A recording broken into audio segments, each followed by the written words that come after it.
probably pretty much matching Torquay. Oh, no, not quite. Geez, no. Concentrate, Mark. 8.33 for Torquay.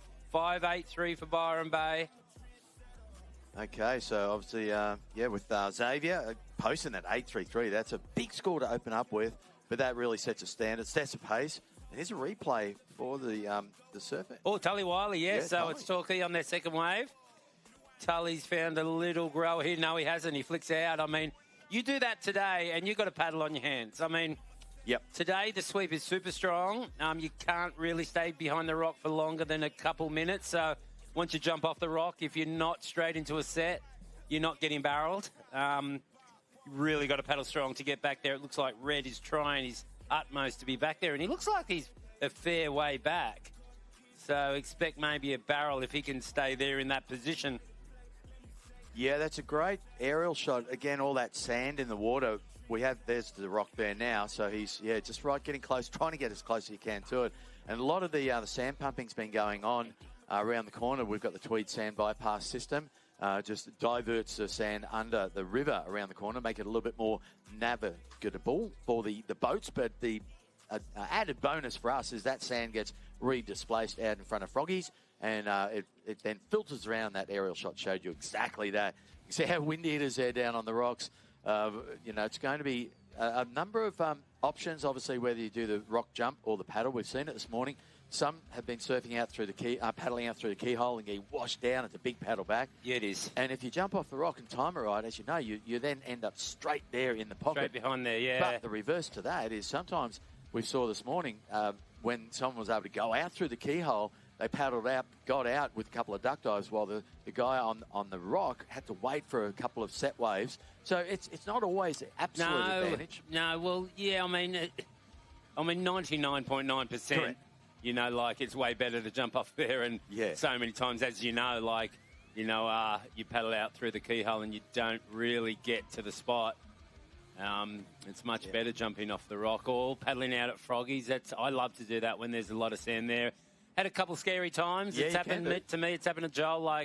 You paddle out at Froggies and you don't make it, and you have to scramble back up the rocks because you do not want to get cheese grated on that side. No way. Cabarita up and riding. So that's Cabarita's opening surf, Sebastian Bungett, and that'll be their opening ride. Can tell you, so Gareth Parks, he got that 5.83. Tully only got that 2.67, so having to do that re-paddle back into the pocket. But right now, all the way down to the inside section. And this is where, do you continue to get those last couple of moves down the end? I think in that case, that was worth it. Yeah. And right there, Cabarita, Sebastian was able to release. You do. I mean, if it was a contest and you were surfing in a regular heat by yourself, you would not want to go that far because look at where he's going to end up there, White. It's just stagnant water. It's a long paddle to the beach. And there's no water going anywhere. And you can't really hold these waves the whole way. They don't run the whole way. Look at him there. It's going to stop for him. And now he's got a big paddle. And, and the good thing is he released. So the next surfer is already in the lineup right now. And, it's going to make this contest so much easier because it's teams. Because if it was individual, we'd probably have skis and then they'd get a ride back out. But if you didn't, you'd probably be getting like one wave per heat. Yeah, that's right. Well, here's the replay on that wave for Sebastian. He got a 4.83 on this one. Again, the tide's coming in, so you don't want to go too far out on that wall. You can see it's really starting to fill in already, even though there's a bit of push in the swell. And this is where, again, looking over his shoulder, looking down the line, it's a good angle from the drone because you can see that lip line. And now as it starts to hit on the inside, he knows he can get, there's that little lump he's looking at. He's going, I can get another crack here. And an opportunity of getting some sort of turn as it offloads on the inside. That one last solid. Throws the hands up and goes, happy with that. But interesting point. So, the 1, 2, and 3 surfer, they've got the chance to be able to get a good long ride. But part of the strategy with such a rip and current, and especially right at the end when they get the chance to get the 3 points, you do not want to be ending up way down in that bay. You want to come off early and get back into snapper before you get to Little Marley Rocks. So for sure. Hit the sand, get those 3 points. We're going to see it today. The last surfer with no time left, and if you ride it too far, you end up down there, and you're not going to make the beach. No, you're not. No chance. No. We shouldn't be giving these tips away, really, should we? I mean, well, I shouldn't. because obviously I'm snapper and yeah. Well, I mean, I guess they're going to work it out. It's not rocket science. No, exactly. No, that's right. But, these rocks are so sharp. I haven't walked on them for a while, and this morning, it was actually doing all right. So the good thing is you've got to wear bare feet a fair bit to keep your feet tough to do that rock jump. So this is Santa Cruz surfer, Strider, Stellic. It is, yeah. So open up with a 3.93. So looking at this wave, that's going to get him right through, released, and then, he'll be releasing a second surfer, James Daniel, from Santa Cruz. It's great to see the international team, Santa Cruz, being a very strong club that really nurtured the junior surfers and really got into the whole club spirit. And I'm loving, what's going on, speaking to a couple of the club managers these days, and they're really getting a chance to... we've been in the clubs for, we had the Snapper 60th recently, so 60 years for North Narrabeen and Merriweather. I think Bronte is also 60, but ourselves at Snapper here, we had our 60th event the other night. Wow. Nice. Is that Harley? Holy girly. Harley Walters going to town right there. Been a nice section. Wow, that's going to be a great score. Let's see what he gets on there. We missed a bit of this. Doesn't look like a whole lot on the inside, but that wave didn't have a whole lot of wall, but you see it regaining now. It's just our bank is not traditional. That's why it's kind of going into deep water. But, wow, what a good score. Those first two turns for Harley Walters were solid. Yeah, for sure. I mean, you just got to get your work done where the section's steep on a day like today. If you don't, kiss goodbye to any kind of score. Yeah, we've always said that. Those first 2 or 3 turns in the opening section of that wave is so crucial. With the high tide, it's going to be a bit like that. It will fill up down the inside section. Well, I'm going to tell you that Harley, that last wave, is 6.50. So that's put Byron in a nice little spot with Garrett with that 5.8. Xavier, obviously, for Torquay with that 8.33. That's a really hefty start, really setting his team up nicely. I presume that Tully just got that 3.47. Not sure if he's done the release. I think he has, so Willis Drummer will be out next. Cabarita, their next surfer coming up. Kenta is out there at the moment for Cabarita, only posting a 1.03, so would want to no doubt build on that. How was your night last night, Glenn? Well, what did you and Louise get up to? Oh, mate, I pretty much hit the couch and passed out. Same. But you know what I did notice? It was as soon as I got home, that wind was just blowing. I had my bike here and trying to get around to put my bike in the car around the corner, and then I was getting blown off my bike. It really whipped in last night, and it was on. But, no, it's great. I love the Southerlies here and the Southerly Busters, and it's a start of a whole new, summer swell sort of season. So, we've been watching that low that's been sitting off Coffs Harbour for a number of days now. Yeah. But it's finally pushed up north. And first swell of the season. It could get good tomorrow, and the next day, that might turn a bit east and settle down a bit, and even though the bank's not great, but I'm going to be hunting one of those barrels behind the rock. It's been a while. Yep, sure has. Next couple of days. Yeah, you really start hungering for you, don't you? You really do. And then you get overexcited, pull in, get absolutely smashed, come out and go, yeah, that's good. I like a good smashing, don't you? Yes.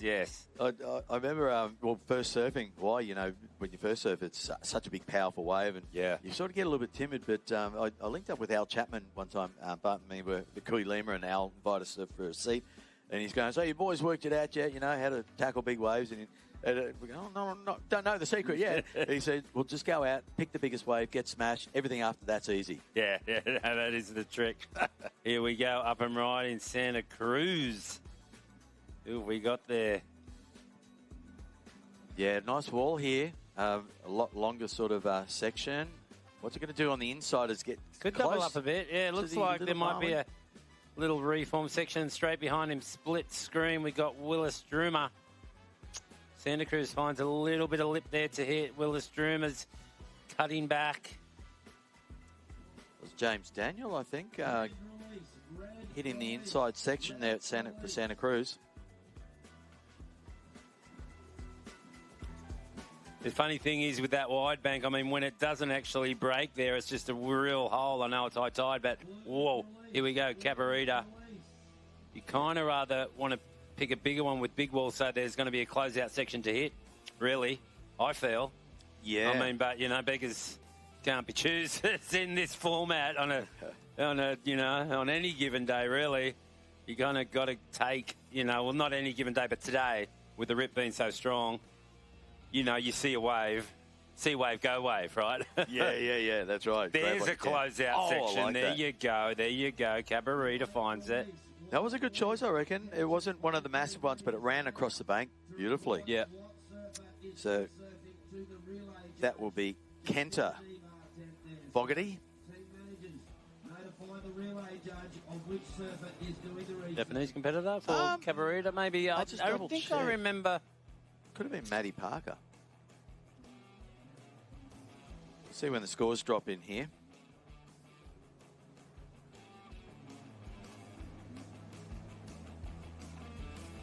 Yeah, I think it's going to be one of those on and off days. But, you know, all the charts were reading right that we're going to have the swell peak last night, the winds peak. Well, that's probably a good thing for today, because if it does settle down through the day, especially with this high tide, we're going to see a lot more contestable surf. And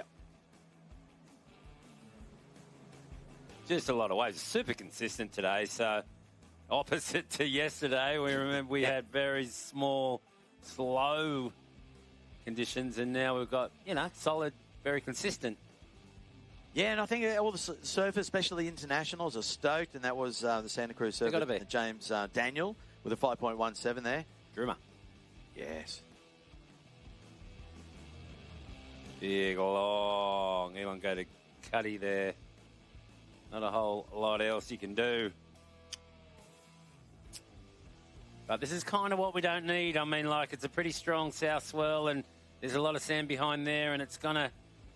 It doesn't really grab, you know, like we need it. Once you got a perfect true rank, it just seems to gather and get better. But if it's not true, this sand's going to get scattered down the line again, and we don't really need it, even though it's great to have our first swell of the year. But, you know, it'll sort itself out. Hopefully it gets good by the time the big event comes. Yoki Gromcom. No, the CT. Yeah. Yeah, we're really, really praying that, you know, things just improve and we've got our traditional bank for that. But we've got waves here today and we're stoked with that. Well, just looking on the screen, of course, if you get a chance, you're not in the contest area, that you're at home, of course, get onto the webcast. No doubt you're watching now, but if you're in the contest area, the big screen's down the end of the... We've got the road blocked off. Plenty of entertainment. The skate parks, there's netball, hoops and... Ping pong. Yeah, ping pong, unreal. And obviously food and coffee vans and everything going on. Some great food. I had a really good bacon egg roll down there and had great coffee this morning. Smoothies, really nice smoothies and juices down there. There's an electrolyte stand that are really good people there working out of there. You can get your electrolytes. And here we go. We've got... Up and riding the woman surfer for Torquay. Bella Wilson. Bella just getting her wave, and behind her it's Byron. Yeah. Really sweeping through their surfers quite quick. They are, which is a really good idea. That's Dakota. Oh, yes, it is Dakota. This happened to me yesterday. I didn't recognise him. Well, I don't know what's going on. Dakota on the Challenger Series, obviously, and... he's got a big future. I'm talking him up on a pretty average wave. So usually he's doing air reverses at will, but not on a wave like that. As Dakota releases his next surfer and the girl surfer here for Santa Cruz. So today's just going to be non-stop action, Rocky. Yeah, really, it's not going to stop at all. That's Kenna and Kenna Miller for Santa Cruz. We just saw, it would have been Maddie Parker before, because Kenta, as we said, from Cabarita, posted that 5.30 before. So, there you go. Nice last turn. Get to that closeout. like I was saying before, it actually sets up perfectly with this wide bank, and it closing out right there because it's just kind of in our area. That's where the judges can see, and traditionally you'd be riding it all the way through to Greenie, and we'd lose them. But so kind of set up for us perfect today. We're going to get through this high tide, and for the finals this afternoon, we're going to see some draining barrels, and he's going to take out this 2025 Usher World Club Cup. Well, here's the Cabarita Surfer replay. That is Matty Parker. And, yeah, you're right. I mean, this is finals day. This is the all-important. This is the amount of effort and time that all these clubs had to get here just to get into the area right here, the Torquay Surfer. You know, they put a lot of effort, not just to travel here, but to actually select teams, have local surf contests to nominate their key surfers for the area. We saw the president, or you and I spoke to the president yesterday, Karina, president for the Jacksonville, Florida. And, yeah, you know, the local events that they hold to pick their team is so crucial. Absolutely. And it's unreal. And oh, that's a nice first turn for Dakota right there.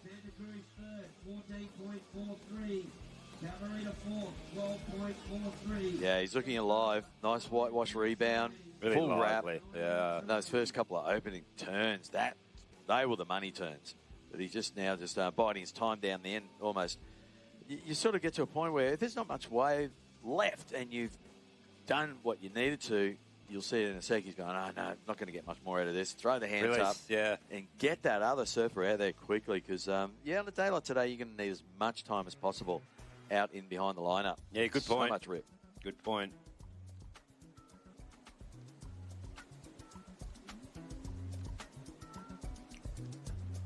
Yeah, you know, recently talking to Russell Lewis, they had obviously the Hawaiian state titles, so they all went over to, I think, Wahoo, and, you know, there's really so much of this competition spirit and concept going on around the world where some of these clubs are only just forming up. Yeah. We've been around as clubs, Snapper, for 60 years, and here we go. Yep, Sheldon Simkes, talk about Snapper, coming up next.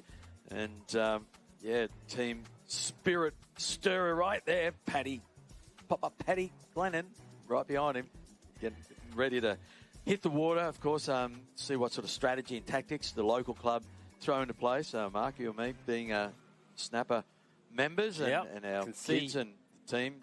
You got your Snapper shirt on today, which is great. That flag, yes, you've got to do that on the finals day.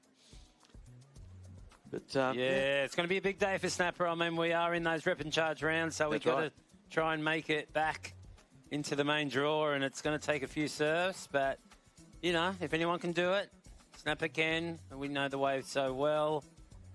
You know, like I was saying before, I mean, if you had to do it individually without a ski, that'd be a huge day trying to get through heats. But, you know, with 4 surfers, you're only really catching 1 wave per heat, so it's totally doable. Yeah, 10 minutes pretty much for every surfer.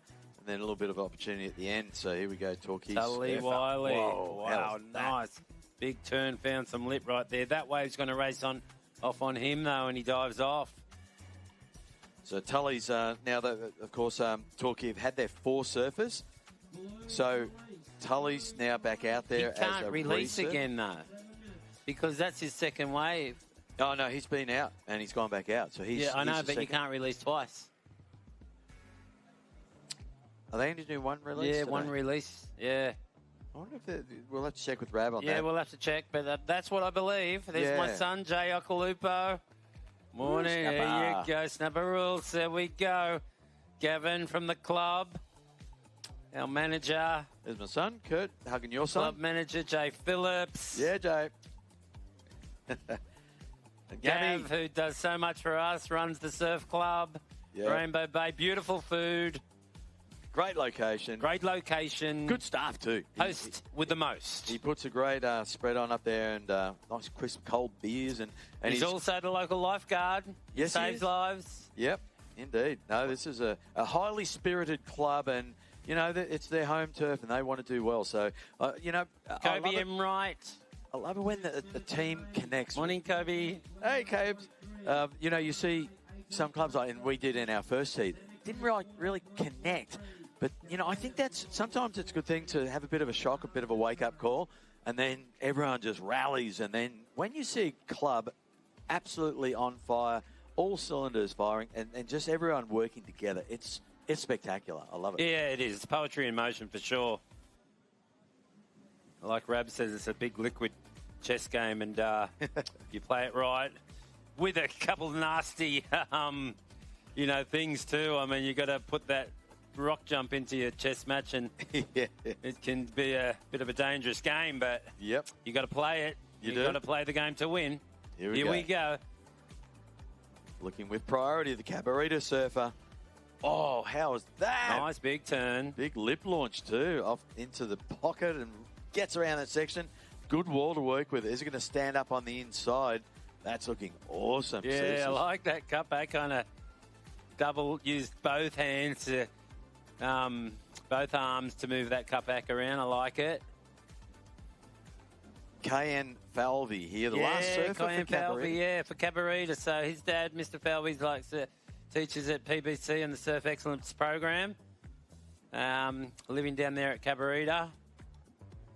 He goes into that wide bank and kind of gets through it. Didn't really meet a closeout, so he's all the way down. He's released though, so we won't see him back here for a few 5 or 10 minutes. You're right. Well, this is where it gets crucial. So we're down to 4 minutes, and now that means Cabarita's last wave locked in.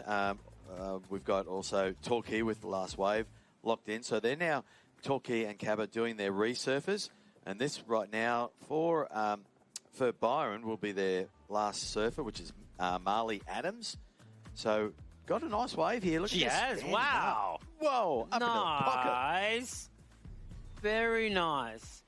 And she releases. So maybe they're going to try and better a score. And this is where it gets crucial because they release. I mean, she's going to find it hard enough to get to the beach in 4 minutes herself. That's right. And now I thought of another one because if you think if you're all the way down there and you can't make the beach, you could release someone just to get back to the sand and get you 3 points. How's that? How's that? Oh, I like that one. I didn't think of that. On a day like this, all these new strategies come into place. They do. Man, you are right. That's a really good call. We shouldn't tell anyone that one again. That's a good strategy. I know. What am I doing? Wow, just giving all the little hints away. But, I think of them and then I say them. Why don't I just be quiet?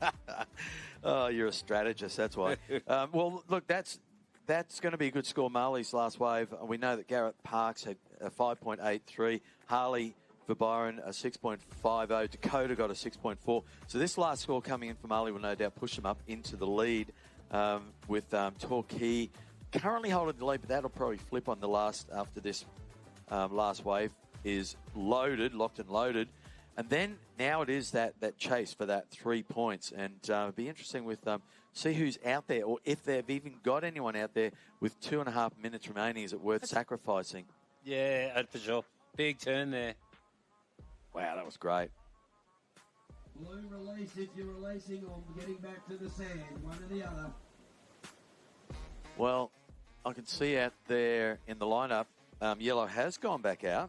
So maybe you're right. They're just going to go and get one quick wave.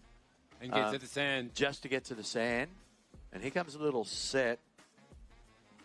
Yep, here we go. Yellow, this is exactly what you said, Mark. So yellow will be turning around, catching this wave. So this is exactly that strategy you talked about. So it is Dakota, yes, and he pulls through to get to the sand. So I think other clubs are going to notice what they did, and I worked it out right on the trot that it was super important. Here goes Santa Cruz needing something big to happen, really.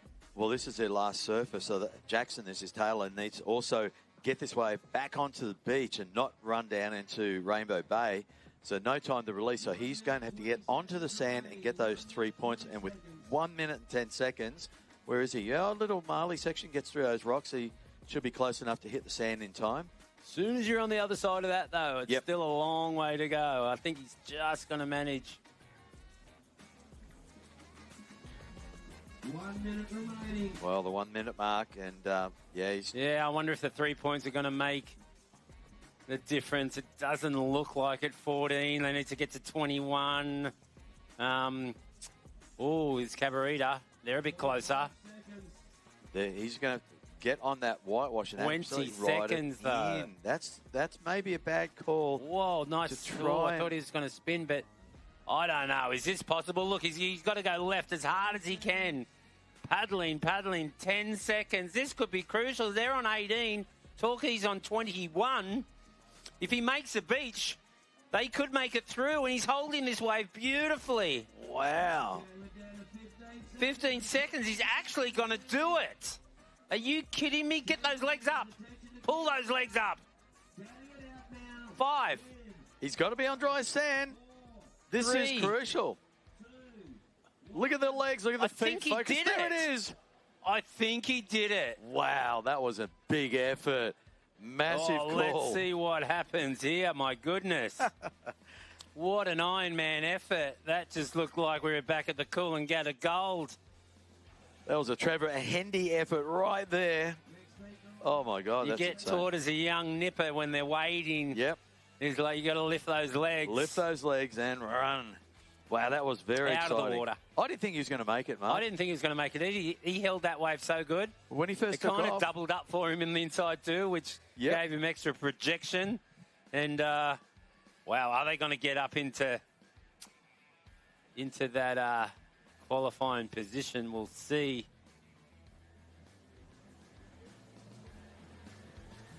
Well, that's going to be a big ask. They had a pretty small score, Maddie Parker, 2.30. So that 3-point will help, but I think pretty much all the other surfers made the beach as well. Oh, they did, yeah, so they got their 3 points. Okay. Got everyone excited for nothing. Sorry about that. Anyway, it was fun. That's the name of this game, though. That's what it's all about. Yeah, pushing it to the limits. Well, here we go. Look at this next heat. So we can officially say that... Well, can we officially say? Yeah, like I said. Has it started? Yeah. Here we go. Counting down as we speak. And it's on. So let's go. Officially on that last heat, Mark. So it was Byron Bay took the lead and Torquay in second. So Santa Cruz, unfortunately, Cabarita bowing out. But this is the qualifying round, the Froggies round.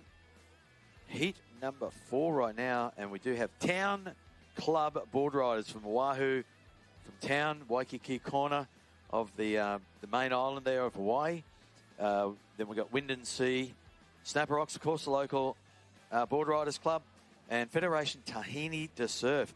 Now, I'm looking forward to seeing these guys and girls surf. You know, the Tahitians, you know, they're power surfers. They have such beautiful waves over there, great styles. They haven't had, obviously, the power yet. We've been looking at a couple of days of small, very, very clean surfacing, seeing snippets of some beautiful style coming through from the Tahitian surfers. But I'm looking forward to seeing some big power-based turns from this Polynesian crew. Yeah, they've got a good team. Zeke Lau, my goodness, on the CT for many years. Loves big waves. We saw him in the Eddy recently. Took a couple big ones. Got to be brave to do that event, my goodness. Oh, yeah. Have you had to catch up with Zeke? I have, yeah. I've seen Zeke a couple of times. Really good to see him. Looks like he's in a happy place right now.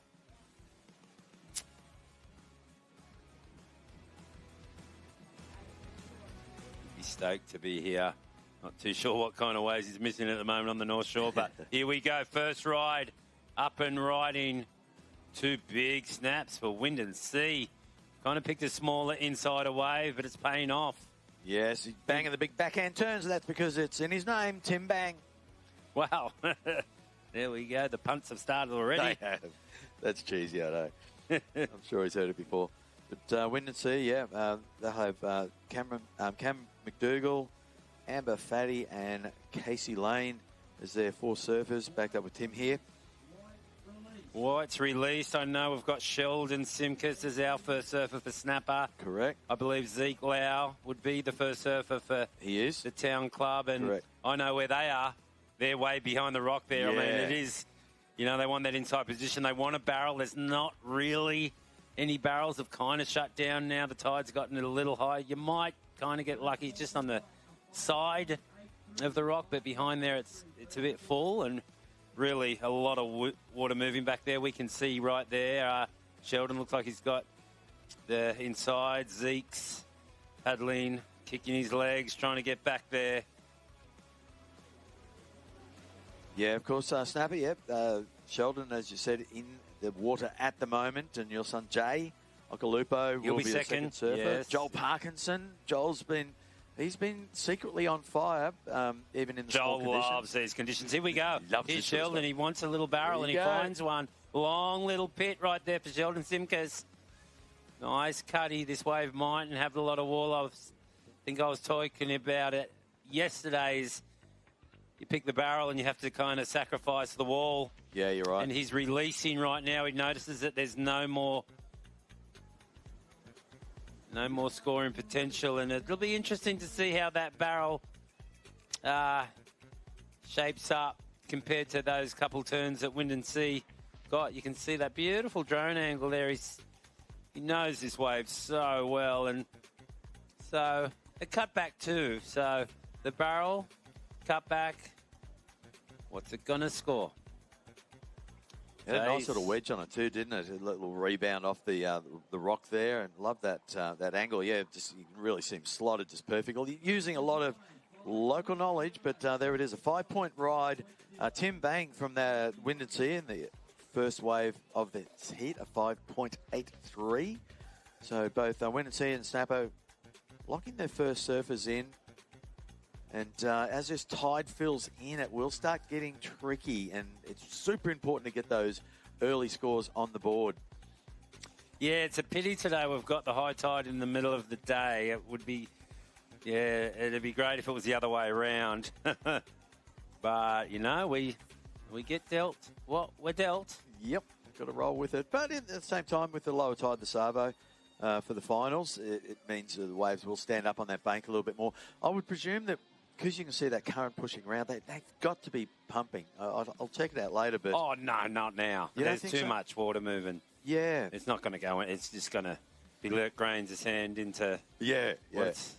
Well, I mean, there already is quite a bit of good sand around behind Froggies, so that's going to naturally flow in. So, yeah, I don't know, by this afternoon, we may see... It's happening naturally today, for sure. A little bit more line-up for the afternoon low-tide session.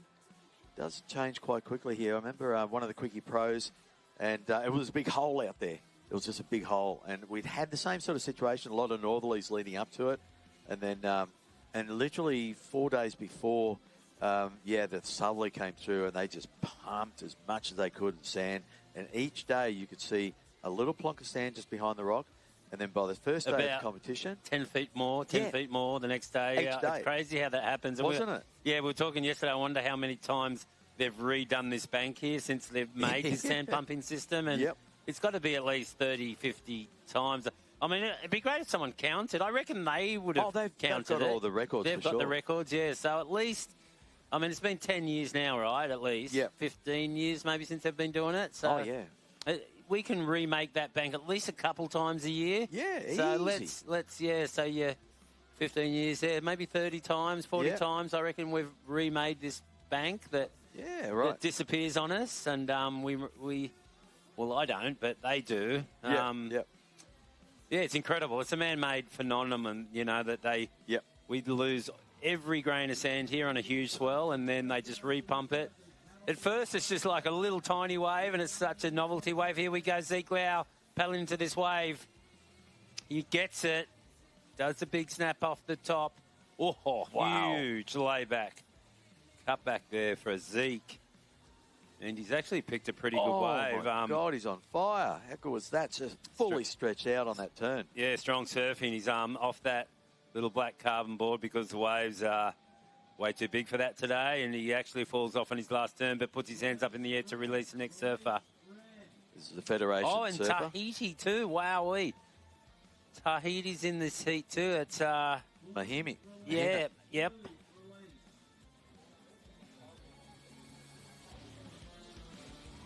Yeah, so, wow, that was great. I'm looking forward to seeing this replay of Zeke. That was epic. He really put that board critical in the pocket, but just pushed through. It was like watching Federer crack a ball down and acing it. Just, you can almost hear the cracks of turns. Here we go. Drives off the bottom and crack up into the pocket. I think it's his second or third. That one there, that was epic. Just almost busting his fins off his board. And then another one, look at that, full swoop back into the pocket. I love that surfing. Yeah, that's strong. It's going to be a good score, maybe the best score of the heat. For Zeke, as he just kind of catches a rail in that dead spot right there. And there's Mihimana Bray from Tahiti. Wow. He's been on the Challenger for a while, and really, he's just never quite made the CT, but he has in Tahiti, though. He made the trials and made it a fair way through the event. Just last time or the year before, I'll be corrected. Yeah, he's a really good surfer at Chopa. Really good competitor, too, is Mihimana. He really electric backhand. He's come close. He's had a lot of good results in challenges. And he's here. He knows Snapper quite well because he's competed here a fair bit, Rocky. Yes, yeah, for sure. Looks like just hearing the beach marshal saying yellow release, so there might be some more scores about to hit the lineup, but we can tell you that Zeke, that opening ride, an 8.83. And here's Jay now up and riding for Snapper. And nice layback there for Jay Boy. I love that. It's extended drop wallet, but wow, just a layback cutback. What's he going to do on the inside here? Holding it back, waiting for that wave to stand up on the inside section. Keep him busy. Whitewash rebounds. That's crucial to keep active. Then, yeah, you can see something down there, I reckon. You can see a little bit of lump just starting to pump up in front of him. Is it deep enough or shallow enough for something to stand up? Yeah. Here we go. He wants lit, this boy. He finds it. There you go. That's got to feel good. And releases. Well, Sheldon opened with a 5-point ride there for Snapper. Wind and Sea Surfer opened up with a, that's Tim with a 5.83, yeah. Miyamano, the 8.67. Wow, that's epic. Yeah, Jay, a 6.33 right there. And Zeke, of course, at 8.83. So, wow, some big scores going down. Miyamano matching almost Zeke's wave. Yeah. Joel's out there now. Joel's been releasing. You can see him all the way back up there. We need a good wave. I mean, these guys have got big scores. Yep. Snapper's got to get in there too, like 6 for J-Boy and a 5 for Sheldon. Yeah, it might not be enough at the end of this heat. Joel needs a big score. Got to be careful too. I mean, Joel's jumped off the rocks. Seeing something that he's going to paddle over. He's got himself up into that section. You can see the rebound off the rock. That's where it can barrel. But with priority is a crucial thing here too. Yeah, well, you don't want to fall. I mean, Joel has not been wearing a leash this event. I guess today he is, I'm guessing. You know, the thing is, he's looking for that barrel and that elusive barrel on high tide. He's in position for it. 24 minutes left. Big hello to all the people in Hawaii tuned in. Really miss it over there. I think I was saying yesterday, the closest I get is watching the events and watching the live YouTube channel there at the camera, Surfline camera, and nearly had a chance to go there recently, but didn't get there. But yeah, it's been a few years, Rocky. How about yourself? Really, a few years, yeah. It's been a fair few years. Oh, really? Wow. Yeah, well, the last time I went there I was going to commentate a bit on the comp, and this was during COVID, kind of, or before or after, but I remember I actually, free surfing, I hit the reef at backdoor and cut my nose really badly. I dove off a wave, and when it was super small, straight into the reef, would you believe? Yes, you would. And then WSL were like, oh, we don't really need you to commentate with. I had a huge cut on my nose and big bandage. Oh, and then so I went home. And here we go. Up and riding, wind and sea. Yep, Cam McDougall. Wow, look at this wall. Open up with that big hack. Puts the ball back up in a critical part of the wave. Roundhouse cutty here. Rebound off the whitewash. Couple of solid turns there. So you can almost bank on those turns as being the money turns. But is there going to be anything else on the inside? He continues. And this is where do you waste time that if the wave's not going to do anything, release your other surf. But if a surfer is doing this, they can see something lining up and an opportunity to do something on the inside section. Here we go, hitting that little Marley section. It didn't stand up. The tide's come in, so he's released his team surfer, which would be Amber Fatty. So hitting the water there, women's surfer. But, yeah, still waiting for, I guess, Joel to be kicking in out there. There he is in the yellow, right up behind the rock. He knows. Our 2012 world champ, he knows that he needs a big score. Someone's on the inside, looks like the girl surfer. It's Khalees. Yes, it is. She's still riding that beautiful board, and I love her style. Knees locked together. Yeah, really got a beautiful flow, and that board just works so well for her. A big wide nose on it. Looks like it's got good thin rails, so she can still bite the rails in. And see how it floats through the flat spots. So she'll ride that. She was nose riding on the way in yesterday. So look at that. Beautiful line style. And here we go for the Tahitian surfer. That's their female surfer, Elaine Vast. Cowley's sister, yep. Elaine Vast. She decided not to put that wave in the piggy bank. She's back out there, realising that this is a high scoring heat, and a small score might do you damage. Got plenty of time left, so she's decided to do the paddle back out, and she's going to try and get as high up on the point as possible to get a score. Let's see Khalees here up and riding. That 20's so loose, and she's picked a pretty nice wall here. Two nice sweepy turns there for Khalees. And she's been doing her job. Like, she's quick off the mark. She gets the score. She gets in. And it's great teamwork here for Khalees. And Elaine picks a wave up with not much wall at all, so she's out of there. Yeah, it was a tricky thing earlier when there was a lot more rip, and those the sets were a whole lot more consistent and bigger to try and paddle out, finish wave, and if you don't like the wave, paddle back out. But it seems with the higher tide now, it's settled a bit with the rip to a degree. If you can paddle out wide enough, you can get away from that rip, and gives the surfers now that chance to, if they don't like that wave, they can get back out into the lineup and better their score. Yeah, it is. It happens sometimes. You can get a little kind of reverse rip until you get close to the rock, and then it's just sweeping around there. It's a bit of yin and yang. You can duck in there sometimes, and even if you're near the rock, you can get in and go really close. Yes. But you got to dodge the sets. You can get cleaned up and washed back. You're right. To square one, but it is a trick. Here we go. The girls. It's all the girls. They're having their turn.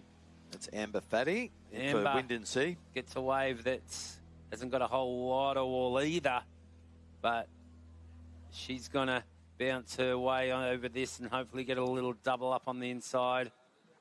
It does. And she tries to find a lip. Nearly finds it. And gets a nice little section there. It has doubled up for her, and she gets a few turns. Yeah, so that was worth it. That's just one of those situations that the wave did grow as it went on the inside. And Elaine has found one. We're only going to pick that up on the end. She looked a little frustrated, though. As we've got, looks like, is that Kawana Loa? Yeah, it is. He, don't know if he's banked that wave either. So, did he throw his hands up? I'm not too sure. He went off the screen, so. Yeah.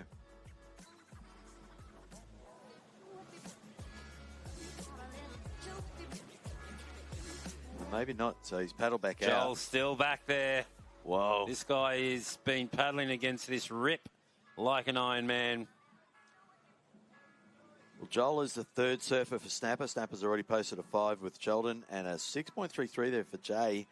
So, it's you want to give your star surfers a bit of time. Bit of breathing and space. They did that, like there's still, how long, 18 minutes left?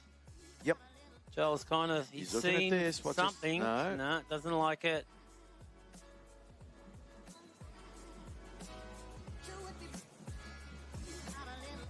Geez, we had some weather yesterday. That rain was thick. Today, passing showers, yeah? Yeah, so they were just rain bombs, weren't they? And there's one after the other. And, man, we had to close all the curtains here and bunker down. It was on. That was a heavy, stinging rain, and the teams that were standing out there on the rock, they were certainly copping it. We could hardly even see the surfers by the end of the day. You and I were commentating that last heat. Literally, they finished in dark. Here we go. Joel Parkinson, he's found a wave. Nice snap there for Joel. And Joel, really strong. snap there from Joel. He's waited a long time, but picked a pretty good wave. A lot of nice turns in succession. And it's going to kind of be over. Might reform, though. Actually, he released and he's lying down. So he's released to Kobe and Wright. She'll be jumping off the rock right now as we speak. A lot of the girls would not do that today, but Kobe usually doesn't do it either. But I reckon today, I mean, she knows how to. Yep. She's grown up here since a grasshopper. Oh, yeah. And today it's crucial, especially for us. Here we go, replay. See a replay. Well, this is classic Joel. Stalls and then drives off the bottom, throws that thing up in the pocket, big gouging cutback. It's just no more power surfer is better than this. Well, it's great seeing Zeke out and these two going head-to-head for those big turns. What a great heat to have the calibre of those two surfers in their clubs, representing the clubs and doing what they do best. And, wow, yeah, unfortunately that wave didn't pan out for Joel, so won't be probably as good as Zeke's opening ride. Zeke, of course, got that 8.83. Looks like the score's already gone in. Glenn, what did he get? There it is. It's a 6.83. 6.83, so similar to Jay's wave. Yep. Yep, Jay's got a 6.33. Are they good enough, these scores, though? They're leaving themselves vulnerable. Yeah. Well, I'd love to see Kobe get a beautiful wall and see her swooping turns. Keep in mind that looking at the other scores, of course, Miyamana posting an 8.67 for the Tahitian team. And, yeah, they've still got Michelle Perez to go out and Hira. I know. Are you kidding me? So, yeah. Man, they're going to be a danger in these last couple of surfers for the Federation Tahini to surf. And, yeah, this is a really stacked heat. Of course, it is an elimination heat, so you want to get through. Very crucial surfing going on right now. Snapper is in the lead on three-wave basis. But great to see the Federation of Tahiti in this event. Yep. They've been running that event at Chopu a long time now. Doing an excellent job.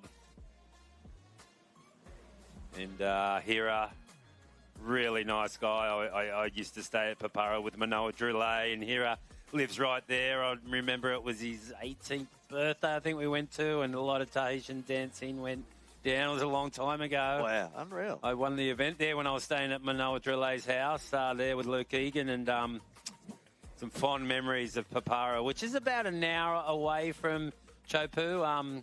I stayed at his house for maybe 1 or 2 years, and then we finally ended up staying over at the end of the road there with Julia, and Billabong had a house there, stayed there with Andy and Joel. We had the house there for years. Andy won the event 1 year late in his career. His last win was in Tahiti, Andy Irons, and we had a big celebration after that. It wasn't big Chopu, but Andy surfed at Chopu. One of the best surfers ever there when it's big, and now all small. One of the best back and barrel riders ever.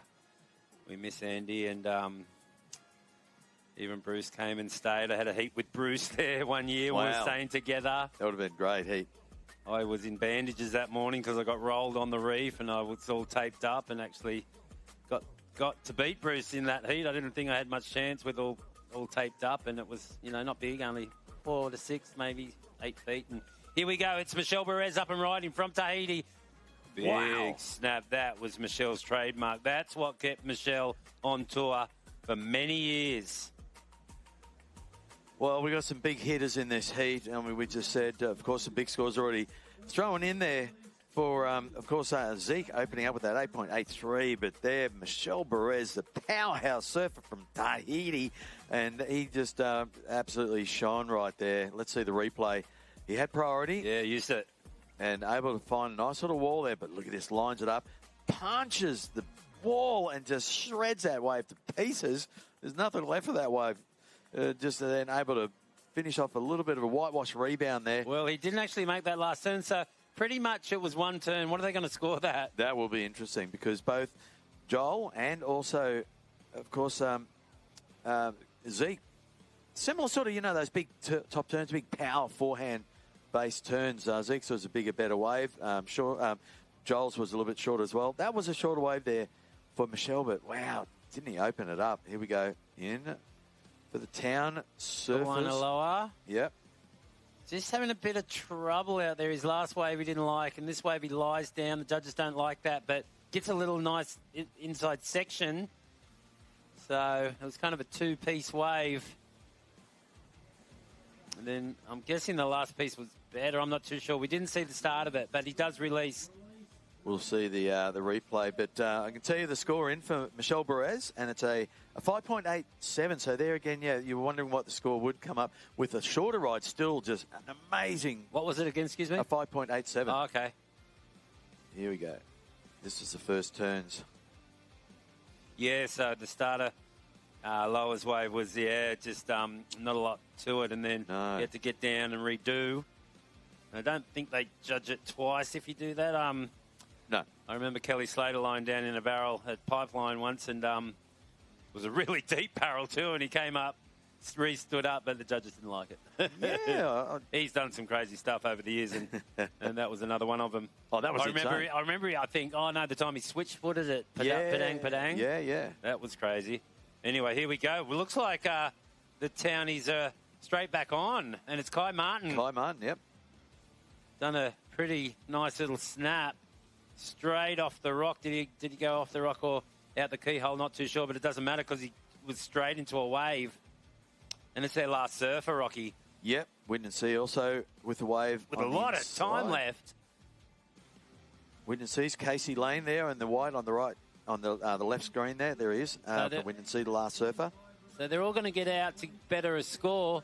They will. That means all teams, 4 surfers with their waves locked in now. So from here, they'll have their resurfer to try and better one of their scores.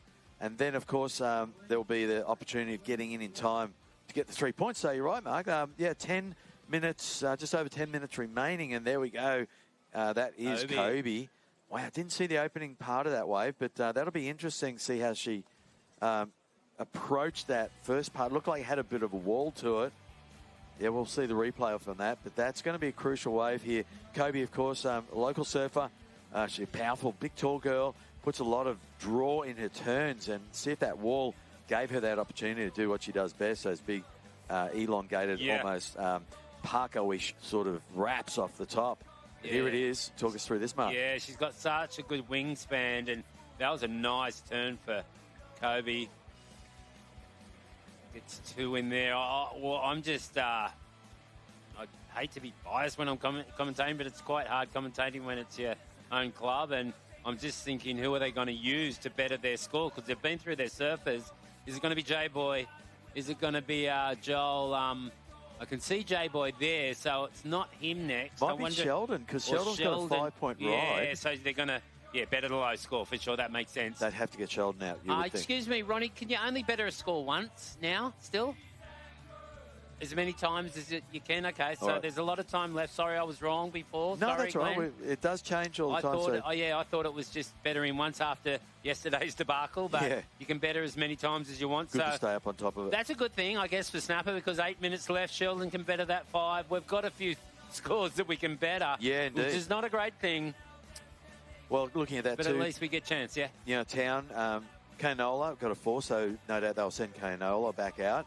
With all surfers now, with 4 surfers locked in, Hira, I guess, has Hira surf? Yeah, so they've had Federations had their 4th surf, haven't they? Oh, no, I haven't seen Hira on a wave yet. Oh, okay. No, I haven't. Well. Hira Natufa. Yep. Really solid family over there in Tahiti. His dad's such a nice guy. Hira, there's Hira right there, speaking of him. Yep. Little cutty there for Hira. Hira made the CT, not the CT, but he made the trials one year, I remember, in Tahiti, if I'm not mistaken. Okay. A lot of Tahitians won that event. Manoa Drelay won it.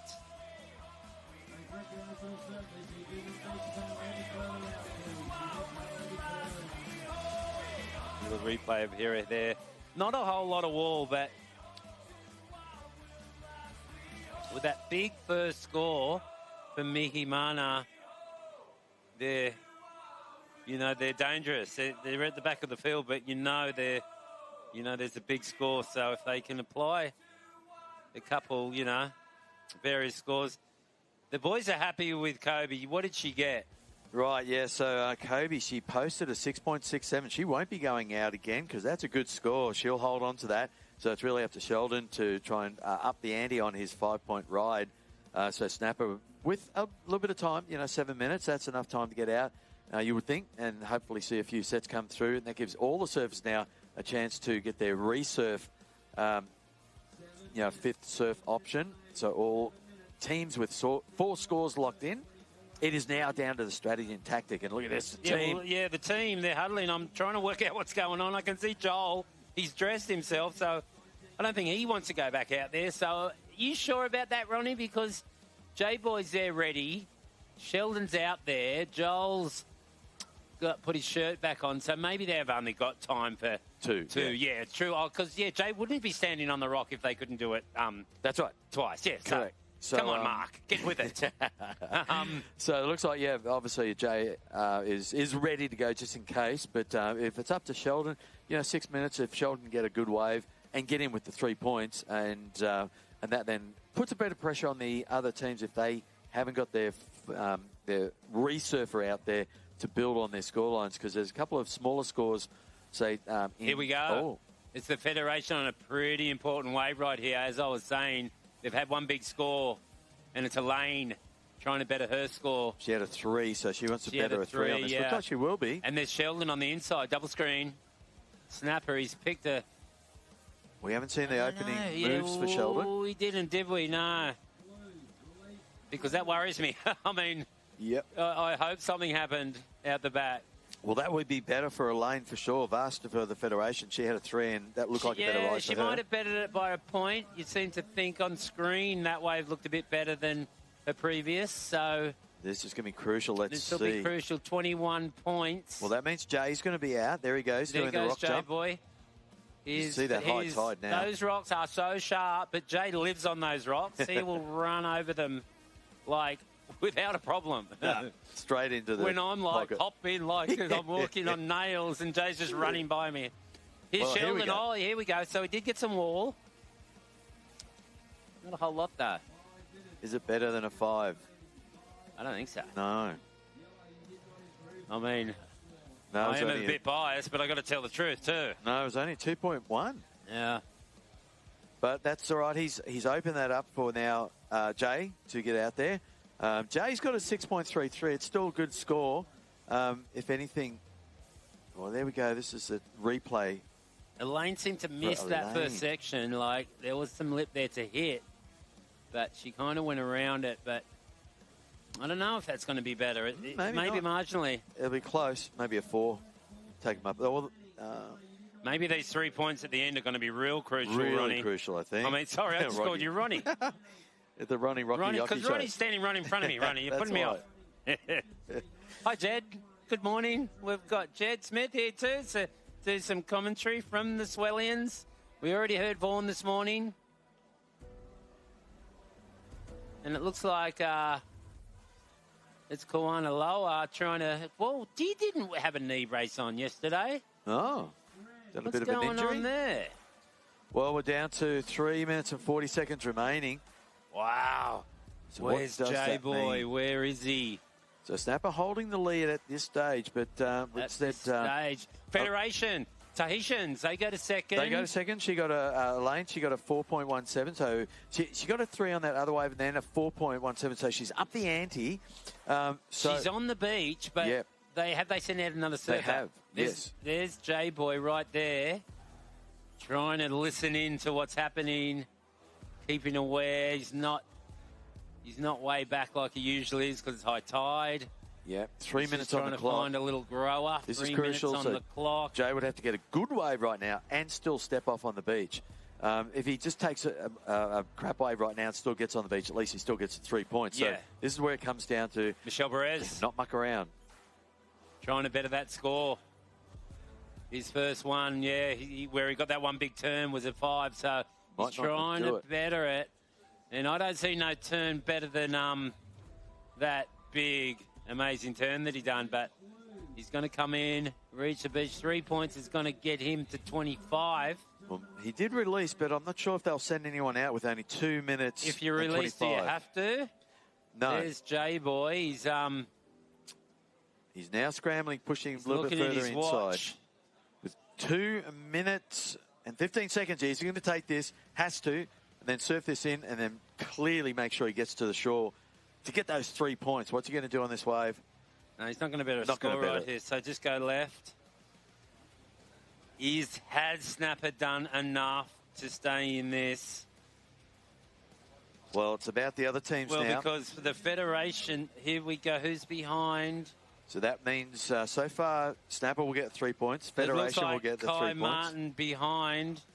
Kai for the town, they'll get the 3 points. In a bit of trouble and here. Wyndham C, well, they're all going to get 3 points. So theoretically, the Snapper's going to get to 27. Yeah, yeah, right. It won't change the positions. I get you. I forgot about that. Oh, that's for the next heat. That's for the next heat, Rocky, yep. Okay, so it looks like everyone should be in, and they will all get their 3 points. I haven't seen Wyndham C hit the shore yet, but I'm sure they will. So, well, there you go. 1 minute remaining. Jay's confident. He's just going to stroll up onto the hard sand. And his Jay's ride, as we said, it won't make any difference. Yeah, no difference there. But it's a timing thing. So making sure he gets in on that sand to get those 3 points. So theoretically... J-Boy's been training... Sorry to cut you off there, Rocky, but J-Boy's been training ultra hard for this new year. Really wanted to make the regionals onto the Challenger. He wants to follow in his dad's footsteps. Right. Who's his dad? Well, no, I wonder if... got the big boots. I wonder if Rothy's watching. Big shout-out to Rothy if you're watching. Yeah. I believe NASA's coming up later. Are they coming up in the Froggies Rep and Charge maybe next heat? Right, I think they're still going. Yeah, where are they? I can't see the... no, I've only got this open. But, I believe that is the case. Yeah, but they will be. Let's see the results. Well... Let's see it. You reckon it's just going to stay the same? It's going to stay the same. Everyone's in. So everyone's got the 3 points, so it won't make any difference in the lineup. So Snapper really taking the win, just the points will go up a notch to 27 for Snapper. But, yeah, so there it is, Snapper and Federation Tahini moving through to the next round, Mark. Wow. Congratulations to Tahiti. Urana. Big result for them. Snapper rocks in first. Bad luck to Town Club. Zeke and that. They surf great through this event. Khalees, Kuanaloa and Kai Martin. Good luck with Kai in the Challenger. If he's still on there, I'm not too sure if he qualified for that again this year. But and a great big hello to Hawaii. And we'll move on. And we got to swap over, don't we? Yes, we do. Yeah, thanks, Mark. And we'll come back every second heat. Of course, if you want to keep checking this action, stay glued to our webcasts around the world. Anywhere you are, you can log in and check in and see these conditions. The finals day of the Usher Cup World Club Challenge. We'll be handing back over to Ronnie. And I think Ronnie might be flying solo for a bit here. We'll be back after this next break.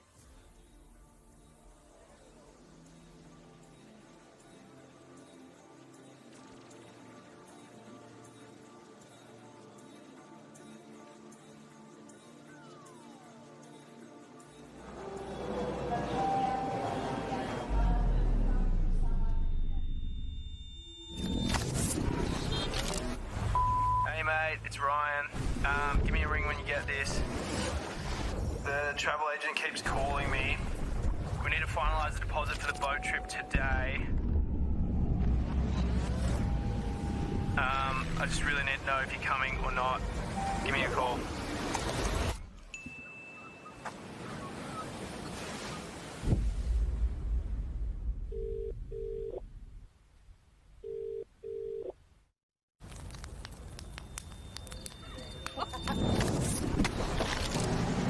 In 100 meters, keep left.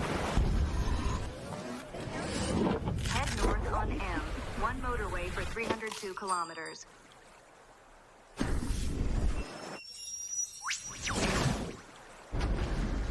Estimated time of arrival, 3:08 p.m.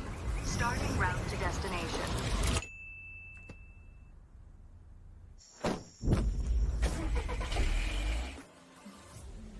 Well, welcome back to the show, and what a show it's been this morning. The swell has arrived finally after a couple of tricky days.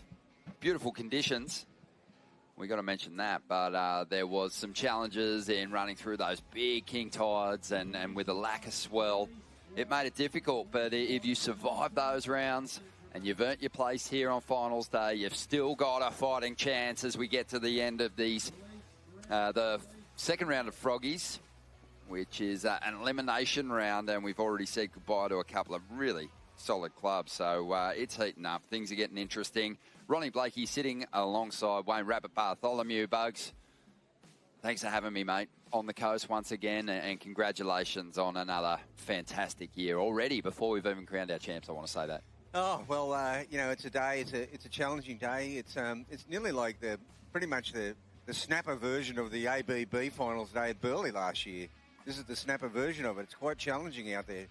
Oh, it sure is. But if you can connect with a quality wave, there's major opportunities. Some big scores are going to drop today. Nathan Cook, D-Bar, always rely on this guy to get them off to a solid start. He's just an absolute stud and really does have a powerful backhand. Incredible. Nathan always delivers for D-Bar every single heat he surfs in. He's amazing. So we are getting through this Froggies round, and we know that it's the elimination round. D-Bar's been pretty solid here at the Usher Cup the last couple of years, so it has been interesting to see who's ended up here, and maybe on paper this is one of the toughest heats in this round. Burleigh heads out there in the white, D-Bar surfing in the blue, Scarborough are out there in the red, and Le Bar are going to be in the yellow. And here we go for Burleigh heads. Just banging away at this one is James Wood. They had a quick start. They had Matty Job banking a 6.67 in the opening stages here. Yeah, well, I mean, no one does a better job than Matty Job. And look at this guy. Yes, he'd be super amped with the lift in the conditions, the extra height in these walls, because Mikey Madonna's got some of the biggest turns in the cast here in the draw. And he is looking to get Le Bar off to a flying start. Releases that next surfer for Le Bar. That's going to be Jack Murray. And Ronnie, the other day, I think 2 days ago, you said if we get that 4 to 5 foot or 3 to 4 foot, Mikey McDonough's going to come into his own. Yeah, those point break clubs. Le Bar, obviously. Burleigh heads who are actually out here in the lineup as well. And, you know, D-Bar, even though typically they're running their events in peaky conditions, Bugs, they're no strangers to the lineup here at Snapper. In fact, many of their members started out here in the Snapper Boardriders Club. But let's get caught up with the winner of the last heat. We're going to throw it down to Vaughan. Yeah, thanks very much, Ronnie. Here with the host club, the defending champs. We got Sheldon Simkus, the 2012 world champ, Nostradamus, Joel Parkinson. We've got Jay Okalupo, Kobe Enright. And, guys, this is really the first swell of 2025. How stoked were you to get out there and have the lineup to yourself? Yeah, it was good. It was a lot of water movement, a big tide, so it was nice to see a bit of energy in the water, and it's going to be a fun day. So it should be afternoon, should get really good out here. Guys, this event, it's going from strength to strength. It's really starting to feel like, you know, the winner of this comp is the club world champ. You guys are so successful, but are you starting to feel like, yeah, that's another achievement that Snapper Rocks could really get hold of? Yeah, definitely, mate. This event has just gaining so much momentum, and it really is. This is a world title for a club, and, you know, everyone's here to get that title, and so are we. So hopefully, you know, the waves provide us today, and the wave gods are kind. We all know about club culture in this country, how it breeds champions, but it's also like, you know, a community place for everyone to feel like they're part of something bigger than themselves, surfing for something bigger than themselves. How much have you seen that culture starting to infiltrate those overseas teams, Joel? Yeah, definitely. Especially, it looks like the States, it's really kicked off great. And, you know, it's a great community the way it all, you know, it's your local town, you know, you're representing, and it's a great feeling to be a part of, you know, like a team effort. Surfing's a pretty solid sport in one way, but today it's not, you know. Today is all about camaraderie and the team effort. And, mate, Usher, you know, supported by, of course, Rabs, the great Bhagwan, Theo, the great visionary. These guys, they've done it again. They've created a new format that is going to ultimately crown a club world champion. It's mind-boggling. Yeah, I mean, Rab's little brainchild. I mean, he's had a couple of great ones over his life, and this one is special. So thank God to Bugs for doing this and putting this on, and the Usher group for making it all happen. It's insane. Unreal. Well, Snapper Rocks moves through yet another heat. Back to you guys. A big day coming. Yeah, Game on. Thank you, Bono. Snap up. The reigning champs. And let's see if they can get it done. They didn't win the club component of the event last year, but they managed to hoist the trophy on the back of some great individual performances, as well as a pretty consistent performance through the club challenge. But this year, it's all about that team work. Well, I'll tell you one thing, Ronnie. This Froggy section, the repechage section, a lot of big names. Look at this takeoff here. Wow. Oh, D-bar. That backwash, it'll get you. It got him right there, and that's a local. So, yeah, this is a great heat. Scarborough. There's another club that last year reached a massive milestones, 40 years. They've been around now, marking an incredible contribution to their community, represented beautifully here with a solid lineup. They've got Manic Squires out there who banked the 3.5. Perhaps their strongest surfers out there at the moment. Nick Squires, Squiz. He's been formidable in these teams' events over the years. Joshua Pepper's going to be out there in the lineup as well, along with Shyla Short. So Scarborough, don't count them out, even against a pretty strong field of North End clubs. Yeah, well, you're right, Ronnie, because the other three clubs are all point break clubs. They sure are. So here we go, Burley Heads. And this is Charlie Haley, who surfed incredibly well yesterday. And looking to just stick with that power source. And now reconnects to a bit of speed down the line here. Yeah, the women component, to have a strong depth in your club, and women's surfing is vital in this event. And so far, we've seen a couple of times when the women have won the event for the club. I think that never a truer word spoken, Bugs. When you look at all the big club titles that are on offer, often it's the female representative who goes out there and gets those big scores. And this is going to be another good number for Charlie. She's looking to match the good work that Maddie Job and James Wood did early on. Yeah, well, I mean, Burley Heads is the reigning Australian Boardriders battle champion, national champion. And this was kind of a challenging day at Burley last year, the whole weekend, and similar conditions here. They would love to get the double and get this one as well. Oh, for sure. I mean, when you're hosting those big Boardriders meets, there is that expectation that you'll be there on finals day challenging. And there has been a little trip up from some of the bigger clubs up here on the Gold Coast in the early rounds of this event. To see Snapper Rocks in the Froggies section, to see Burley Heads here, to see LeBar here even. These are right-hand point break specialist clubs. And there was some trip-ups. We did know that when the conditions were a little challenging earlier on, it does level the field a bit. And you'd have to say that even out there today, there'll be some local knowledge that'll come into play, but it's challenging, which means that it's kind of an even battle. It really is an even battle, but as you're saying, like so many of the past ABB champions are in the Froggies round. They're in that repechage round. Burley Heads, North Shore from the Sunshine Coast, Snapper Rocks, North Shelley. Yeah, they're all champion clubs that have won the big national title. Yeah, it's going to be a fun day, and obviously those teams that have tripped up, finished in those third and fourth positions, Bugs. They got a lot of surfing ahead of them today, whereas those teams in that made the semi-finals of the snapper round who haven't dropped the heat yet, with a couple of strong performances, they're challenging for the title. Yeah, well, this is like if you're to make an NRL analogy, it's like these are like 5 to 8 in the exactly. As you come to the final series. You get that double chance. You stay in that top 4. Well, you stay in the snapper round. you've only got to have 2 more surfs before you're in the grand final. 6 for these guys in a very challenging day. So it could be telling. This is going to be an Iron Man test, Iron Woman test as the day goes on. And well, let's see their fitness. It's all time. Love that McIntyre system. Yeah, so do I. Yeah.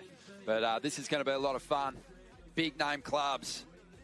With it all on the line here in this Froggies round, it's an elimination round, so crucial to get off to that good start. And Burleigh Heads, they have gotten the job done. Their first 3 surfers have really maintained a solid scoring average here. 6.67 Matty Job, 4.83 for James Wood. And Charlie Haitley, she's just thrown down a 6.17. They've unleashed Tommy Whitpain on this lineup. They're ahead of the clock. They're ahead of the field. They're on fire. Burleigh Heads are a unit. You know, I mean, I think they grew 2 foot taller after that ABB championship win last year. They've always been good, but now they have self-belief. Yeah, they also have incredible depth too. You know, for some of the clubs, there's a really tough decision to make on who you omit from your team. You know. But they seem to put together a solid group here. Yeah, well, that's right, Ronnie. And, I mean, basically, you know, every single club has got 3 great men and a great woman. So that another level playing field component. It's on the day. Interesting to note, too, you can have just a team that is just so ripe for victory, for success in these events. But if you've got individuals in your club that themselves are continuing their trajectory and they've got themselves onto a CT, they're not really eligible to come and surf for you in your club round sometimes. So, you know, there's some big names. Obviously, Liam O'Brien for the Burleigh Heads clubs is a massive one. So, you know, that's the beautiful thing about club surfing. It sets the stage or clears the stage, if you will, for a rising star to step up. And that's what it's all about. It's that it is that the grassroots level of the playing field, of the pathway. I mean, look at North Shelley. You know, Joel Vaughan can no longer surf in North Shelley at the moment. He's qualified. Huey Vaughan was over at the WSL World Juniors. So there's 2 of their gun surfers taken out because of their success. Yet they're still here on the final day of the event. Classic. And that just goes to show that they've got a strong club with a lot of depth. So Labar started really well in this one, Bugs. No surprises. Mikey Madonna, 7.17 for him. And Jack Murray's out there at the moment just trying to keep that trend alive of dropping those big scores early on. Now, Ronnie, I guess from just a contest director point of view, we missed it. You know, we lost 6 heats yesterday. It takes a bit of the margin away from me today.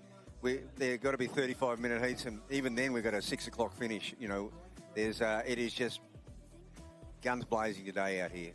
Mate, I wouldn't want to be anywhere else, and thankful to be able to spend the entire day, first light to last light, sitting next to you on the lounge here in the commentary booth, watching grassroots surfing at its best on an international level. And, yeah, it's going to be a big one. It's going to be fun. So numbers starting to roll through there. Nick Squires didn't drop the big number that we kind of expected from him. But there's still a bit of time on the clock. Just under 20 minutes remaining here. Yeah, really, to your point, it's so important to get in the right rhythm out here. You know, you can't lose if you...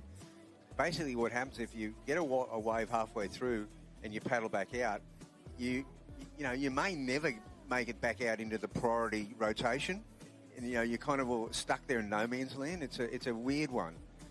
Been really just fun watching each of the clubs adapt to the format changes. They did it really well. They really took to it and worked out some strategies in those slower conditions through those first couple of days. But any strategy that you had for the first 2 days to stay alive has been basically thrown out the window with the arrival of the swell. The sweep is a factor, and yeah, we've seen some teams really struggle with it. Well, we had to really hustle today to get it back to my original format, because this was the day it was designed around. yesterday, and you pointed out that the change in strategies when we went back to only one extra surfer going out was immense. Now it opens it up again, but it brings with it a whole new layered level of strategies you can take. Lots of different options. Most definitely. Seen the bonus 3 points. You know, really, clubs that miss that at times have really been punished for it. So that again, is a really critical decision to make for a surfer on the outside. We've been rattling off some plugs for the amazing charity partners of the Usher Cup. We talked about the Village School earlier on, Currumbin Wildlife Hospital. As we go behind the scenes of the broadcast, our crew's been on fire lately. They've been fighting big storm fronts, bugs. Our cameramen are just running around the event site like maniacs. But we are proud to bring you all the vision live from the Usher Cup, and certainly want to thank all our partners for getting behind the event, including RWTD, which are bringing you the broadcast live. Make sure you check them out. It's been a lot of fun. Past couple of days, you know, these broadcasts, they can get stressful sometimes, Bugs, but not this one. As we see Squiz firing up, and, you know, they're really relying on him to deliver. He's a man that's put in some great performances at the qualifying series level. He's done some damage on the North Shore when he's gone over there, had some big highlight moments. And, yeah, there's a great ride for Scarborough to get back on track. Yeah, what an evergreen. Yeah, 4.87 for Nick Squires and Joshua Pepper now. He's going to be unleashed on this lineup. You know, we tend to see real flurries in the last sort of 10 to 12 minutes of the heat. You know, but there's low sort of rotationally. We're well into the second half of the heat. There's been 20 minutes has elapsed. Libar have only had the one ride, it looks like. Yeah, Jack Murray's on the treadmill out there, and someone's turned the speed right up on the belt, and he's not really making much ground, so he's just holding position as high up on that point as possible. And it's kind of right there, just off those snapper rocks, Bugs, that sweep's at its most extreme. Oh, it certainly is. There's a lot of water moving around, and we saw the swell direction coming, and, you know, yesterday I was hoping that we could obviously have enough today to get through the high tide. Certainly not a problem. It brings with it a whole nother level, because you've really got to paddle hard to stay where you are. You sure do. Currumbin Wildlife Hospital, I touched on their work before. Property of the National Trust of Australia here at Queensland, which has grown to be one of the busiest wildlife hospitals in the world, admitting up to 14,000 animals or more a year. And that's a service provided free of charge. So, you know, they're just doing such great work. You fight an injured critter, that's the place to take them. They'll be nurtured, nursed back to good health by qualified staff. You know, we've gone up there and seen these, just these majestic eagles that have been just brought back to health, you know, and, you know, you bring them back to health, you get in the cage with them, they'll peck your eyes out. Yep. We love the work of the Currumbin Wildlife Hospital, and also, you know, the sanctuary out there is a good place to go and celebrate all the beautiful native critters in this part of Australia. Yeah, I mean, you know, when we go and visit there, the people are just coming in with, you know, shoe boxes with, you know, beautiful birds that have been, you know, hit by cars or, you know, all kinds of injuries, koala bears, and they just do a wonderful job. It's amazing. We're so stoked to be able to support them. So we're down to the 14-minute mark here. If you're in that Froggies round, it's no second chances. You need a top two finish to stay alive here on finals day. And Team Labar, you can see just how much they're up against it on the clock here. Well, even the local team, D-Bar, you know, it's that just goes to show what a struggle it is out there. Now, one of the other things that I guess I've done here is just knowing the break and knowing a situation like today, you don't lose priority if you paddle for a wave, because you're already going to be punished enough, Ronnie. Yep. Because as soon as you paddle for a wave here, it kind of takes you out of the lineup nearly. And, you know, So that's one little adjustment I made. And now we see, it looks like D-bar turning for this one. Yeah, this is Jimmy. Let's see what he can do. Strong surfer, Jimmy Hill. Thick unit. I was having a chat with his old boy before. And they fancy their chances, but they really haven't been in rhythm so far in this heat. Jimmy might be able to turn things around with a solid finish on the end of this ride. Just trying to maintain a bit of momentum as he lines it up. There's a nice tap, and again, goes to the rail. Taking this one right through to the inside, throws the hands up to release Nick Vasicek on the lineup. Oh, look how far down he's come too. He's going to have a long paddle in. There's a big gutter down. Look at Rainbow Bay. It's been just scalloped out. You know, a bit of erosion happening over the last couple of months running, and they've got a big, deep gutter to paddle over to get to the beach even. So I don't think he'll be going back again. That'll be pretty much a keeper for Jimmy, I would think. Yeah, it's probably going to take him 5 minutes just to get back to the Snapper Rocks, but nice roundhouse to get started there. Yeah, nice roundhouse. It goes a bit fat here, and he has to sort of tick-tack and back, and these aren't like major scoring moves, but then he keeps it going. I like the way he brings it all the way back into the energy, and now he gets it down the line, starts hitting it, going into the rainbow section. So he makes up for it, Ronnie. So those first couple of days, Bugs, we had a pretty tame swell and really high tides, and it kind of slowed things down through the middle of each competition day, but enough juice out there to keep rolling through this high tide today. Well, now I'm actually, liking the fact that we've got a midday high tide. I think it's about 11:19 at Snapper Rocks. I'm liking that now. That's working in our favour today. A bit of water on the bank is excellent.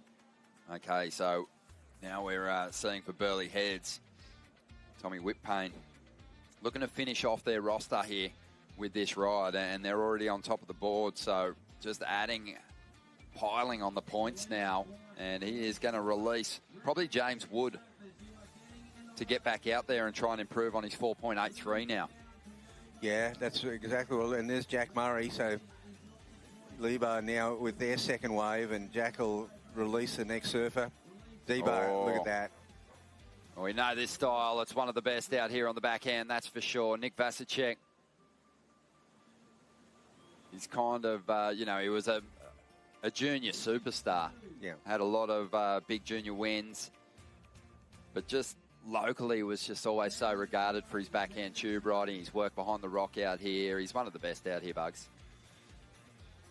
Now we see Freya Prum going out. Now she's going to do the jump off. Whoa! Good. Wow! Well timed. 10 out of 10 for the entry. Yeah, it's all judgment. You watch locals; they stand way back. They stand way back on the surges, and really have a good look out there when they see a clear gap. And then it's a bit of a sprint across the rocks. So they're sharp, but sometimes the judgment is also you got to retreat. You don't hang out on the back out there, but. They could have just watched Sheldon and Parker or where they stood, and it's well back. Okay, so Labar now are starting to find a bit of rhythm in this lineup coming into this final 10 minutes. It was a quick exchange. Jack Murray chewed up a bit of time on the clock, but got his ride, released Harry O'Brien, who's already taken his ride in. Well, Nick Vasicek, same deal. I mean, he got straight back out there and got a wave so quickly. That's Jimmy Hill just making his way back out past hockey towards Snapper Rocks again now. And look at that in the shorey. That's how you start it. That's where you start. Yeah. Classic. Good living. Good living up here on the Gold Coast. So good. So still waiting on some numbers to roll through here so we can give you a better picture of what Scarborough and Labar need to do to get up into that top two. But Nick Vasicek has released Freya Prum on this lineup. She's in a good position now. And she's going to be the final surfer in their order. The numbers starting to roll through. Jimmy Hill got a 5.77, so it was D-Bar's best. Nick Vasicek, 7.17. That's put D-Bar on top. Burleigh's been pushed in the second spot for a minute. And, both those clubs consistently putting up good scores through their first three competitors. Well, 1 minute we're talking about D-Bar lagging behind. They've only got one surfer done. Now they're well, Burley's just overtaken the lead again, but it's kind of been tick and tack between those two. Lee-Bar not far behind. Freya's up at the moment. She's found a nice little wall that's just allowing to get some of that nice rail work done. Just chipping away. It's not the biggest wave that we've seen all day, but just getting through the order at this point in time is going to be a huge advantage. So Freya releases the next surfer, assuming Nathan Cook's going to jump straight back out there because Jimmy's just done the big runaround. And there is Big Cookie entering the lineup. So he's looking to improve on a 5.17 Bugs, and I'd back him to do it. He's just rock solid. He just got a wave that fizzled as the opening surfer for T-Bar. So I'd like their chances. Oh, I really like Nathan's chances of improving on that. He's got 7 minutes, so in the end of the day, in that flurry between Jimmy, Nick Vasicek, Freya, they got themselves ahead of the clock. So seeing the replay here of Freya. Yeah, certainly showing a bit of local knowledge there. All of those three surfers are... But Burley Heads has got himself back in the front. Matty Jobs always leads him out. He's like the hoggy, He's going to go out there and he's going to get a 6 or a 7 in good time. That's what you want. Yeah, well, Matty did really well again. He's top scored for his club. Everyone has their different strategy in the order that they place their competitors in the lineup. Burley like to lead with their strongest. Yep. Set the pace and kind of build on it. I guess tactically it can really work in your favour. If your gun surfer, doesn't happen to bank the big number, they're the freshest surfer who's had the biggest break. Once you get through your order to get back out there and have a crack at and improving on it. That's another advantage. I mean, that's a very sound strategy to deploy, having that freshness in the legs after the, around about that 30-minute mark. I've got a few NRL analogies there, right? Oh, definitely. So here we go. Up once again. Looking to build on some scores now. We've got James Wood. He's trying to better a 4.83 at the moment to strengthen Burley's position. And Labar have got Nixie Ryan. Yeah, here's the challenge. We didn't see the start of this wave, but Nixie has been a performer in the Usher over the years, in everything. Yeah, once if you've gone out there, that's Nixie's obviously her first shot at a number. But also toward the end of the heat, if you take a wave and you don't improve on it, once you kind of know that you might not better a score, you've very quickly got to make the decision to release that next surfer because there's no chance you're getting back to get back out there. That's exactly right. I mean, you've nearly got to kind of break the patterns that you've been known to be doing, and go, okay, that's a dud, accept it, get down, release and lie down. Big shout out to the partners, in particular the major partners behind this event, the Gold Coast City Council. They've been with the Usher Cup since its inception. The Usher Group, of course, and Hutchinson Builders. Big thanks to you. Representatives from each of those organisations are down here in force today, just sitting in the VIP zone, lapping up all the good times. They're drinking the good times down, Bugs. Yeah, it's a day for them to enjoy the fruits of their sponsorship, really.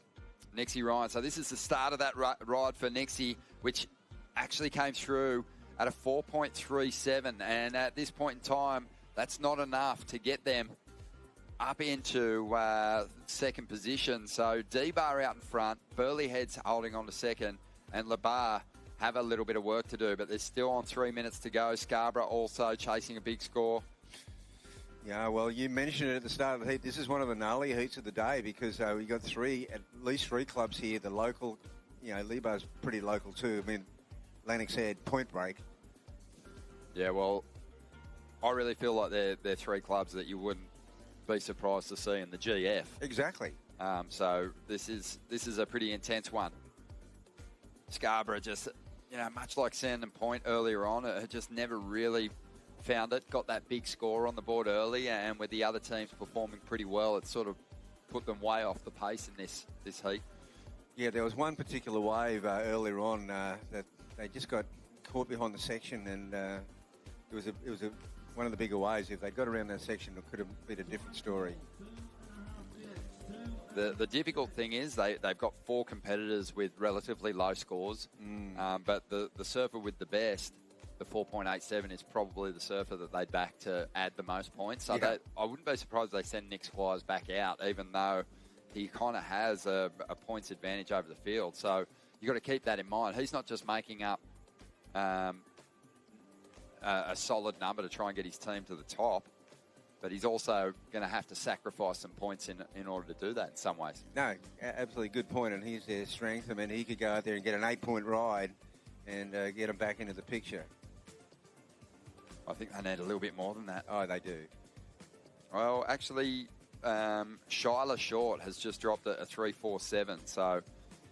Okay. With a really big score, Nick might just be able to do it. But Labara are calling... Well, I don't know. We might have a score on the way for Labar for Jack Murray. Did he do enough? Because, Labar's right there. This is a close one. Oh, super close. Burley Heads and Labar coming... Debar looked to be pretty sweet at this stage.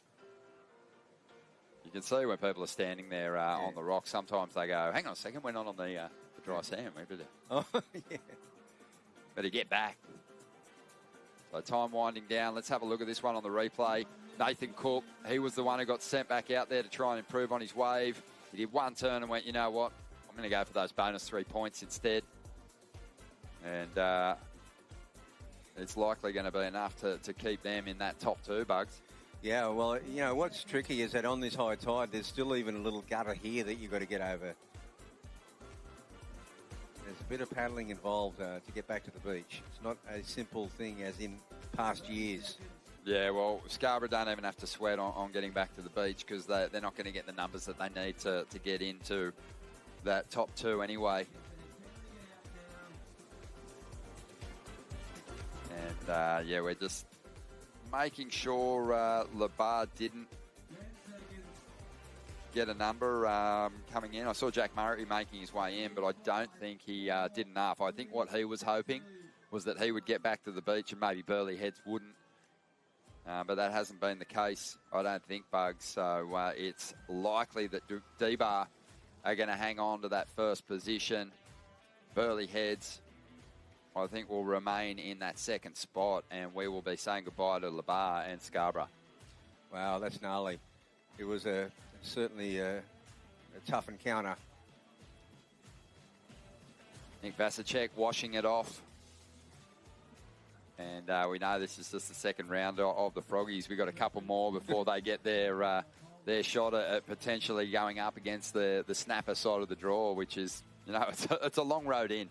Well, it's a day of right now of managing, the hydration, managing the energy, because there's a massive challenge if you're in the Froggies round, in a pretty challenging day of surf conditions. Certainly is. So we are gearing up for the final heat of this Froggies round, this repechage round, and we're going to see Palm Beach out there in the red. Yarumba, another Sunny Coast team, is going to be out there. They're going to be in the white. North Shore Boardriders are going to be in the yellow, and Huntington Beach Boardriders are going to be in the blue. So a couple of our internationals joining the mix. We've got Vaughan Deadly stepping into the booth for the call. Good to see you, Vaughan. We'll get your mic turned on in a second. But, yeah, this is going to be a lot of fun. It's been awesome watching the North Shore Boardriders flare up. Nalu in particular. He's been super impressive. Yeah, this is another great heat. Palmy, a local sort of a local club that just on the day is really putting it together. Yarumba from the Sunshine Coast They were one of the last clubs in. We just couldn't invite everyone this year, and there was a quota, and they got the last spot in the event. Bugs, we know how bad Snapper wants it as the host club, but some of the more underground Gold Coast clubs like Palm Beach, how inspired are they to knock Snapper off the perch at their home break? Oh yeah, well that's Theo's club. Theo's a Palmy kid. So that says it all, right? What a grub. No, it's awesome. It's a healthy rivalry up here on the coast, isn't it? Oh, it is. And those underdog clubs, Palmy, M&M, I mean, they have their days where they knock off the big guns. Big celebration of surf down here. Big celebration. M&M won this comp once, right? Yeah, M&M won the club component 2 years ago. That's right. When it was a hybrid event, it all counted. M&M actually won this part of the event. Yeah, that was cool. Oh, that was the coolest thing. I mean, they had a ticker tape down the main street of Miami. Yeah, there's a bronze statue of Ellie Brooks on the point down there at Nobby's. Yeah, cool. And Theo and I went up one day when they were having their club round, presented the trophy, and I'll tell you, it was on. It was real. How fun.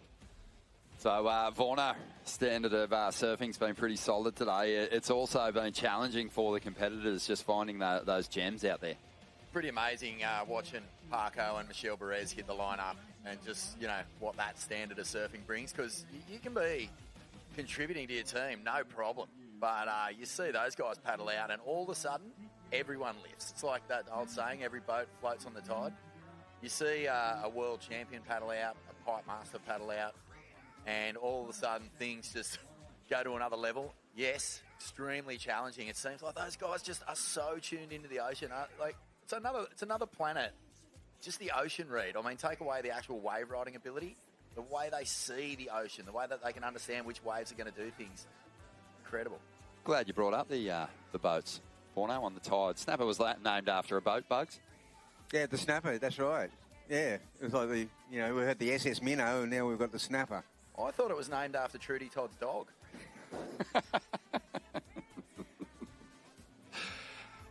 Nah. Here we go. A little bit of a paddle here. Yeah, she did. Oh, see, this is what we do. You don't lose priority paddling for a while. Well, there's no priority at this stage. This is back in the old days. I love it, Bugs. Yeah. A little bit of Terry Richo elbow to the back of the head, that sort of carry on? Or do we keep it a little bit more civilised these days? You must have been surfing heats back in the day where as soon as the wave created a bit of a wall between you and the judging tower, all sorts of shenanigans would have been going down? Oh, yeah, there's a couple of them. Yeah, good. We're loving the show, and we've got more guests joining us here in the booth. We're loving our time out here. We've got the Space Coast on hand. How's it going, Ronnie? How are you doing today? Mate, absolutely loving life. And how's your trip to the Gold Coast been this year? So far, so good. It's been another epic journey to get here. And, just being here alone, despite trying to figure out the forecast as it was coming up and coming down as we got here, it never let down. Like, we're so grateful when coming from Florida with the conditions that we normally have to be blessed with these conditions. And then watch it turn on today has just been phenomenal. Mate, how's the spirit in the team, the Space Coast team? Every time I see you guys, it looks like you're just ripping your skin off with excitement. Yeah, we're a bunch of frothers. Where we're from, and we don't get a lot, so every little chance we have to play a bigger role in things, we try to relish in it and do our best. So, is it true that you guys did catch a rocket over here? I think you guys beat Coffs Harbour up the coast. It took about an hour, didn't it? Yeah, it only took us about 3.5 to get here from Florida. So yeah, Elon's working on a new rocket that'll get us here in about an hour's time next year. So yeah, we're trying our best.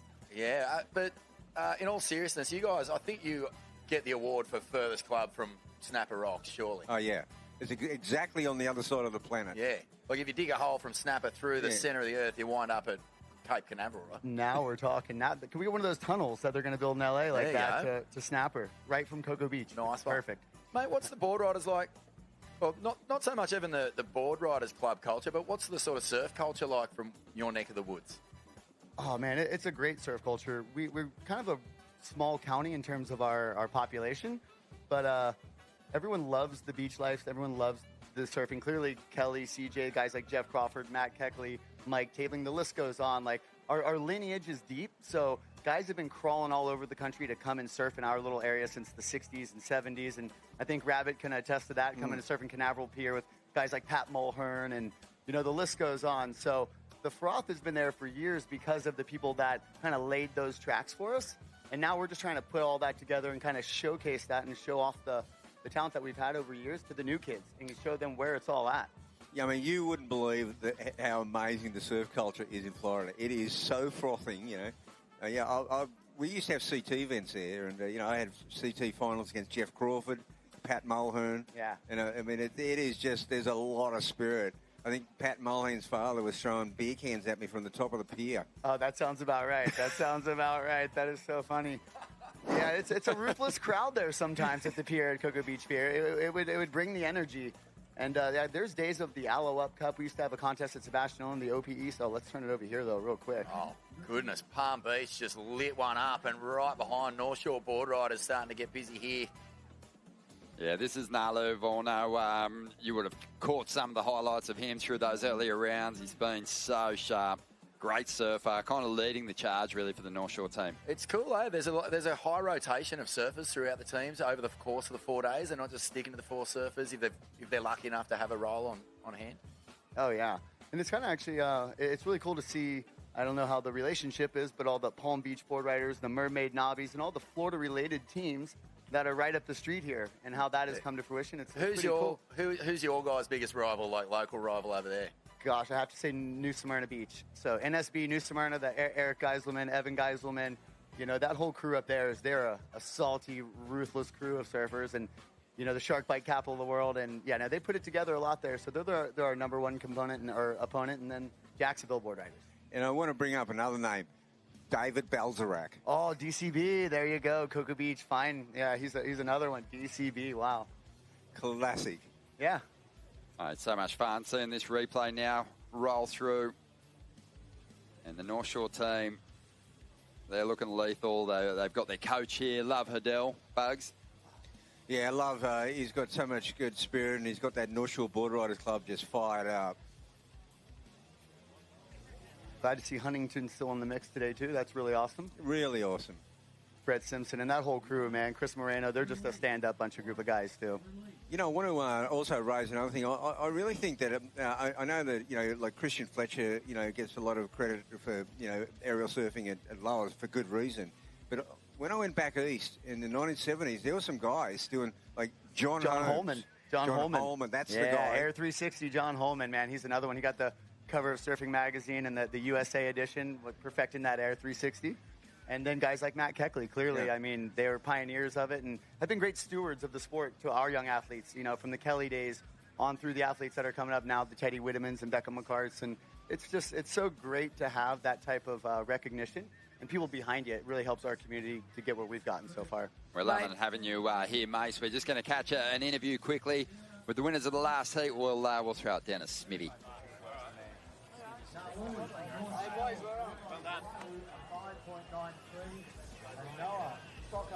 On here? We're on! Wow, D-Bar, the victors in an old-fashioned blue-collar, all-Australian bludgeon fest. Mate, you snapped that like a bricklayer into a trench after his morning 420 pie. Well played. Yeah, I don't know. It was a bit of a struggle, to be honest with you. It's pretty stoked to get through that one. I think we all are. Yeah, a bit of a grudge match too. Some, you know, local enemies there, rivals. Burley, did it feel good to get one over them? Yeah, a little bit. Burley have been ripping, and they went really well last year, so it was good to get one over them. And yeah, hopefully we got Snapper in the next round, so hopefully we can give it to them as well. Oh, give it to him! Give it to him! And we've got our mate here who said he's absolutely freaking and doesn't want to be on camera, so let's get him on there, mate. What do you want to say to the world? There's thousands of people watching. Don't it, D-Bots? Back to you, boys. Big Jimmy Hill there, buzzing. But Jimmy wants more. And, you know, some people go out there with that big expectation to drop the huge score. But sometimes if everyone in your team can get just slightly above average, get to one of those good mid-range scores, and you're consistent as a team, you can do the D-Bar. You can stay alive. Keep your dreams of Usher Cup glory well and truly intact. Yeah, I love one of the great things about this format is you do get to have, surfers who get emotional for that. Well, everyone. It's just like everyone on the Goldie probably knows how good Jimmy Hill is, but the rest of the audience globally watching him surf. Last year, he put himself on the map in this event. Like he was a name that not many people outside of the Goldie might have known. Next thing you know, he's a guy everyone's keeping an eye on this time around. So true, Vorno. Yeah, Jimmy he's a star for D-Bar. Of course. You rumba. Yeah, looking in, just saying. I know it was good, but what did the team think? I think that was Zane and Sink. Yeah, Zane's going to head back out by the looks of things. But we've got Mason here, who's the president of the Space Coast team. And one of the things that has been really nice, mate, is just seeing how invested the American crew have been with their uniforms intact. The President's Dinner, you guys all look so sharp. Yeah, we want to thank Ziggy and the crew at the United States Boardriders for making that special package for the clubs. And that really kind of gave us another angle and look at things. And yeah, it's just a great thing to be here and to speak on, like, knowing some of these guys that you don't know for clubs like us.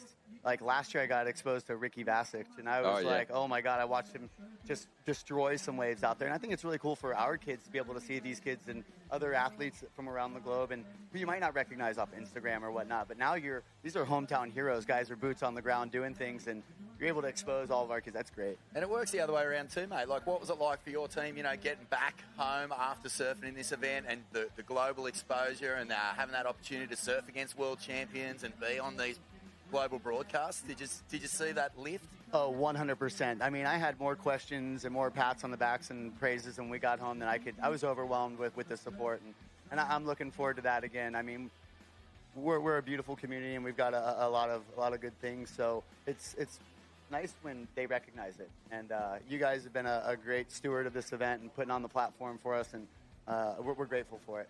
Yeah, I mean, it's so great. Sorry, Ronnie, but it's just so great to have 3 Floridian clubs here, 3 East Coast clubs. Yeah. And I know it's just, club surfing is really catching fire on the east side. And I know how much of a froth you guys are. And yeah. I can see it really igniting over there. Yeah, it really has. And again, this right here really sets the bar higher. And that's why more clubs are forming day in, day out because of events like this. Yeah. When you're able to tune into the broadcast, see the camaraderie, see the team spirit, and see what it does for your community. Like, that's what's really pushing the needle and growing this whole club culture. And we're grateful to be a part of it 5 years in and looking to be 30, 40 years in deep here in the future and seeing what that's going to happen. So thanks again, Rabbit, for making this happen. Well, it's just a template we've got that Theo and I worked on, that it's hard, solid competition, it's community, and it's charity. Right. Love that. Love those charity partners.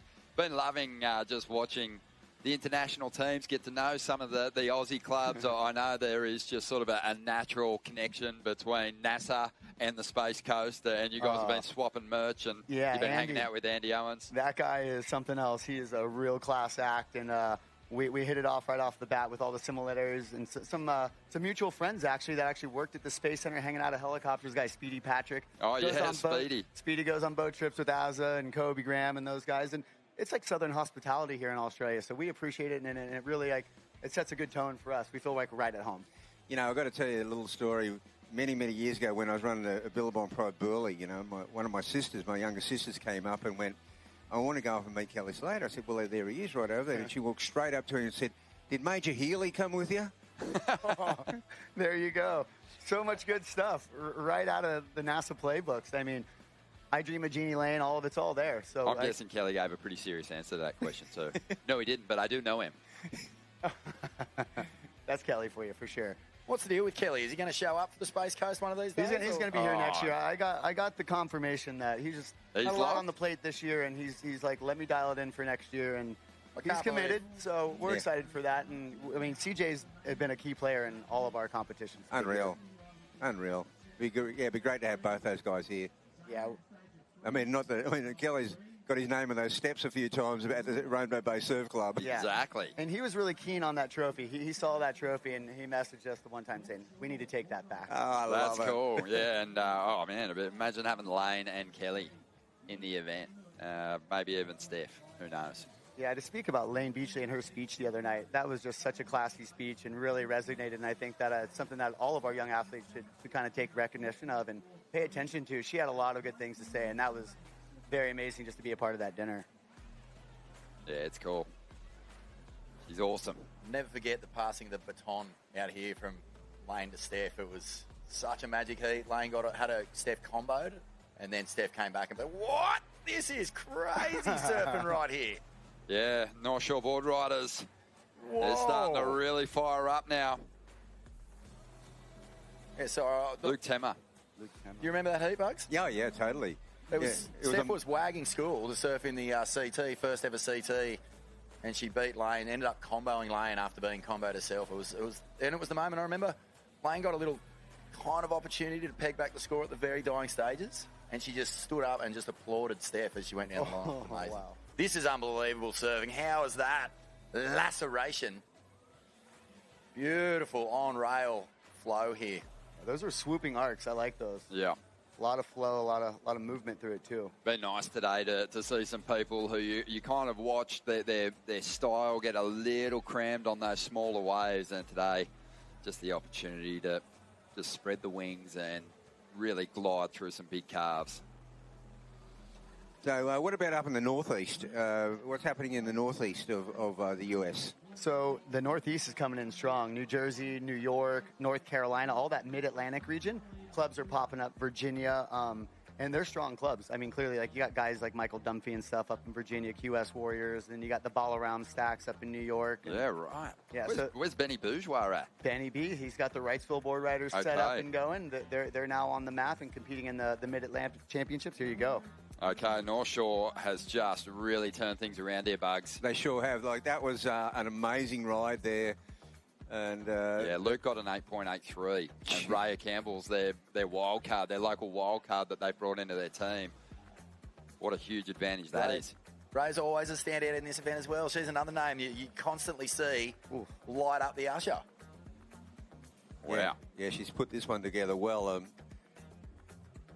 But Luke Temmer has really set up the victory for them here if it works out that way. Yeah, Ray is going to release Liam Wilson on the lineup now. So just to get you caught up, we've got pretty decent numbers for the Palm Beach Club. Diego Cordera got a 7.33. Zane Sylvester 3.93. They got a couple of surfers to go. Yarumba a little behind on the scoreboard. They've got Giselle Sinclair out there at the moment, and Huntington Beach on their third surfer, Sage Guinaldo. Whereabouts is Yarumba? It's up on the Sunshine Coast. Okay. Yeah. Right near Julian Wilson country. Ah, there you go. Near Coolum. Okay, all right. Yeah, it's a pretty cool little beach. Now, are there many clubs in the West? Yeah, there are. Margaret River, Yallingup, they're gun clubs, Okay, awesome. Does Shumba surf a Yarumba, Ron? Don't think so. Long reef guy. Yep, there you go. But no, there's so many clubs that you're only seeing a small portion of the Boardriders clubs that exist in Australia. Bugs was doing a rough count the other day, assuming there was around 80 Boardriders clubs. I mean, we got 48 in the mix, and obviously a lot of those are international here at the Usher Cup. But yeah, some amazing clubs. And Bugs' phone, every time the Usher Cup wraps up, it must just start pinging Bugs because there's so many people who want to get in the mix. Yeah, well, that's true. I mean, it's unfortunately we just can't everyone in it. We've got this burgeoning, growing list of international clubs. Obviously, and this is kind of nearly like the last all-in. Things are going to change after this year. We'll talk about that a little bit later. But so in this last all-in, we've kind of invited all the Gold Coast and Tweed clubs. Oh. Wow, that was a huge drifting lip run there. Oh. Cool stuff. Only better by the fact that his hair just completely exploded as he came down off the roof of it. Unbelievable. And on the outside, Huntington Beach starting to flare up. Yeah, Simpo got him back on the right track. Yeah, this is Sage. Just look at that. Just easily gliding over that dead spot there. Trying to make the connection. Oh, the wave just gave up on him, unfortunately. If there's one team that's going to do well in that dead section, you'd think it'd be Huntington, right? They basically invented surfing from whitewater through dead nothingness into a shorey. Yeah, the Boat Llamas Huntington Hole. Oh, how good. Yeah. I was actually been watching on Instagram lately, Rabs, Dream Tour days, some of the crud the tour surfed in and the incredible standard of surfing, the way that, I guess that early, it's kind of like Duma, Barton and all those crew that era. against just the tail end of your years, and it's tough going, mate. Well, what happened at the tail end of our year was that it ended up, for a period of time, there was 26 CTs. Insane. Yeah, there was 26 events all over the world, and most of them were in the middle of summer, and small waves. I mean, it was small wave mastery. Yeah, I mean, look at this. If you had a wave like that back in your day, you would have been losing it, Bugs. There was probably the odd one here and there, but mostly, it was summer. In our day, we actually had pretty decent waves. The original days. Yeah, we only had about 12 events, and they were at good locations, Burleigh and, some... Yeah, the tail end killed a lot of people's enthusiasm, but how's this? This is the stat I can't ever wrap my head around as we see Huntington Beach firing. Beautiful slash. Oh, that was so clean. But Damien Hardman won 7 CT events in a year and didn't win the world title. Yeah, well, there you go. I mean, it was That's amazing. Crazy. No, there was different. It was different stages of. They weren't all the same level. Yeah, right. There was a lot of smaller ones, and there was a lot on the East Coast. The Record Bar Pro and the Aloe Up Cup in New Smyrna. I watched Damien Hardman and Tom Carroll and a bunch of guys come out, and that was an iconic event for New Smyrna. I'm kind of bummed that one went away, and but that was an opportunity for us to see the world's best. Like, you only open up magazines typically and see those guys, and now they're in your backyard at New Smyrna Beach, and that was a real eye-opening experience, I think, for all of us young surfers. Bugs pulled a real shifty up there at one of those events too, Bugs. It was one of those wind swells where super north swell running down the beach, and you kind of ducked down and sort of hid from the judging panel and then pulled off the wave with your hands above your head like you'd been barreled and got a big score. but to put... One of my favourite tricks. Yeah, but to put it in perspective, it was at Atlantic City. I took off on one pier and made it all the way to the other pier. So it was right at the end of that Atlantic pier. City to Margate or something? Yeah, I made it like the only one in the contest. I went from pier to pier. Unreal. On this North Swell, and right at the end I did that. I mean, it was worth a pretty big score. Well done, mate. You had them full, Bugs. Good stuff. Well, have a look at the numbers starting to roll through for the North Shore team. They're solid. They're well out in front now. Ray Campbell had that 6.67. Luke Temmer's got the 8.83. An excellent score. Liam Wilson, though, hasn't yet put up the big number, but he's just chilling out there at the moment. He can go back out. He's got a bit of time here. His team has already amassed almost 24 points.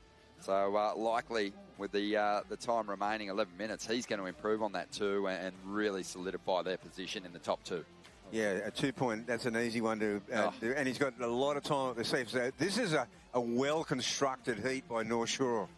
Sure. Just for the crew who are tuning in for the first time today, Bugs, I've noticed that you do see surfers re-enter the water if there's time on the clock to try and better their lower score. Is that right? Oh, yeah. This is like taking a bit off other sports we had NRL earlier. This is basketball, NBA, off the bench. Your bench players, you bring them back on. You can bring the bench player back on. Yeah, I love that integration of that rule. It's really good. I think it's something that we want to take back to our Boardriders clubs back at home to get that round-robin effect, to not leave anything on the table. Yeah, it just opens it up. Like, what I'm trying to do is, eliminate rules for the sake of rules. Eliminate penalties, and make it so that it's all go forward. You just make it better. It's just so interesting too, because you can take the mindset of attack, go after the big number straight away, or just make sure you complete your ride, get your team off to a good start. Don't even go looking for the biggest set in that opening exchange. Just let's get ahead of the clock and then start working on really stepping it up with some big turns. But for the most part, people don't waste the opportunity on a quality set. We've seen that today. Like that 8.83 for Luke Temmer, he had a 2.57 and just went, I'm not settling on that. The clock's irrelevant at this point. I want to get our team a good number. And let's face it, if you've come recently, or at any time, but very much recently from the North Shore of Oahu, paddling out is not a problem. Against the current, against anything, against 30-foot waves, I mean, seriously, there's no problem. This is the Portuguese team. They're coming up in that next round, the semi-finals for the Snapper division. They're the teams that haven't dropped a heat yet. And they're not too far away from shoring up a position in the grand final. So this is a team that we saw just in absolute celebration mode after finishing in second place last time they performed. Look how jacked up they are. It's like Champions League out there. Yeah, they came in hard. They came in on attack mode. And yesterday, the jubilation on their faces when they got second. This is so good. The Tommy Raudonikis face slapping. Yeah, that's it. High energy. This is so cool. I mean, this is what it's all about. Such a young team too, Bugs. Yeah. They've really brought out the young guns. Well, you know, when Theo and I were meeting all the teams coming off, arriving, I couldn't believe how many young guns were coming. I said, this was what it's all about. You know, with some seasoned pros, like, you know, Ezekiel Lau, Damien Hobgood, you know, Brett Simpson. Michelle Borez.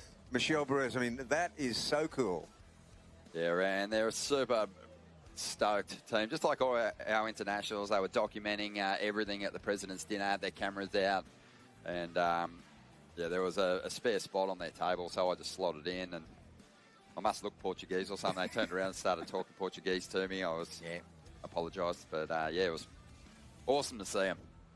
So I wonder how many people are tuned in Portugal right now. What time of day is it? The whole country. The whole country is, I'd imagine. Like, what a moment for them. This is awesome. By presidential decree.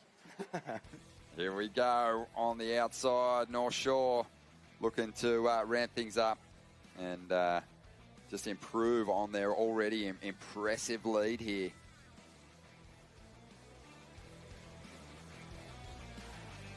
Liam Wilson. Yeah. He's still trying to improve on that 2.17. He's going to have a lot of time to do it. He's cruising. There's still 7 minutes to go. You know, Liam, he's from the Laia side, on the east side, and he said it's pretty cool. He's got a lot of kids learning to surf over there, and they've got their own little community, and, you know, the North Shore's 10 minutes away. Yeah. Pretty cool. Fantastic. So we've got the North Shore Boardriders Wahoo and North Shore Sunny Coast. Yeah, that's right. They haven't... They haven't met up yet? No, they haven't met up yet. I mean... That's a commentator's nightmare, that one. Yeah, I think he'll probably send Nalu back out there. He had a 5.93, but he's definitely capable of going excellent. So there's still that time on the clock. But they're cruising. It's funny to think of North Shore Boardriders Club, you know, setting up the little scaffold or the little club tent in front of Pipeline and sending everyone in. Club day. Check yous later. I mean, how does it work here when there's a club day on, Bugs? Do you just have to deal with the flotsam and jetsam in the lineup? Or? Yeah, you got to coexist. You know, coexist. Yeah, we just coexist. I mean, our figure just comes out in the wash. You know, this comes out in the wash. Ellie Brooks on screen, just a real superstar in that M&M team. They'll be relying on her again as we see Nalu up once again. So he's trying to improve on that 5.93. Really like Nalu's style. Same. Just easy to watch, easy to the eye, flow throughout. You can tell that he just, you know, it doesn't matter what's standing up in front of him. He's got the variation to deal with it. Sure. I'm a big fan of the long grain. Yeah. I love a long, bendy, stretchy body out in the surf. Makes me feel like because I grew up in the era where all my heroes were 5'8", 5'9", 5'10", thick, muscular, had thighs like, you know, they had hindquarters. Salt full of walnuts. They had hindquarters, Vaughn. They had hindquarters. They did. Yeah. They're... It just felt like I had the wrong body to even think about being a pro surfer in that particular era. It turned out you did have the wrong body for it, Vaughno, but you've done pretty well anyway. I had a good body for getting stuff off the top shelf. Yeah. That's about it. Headbutting low-hanging branches. Yeah, here we go. Oh, beautiful looking wave. Oh, there was a huge spray off the rail there. The Roomba. Drifted the tail on the second one. That was awesome. Hopefully this thing Love sets it. back up for him. Sorry, mate. I love it, though, when you see someone take off and they come through that little bit of whitewash out the back and it just goes green. You know, you get that beautiful green, steep face. You can see the sandbank underneath, Bugs. They're the ones. Yeah, they are definitely the ones, Borno. So 4 minutes left. There's still time for another rotation. Another change-up, maybe. That was Isaac Markwell doing a great job for Urumba, and they're going to release Noah Stocker, most likely on this lineup once again. Oh, release the Kraken.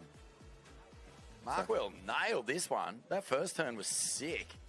Definitely got points in it. Yeah, well, Yarumba trying to get themselves out of the basement here. What's going to happen here, Bugs, when the tide starts draining out? Well, to sort of describe what this bank's going to do. Well, there's a belief that it will get pretty darn good this afternoon. And we love the sound of that. Pretty darn good, in Bugs's words, is saying unbelievable. It is saying a lot. Want to shout out another one of our charity partners here, Friends with Dignity, a collaborative, non-for-profit organisation focused on improving the quality of life for any adult and child impacted by domestic violence through financial and tangible resources, programs, scholarships, enhancing the safety of those poor individuals. So Friends with Dignity, check them out. Doing great work. Great work. Angels. Okay, so scores on the way. Things tightening up. A late charge from Yarumba has seen them make a big move up the leaderboard here. A 6.47 for Isaac Markwell has him in second spot now. Yeah, Yarumba having a dig, though. As I was saying, they were the last team into the event. Wow. Wow. Making it count. They had the 48th spot. That's cool. Yeah. Well, that is a huge performance from Isaac there. And well, he had the canvas, didn't he? That thing just sat beautifully off that bank. Just got all steep, and he didn't miss the opportunity to just... What's the word? Sometimes you hear people say tag it. I reckon he clobbered it. Yeah, he did. So pressure's Smash. on Palm Beach now. They've got Grace Knight out there. She is looking for a pretty decent score here. Doesn't need a whole lot at this stage. They're not too far behind, as you can see on the leaderboard. So Grace can turn around the fortunes of the Palm Beach Club. Huntington Boardriders, they got a little more work to do. Yeah, they go. Wedge. Dylan. Yeah, Dylan Sloan. Seen a bit of Dylan. He's been out there getting a lot of free surfing done. Lapping up his time here on the Gold Coast. But Dylan needs a good score, and they probably need to get Bailey Turner back out there as well. There's not a whole lot of time for that, so their chances are hedging on this finish.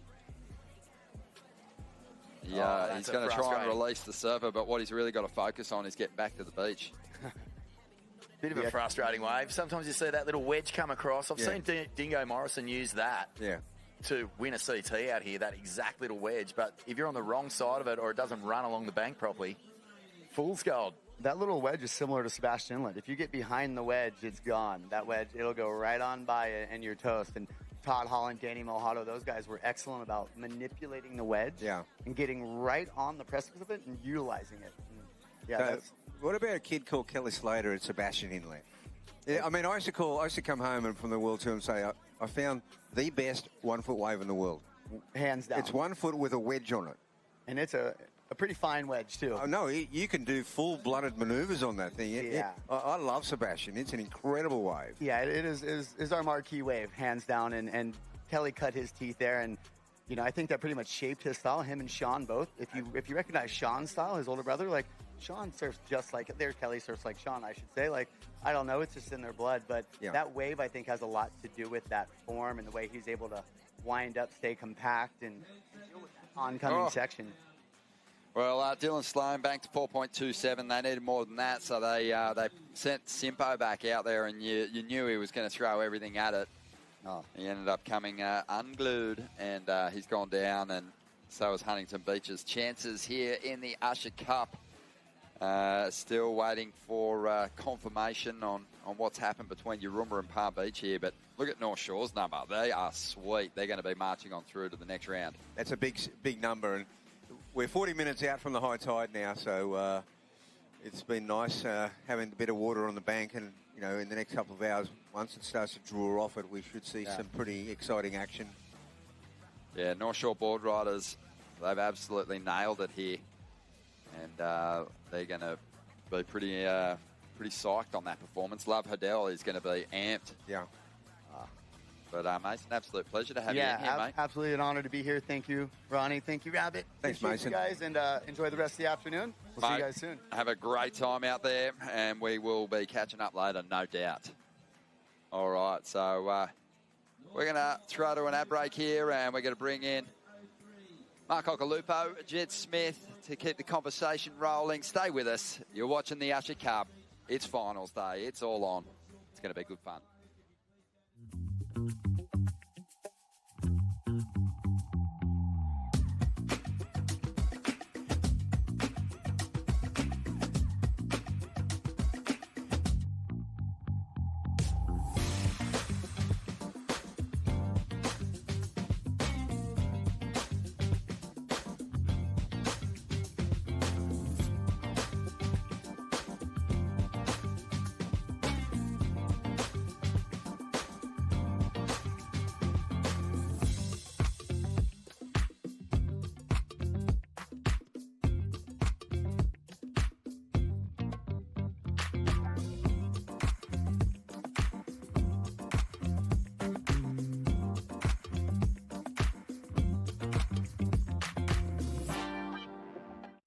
If I want to get in comps like this one day, what do I have to do?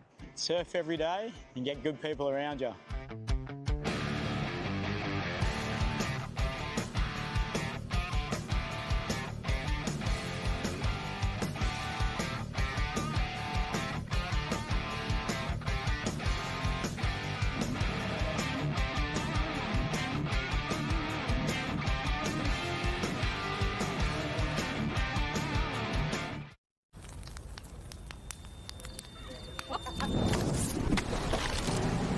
In 100 meters, keep left. Head north on M. One motorway for 302 kilometers.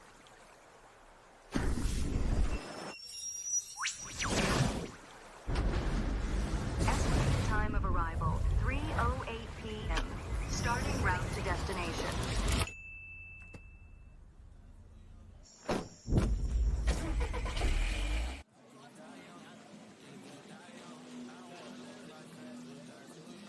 Well, look at those lines peeling through the beautiful Snapper Super Bank. And, well, we've had all sorts of conditions this morning. I mean, it was wild and woolly and out of control almost. There was a lower tide early, but we have had the wind settle back, the swell settle back, periods opened up a little bit. Bit of a high tide, so it's swallowing it up a little bit, but lovely day unfolding here. Of course, joining me on the bench up here in the commentary booth, of course, once again, is my co-commentator, Mark Occhilupo. Good afternoon, Rocky. The trade winds are blowing. The swell's 3 to 5 feet. It feels like we're back to normal here on the Gold Coast. Well, not so much back to normal. On the end of the couch there is Jed from the Swellians. So, Jed, good to see you, mate. He's not normal. No, see, Rocky, dropped on my head one too many times, and living with it. Living pretty well. I think I'm doing well. How are you, Jed? Good, mate. Good. Psyched to be here. Reaching the top of the tide, so on the run out, we're going to be getting some pretty primo cons. Unbelievable, eh? You know it'll be... Usher Cup just dials them up. Morgan Siblick. Sick rebound. Patent and roundhouse cutback that he has. Starts it off early for Merriweather. Mate, another stacked heat. So top two qualifiers from this heat continue and progress on, I think, to the major semi, let's call it. And, mate, look at some of the pedigree in this lineup right now. Merriweather, maybe he's just claimed it, so Morgs is going to be coming in. But Merriweather, one of the most storied beaches in surfing history, from Mark Richards through to Jackson Baker today, kind of Challenger Series CT guy, and everyone in between. Craig Anderson, Mitch Ross, Ryan Callanan. Matt Hoy. Oh, yeah, how could you forget the Hoy? I mean, geez. He's an unforgettable character, isn't he? Matty, you love him. He's one of the icons of surfing. Yeah, a lot of goofy footers, you know. You got Louis Egan, Cole Smith, Simon Robinson. The Arc Lots Man. of goofies, the Arc Man. Yeah, so hello to all you guys if you are watching. Merriweather have been doing pretty well in this event, even though they had to kind of scurry their way through all these rip and charge rounds. Not too dissimilar for a snapper. And here we go, Morgan, his first ride. He was umming and ahhing about this, Glenn, and decides to...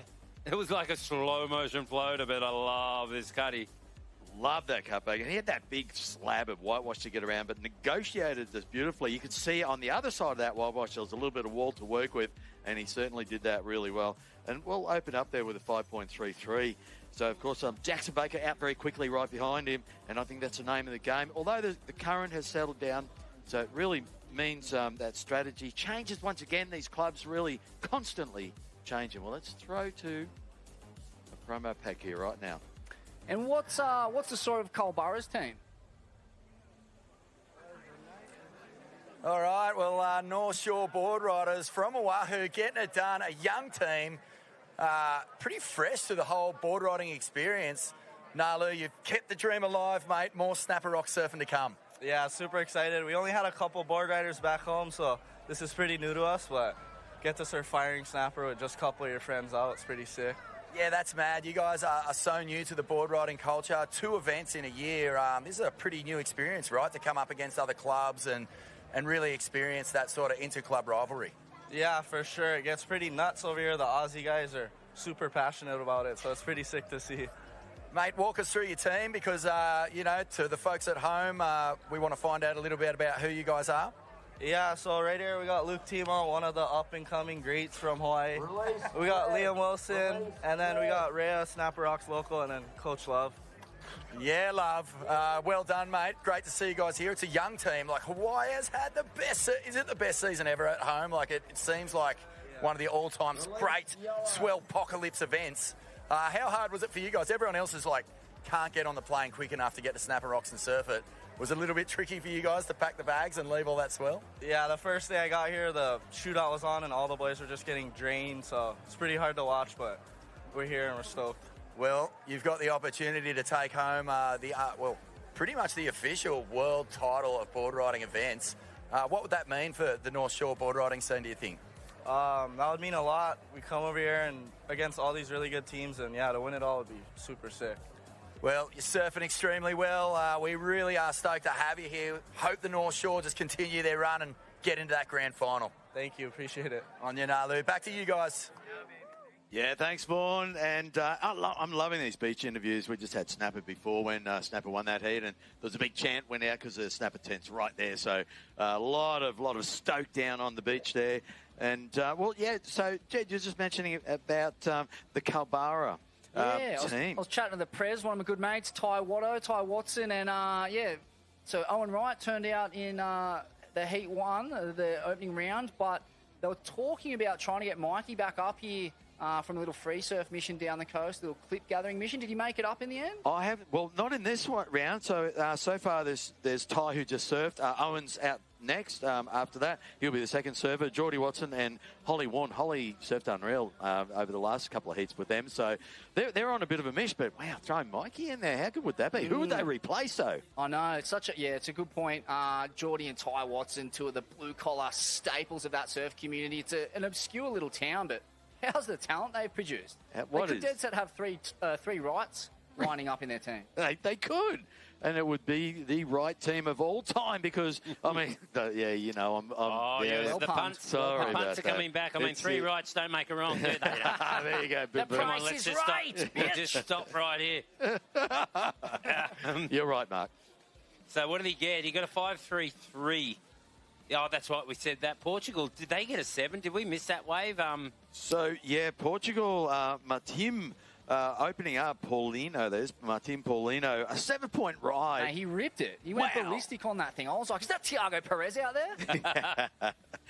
I love it. And obviously, Portugal had so many good waves there. I actually went there way before, in the 80s when I finished the world titles in France and linked up with Paulo and Ivo. And we drove down and it was the maddest trip I've ever had, driving across the desert, across Spain and following the coast down northern Spain and through Portugal.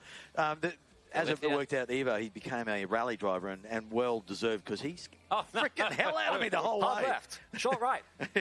There's no speed limits, right? They're nuts. So far I love out. It is quite scary, the freeways over there. It is, but they're great. They're passionate people. We saw them in a huddle there before this heat. And, they're just they just got great team spirit, great surfers, and good waves that they've all grown up on in Portugal. Definitely. And you're right. Now, when you mentioned that story, I remember getting picked up by a taxi driver to go to the airport from an event there in Ericeira or closer, and the taxi driver was driving like a maniac. They all think they're car racing drivers over there. And some of them become that, and they're bloody good at it. They're one of the most underrated coastlines in Europe, Portugal. Such a long, swell-rich coastline. These guys are from just south of Ericeira. I was having a chat to them. And funnily enough, just answered an email, and here they are. So I'm sure the other Portuguese beaches, your Peniche, your Ericeira, they're going to be absolutely filthy. Get a club going, right? I reckon you would want to start a club up. Here we go. M&M. So M&M, yep. Is that that's got to be their second surfer now? So M&M, that's Masaki Seto. Yeah, of course. Jo Jacques opened up with a 5. Someone just came out of the wash. I didn't see anyone there, and it was just hiding in that whitewash there. It's blue. I know that beak. It's one of the Watson brothers. I'm pretty sure it's Ty. Pro junior talent. Pretty sure he did the queue for a bit back in the day. He's a very talented tube rider. Releases. Once you release, you're not allowed to do any more moves, right? That's the new rule. Because yesterday they were putting their hands up halfway through the wave, and people were jumping off. They'd have 2 surfers on the same set in the same team. Very confusing for the judges. So now you've got to claim your wave at the end and not do any more manoeuvres. That's right. That's when everything went to hell yesterday. There was one set came through, and there was literally 7 waves in a set. So you had a couple of teams that actually had a surfer still finishing off. Yeah, they put their hands up, released it out of the surfer. That surfer jumped off, and there was literally 4 surfers surfing from 2 different teams. So it meant there was massive confusion. And then what happened was, because of the rain, all the walkie-talkies started macking out, and we had to stop the heat and resurf it because everything just went berserk. Wow. Oh, there's bound to be teething problems in an event as momentous as this. It's huge. There's clubs from all over the planet. A couple of glitches. All part of it. All part of it, no doubt. And Rab team, so on the run, always rearranges, tweaks, and gets those rules right in the end. And, what a great format. And it just keeps each year something new thrown in. That wasky rabbit. There's Marcos, of course, from the performance training center. I think that's his kid there. And our flag bearer there in the back, looking like a rock star with his MP sunnies on. Are you kidding me? It's looking like the bass guitarist from Nirvana. Seems like the drone's going to the Space Coast. Yes, this is beamed down from Elon Musk's space station up there. Interesting too, a little bit of controversy. Some of the other teams or the foreign teams complaining about the jump off, the patented snapper jump off over the back there, and questioning whether it could be outlawed. I loved Bugs' very hard line on that. He pretty much just laughed it off. Did he? Yeah, of course. It's been a part of the contest strategy here, going as far back as they've been having events here. Yes. And it's brought some of the greatest unstuck too. Oh, yes, it has. Sure it has. Yeah, I had 3 jump-offs this morning, and right now it's sketchy. It's high tide. You can't jump now. Don't really want to be there. The boys will. Mitch Parker will. Jay will. They'll jump off it on the full high tide. You got to...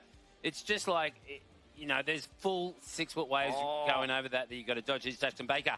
Here we go. The Carnival Strongman on his diet of 4 and 20 pies and 6 packs of beer. But, geez, he can throw some chunks. Former CT talent.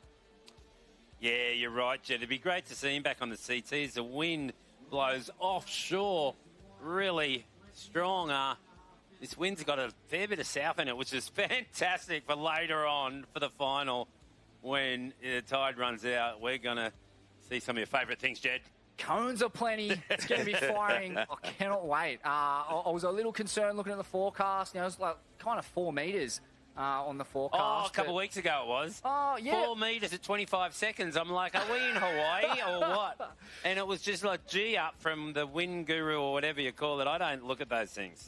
Yeah, you know what? And that's right. We were talking about yesterday. When you learn to read the isobars and whatnot, that's a more true, accurate. But once the winds get up to 30, 40 kilometres, it throws all their systems out. So, yeah, and that's why it goes up to saying, it's going to be 4 metre swell in 20 seconds. But at the end of the day, that forecast changed about 20,000 times. But all I knew at the end was Rab was there with his little rabbit foot, rubbing it hard, going, no, it's going to be just right. Don't worry. Sunday, We've got the waves. We've got waves on finals. Look at that. That's all we need. Wow, nice bottom turn from the girl. Portuguese. Yes, that's right. So just looking at the list there, that is Yeah, it was a good bottom turn, but there was nothing left in the lip, and the wave ran out, and it just disappeared. It's civil. Oh, it's actually coming back. Wow, she's got a little bonus section here on the inside. A bit more vertical on that one. She's got a great technique, this girl. Wow. I mean, Lopez, that is. I know, and I haven't actually, I think it's the first time I've seen her. I haven't noticed her in the events over there in Portugal. Hadn't seen her yet. She must be young and fresh and new. Watch out for her. I really like her base. She's got a great stance and a great technique, so it'll take her a long way. Holy smokes. What a compliment from the 99 world champ and ageless eternal backside blast merchant. Thank you, Jed. She'll be frothing on that. Yeah, she'll replay this one over and over again. I reckon. Man, sick to get an idea of the talent coming out of somewhere like Portugal, and just to know that this isn't really one of the name locations there. It's a fairly obscure little surf town, but still producing elite talent. Yeah, it really is. I mean, but they catch a lot of big swells. Down Portugal, of course. You're getting all those big Atlantic storms at the moment. It's been getting floods up in Italy and Spain and all that area. But, we're talking Peniche and also Supertubos. And, there's some punchy waves. The cave, Cochos there.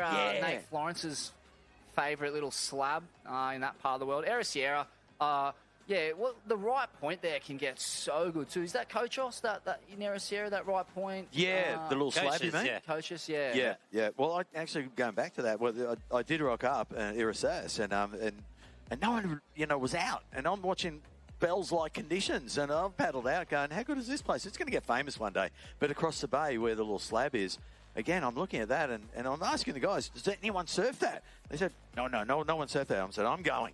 And surfed it. It was insane. And really? You surfed the slab back in the day? Wow. In 1980, yeah. No way, I documented. Look at a little documentation diary I had the other day and go, oh, that could be historical. Wow, that's so sick, Rocky. Well played, sir. Here we go. Portugal, speak of them, and they're taking off. Picked a pretty nice wave here. Had priority, used it well. Big, long cut back for the Grom. Pretty backside friendly, isn't it? High tide snapper. It was kind of cons like this when Lowy won it, and even the Big O did well here in 2017. Took the victory. Did, yep. And it was this kind of rippable, but sometimes flat version of snapper. Yeah, it's a lot easier back end when it's kind of foolish like this. You can lean on your toes and not get caught up on your rail so much as you do on your forehand. And it's a good point you make. Well, Portugal now, they're in the lead. Well, Mafaldo Lopez has the girl surfer there with a 6.17, and Tiago just then looks like coming in, posting a 4.20. So they're playing a really tight game here, getting some good solid scores, but also keeping the pace up. So as we found out, Mark, earlier, that they can get their early surfers in, get the right scores on board, but then that strategy about send out your resurfer and to improve on those conditions and the scores. But it's a dangerous game. We've seen that even D-Bar Boardriders are getting very close to missing out on getting in, on stepping off on the beach with that 3 points. They had literally, seconds to step off on the beach, and they just jagged it. So you got to really play the game. And as you said, if you get too far down past Little Marley, like you can see there, down past the contest zone, it's a bit of a paddle in. It's a big bay with no water moving. You don't want to get stuck in there at the end of the heat if you need 3 points. No way. It happened to me after my surf this morning. I was like, wow, look at this. It's a long way. And so that'll be interesting. Yeah, it's a big pond down there at the moment. There's literally no sand. So it was only about a month ago. We've lost the beach almost completely. It's They really need to address that with, this sand pumping thing. They could definitely get some pipes down there and make a new beach there. They could. They should. It's almost all the way up to the track. Yep. Starting to lose the grass and... Which it was used to be, if you look at the old photos. In fact, it was way back there, yeah. Nicker, 35 on his Instagram lately. He's been putting up all these old photos, and one classic one of the bay. The comedian. Yes. Have you met him, Jed? Been a comedian yourself? Nah. No. I had a surf with him. He'd done a little skit, but Yeah, that's all right. Well, how are you going anyway? What's going on with the Swellians? Hey, the Swellians are going from strength to strength. We just kind of, after, 12 years, got a YouTube component dialed. So, awesome. If you want to see a cornhole full of shenanigans, jump onto our YouTube channel. And, mate, having the best time ever.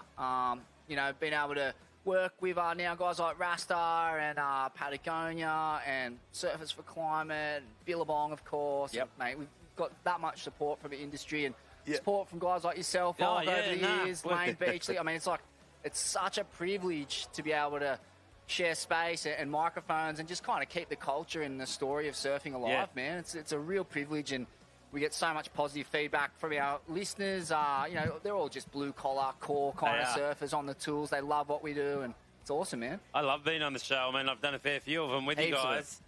I think my favourite one was with Steph lately, the one we done down at Bell's, the Queen. So good to have Steph on there. Yeah, she was classic. Mate, it's all time. It's all time. It's sick. I mean, the Australian surfing culture, it's so strong. It's something that I feel like we've kind of contributed as much, if not more, to the global surfing culture. Without a doubt. Than any other nation on Earth. I think we've had more world champs than any nation on Earth. The club culture, obviously, is what we're celebrating here. It's so strong. We all grow up a part of it, and it's the great leveler, isn't it, in Australian surf. It doesn't matter if you've won one world title or 8, you come back to your club and there'll be someone there to cut you down to size. Every time. You're right. It's something that we can really see what's going on around the world, and this is what this event really pulls in. Oh, he made that. Signature. That was so tight. Big swoop to fin blast. Mate, his tempo out here is unbelievable. You're Give right. anyone in 2017 fresh back off a near fatal head injury, and I'll just never forget it. He's got the tempo of a pendulum swinging, just like a clock. Yeah, you're right. No, it's true, and it's timeless. It really is. I mean, the technique is just crazy. He's just swinging it off a dime, like it's just so.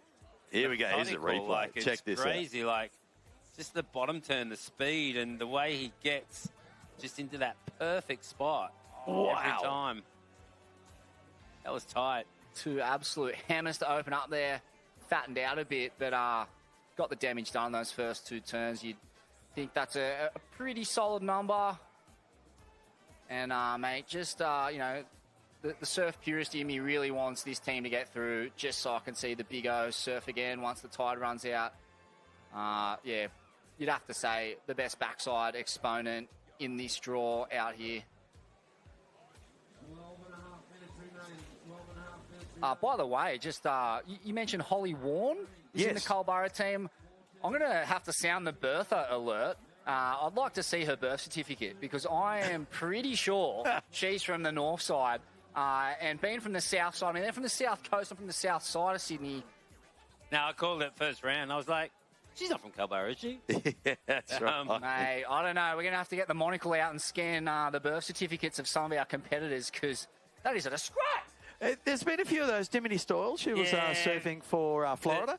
For the Space Coast. I don't know how this is working. Well, because their girl, their girl sprained their ankle. Oh, fair enough. Karina Petroni. Yeah. Was she in their team? Karina was in it, and she sprained her ankle, and we had her on the web yesterday, so Dimity took a spot.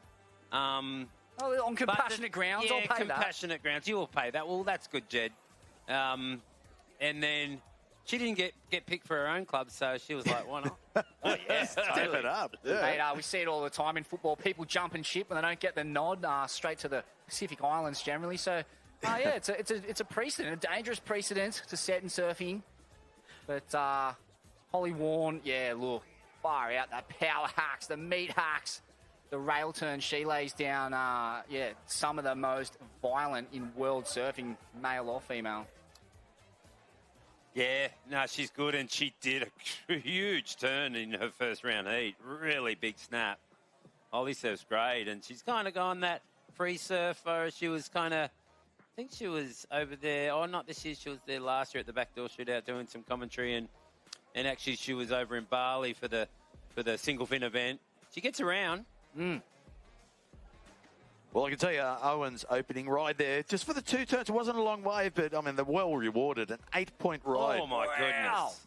There you go. And there was so much, room left in that wave if it had stood up on the bank. So wait till he gets a few more sections. They're throwing 8s for 2 turns. I know. There's 10s staring him. Wow. I think we're all wishing on the Calbarra. They got to win. They got to get through, because I want to see those guys, and especially Owen, on his backhand when that wave gets a little bit shallower with the extended link up and those growers down the end where he can just continue those upside down, inside out, under the lip, backhand snaps. Looking forward to that.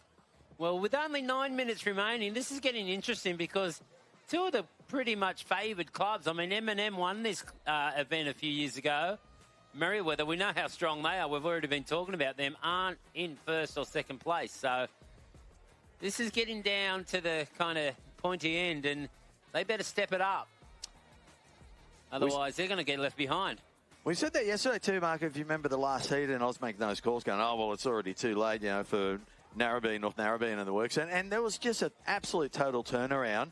And this is the beauty about when you've got these clubs and they're managed right, and the strategies and tactics are put into place, and they manipulate and change those scenarios of the attack of each heat down on the beach. And that's why you're seeing the teams down on the waterfront there. And you can see the arms flailing and the head coaches, changing rules and strategizing.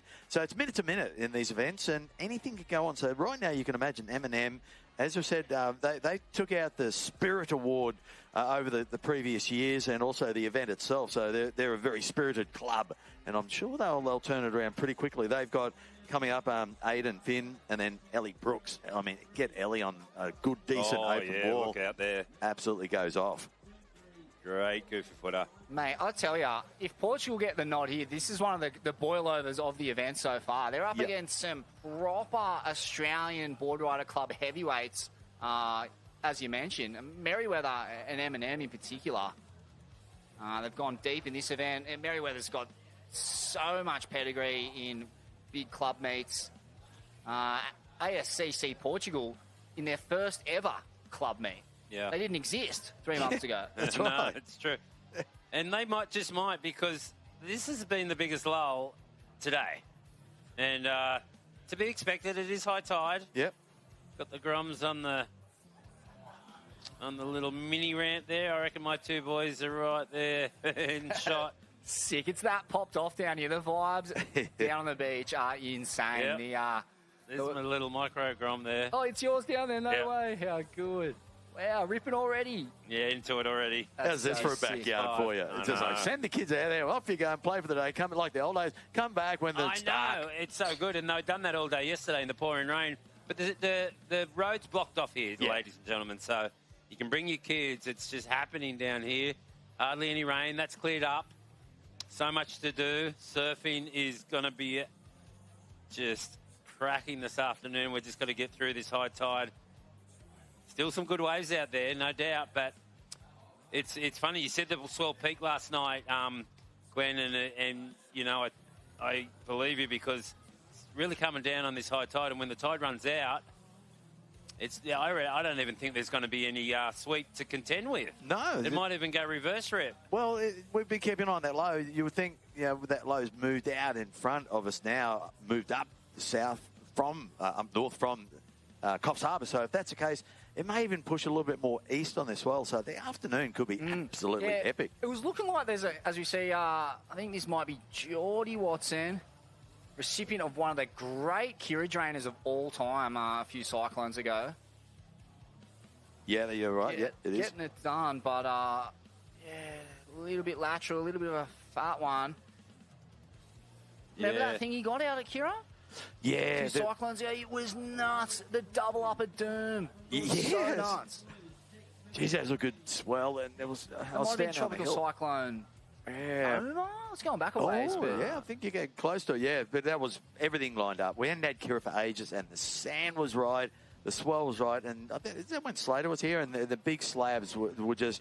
It was a really heavy offshore. Yeah. So all that energy pushing up against the heavy offshore wind, and the lip was holding, and even standing on the wave, and you feel the pressure when you're going to the barrel. There was so much pressure and air, and there was big spits and big barrels. It was freaking epic. Unbelievable, mate. He drove 12 hours straight from Culburra, just kicked a bunch of KFC boxes onto the ground, got out of the car, and just stuffed one of their great cones.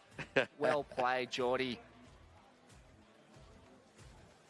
But yeah, you'd be getting down here, wouldn't you? If you're sitting at home on the couch and you're in the area, he's getting up pump this Arvo. In fact, I mean, last time I looked at the charts, it actually pulses again in the Arvo, and it does go quite east. So a kind of, a late Arvo pulse. I don't know. I don't know exactly how low pressure systems manage to do that. Peak, and then a bit of a trough, and then they do it a lot again. around here. Yeah, happens a lot here.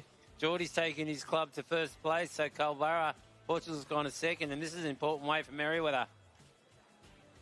Yeah, you're right, Jed. I'm looking at the charts, and it does drop right now at this time. Then around 4 o'clock, it does a little pulse again. Jeez, you're on it. It's going to be... I mean, you don't want to call things too hard, but you don't want to jinx it. Oh, and M&M. Wow. Oh, he almost pulled that. But yeah, it is auguring well for a crazy Arvo of Snapper Waves. Crucial fall there for M&M. He's got to release his next surfer because they're behind time, big time. And with that fall, that could be crucial for their chances to stay in the draw. Oh, he looks to see he's pretty upset with that. It. Well, Ellie Brooks is going to be up next for M&M, and they are behind the scene. I mean, time frame 4 minutes. That's a big ask to get out, get a solid score, to get himself back into the game. Really heavy. Well, look at the lineup. You're right, Mark. So Culburra really stepped it up now, and Portugal, number 1 and 2. These will be pushing through. This is the, of course, the Snapper semi-final, heat number 1. And number 1 and 2 will go through to a qualifying position. So that's going forward to the qualifying final, and then they'll go into the full final from teams from, I'm hoping I'm getting it right, from the Froggies side into the what we call the main the semis. final. Aren't we up to the semis in that round? Not up to the grand final yet. We'll have to have a look at the list. There's Holly. Well, as she just kind of goes into the abyss with her hands in the air. Let's see that replay and see if she got anything done.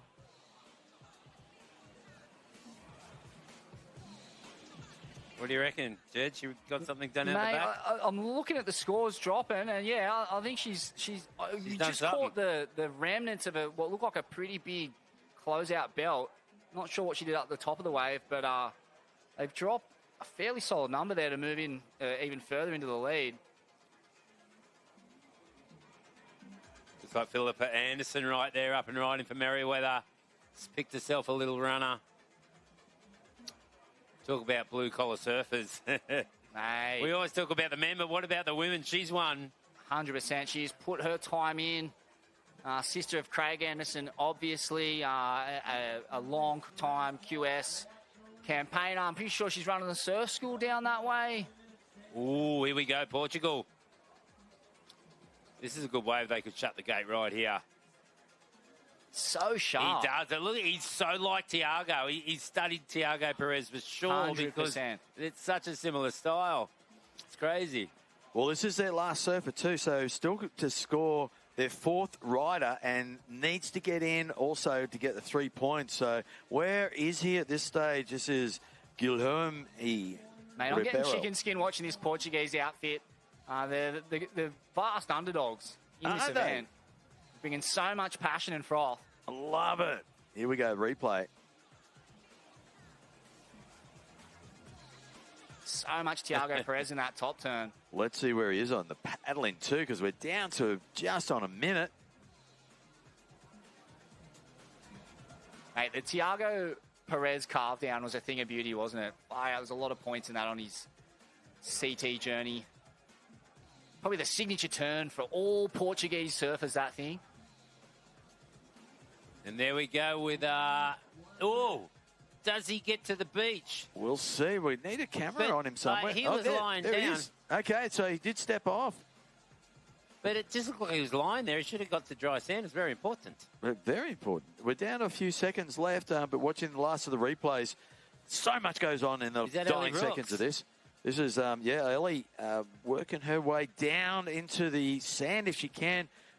Just trying to get that correct time frame. I think we're around 30 seconds.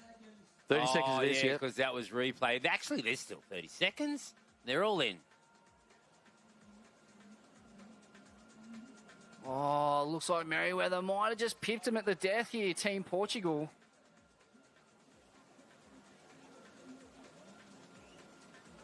Oh, no, this is radical. What about the 3 points? Have they been added? No, see, Gilholm's score hasn't come in yet, so that's the fourth surfer for Portugal. So that's still to come in, and they're 3 points for each one of the clubs. So it's more about that last score for Gilholm Ribeiro from Portugal. So that will bump them back up, but let those scores, so they're looking pretty stoked. They're looking at the live scores, and they know there's still a score to come in for Gilholm, which will bump them. Look, they're getting stoked. They're waiting for the judges to throw those scores in, and they know that will be enough, no doubt, to push them into possibly the lead again, and that will be danger zone there for Merriweather. So just letting the judges deliberate over those last couple of scores, and then they have to put 3 points in for each one of the clubs, which won't make any difference in the end because they've all got 3 points. But this is what they're looking at. They're hovering over live scores. I'm looking at them here, and there's taking a long time for that last score to come in because it's such a crucial score. There it is, and they're loving it. They've gone into second, in fact, so Culbarro takes the lead, and it is Portugal with the 3 points as well, taking a win there. Culbarro and Portugal moving through the finals. They're stoked. Wow, are you kidding me? Are you kidding me? That's unreal. Epic. How good. So, yeah, we'll cut to an ad break. Congratulations, Portugal. Next heat. Oh, look at this. North Narrabeen, Kauai, Point Lookout and Freshwater. We'll be back to you real soon with the 2025 Usher Cup World Challenge. Down to earth. It's just as good as up there. I'm gonna keep you near, 'cause you're all I need, my dear. Do you feel the winds are turning round? 'Cause what goes up must always come back down. I'll be safe in your arms. Dingo, if I want to get in comps like this one day, what do I have to do? Surf every day and get good people around you. Break down my walls, but I won't rise again. 'Cause I stand tall in my environment. How could I ever close my eyes as they silence sins? They try to tear me down with their violence.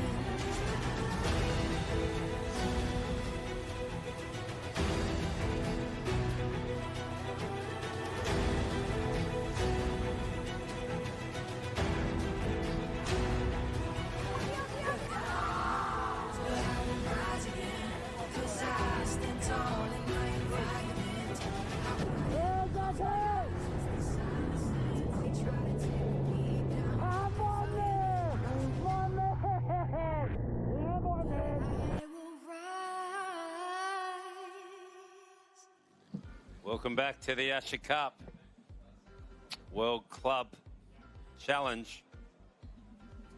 Run some Richie Benno Oh, yeah, style no, I there. am. Thank you, yeah. I'm backing it. I And like the it. time is 2:22.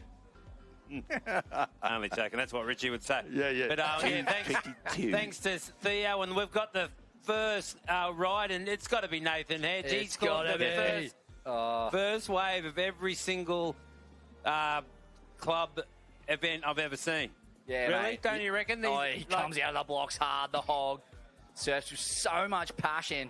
You know they're not going to be wanting for motivation and desire the North Narrabeen outfit with Hog at the helm. Exactly. Love it. But that didn't work for him that time because he was stuck behind. He's dove off, and he's going to be in fourth priority.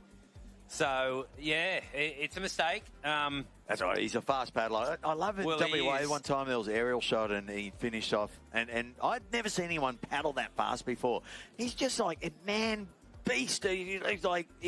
The stroke rate would be interesting finding out. It was at least 3 or 4 times faster than any of us. I don't know if there's been a surfer with more intensity in the history of the sport. Who had the most intensity during your World Tour days? Sonny Garcia. My goodness, yeah. Good call. Yeah, but Hog's crazy, yeah. I mean, when Hog came along, yeah, he went next level. Did Hog and Sonny ever cross paths in a heat? Sure, they must have. You'd have to ask Hog, but Hog's veins start like bulging out of his head. Yeah, the signature vein. When that thing's pulsating, you know he's on for one, the Hog. And what about those performances at Chopes? Yeah. Oh, man. The Out of Known Pro, was it a couple years back? A couple of years Went ago. so deep in that thing. It was huge. Here we go. Oh, here we go. It's point. Look out. Looked like B. Durbridge there just got out of there. So 2 rides, no scores. Hog's gone up to 3rd on the priority list. Kauai and North and Freshwater have got priority now, so they're in a good spot. So Freshie is Lane's team, and she's breathed life. She's breathed life into this franchise. I believe they've qualified for the Australian Boardriders battle, and they're on kind of a real heater at the moment. Yeah. Point lookouts up there. North Stratty, home break of Ethan Ewing. I imagine his brother Curtis is in the event. Definitely, Curtis is in it. Actually, Curtis was riding one of Ethan's boards in the heat yesterday afternoon. Had that pink Billabong sticker that only Ethan kind of gets, and myself. Well played. Well, boys, we're going to go down to have a chat with the Culburra winning club from that last heat. What a spectacular heat. Down to Vaughan, down on the beach. Yeah, thanks very much, boys. Well, they're a tiny little club, but they've got a heart, a ticker the size of Michelle Perez's left pectoral muscle. And check out the team spirit, and look at the support crew down here, Woody. Film the Culburra support. Where are they? Where are they? Did they come? Oh, they're down the beach, yeah. Who needs it? Who needs it? Look at the team spirit. Ty, mate, you've brought a sick team up for this one. You're into the... what is that? The penultimate final. Yeah.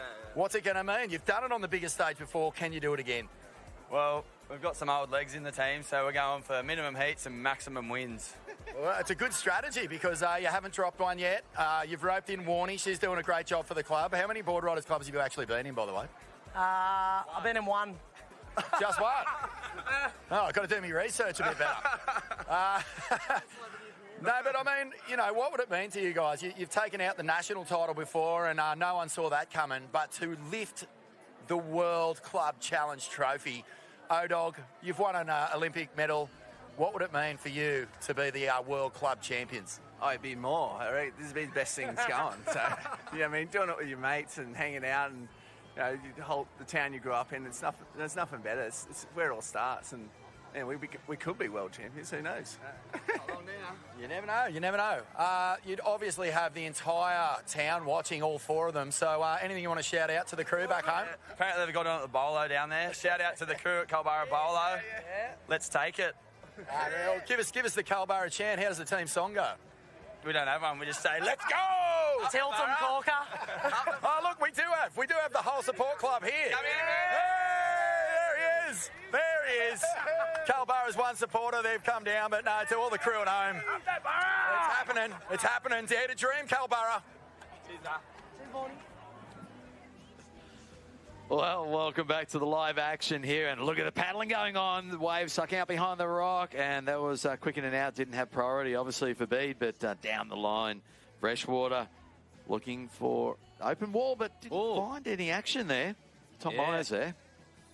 So that's three rides, and they didn't bank the score. Obviously, the scores are on the screen. I mean, they always get locked in, but they haven't. They've stayed out there, so they will better those scores. They're all small. 3-1-7-2, 1-7-2. Yeah, so that's how we roll. You don't, once you release, then that's your score. But these guys are still out there trying to better that. We haven't seen that this whole event, even on the smaller days. So it's got to be the Tide Jet and playing a bit of havoc here. And here goes Bede on the insider. Oh, signature. He's got the read on this lineup. Plenty of reps at Snapper in World Tour events. Some nice vertical hits. Yeah, and, just such a calm and composed performer, isn't he? He really is, and you'd have to bank on him. That was you'd have to get him the score and start in the heat, getting the first rotation going, because he's not that kind of guy to be out there for too long without banking a score, because he's Mr. Consistent. That's what his name was on tour. and passing his knowledge on through his coaching now. Crazy pedigree coming off that island. It's insane. It really is. Bede, obviously, a World Tour veteran, a many times over top 10 finisher. Now passing the baton to Ethan Ewing. I mean, there's 4 people in Culburra. There's 2 in North Stratty. It's a pretty small population, but a high density of elite surfers, which is weird because there's no waves there. Yeah, no, waves aren't too good up there. Here's Nathan Hedge. He's found something. Oh, he's found a pretty good wave there. Beautiful snap. That was signature. So much aggression in that turn. Now it's run out of pace. Run out of wall, but there was a bit of damage done there. He's not finished with it yet. He hasn't put his hands up in the air. He can see something down the line, and look at him go. Groveling. And he has released his next surfer, so Narrabeen now. Looks like Bede put up I can see a 617 on the score, but he has had a small score already, so it might be in the 4 range. Glenn's on his phone looking at scores, or texting actually, Louise. I'm not too sure. No, I'm actually trying to work out this format, sorry. But looking at this, so this is the last semi-final, just a quick heads up while waiting for the scores to come in. So the last semi-final, these guys will bump through several heats in front, and they'll go straight into the snapper final. What after this is going to be then what's called the Froggies qualifying heats, and that'll be like the quarterfinals, semi-finals of the Froggies, and then the finals of the Froggies. Then there'll be what we call a qualifying final. Once we've got that, we'll have the snapper final and the qualifying finals grouped together, and there'll be the main final. That'll be the big grand final at the end of the day. So a lot, the strategies that Rab comes up with and how to put all this together, who can even understand Rab's head? Mate, you need a mood board to figure it out, but Rabs is the grand shaman of professional surfing in competitive formats. You just got to have faith in the man. That's all you need. Little fall from freshwater there, but I reckon what a lot of people would be liking to know is what time is that grand final on? Yeah, actually there was something on there before the time. So 17:19. So what's 5:19. Yeah, that's late. That's a late final. I'm backing it. Be. I mean, as long as this swell hangs in there, it's kind of disappearing pretty quick. Oh, it'll be low tide by then. So it means these mid-sized waves that are hardly breaking now will start hitting that bank again. Yeah. So afternoon, I'm confident. As you said, Jed, showed the charts. It's getting a little bit of a pulse in the Arvo. The repulse. Forgot about the repulse. Sorry, boys. We love the repulse. Yeah, no, it's going to be cranking. Come on. Yeah, of course. I'll tell you, it's so cosmic, the waves you get for the Usher Cup year in, year out. And I reckon it's got something to do with all the charity work and the compassion that underpins this concept. Like hundreds of thousands of dollars. I think it was $500,000. We just passed that milestone of money generated. For various charities along here, given to people, given to the planet. So yeah, mate, the universe, Gaia, Huey, whatever it is up there, says, "Go on, guys, have a couple of cones on me." It's a good vibe, man. It's all about the vibe. Great to have our those 3 clubs from Hawaii, from the islands there, Kauai. Shout out to everyone over there if you tuned in. It's a nice time to be watching over there, probably, getting into late afternoon, sunset hour.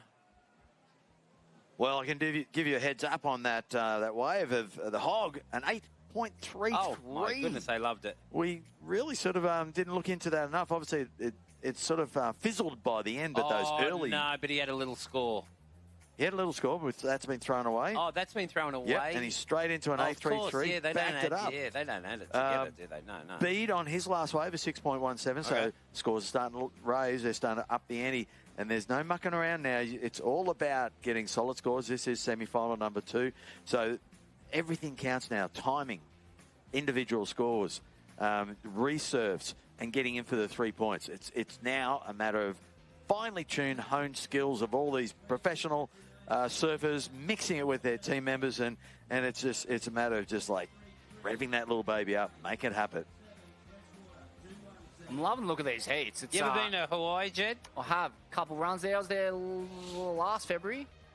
Went for a couple of weeks, stayed in a tent at Cole Christensen's house. Thanks, Cole. Unreal. Couple of weeks on the beans and brown rice diet as we see The surfer in red opening a can of whoop-ass on this thing. Dylan Moffat. The Changers contender. He's come a bee's proverbial you-know-what away from World Tour qualification a couple times. So much jazziness in his surfing, such an electric talent. Got a crazy punt game too. Scintillating talent. Saw a bit of that on show right there. Yeah, a bit of a flat wave, but so you visited many of the islands over there, Jed? Mate, I did. I made my way over to Kauai, did a little stint on Kona with the great Dr. Cliff Capono. Showed me a couple of his setups around, Hilo. But tell ya, I don't know if I'll be going back because it's bloody expensive, mate. For us punters. I didn't know what you were going to say then. No, but, I mean, if I'm staying on Cliff's couch, I'll be there. But, geez, I couldn't afford anything more than pretty much canned dog food. Yeah, it's steep, eh? Yeah, especially with the Australian dollar at the moment. Oh, mate, the Australian dollar, the pits, our bloody peso. What a disgrace. That's right. It really is. But it's well worth every cent of it, I swear. Sick joint. The waves were firing. How crazy is the 7 Mile Miracle when you get one of those kind of 4-day swell runs, offshore all day of the trades? It's nuts. Waves. Lane. Oh, Lano, that was sick. That was vintage Lane right there. What? She's ripping. She has looked really well in this event. Really good in this event. And she looks well too.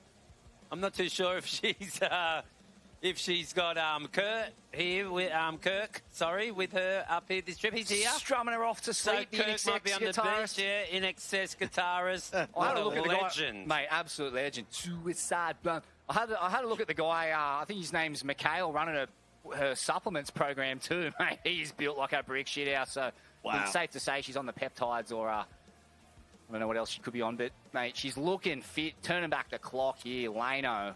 They've been together for a long time. I mean, they were a power couple way back in the day. I saw In Excess where in Kernell, they played with the numbers. There was about 200 people there before they were famous when I was at Grumman. That's so cool. Mick Hutchins. Yep. Icon, Mick Hutchins. I think they're from the north side.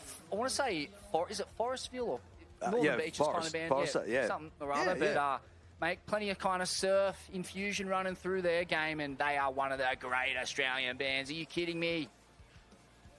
Fitting that the goat, the DY goat, Lane Beachley Manly goat, sorry, 6 world titles in a row, and she marries, I don't know if they're married, but she's together with one of the greatest rock and rollers of all time. It's an ultimate power couple lock. It really is. We got someone grovelling doing the Huntington hop. It's not Huntington. Oh, it's Stace from Point Lookout. Yep. Yes, it is. Stacey Holt. Yes. Yep, I could recognise that style. Yeah, so Hawaiian Islands, I just want to get back there a bit. Obviously, you watch the backdoor shootout. I did, mate. I love the backdoor shootout. With the Professor Isaiah Walker talking about the history, I was asking you about the islands. I mean, I've been to Molokai. I spent a bit of time there, and then you've got these other islands that you never hear about, and there's an island called Nihihau. Mate, is this the one where it's the traditional islanders? Pure Hawaiians on that island only. I read an article about this. Yeah, it's so interesting. I think Robin Caruso back in the day, claimed that island for pure Hawaiians. That looks like Geordie Lawler, the 1-2 combo. But I'd love just getting back to Hawaii. I wonder why Isaiah never talks about that, because I'm always listening to everything he says about Hawaiian history, and I haven't remembered him talking about Nihihau, and I'd love it. I would have loved him to do. And I remember Isaiah when I was back on the North Shore, and I haven't got his number, but I'd like to ask him, because I'd love to know more about what's going on there. You never hear about Nihihau. Fully. You've never seen a documentary on it. Never. You don't hear anything. Mate, and it's just so interesting. There's a really good wave. There's a really good wave there. I know. There's a wave like Sunset there, and Mike Miller from Quicksilver, who started Quicksilver, used to go there back in the day, and if they lost their board, no chance going on the beach. It's gone. Yeah. It's so interesting. It's so interesting. Story. It's one of the most remote and untouched islands. I think there's like only maybe the Nicobar Islands south of the Andamans that have retained that kind of traditional, ancient culture. And maybe they don't talk about it for a reason, because they're trying to preserve that and protect that. Yeah. And the Hawaiian Islands are so fascinating. Obviously, Oahu's like probably the most westernized version. It's got the big American military base. It's like, hotels, high-rises. etc. And then the more you kind of go to those outer islands, you start to really connect with the traditional Polynesian culture, much more kind of Polynesian-heavy demographic. And, yeah, like, the waves start to get, be very respectful, I would say, would be my advice if you visit the outer islands. Totally. I mean, just like here, you know, you got to respect our Indigenous, their famous saying is always was, always will be Aboriginal land. If you know that and you think about that all the time, you're respecting the Indigenous people and their, and their well culture. Said. And, mate, I've got to say, one of the things I really love about being Australian is that we're a part of this Asia-Pacific region, So we spend so much time and get so much influence from Hawaii, from New Zealand, from Indonesia. And for me, like, that's what it means to be an Australian and a surfer, is to be a part of this Asian-Pacific identity. And we're not as separate as, our skin colour or ethnicities might make us seem. I think we're very connected and becoming more and more connected with each generation. We're all mixing. Jay, your son, is a classic Asia-Pacific surfer. He's got the Asian ancestry. Filipino. One of the demographics that shows up a lot here and also in Hawaii. In Hawaii too, yeah. I actually Big time. noticed, like, being from the eastern suburbs, we have a very similar population demographic to somewhere like Honolulu. You got your Filipinos, your Japanese, your Thais, your Koreans, your Polynesians. So we just haven't got pidgin language, hey? Like, we should start. You want to start something? Don't make me start talking pidgin. I'll tell you, the Bogan patois is pretty hard for foreigners to get a handle on, so we're not that far off. No, but the Hawaiian or the pidgin there is like Chinese, Filipino. Mashup. It's a mashup, and it's crazy how quick they can speak it. It's you can't understand it. Yeah, no it way. is. I mean, obviously there's a lot of different languages in there, but it's pretty cool. But yeah, I like your knowledge there, Jed. I quizzed you there, and you know a lot about. You got some Hawaiian history knowledge, and it's great to see. Where are we going? Yeah, so, look, and you're right. I mean, it's that big blue thing out there connects us all. My mum always said, tentacles of love that across the ocean. From Hawaii, dropping a hammer. It's Kalia, is it? Okay, so just after this, look, let's have a look. Hawaii, Kauai, that's Tiger. Some serious aggression. Kalia, that was Kalia, yeah. Okay, so just while she's coming in, hey, let's go and while we're talking about the ocean, the Pacific Ocean out here, there is a wave buoy just out off D-Bar here, and there it is. This is what we've gone through. This is what we've gone through. So the last few days, we had a rise in swell a few days ago, and then we've had those last couple of days just a tiny swell. But look at that last night. It was once those winds hit, it just bumped up to 4 metres, maxing at 4 metres, average around 2. But that's what we're saying. When you got those big winds and big surges and that wave buoy out there getting thrown into the air, and it was peaking at around 4 metres around midnight last night. So it's settled back down. It's coming back down, and it will settle down to a nicer sort of 10-second period. So those charts are available. You can get onto it. It's a government-funded wave. It's actually the Tweed bypass system, and they've got all the graphs and information that you need. But here's that replay.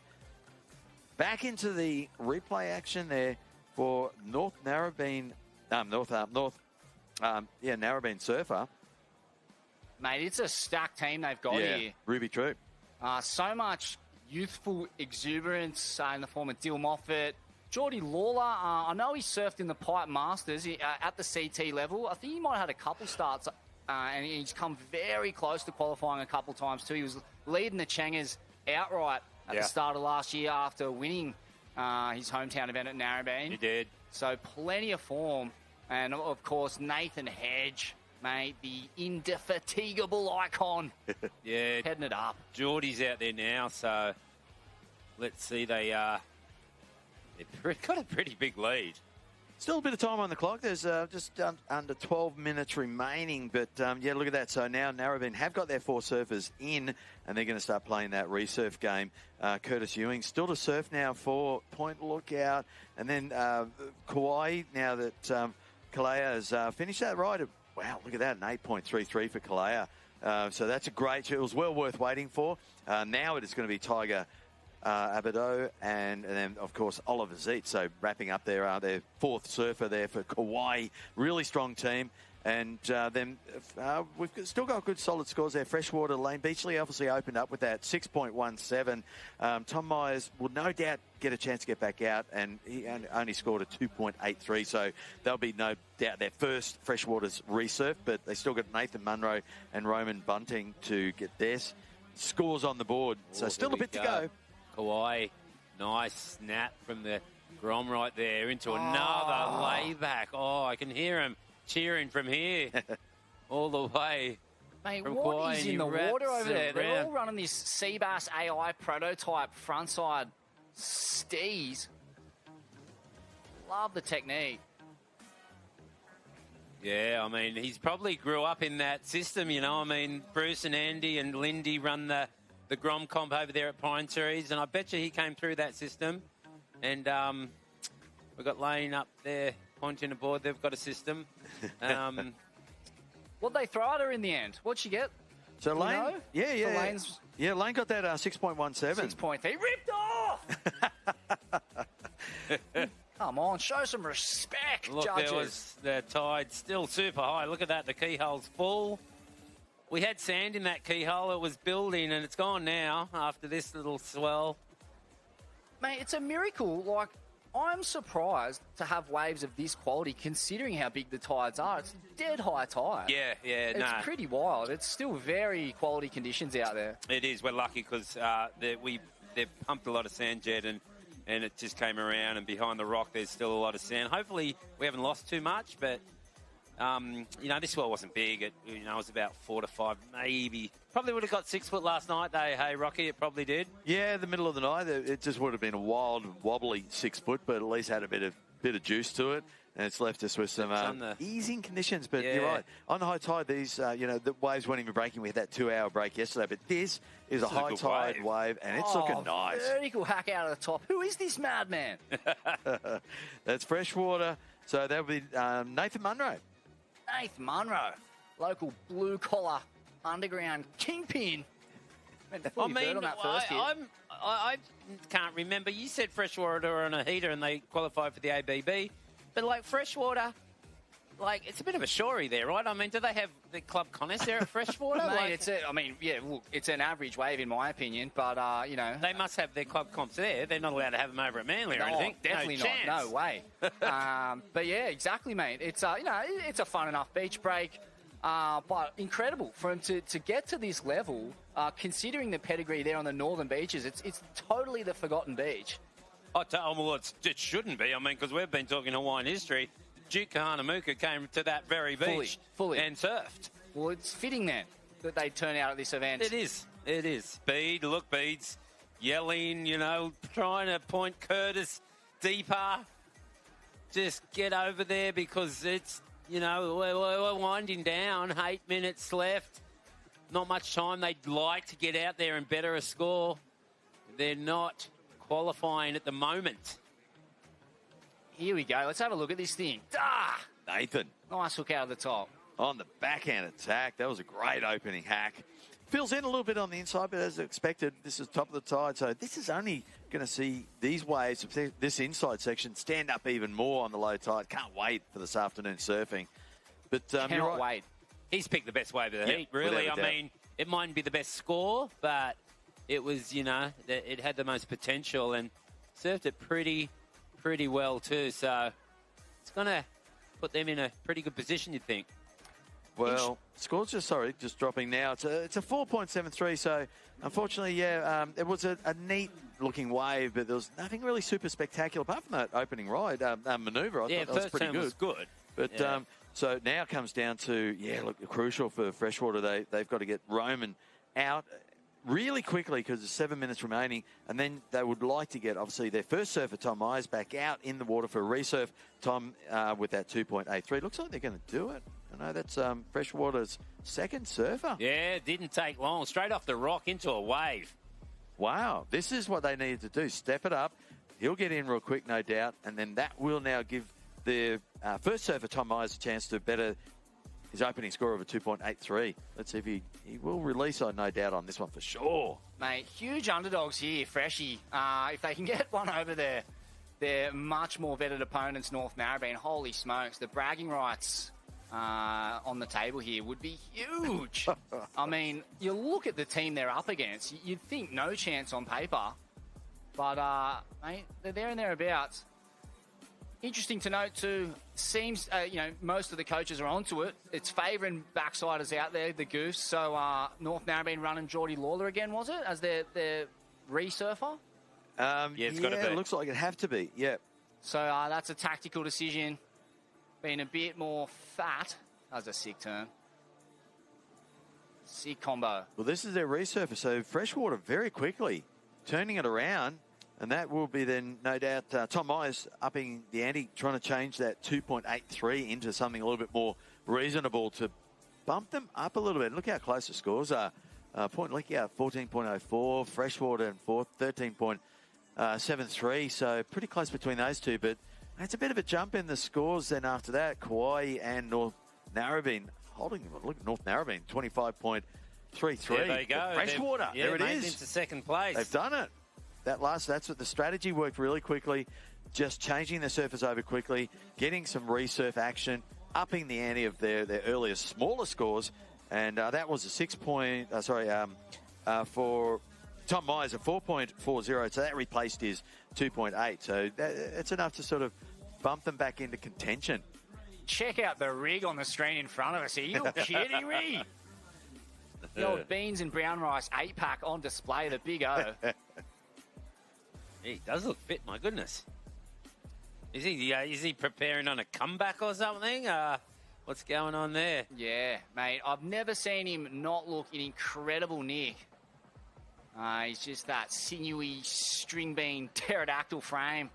When he swoops off the bottom and clubs it, it's a thing. Here we go. It's Geordie Lawler. Picked himself a little spinner there, and he's over it. Well, he had to try and beat a 5.97. May not have done that on, but it's a case of getting in. Yeah, dry sand. It's still a lot of time left. Time, but he'll be getting in because... Is he releasing? No. He's not even releasing. Oh, not releasing?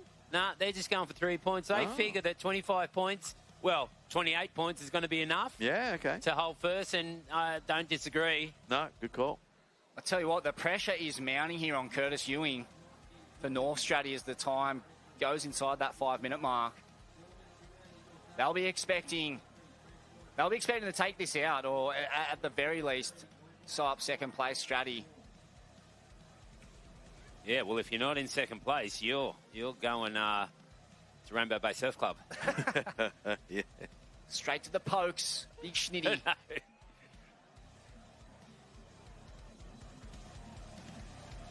Well, Kauai's got us also Oliver Zeitz to post a score. Yeah, we forgot about Kauai for a little while. Here comes a set there. It looks like he's going to pull the trigger here. This is a big wave. You must have priority. In the context of Stratty's campaign here. Curtis Ewing, nice cutty right there. Has this wave got wall? It needs to be. There's got to be some more there for him. He's just going through the motions right here. Nah, he doesn't like it. He's gone, ouch, it's no wall. He had to take it. I mean, there hasn't been anything breaking there. And look, there's Elaine Beachley better in his score. She's out of there. Well, she'd want to make sure she gets to the beach in time. Well, she's already got a 6.17. Wow, that's interesting. It's a risky business. It is. Throwing in you don't want to be flailing around there, trying to pick up another wave and miss your 3 points in a tight heat like this. Here she goes. She knows.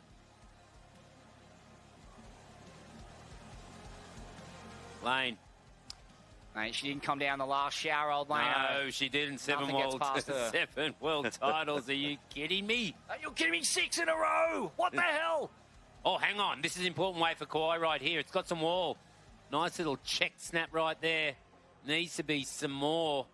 They're sitting on 18 points with this score. You can do the math in your own head.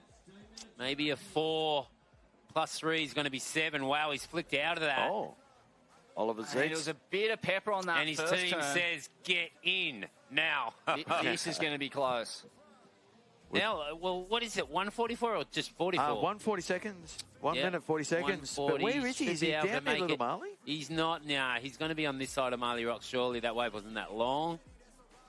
Point lookout, but late flurry here. Didn't see what happened at the top of that wave. But they've done well to get another surfer out there and get a final wave and still get back to shore. And get that 3 points. Well, we still got to get those scores locked in for Kauai's Oliver Zeitz and also Curtis Ewing. So that could change a little bit in the lineup.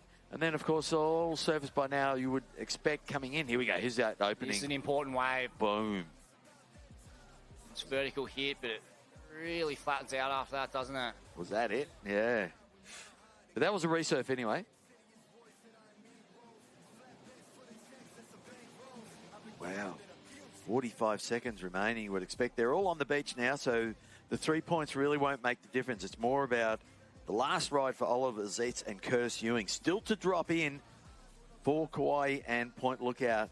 And that's going to get close to pushing them back up into contention. Fresh water, shaking in their boots right now.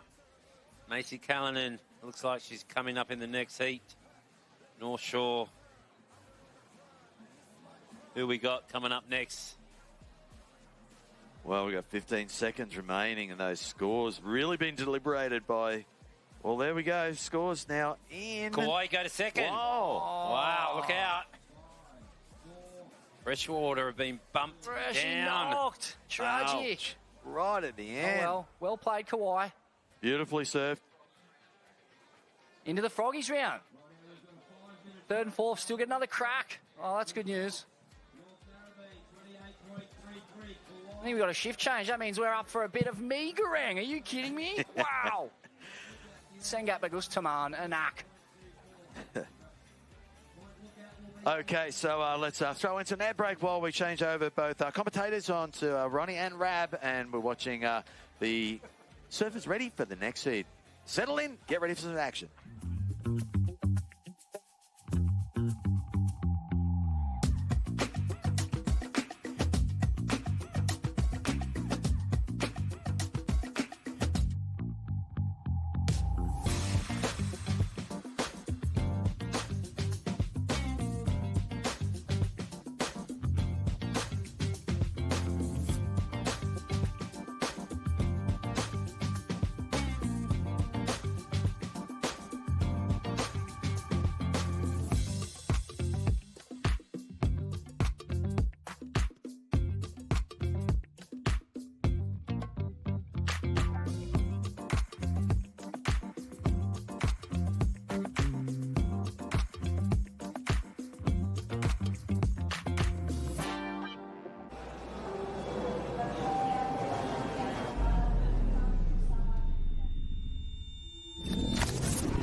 Hey mate, it's Ryan.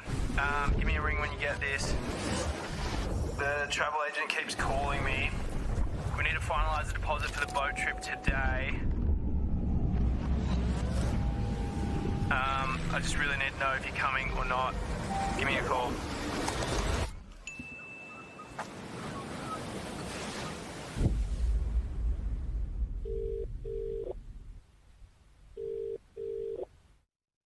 Dingo, if I want to get in comps like this one day, what do I have to do? Surf every day and get good people around you.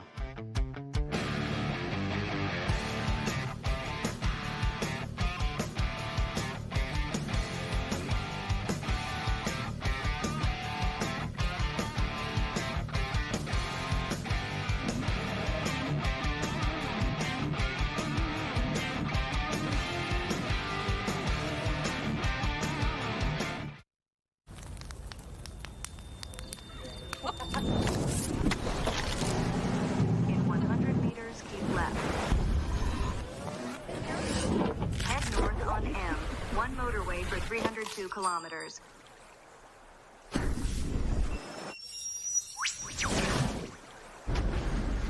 Estimated time of arrival, 3:08 p.m. Starting route to destination.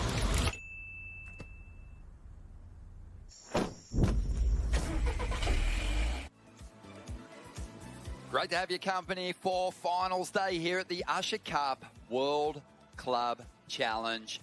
Get on board. 48 clubs. We're whittling them down, though. We're back into the elimination round, Froggies.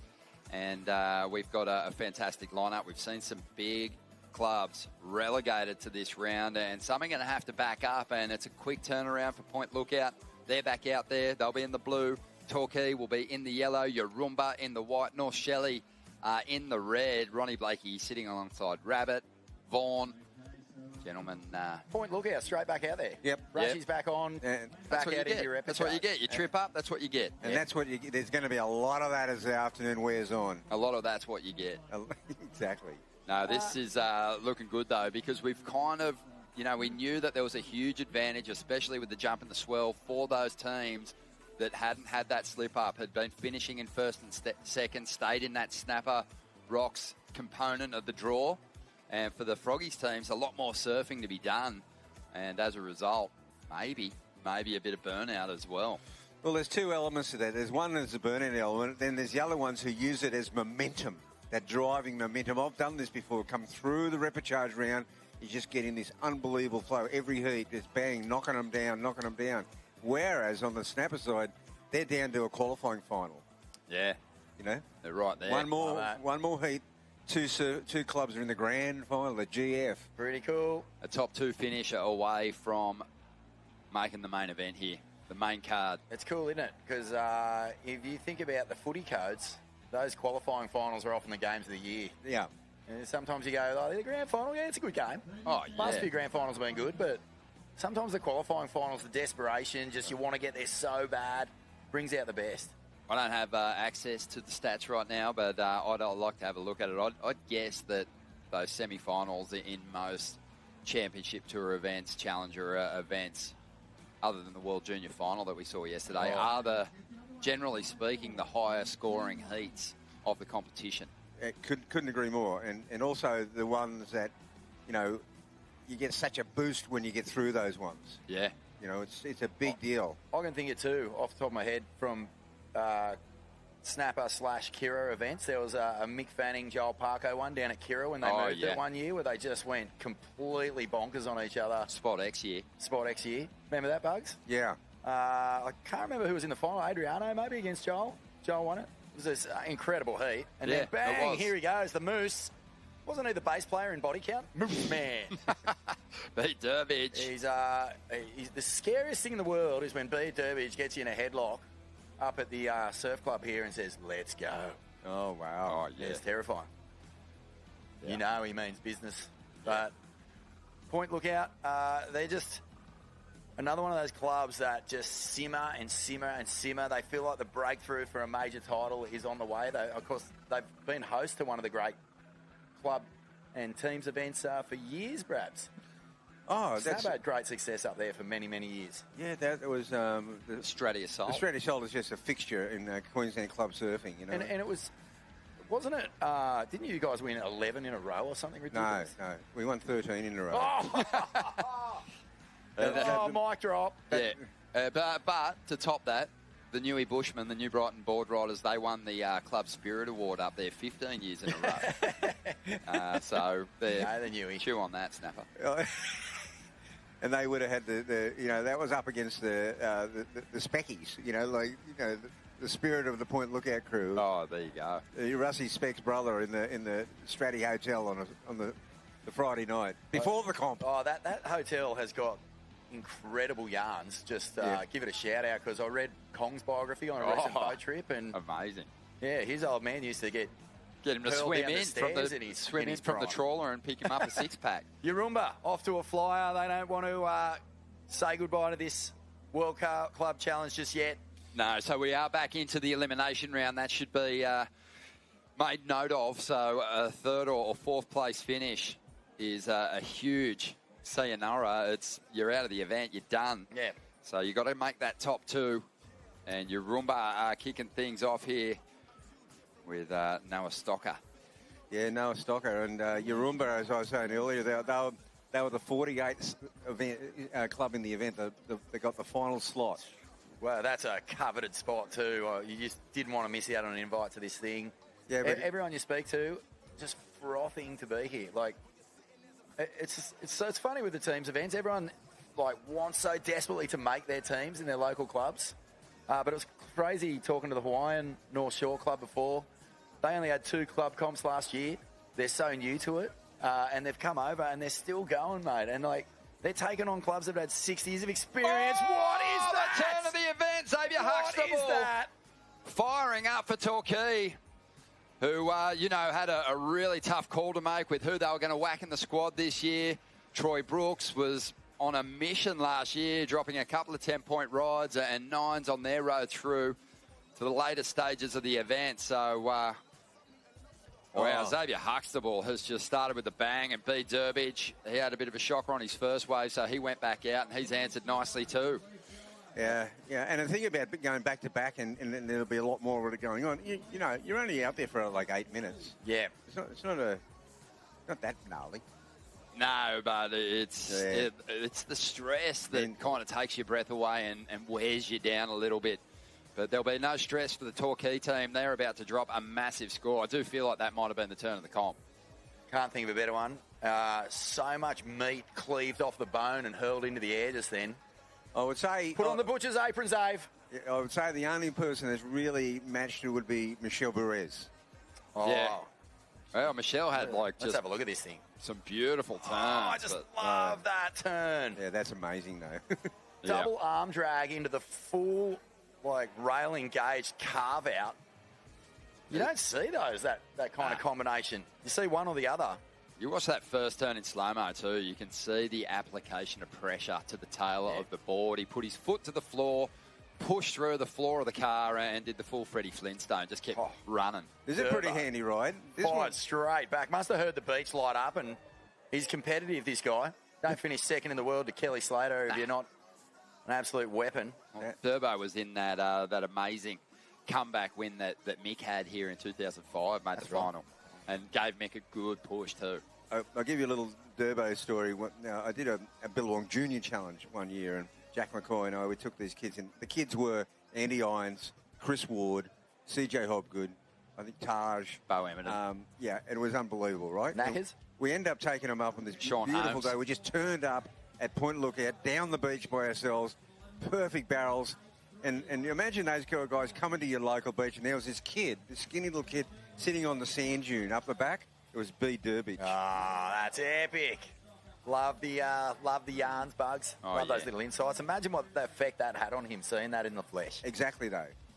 Yeah, the White Fijian, they called him. He was so big. He was from this little island, and Island boys, island boy, island boy. Yeah, he had an amazing career, Durbo. Challenged for world titles, won the big one, the Pipe Masters. Yeah, it was a crap year, but... It's pretty rare to see the North Shelley crew without the Vaughan brothers representing, isn't it?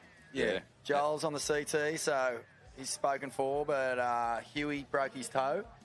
Numbers coming through. Joel Berry. 8-point ride for B. Durbidge. Excellent. Xavier Huxtable, 9.83. Well, you called it, guys. You called it. That's the highest score of the heat of the tournament. Let's queue up another replay of that first turn if we can, and watch it in slow-mo. I'm not saying a word about Torquay this year. Not saying a word. I feel like I'm their bogeyman. Their bogeyman. Look at this. That is the sickest turn. Oof. Yep. Wow, he's ready. And somewhere in the world, Matt Hoy just stomped his feet and lit a match. Yeah. Hoyo's crying into his schooner. Tears of just absolute appreciation. Isn't it funny, with all the aerial antics that we saw in that World Junior Final, you dead set walked away from that going, surfing is heading into the space. It's going somewhere special. But the fundamentals, when you see someone with speed and technique just drive it through the lip and through the wave face like that, it never gets old, Bugs. It'll always be the foundation stone of good surf. It really will be. And, Snappers tends to bring out the best of that kind of surfing in everybody. Yeah. Kind of got it, too, at the World Junior titles because Luana Silva won with those big rail turns. So she went to that more traditional approach to get her victory. And Bronson, as you said, Vorno, he just went to space. That was Vinny wild. went mad. Yeah, winner Vincent, he went crazy as well. Big congrats to the new world champs. And we're going to find some club champs here today, which is exciting. Great start for Torquay. Unbelievable work for Point Lookout as well. Yarumba, they're kind of maintaining a position at the top of the table at the moment, just based on that they've had 2 riders bank mid-range scores, but they need a big score as well. Oh, yeah, now they do. Because, you know, when you look at that, they're two matched Torquay's 1.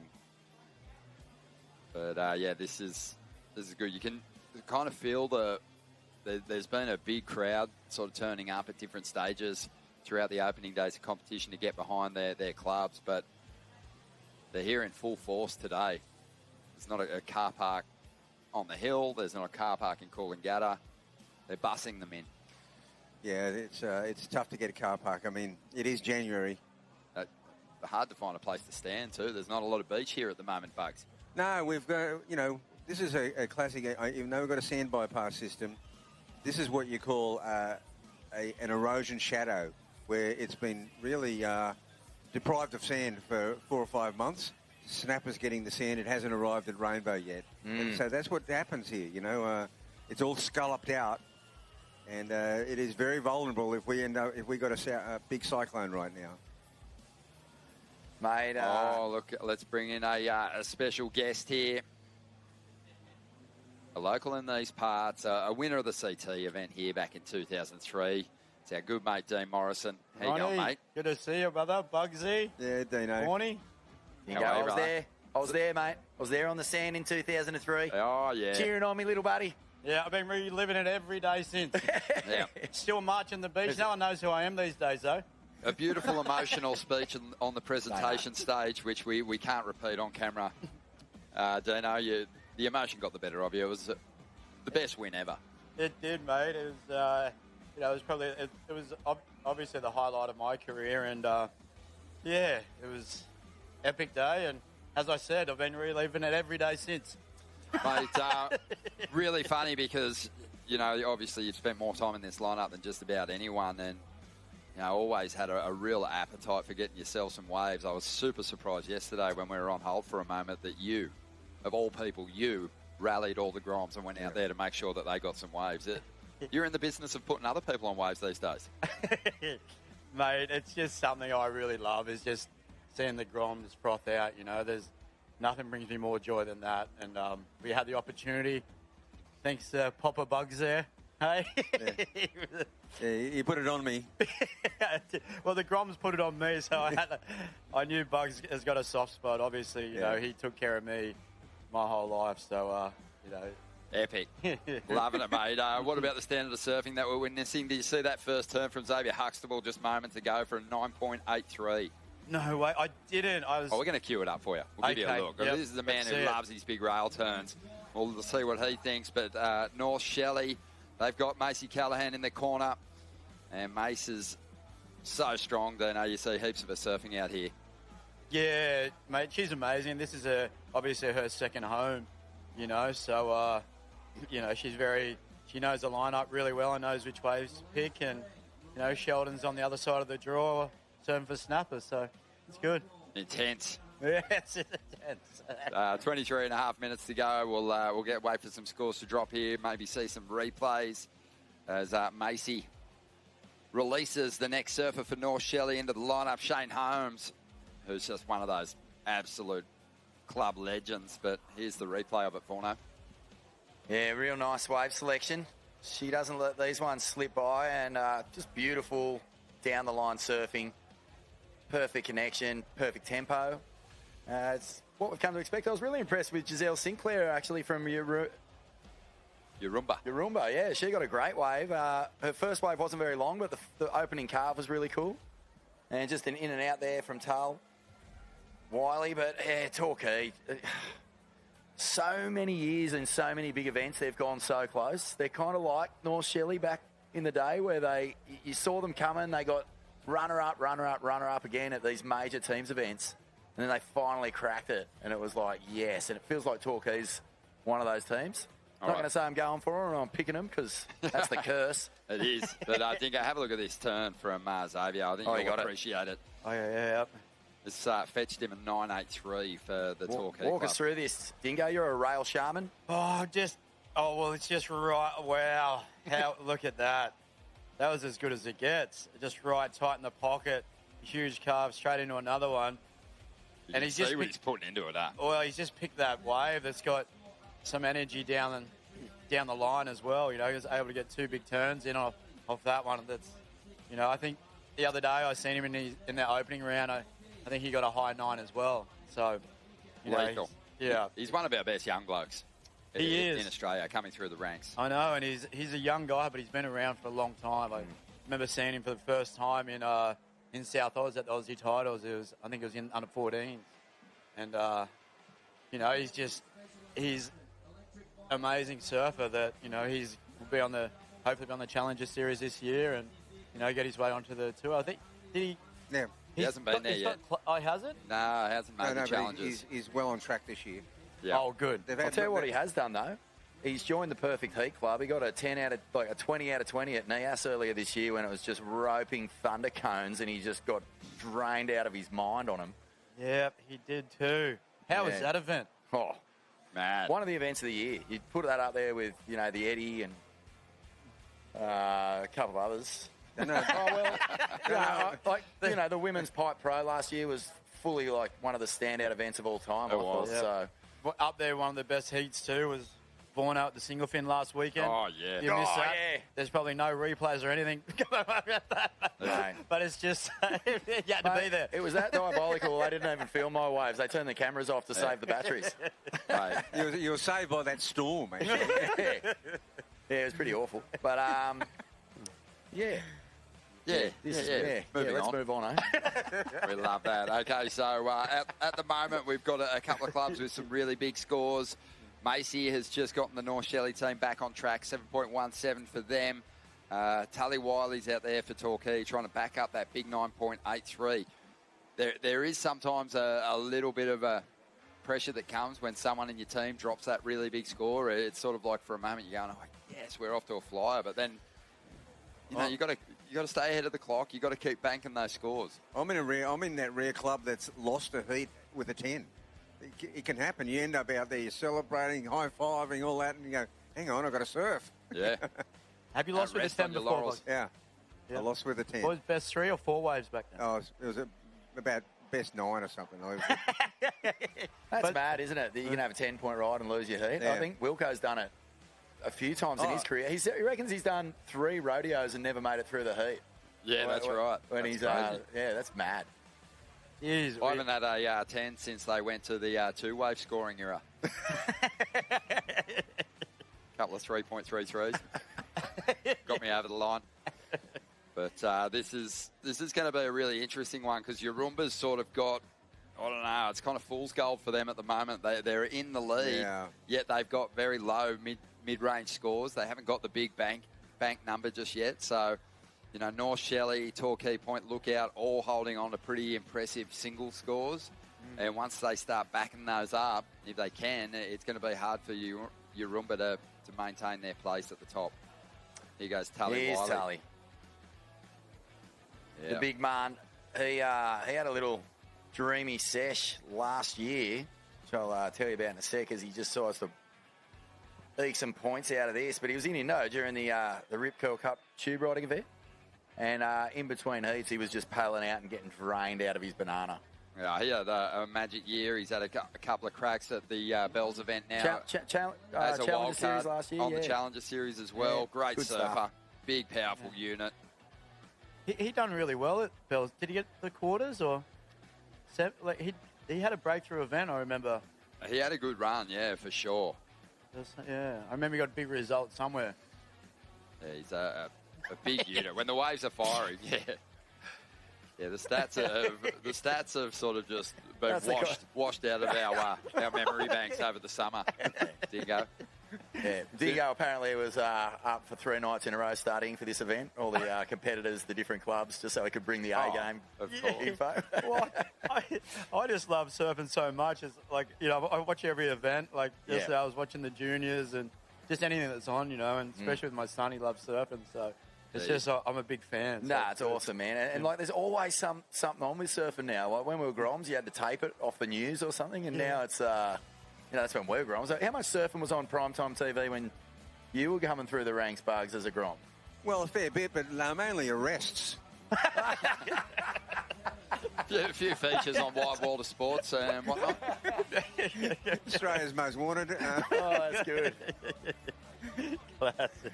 No, but there were some big events on, and they had ABC Wide World of Sports used to cover it, and it was pretty cool. Big Max used to get on the commentary. Yeah, Raz that's right. Would call a couple of... Daryl Eastlake commentated a CT event at Narrabeen once. And Stubbies. Oh, and the Stubbies. Yeah, Eastlake. Yeah, Daryl Eastlake. He got his start before he went to the booming voice, before he went to, rugby league, racing, everything. Daryl Eastlake, yeah. Yeah, we've had them all, mate. It was, Bugs used to read me the results in the mornings at Orbo's. Yeah. So I remember when he told me Kobe Abbott run Tahiti. Yeah. Remember that? We used to get the results in the newspaper on Monday morning. Sure, Ash getting busy on the inside. Yeah, handy work, just trying to get back on track there. So, Ash Jenner, I think that was. Oh, a point lookout. And, Stacey Holt now is going to hit the lineup. Let's get into these snapper brains. Is there going to be tubes? Are we going to see tubes today at all, do you think, boys? Oh, well, yes. Look at this. Yeah. Oh, there's tubes everywhere. There's tubes every day. Yeah, I mean, are we going to see some in the comp? Oh, the tide's going to go out really nicely here. And look at this. Holmesy's found a grower. On rail. Wow. Power arc. He's just such a clean surfer, isn't he? I just love the way that there's, it's just beautiful in between. There's not much, and just from rail to rail, he's so easy to watch. Yeah, well, they say economy of movement just really doesn't look overly busy. Knows he's on a point break. Knows he's got some time between his turns. And unfortunately, didn't get that big steep section like we saw Xavier Huxtable rip into. But when he does get a little bit of push behind him, Shane's got some big turns. Yeah. Teddy has been pretty quiet, boys. Cale Bell Warren, he's normally chirping away on my phone when the Torquay boys are out there, but he's quiet. I wonder what he's up to. Giving you a breath. Tully Wiley dropped at 8.17, so Yarumba's reign on that top position has come to an end. Torquay out in front now, and they haven't even had Willis Druma drop his score just yet, so they're flying at this stage of the game. North Shelley waiting on the number for Shane Holmes. They're likely going to move up into that second spot in just a second. And Dino, Torquay, to me, they've got that momentum you get in those repechage rounds where heat after heat, you're just knocking them down. Yeah, well, and I mean, it's a good start, with the way they've got Xavier Huxtable. He's, starting off for them, and I mean, that's twice that I've seen him, get in the excellent range. I didn't see their other heat, but, it's a good start. And now, Wiley's, backed it up with another excellent score. So, and then who else is in their team? Willis Druma and Bella Wilson. Okay. Yeah. Sorry, boys. Throwing some curveballs at us, Dingo. I know they seem like easy questions, mate. But it's been a long couple of days. Yeah, we're in the repechage too here. Yeah. Oh, yeah. It's all right. No, but you're right. They've got a solid team. Interesting just how I think some clubs are taking cues from the order that teams are putting their surfers in now, because earlier on in the event, there was a lot of sort of the clutch performer was your fourth surfer. And it just feels like now a lot of people are, with it being a little trickier to get multiple people out to improve on scores, they're going, let's give our number one rider the opportunity to get us off to a good start. And if they don't, let's try and hammer through our roster and get that person back out there to improve on their number, because it'll give them a bit of a break, because it's a big run around. That's my favourite thing about this. I love that as an addition to the format, because if you've got the time on the clock, if you've managed it that well, you should be rewarded by being able to replace your lowest scores. So cool. Well, it's like sending your best cricketer out. sent him out first. Yeah. Oh, your best batter, you mean? Yeah. Oh, Yeah, that's we've it. been doing it. You're not going to send your best bowler out first, We've been doing a horse crap job of that in Australia recently.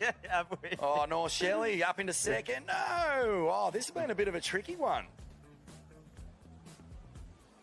Well, Not for Torquay. Yeah, the big sleepers Torquay in this heat. Oh, they're just absolutely dominating. But, Willis Droomer's bagged a one and they're still hanging on to the lead. No, the big sleeper on Memory's Point Lookout. Oh, because yeah. Bede started with that Exactly. 8-point ride. And Ash Jenner dropped a 4.53, which, while it's not a massive score, it'll average out all right if Stacey Holt and Curtis Ewing can do their work. Well, Jackson's been out there for a little while. He's had a couple of spills, but he's got so much time up his sleeve. They've done such a good job of giving the crew who have the low scores another chance to get that tally up. You know, there's another thing that was cool this morning when the sweep was really bad. I saw a couple of teams get sort of dud ways, but they were so far down, they just came straight in, passed it off, and they were able to just have another surfer back in the lineup at the best spot. Well, that's why it was so important, Vorno, to get that format opened up again today, because I could see that was going to happen. Yeah, the vision. You've always got the vision bugs. Always. We got 11 minutes to go here. True. And we're going to continue the convo with Dingo, Rabs, Vaughan in just a moment. But right now we're going to throw it down to Jed.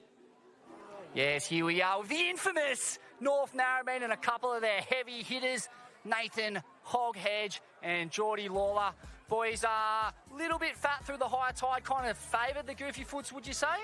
Yeah, it's just about trying to find those steep ones and medium ones that had a bit of cup. So, yeah, it was definitely a challenge, but they're out there, and now it's just going to be a dreamy arvo. Tide's starting to drain. It's going to be all on this arvo, eh, George? 100%. Yeah, looks really fun. Mental. And, a solid performance. You kind of canted to victory in the end. Talk us through it. Yeah, I mean, we've just been surfing really smart heats, winning through, staying in that top bracket. So that's always been our goal coming to this. And, just trying to stay efficient and just peak at the right time, not show too much too early. But each individually, we've all sort of had a highlight moment and just bring it together as a team. That's how we win these things. What about the energy, Hog? You've been giving your teammates any skits, Origin-style sprays? Like, take us inside the team huddle. How's he been, George? Oh, mate, there's no one else I'd rather be paired up with than this guy. Just like getting him off the gates first surfer, it's like there's no one on the planet that does it better than Hoggy for us. So, yeah, we're just so stoked to have him by our side. Yeah, mate, we just, the glue as a team. We went down the coast and sort of had a bit of a team bonding surf and just brought it all in together. We've been here before. We know the formula. And, we're going to bring it today. Bring it hard. Bringing it hard. The Hog at full vein throb vibration. North Narrabeen, the infamous, looking red hot to take this thing out. Back to you, lads. On your Smithy.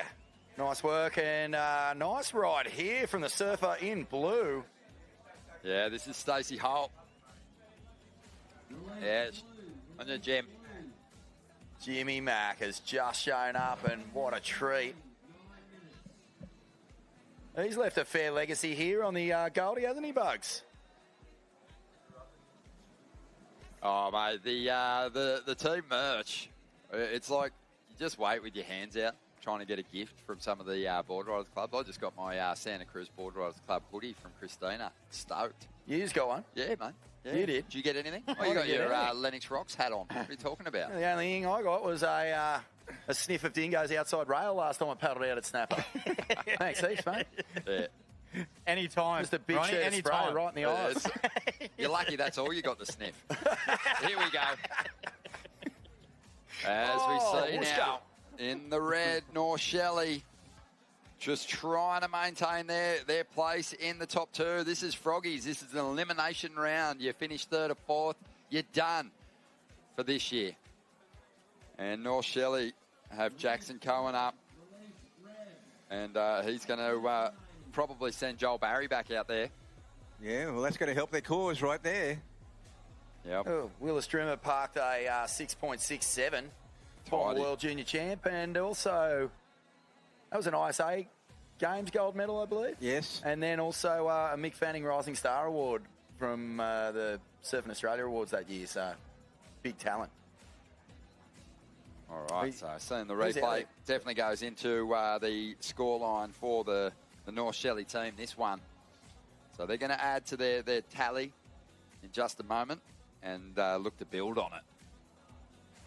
And they need a pretty decent score, obviously, to get into that first position because Torquay's just blowing everyone out of the water at the moment. Second's good enough, Ronnie. Second will, put you a heat win or second that place was nice. away from getting into the main event, the final. As we see now, this is Bella Wilson. Good start. Sometimes you just can't put a foot wrong when your team's got that much energy. They got us such a flyer. Bella's first turn there. Gravy. Yeah, and it was all from that wave that Xavier got, started him off on the right foot and built that confidence, and now, they're doing unreal. Yeah, it kind of, that was a beautiful first turn. Great combo just to kick this right off. It didn't go forever this wave, but the work was done. But there was a couple of trip-ups from Tully Wiley. He had a couple of low-scoring numbers, but just kept heading out there and then, executed beautifully for the 817.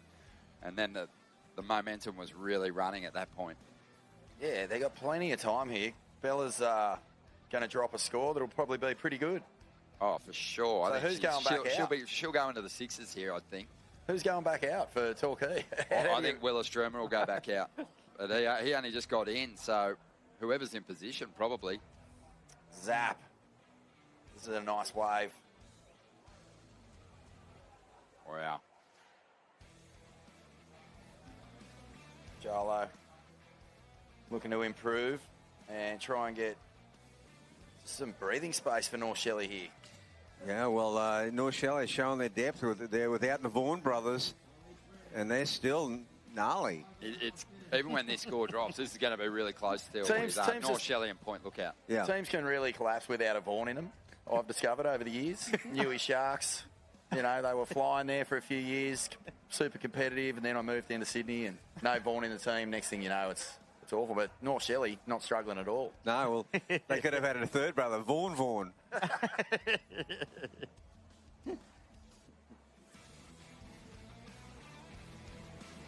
Joel Barry finishing that one off. Yeah, I think it'll be a pretty, I don't know, we might even see Shane Holmes get back out there. He only had a 5.93. He's someone that can go excellent, for sure. Yeah. Yeah, I think this next exchange is the critical one for second place. Torquay already cracked the 30-point mark.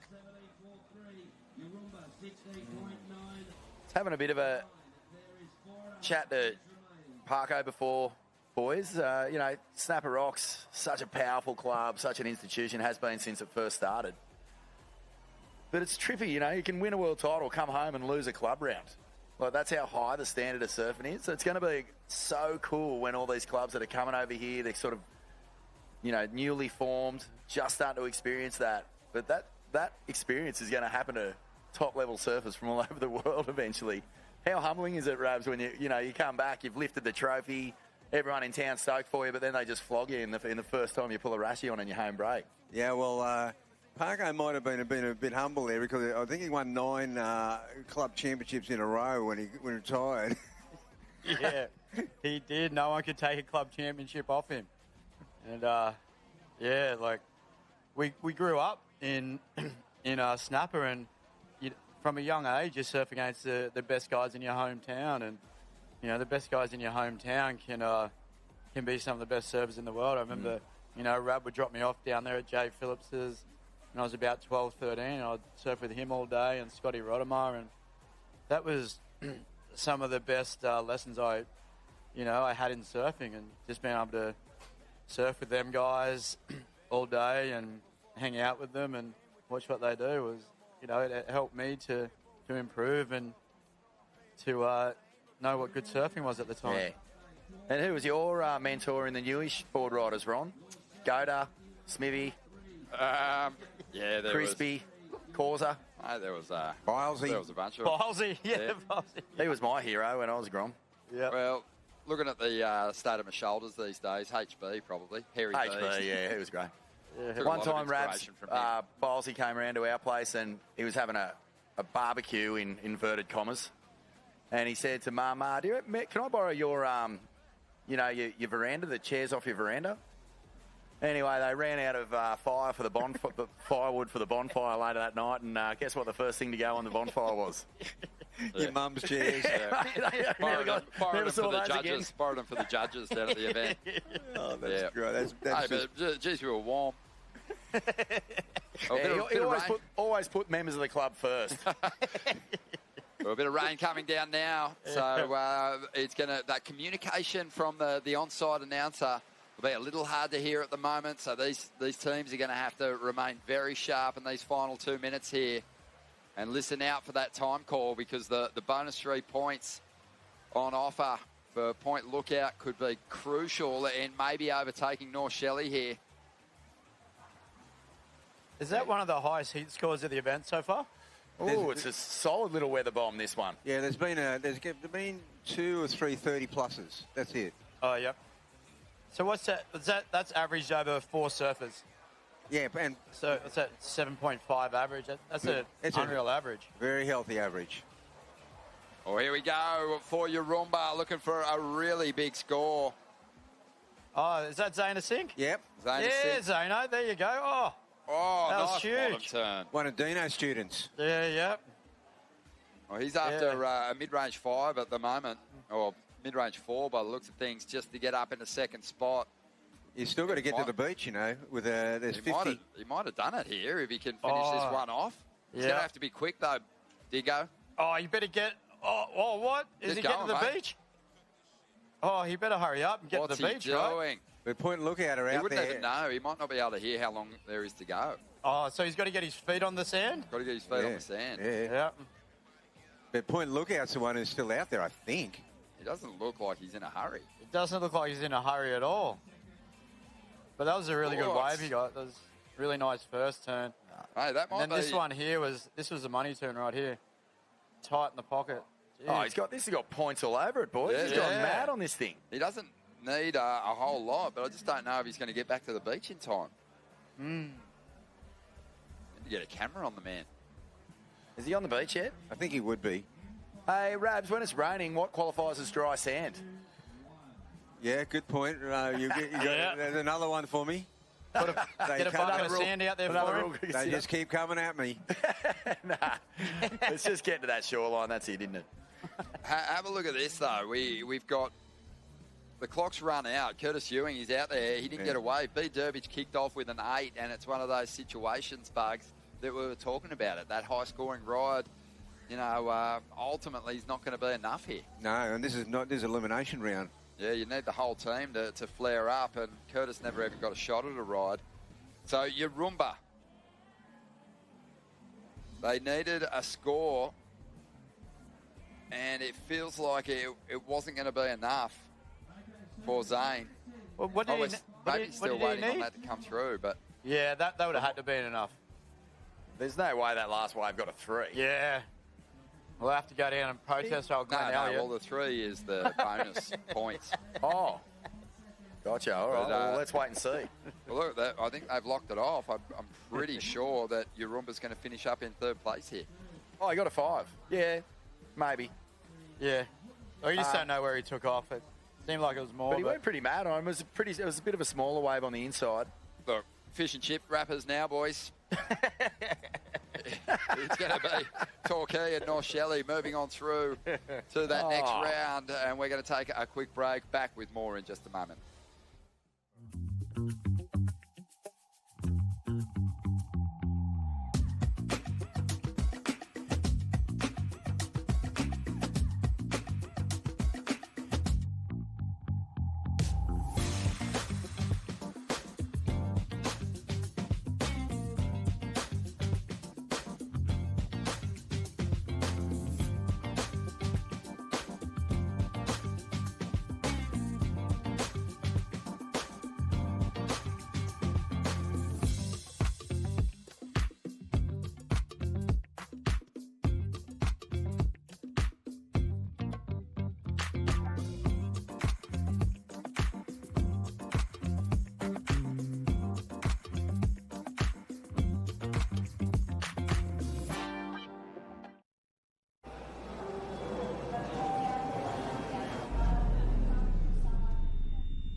mate. It's Ryan. Give me a ring when you get this. The travel agent keeps calling me. We need to finalise the deposit for the boat trip today. I just really need to know if you're coming or not. Give me a call.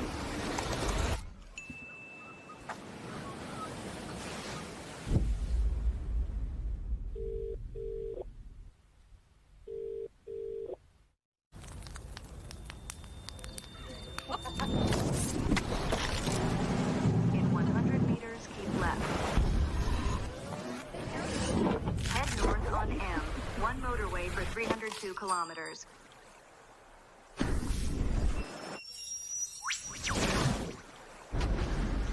Estimated time of arrival, 3:08 p.m. Starting route to destination.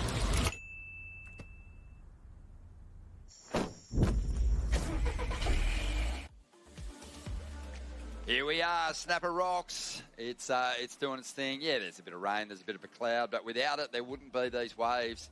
So we'll take it, and so will the competitors who've been dropping big scores on us today. We've got Born Deadly, Dingo Morrison here in the booth, and Wayne Rabbit Bartholomew stepping out, but just imparting some wisdom on his way out, saying with that rain now, it's going to clean up a little bit, Dingo.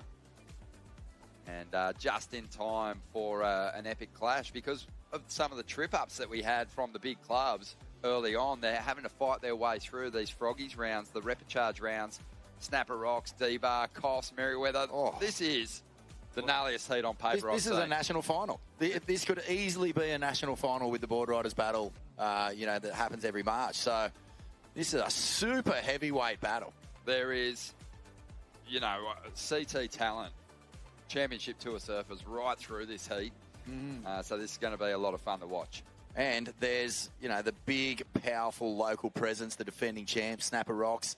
How much will the home court advantage play here, Dingo? Is it, on a day like this, can you really utilise it, or are you just sort of at sea with everyone else? Yeah, I don't know. It can go both ways. You can kind of out-local yourself. And I remember doing it once before in a contest out here. I was looking for a wave that didn't come through, and I let a couple go that were amazing. So on a day like this, when it's not great, you can kind of position yourself looking for something that's not there. It's like you almost got to make sure that if a wave looks like half decent and you've got a bit of a wall down towards Little Marley, then you just kind of got to go, Pounce on it. Yeah. Especially with the clock winding down. It feels like when it's pulsing, like when it's really pulsing, that's when the Loke dogs sort of find their rhythm really easily. When it's sort of lully and you're sort of trying to pick the cherries, that's when you get in trouble. Your brain starts taking over. And we all know how hectic that can get when your brain starts taking over. Oh, mate, that's... Who needs their brain? Hey, not me. Not me. Not me, I tell you. I've never come up with a good idea in my life. So, really good evenly matched clubs. I mentioned it before. CT Surfers in 3 of the teams. And then in Durambar, you've got Nick Vasicek, who at this location, people often say Nick could match it with just about anyone out there on his day. He's just an amazing backhand surfer out here, especially when it gets real tricky out there behind the rock. Yeah, he is. He surfs unbelievable out here. When it's on, he's the best surfer, by far. But and that's what we're talking about. It's a south swell. When there's a ground swell southeast, it's the second wave of the sets 9 times out of 10. You can feel the rhythm of the ocean. You know which ones. You'll see the line. But when it's like this, you're almost looking for that, and then it's not there. So it's like the first one could be good, the second one or the fourth one. It's just there's a bit of wind swell with it. So everyone's kind of in the same boat. As we've seen, Torquay, they've got the highest score that I've seen. I think Bugs was saying there's a couple other clubs that have over 30, but I think Torquay's done it twice now in the event. Yeah. They've been really impressive. Don't jinx them, boys. Don't jinx them. No, you can't jinx them, mate. I've jinxed them I think I've jinxed them in 19 club comps in a row. Everyone says, who do you liking this year, Vaughan? I go, I like Torquay. And then sure enough, next heat, gone. So I'm just not saying anything this year. Oh, well, you just said it. No, I didn't say it. That's a jinx of all jinxes, what you just What, said there, a reverse double, a double reverse jinx? No. Is there such a thing? Bugs is nodding over here off camera. No, that's awful. Well, you know what? There's a lot of clubs that I've got a real sentimental soft spot for. I just don't know whether I should mention them. I just cursed them into oblivion. Yeah. Okay, so this has been the slowest start we've seen in a while. No wave taken just yet. The battle for the inside, and I think, you know, probably in this one, it's more just a mental game. It's like no one in these four clubs wants to take that mediocre wave in the opening stages here. Not with the talent that's in each of these teams. They want to stomp a big score straight away. So as a result, they've been a little more selective. No surprise to see the local boy, Sheldon Simkus, get things started for us. Jeez, that was a beautiful first turn. Oh, he's so crispy. Nice. The fresh prince of Snapper Rocks. Yeah. He won the individual component of the Usher Cup last year, and he's going to have to step up with his individual performance in his team this year for Snapper Rocks to be successful. But Shelley is going to get a reasonable number there. Has he put the arms up yet? Is he? Yeah, he put the arms up after straight away. Fell off. Yeah. Well, it looked like he did. Got to make sure of it. Yeah, got to make sure. Let's have a look at this first turn. Jeez, that was crispy, wasn't it? Yeah, that little readjustment as it sort of wave went a touch flat and he just pushes the tail out into a little slide. Yeah. He's got the full artillery, hasn't he? He's just so crisp on the wave face. And he looks light, he looks nimble, but when you stand next to him, he's kind of girthy. Not like, you know, yours truly, but... yeah, he says no to a few pizzas. I can't say no to a pizza. He's not punching extra. There's one right behind you. I know. Yeah. That's it. In my back pocket, always got a bit of pizza behind me. Well, he's not punching holes in his belt, put it that way. He's pretty solid. Yeah. He had the perfect amount of commitment to that first turn too. Bugs was right. It's going to clean up. It sort of cleaned up down the line, but there was still just a couple of bumps that he had to negotiate. Got a little bit of release in the tail. Decent start for Sheldon, though. Have a look at that. The judges really liked it. Didn't they? That's a beautiful start. The 867. Oh, look at that Morgan Siblick. Beautiful turn. Razor sharp down the line speed. He's always been such a fast little surfer, hasn't he? Yeah, had a little look out the back too. He's one of those guys that, you know, just looks really at home here at Snapper Rocks. He looked great in the Usher Cup last year. He has also won that individual component of the Usher Cup in the past that no longer exists. Well, he resides here now too. So, I guess it's like, you know, he calls it home and he's here every day. So, yeah, he knows what he's looking for. Nice compact style, and, you know, he's got a really strong forehand carve, but surfs on top of the pocket really well too. Yeah, it's the punch in his surf, and he attacks so hard. That's his trademark. That's what got him into the top 5, the WSL finals, the first year it ran. And, you know, that surfing, it just is so fun to watch someone just go at the lip as hard as they can. And it's just all set up by that bottom turn. He's got such a epic bottom turn, like all great surfers. Everything comes off the bottom, and you can just see the way that as he bottom turns and then extends out of that, he just gets so much drive, and then just got so many options to come out of the lip. A lot of bite. And if you've seen the size of his front teeth, you know that he bites hard. Girthy snap. Oh. Yeah, no, that was Jay Okalupa, I believe. He borrowed some wax off Merriweather for that one. I was saying no. So Morgan banked a 5.33.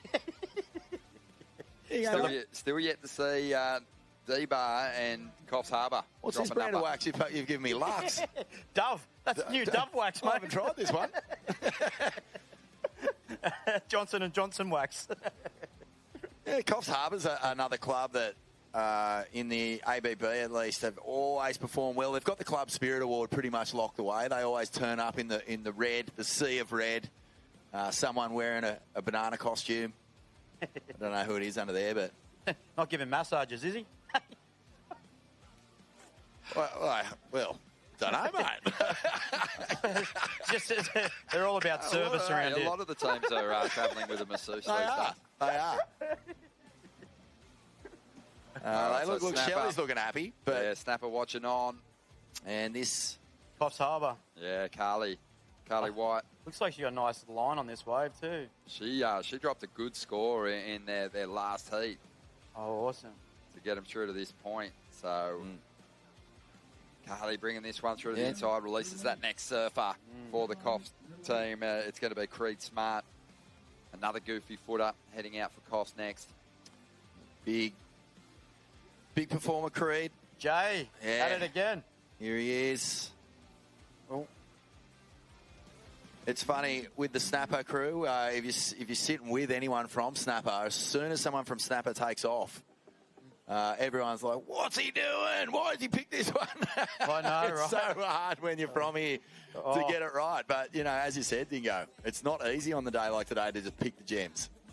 It's not, mate. It's not, and it's it's a little. It seems like the smaller inside ones that hug the bank that kind of have been moving under people. That you get 2 or 3 good turns on them ones with a bit of speed, and that's kind of what you want. But you kind of got eyes for that one behind the rock where it's got a bit of a tube and then kind of runs off.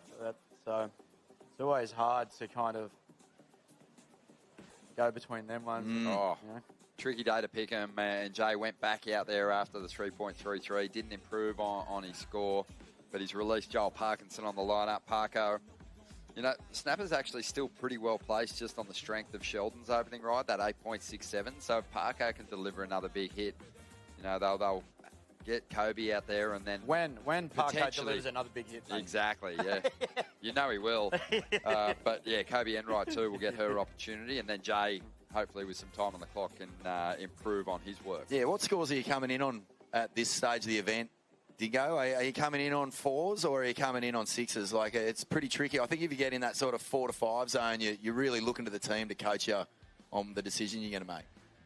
Yeah, and you just want to give the other surfers time, right? Because if you have, like what Jay's done, a 3.33, but there's still 20 minutes on the clock, so he can go back out after Joel gets one and then Kobe, so then he can look to improve on that 3.33. And that's, it's such a great format for that. There's so many strategies you can play within this format that, it's like, look at Joel. He's about to get excellent score. What do you reckon, Ronnie? Oh, mate, he's been dropping excellent scores on every time he surfed in an Usher Cup heat. But just noting then, we saw the Groms on the... It's not a club contest, a club meet without someone getting a crumb cutlet. Yeah. That's, it has to happen. Has to happen. The Grommet abuse was just outrageous when we were competing in our Boardriders club meets back in the day. Yeah, you couldn't be doing that these days. No. The old lashings with the leg rope. Oh, the lashings getting tied up to a pole, getting buried in the sand. Oh, look at this one behind the rock. Cookie. Oh, wow. Fatiba hammers it. Yeah, he's a rock solid performer. Oh, that is huge. Worth the wait, you have to say. The big man really does have a lot of power, doesn't he? Mate, he's such a great surfer, and he's so underrated. He just flies under the radar, but you'll see him out there surfing, you're like, who's that? Every time, he's unreal. And at least he capitalised on that time that he took up. If you're going to hog a bit of time on the clock, you better throw something good out there when you opt to catch a wave. And he just put together one of the best combos of the event.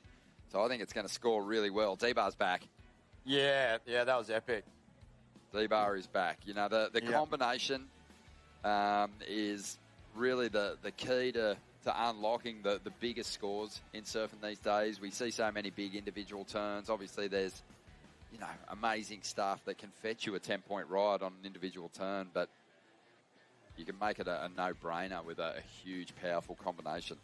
Yeah, that was epic. That was using everything in the criteria, wasn't it? What is the criteria? Here's another one for you. Yeah, well, we know the answer to that one because I was there for the briefing, which I didn't see you two at, but Glenn Elliott threw it out there. He said, look, this is elite level competition where we're taking on the same judging criteria as a Challenger Series event, as a CT event. It's speed, power, flow. Bit of progression will serve you well, but, you know, if it's solid combinations, that's the big... You can't argue with it. Well, yeah. It's going to get you an excellent score. That's where Cookie's going with his number. You just know it. Yeah, and that was it, like the most critical manoeuvre, the most critical part of the wave. Ronnie. That's right. The number the numbers dropped, 8.43. Yeah, it's sometimes hard to explain surfing, the judging criteria in surfing to someone who doesn't follow the sport. But I always just go back to the actual explanations for the scoring range and just say, look, if it's very poor, you're kind of looking at a 2-point ride, you know, below average.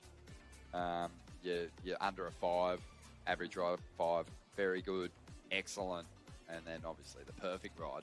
I thought it was first one to the beach. I thought it was a race. Yeah. I never hear bigger cheers than I do when someone has a massive flyaway kick out at pipe or something, and on a big wave, if someone just throws themselves into the sky, that's what gets the biggest cheers generally. But the D-Bar crew, the supporters, made a whole lot of noise for Nathan Cook there, 8.43. Jimmy Hill's out there now. He's going to have a crack at it, but time's ticking by. Have a look at that, just under 17 minutes to go. Now, did the D-Bar Boardriders go for New South Wales in the State of Origin? That's what I want to know. Does anyone go for New South Wales State of Origin? Hey, put it away, Dingo. Roll it back up, mate. They call him blue for no reason. Blue who? Blue who? Yeah. Oh, reigning champs, thanks, mate. Yeah, you're pretty only good as your last State of Origin. I mean, technically, if we're going to get technical, surely it's a New South Wales stronghold. Let's face it. Yeah. Hey, speaking of big combos, we haven't even mentioned who's out there for Merryweather right now. The Carnival Strongman. He's out there in his little singlet onesie. Jackson with his Baker. knee-high boots, his stripy onesie on. Well, this is good because the... Pulling pies out of the oven, ready to Here start. he is, Joel. Lost priority. Is there priority in this?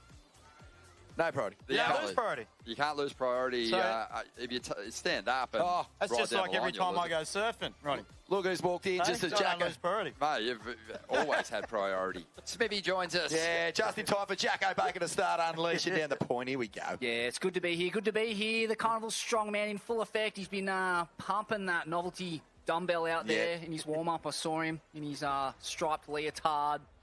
Yeah. Getting up and down, generating more energy. Yes. Psyched to see how he goes out here. It's starting to look promising, that run out tide. That little rain squall's Bit more settled cupped things out. down a bit. Yep. How's the vibe out there, Smithy? Mate, it Give us a is vibe check. Pumping vibe check off the Richter officially. And it's literally pumping in every conceivable way. Just walking past all the club setups there. Who's kind of got it when it comes to the Spirit Award? Who's got a stranglehold on that at the moment? Who's showing the most club spirit? It's hard to go past Snapper. I mean, they're the Lokes. They're, to me, building momentum after a bit of a shaky start. They're looking real solid. And you can feel the energy in the club down there. They're flaring. Well, they've got the benefit of just having so many crew here. Yeah. But, you know, one of the international teams which I've been pretty impressed with, and it's all, the energy's mostly coming from the four surfers in the team. The Portuguese team. They're on a Portugal. massive tear. They are just bringing it. What it means to them, you can see it. You know, there's been this, you know, almost, I think from some of the international clubs, they're almost kind of tortured. They want to be here, just being part of it, enjoying it, immersing themselves in just that, you know, that club party, really, the meat party. And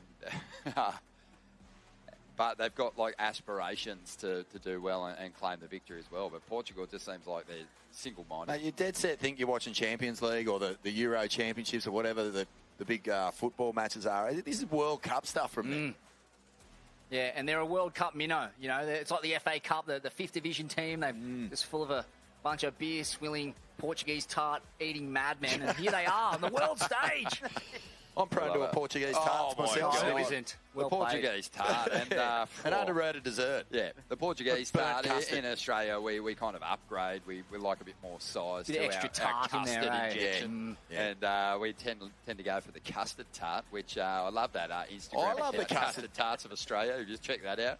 It's just tradies reviewing custard tarts. I love that. Oh, it's the best. And is the jiggle factor big on the custard tart review? You know who pops up on there a bit? Harry Bryant. He does, doesn't he? Yeah, he's done a couple of reviews of custard tarts down there. And you know what? Harry Bryant's moustache is like a custard tart broom. It's just sweeping up that much debris. It's got that much nutmeg in it. But yeah, it's the jiggle.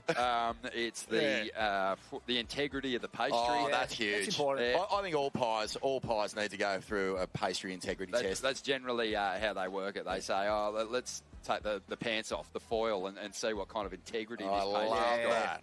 Yeah, it's true. You don't want one of those kind of skin suits, the pastry version. Nah. It's not until you get the foil underpants off, you really know what you're dealing with.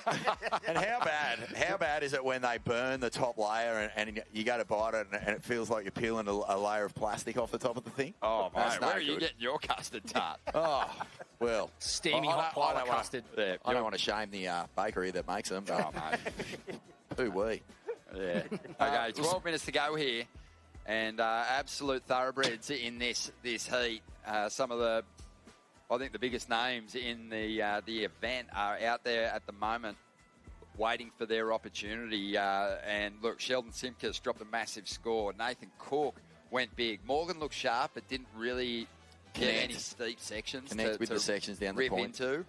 But Jackson Baker and Joel Parkinson, they've been waiting out there for a while now to get their shot at it. Yeah, Joel's, there hasn't been a wave ridden for a little while. And it's just, especially for Joel, he knows what he's looking for out there. And yeah. It just hasn't come through yet. I guess he seems to know when something's coming. Vaughan calls him Nostradamus. And he might know something we don't. Maybe the honker's starting to twitch.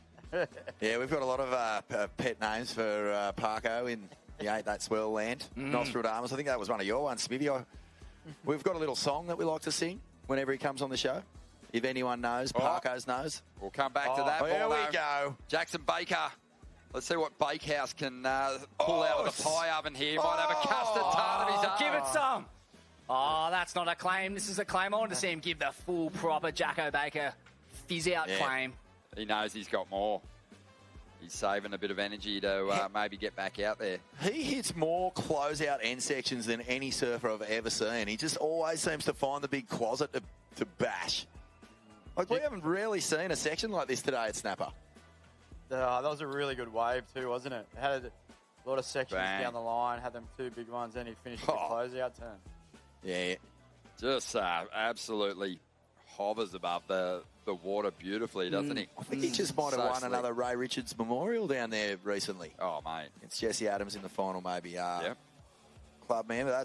That's kind of as big as it gets in Newey. There's Surfest and there's the Ray Richards, and it's always a big one. Here's Morgie. He's going to go out and try and replace that score.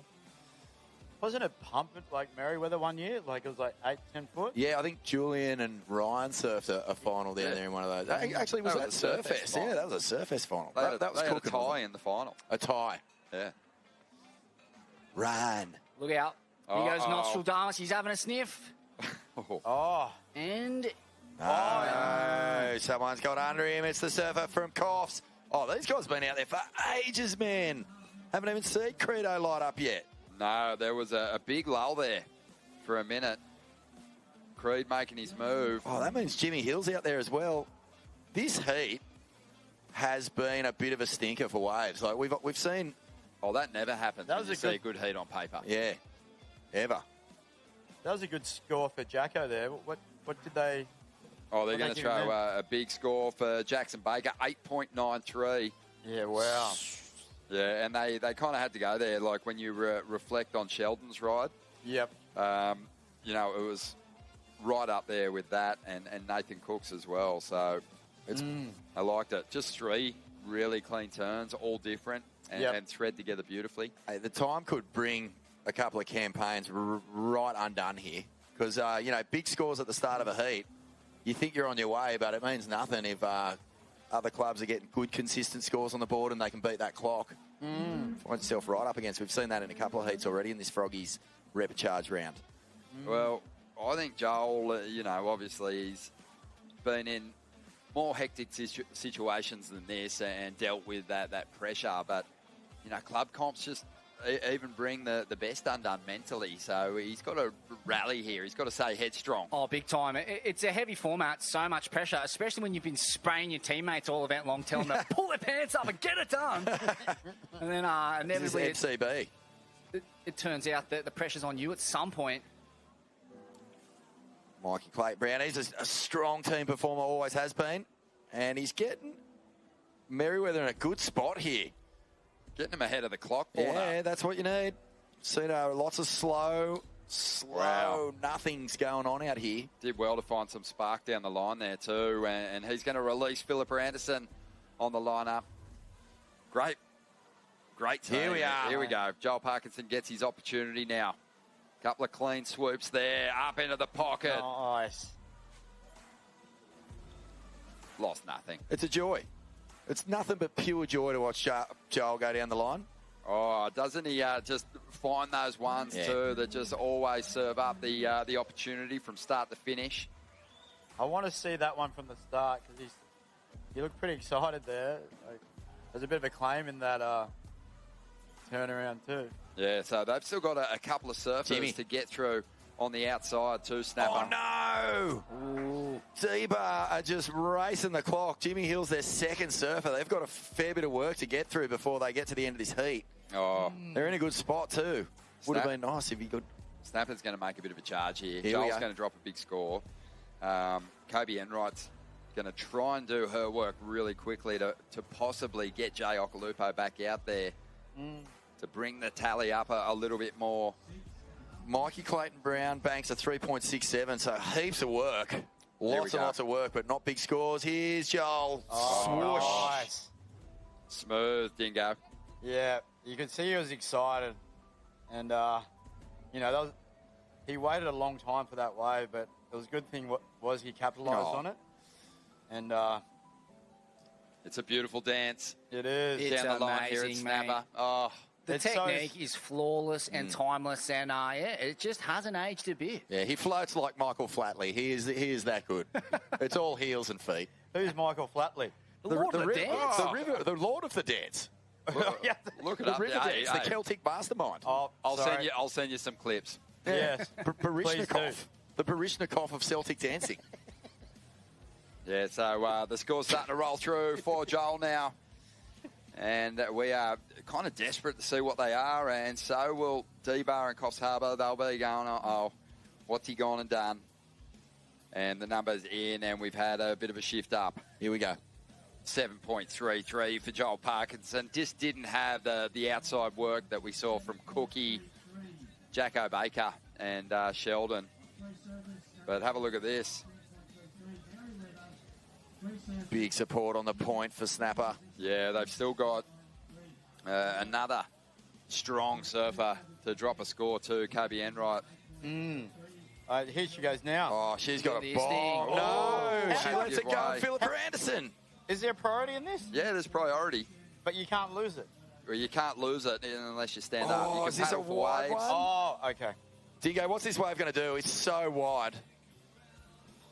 Well, it's going to do what it's going to do there, fair right? Fair call. Yeah, hopefully it stands up. It's just that the bank's a little bit, it hasn't really groomed through, but that was a great wave she got. Yeah, Philippa's, just going to be happy to release Mikey Clayton Brown back on the lineup, or maybe even Morgan Siblick. Morg's had a 5.33. Mikey Clayton had a 3.67, but I think they'd be saying, hey, Morgan can drop a 9 out here. So it might be Morg's to head out and maybe fetch the required score. Geez, and well left by Kobe in the end. Didn't offer a whole lot that way. Pretty fat and flat. Burgerland out there. But the wave is going to give Merriweather the lead here with not a whole lot of time left. Philippa's the master of just understanding what the team needs. She'll go out there and I've seen her do it, get a 3, but it's the most important 3 of the day. Well, that was perfect. She gave time. Jimmy. Debo have got to pull the trigger. This is just getting desperate now. Yeah. Jimmy Hill last year, Smith, remember? Just lighting it up. He was so good. We're on a little fishy thing. Yeah, one of the real standouts. Just a Grom, isn't he? Yeah. Gromish? Yeah, I reckon. Yeah. 16, 17, I think. Oh, full Grom. Yeah. Thick set little unit. Yeah, is he a bit of a rugby league star? I think so. Yeah, Looks right. like it. Yeah. Yeah, he's been playing first grade since he was 14. Yeah. One of Played those, for New one of South those Wales. kind of kids. Start up. No, he Under would take 18s. him, mate. He's a good kid. No, I don't know. Well, he's made the right call, mate. Get out of that game. It's a mugs game. Morgie's coming I in. know from experience. All right, yeah, they're... what are they doing here? Are they just going to try and wide it down, or are they sending MCB back out? I think maybe... What happened? Maybe Morg's got a score and we missed it. I don't know. I don't think they know what's going on. Morgs looks a little confused here. But they're out in front at the moment. What happened then? Jimmy Hill here. Seen the replay of his ride, and they needed to make a move. They're running out of time. This was a 4.03.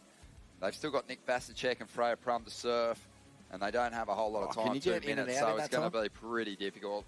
Look, it's basically you got to jump off the rock, have a wave there, rip the guts out of it, and then release the next surfer. Have to do the same thing. Surrender the 3 points, but try and get 2 scores on the How board. long? Exactly. 2 minutes. Yeah, look, I think what's happening here is Merriweather, in particular, are kind of recognising that D-Bar and Coffs are well behind the 8 ball on the clock, and they're like, let's just get our 3 points. Well, they're comboed, right? Because they're either first or second. If they get 3 more points, they're Coffs 11 is, points ahead. I guess. Is that what they're thinking? Oh, this is heavy. I feel for Coffs. Well, we haven't even seen Coffs out there, really. It's just felt like they It's been such a slow heat, and the waves that mattered got good scores. So there tactical hasn't been many. decision there from Merriweather to just not even mess with it. What are they doing? Look at Jacko tweaking around there. Yeah, Jacko saying, mate, you got to get on the sand. Check out that point, mate. It is packed. It's full carnival vibes down here. You'd be mad not to get down here as the tide continues to run out. And we're in for a treat this Arvo, surely. Look at Jacko. He's just staunching it. Staunching the camera like a WWE wrestler. Give me some, give me some. Want some? Got to give Doff the cap to Merriweather Boardriders. Huge club, powerful club. They've had heaps to celebrate. 60th year, I think they just had their big celebration dinner. Was that recently? Pretty sure it was at the start of the year or maybe late last year. But Luke Egan also into the Hall of Fame. Local, absolute legend, now super coach. So good stuff here. They'd be loving too the fact that they got in that blue jersey. Oh, they bleed it. Steel City blue. Shout out to all the crew back in Merriweather watching on. That's looking like a good result here for Merriweather. It's been a slow heat. It's been a diabolical heat. Nothing worse than when you're in a repechage and you're not getting the opportunities. And Vassar. Yeah, D-Bar and Coffs, just kind of got a little left behind. Cookie, valiant, but ultimately just the rest of the team didn't find that same rhythm. It was a late sort of charge after a bit of a wait for Joel Parkinson to help solidify Snapper's place in second position. Merriweather getting the job done. A win over the host club. That's got to feel good. A confidence-building win, and now they're just one heat away from cracking the grand final now. Merriweather and Snapper. Oh, so they're in the semis now. That's right. Well, the final qualifier. So we're going to take a quick break here. We'll have a change up in the booth. Stay with us. This is the Usher Cup. It's the big day. We're going to be crowning our champs this afternoon. Cheers, Smithy. Cheers, Vorno. Cheers, Dingo. Enjoy your lunch, mate. Down to earth, it's just as good as up there. I'm gonna keep you near, 'cause you're all I need, my dear. Do you feel the winds are turning round? 'Cause what goes up must always come back down. safe in your arms. Dingo, if I want to get in comps like this one day, what do I have to do? Surf every day and get good people around you.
Well, welcome back. This is now, how was that heat? We just had just a rain squall come through, just absolutely shredded the place to pieces, as in the waves. And now we're getting that glass off again. So hopefully as we move into the afternoon lower tide, great work from Merriweather in very dismal, very minimal amount of waves that came through in that heat. But yeah, Morgan, Jackson Baker get that 8.93, and that was just a great heat for Merriweather to really fly the flag. But we are up now into the heat number, that's quarterfinal number 3 for the Froggies requalifying opportunity. And joining us on the catch here once again is Mark Okalupo and the Swellian Jed to entertain and enlighten us in all manners of surf. Good afternoon, everyone. Good to be here, Rocky. Ock. Yeah. Rother, mate. So what's the tide update? Where are we at on this high tide? How long till it starts properly ripping out? She's heading down now, man. It's on the run out, so you can already start to see the sand start to expose down there a little bit more on the shoreline. No more shories. That inside bank will start to stand up a little bit more, hoping the swell comes around. And Jed, you mentioned, yeah, the repulse. We need repulse, that. and I think that's with these squalls. That might be the reason it's going to repulse. So it might give us that little extra birching. See the white caps out to sea there. But we're comfortably sitting in the little bay of Rainbow and Snapper. And that's going to give us offshore clean conditions. And I'm really hoping low tide this afternoon, a little bit of a pulse of the swell, and we're heading towards the finals. It's going to be pretty epic, guys. Let's go. Give us some juice, Huey. Ripped us off in that last heat. I thought we were on. I thought we were going to start to see the effects of that run-out tide, but it just went real slow. Yeah, well, give us your repulse because the tide is going out and the swell's dropping pretty quick. I'm a bit worried about that, but you know, it's still got a bit of size. And if you weren't here yesterday, and we've endured some small conditions, so compared to that, we're laughing. And Burley Heads gets a 4-5 right there. Fresh water at 283. Was that Lane Beachley? Because she's been going first for them a lot. So, yeah, it looks like... no, that's Tom Myers. No, Lane's been... Yeah, she hasn't been surfing first. No, that's all right. She's second at the moment. They're saving their big guns for the number 2 surfer. But Maddie Job, yeah, opening up with Burley Heads, 4.50. Yeah, Maddie Jobs, wow. I mean, what an amazing surfer. I remember seeing him as a grommet, and someone introduced me going, this is a little Matty Jobs. He's a little grommet here at Burley, but keep an eye on him. And next second, look where he is. He's taking the world on. Mate, he's unbelievable, particularly at Burley. Holy smokes, his read on that lineup's impeccable. He's a Gold Coast point break, born and raised. So, yeah, you'd expect him to have some form out here. I'm sure he's done plenty of laps of the snapper lineup. They're pretty small small scores, Rockies. Did anyone release over those scores, or I'm thinking not? I wouldn't expect so. So freshwater, that would be Tom Myers, only 2.83. And right now, it's not hard to paddle back out. No, the rip has stopped. It's pretty clean. You know, after that rain squall, it's gotten super clean. It was never really messy. It's just been a bit kind of jumbled up, I guess. Yep. But the tide will help that. It'll draw it off the sand and, iron out those crinkles and ruffles. The lumps and bumps. Mate, how good is this, though? You've got the complete span of the generations of surfing, but you've got guys who are, like...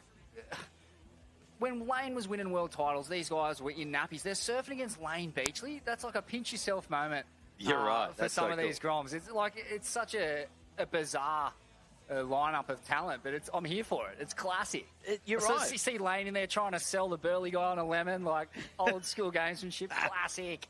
Let's she's go, good at Lane. Yeah, she's great. I mean, what a great character and what a great ambassador. The Queen of Surfing, she has really depicted, women's surfing, the turning point, I believe. There's been some amazing women surfers over the year. Rab and myself, there was a lot of the early Hawaiian wahinis, the women surfing then. And they were, Rel Sun and the works. Yeah. They're just beautiful surfers with great styles.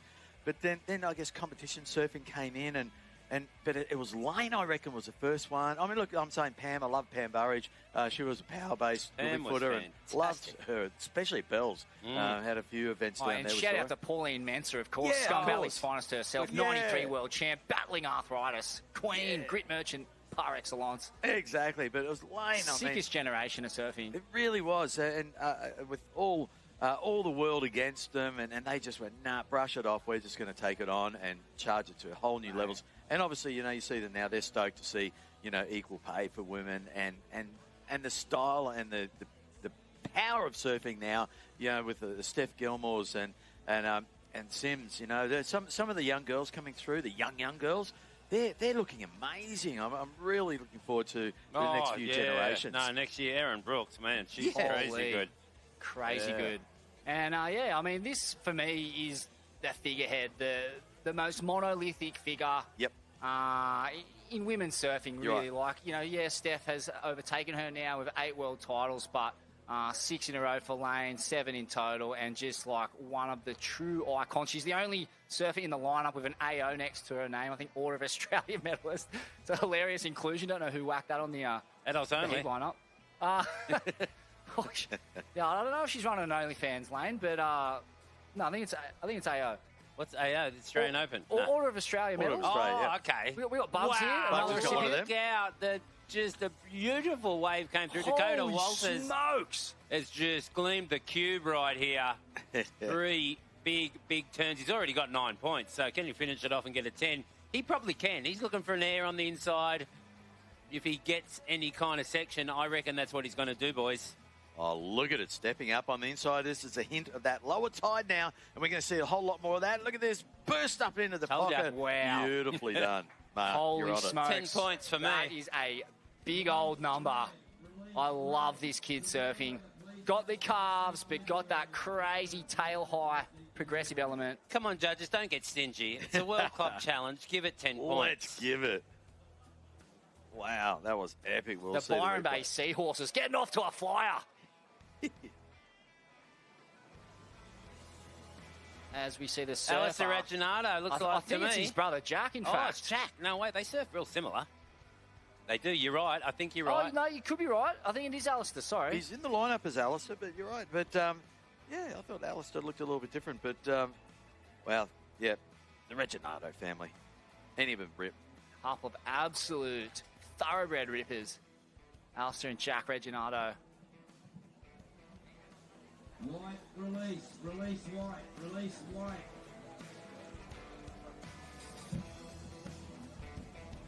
Well, patiently waiting for those scores to come through for Dakota Walters. And I'm sort of, what are you thinking? It's going to be one of the high scores of the event so far? I think it's 10. I mean, but I get super excited. There's not a barrel in those 3 first turns were unbelievable. Yeah. And he's finished with a really nice air. Yep. I mean, what more do you want? A barrel. I want a barrel. Oh, a barrel, yeah. Forgot about that. Here we go. Let's have another look at it. This is it. The replay. Lines up and stabs that thing through the roof. Wow. Straight into a nice carve. Yeah, maybe I got a bit excited. Hang on a second. Oh, you're right up there, though. I reckon it's still in the 9s. Wow. Goes a bit lateral through this middle part of the wave.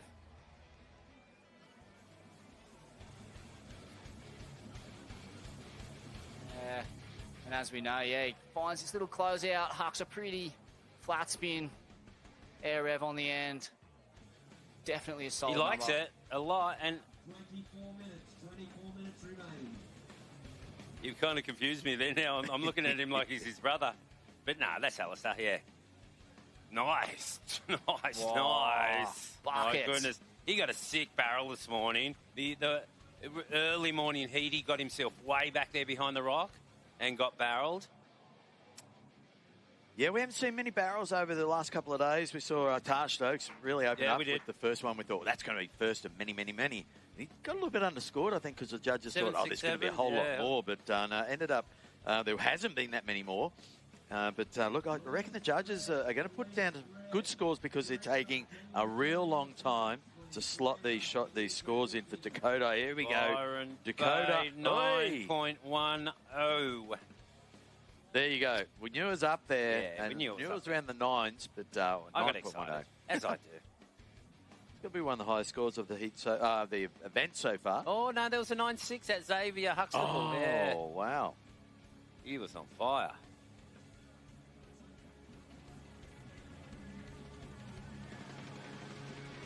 He's got that look, Jed, that, he's his brother. Straight Harley from... Walters, Vertler, just stabbed that thing to the roof and again.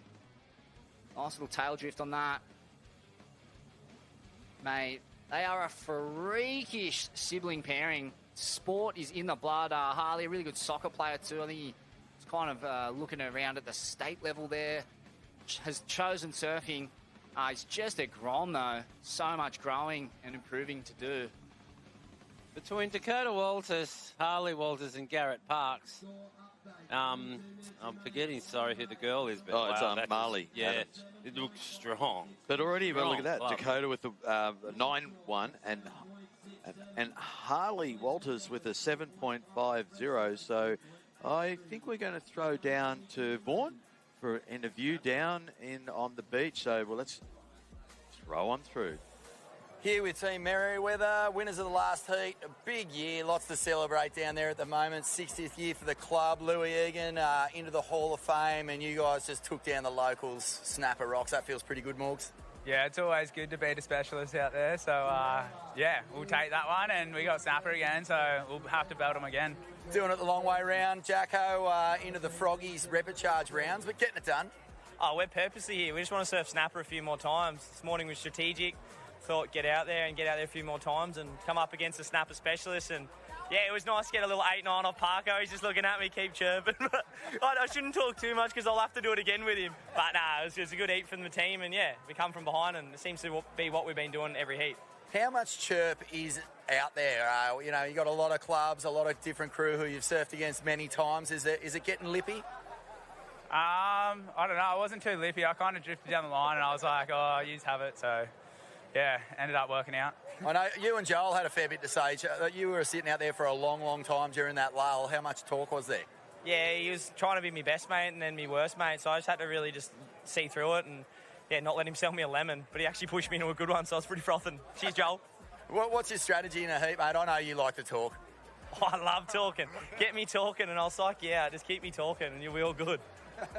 MCB, Merriweather, such a huge club, many national champs. How good would it feel to be the world champs? Oh, we've done it all, so this is the last one we have to tick, really. Feel unreal.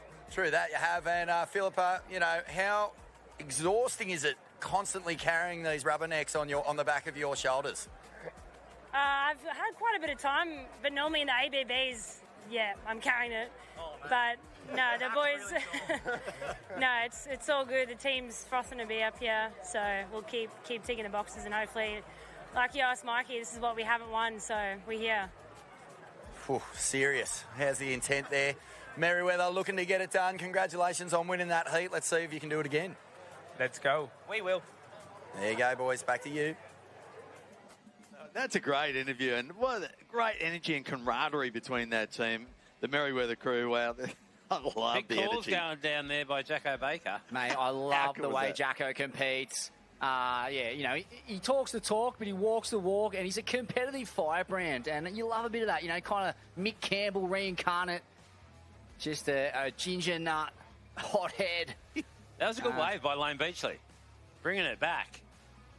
She liked it, the way she raised her hands. She was kind of getting all stylish, and we'll have to look out for that score. But Byron Bay's gone into a commanding lead right Looks now. like a 5.50 for Lane. Yeah, she really whipped it up in the pocket there. She was really, I would have expected a higher score, but she was really up in that pocket, fast, really in control, really stomped on that tail. Okay, here we go. Fresh water quickly getting Nathan in and out. So Lane finishing that wave. Nathan straight on. I think he did this on a previous heat. They just turned over their surface so quickly. They did. Rack up those scores. It must be part of their strategy because it's working. And now that means...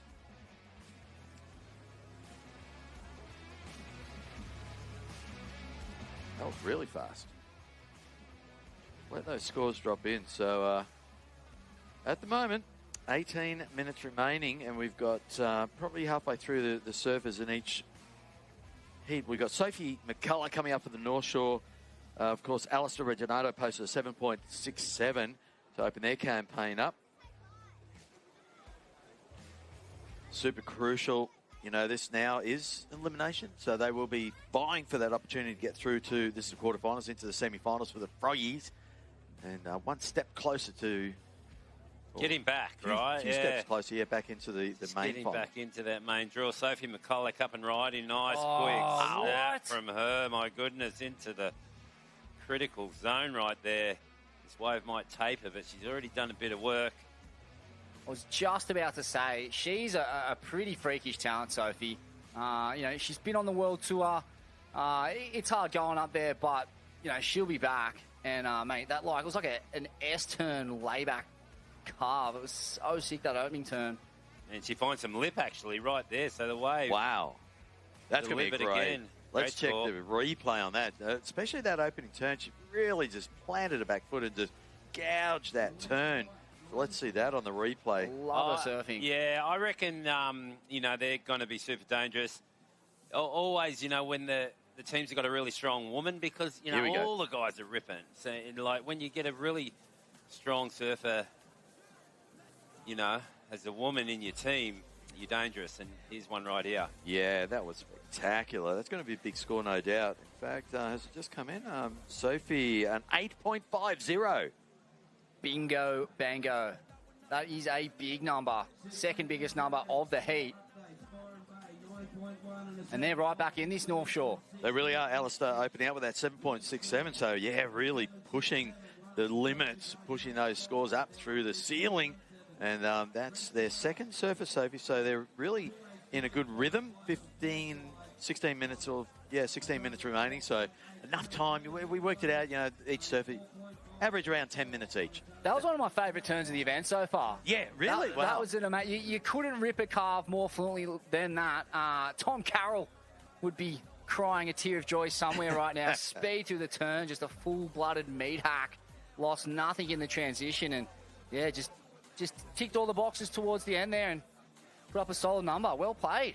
That is awesome. And you know, halfway through that turn, you must feel so good. You're going, oh, my feet are in the right place. I'm driving this. I'm just going to gouge out of this thing. White guy. Oh, didn't turn out, though.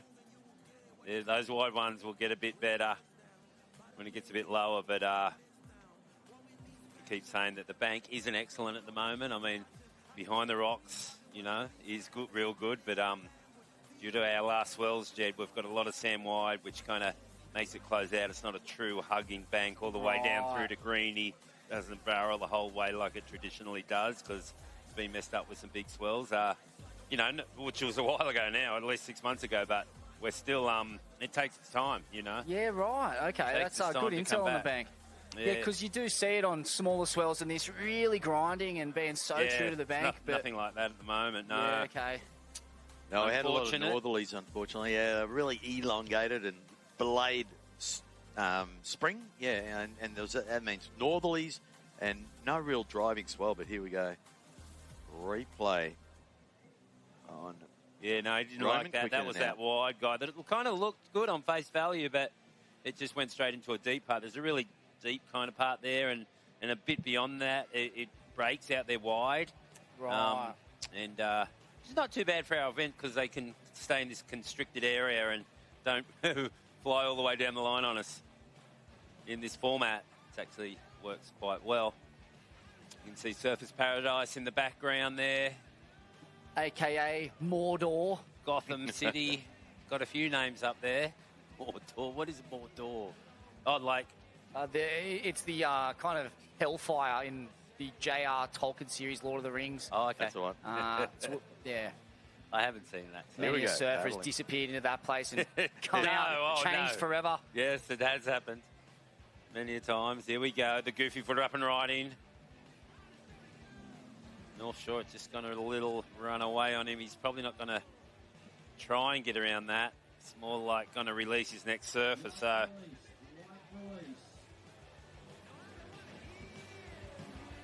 these winds seem to have kind of come more up from the south now, almost a little bit of west in it, which is super strange. It's been westerly the whole event, so why not just come back to it? I mean, after a howling southeaster, that's the last thing you think is going to happen. But it seems like it's very warm today, and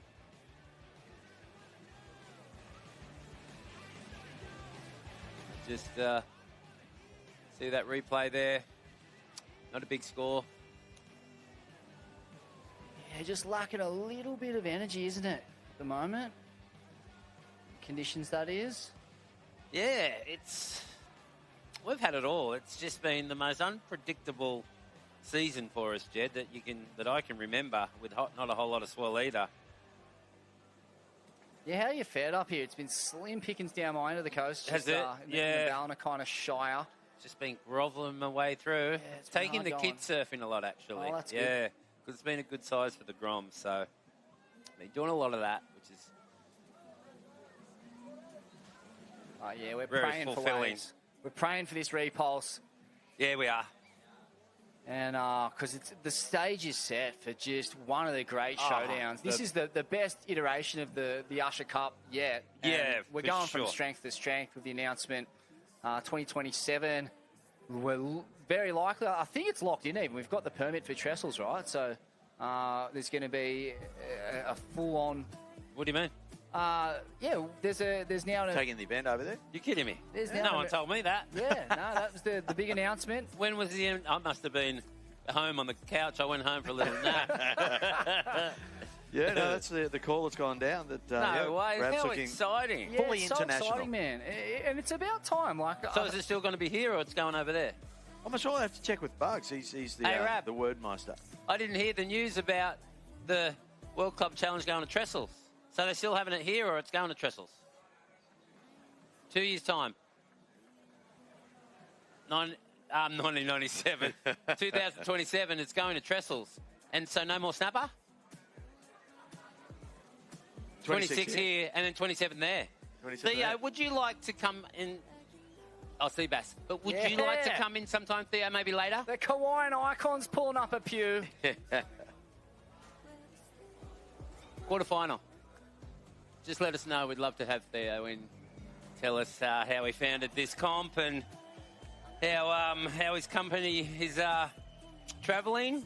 perfect timing. The Usher group. We have the golf day. The Usher golf day is just so much fun. And we had that earlier on in the year.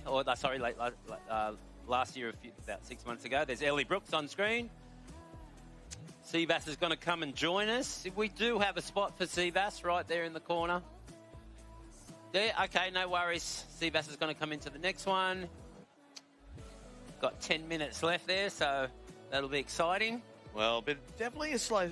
I've just gone while we had a chance to get onto the weather chart here, and it's weird that we are seeing a bit of a glass off, especially when they're predicting ending up 50-kilometre-hour winds this afternoon. Well, but there is a down the hatches. surge. There's a big storm cell coming from Byron, and it's just wrapping around Byron right now. And that's indicative of this holding off for a while, and then this will just surge through. But the beauty about that, it'll maybe push a little bit of swell in front of it, and a couple of sets brewing. So it's going to rain again? Maybe. Yeah. Don't tell everyone. The beach is packed. No, stay where you are. It's beautiful. It may even just go straight past, but if anything, it's pushing, it's surging, it's coming out the coast. That can only mean one thing. Sets. Pray for waves, folks. Hold vigil at home. Light a candle. Burley Heads on a really slow run here, boys. They're only 8.50 with 8 minutes left. So you'd be thinking, after, as we got Freshwater running down the line, which isn't going to help Burley either, they need to be on one of these waves because, they've won the ABB, Jed, and you'd think they'd be somewhat favourites if there was a betting market, but they're in trouble. They are deep in doo-doo land. It's another kind of bit of a lacklustre heat, not a whole lot of opportunity. Although, not equal opportunity, let's say, because there has been some big numbers dropped as well. But Burley, yeah, they got to get going. I'm all for equal opportunity. We'll snap there. And yeah, it's an amazing thing to be a part of, isn't it? To actually watch this World Club Championship concept take off so quickly with the momentum it has. Now, obviously Seabass will be joining us in a moment, but he was telling us the presidential dinner. 7 clubs in Hawaii now. You've got a Portuguese club this year. You can guarantee there'll be a Portuguese championship next year to decide who makes it here. It's just going from strength to strength.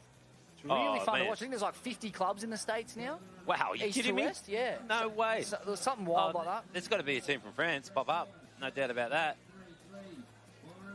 And it just makes sense. It's such a sick concept that we take for granted here in Australia. We all grow up in them. But I think the rest of the world is just about to discover the magic of Boardriders culture. And we're seeing it unfold right now. And I think it's very indicative of this event, 5 years running, and as it beams out around the world, every one of those clubs or locations going, we need to get there. We need to put a team together. We need to put some structure together. Get out there. Look at this. Wow. Winding the windscreen. Freshwater. This is going to be an upset, I tell you right now, because Freshwater, pretty new club. They might have gone for a while, but we haven't seen them much, get any results for whatever. And now they're getting into the deep end of this event, and if they're going to take out Burley and Byron Bay, are you kidding me? Isn't it wild? A totally unheralded lineup of surfers apart from, the Australian surfing spirit animal Lane Beachley. They're largely a team of unknowns, but they are doing the damage. They're on a heater. Love this float, a little airdrop, straight up into a big carve, slides the fins. That was a sick compo. The judges are going to like that, I feel. Yeah, he's kind of got a narrow stance, kind of long, makes his board look a bit longer, but he gets it done. And score coming Freshwater's way. There's Lane. She wants another world title. Are you kidding me? Why not? She's not greedy. There's still space on the mantelpiece for her. That's for sure. Well, that was Tom Myers from Freshwater then. Yeah, he was trying to get rid of a 2.83, and he's done it with a 4.43. Garrett Parks. You can tell that style anywhere. Good boy, Jed. Out the back. He's got a narrow stance too. Former Australian Junior Series champion and an absolute teen prodigy. Came so close to World Tour qualification a handful of times. Yeah. And now working as a Westpac emergency chopper. Yeah, so I said fire department, but it's chopper, right? Yeah, I'm pretty sure. He's definitely been in the fireys. He's done a bit of time in the military. Wow, yeah. There's a wave coming through, unridden. Not a whole lot of wall. He's one of the real classics, Parksy. Isn't he what? Yeah, I remember he got second in the World Juniors to, it was the Billabong World Juniors, which we've just had. The World Juniors over in the Philippines there. It was at Burley one year. He got second. Yeah. He did. Yeah. To Kyle Belly. Wow. Crazy. And, a really kind of pioneering, maybe not pioneering, but his aerial rotations, his just the angles he would generate and his consistency in the air was a thing to behold. He was front running, one of the top aerialists in the world for his time.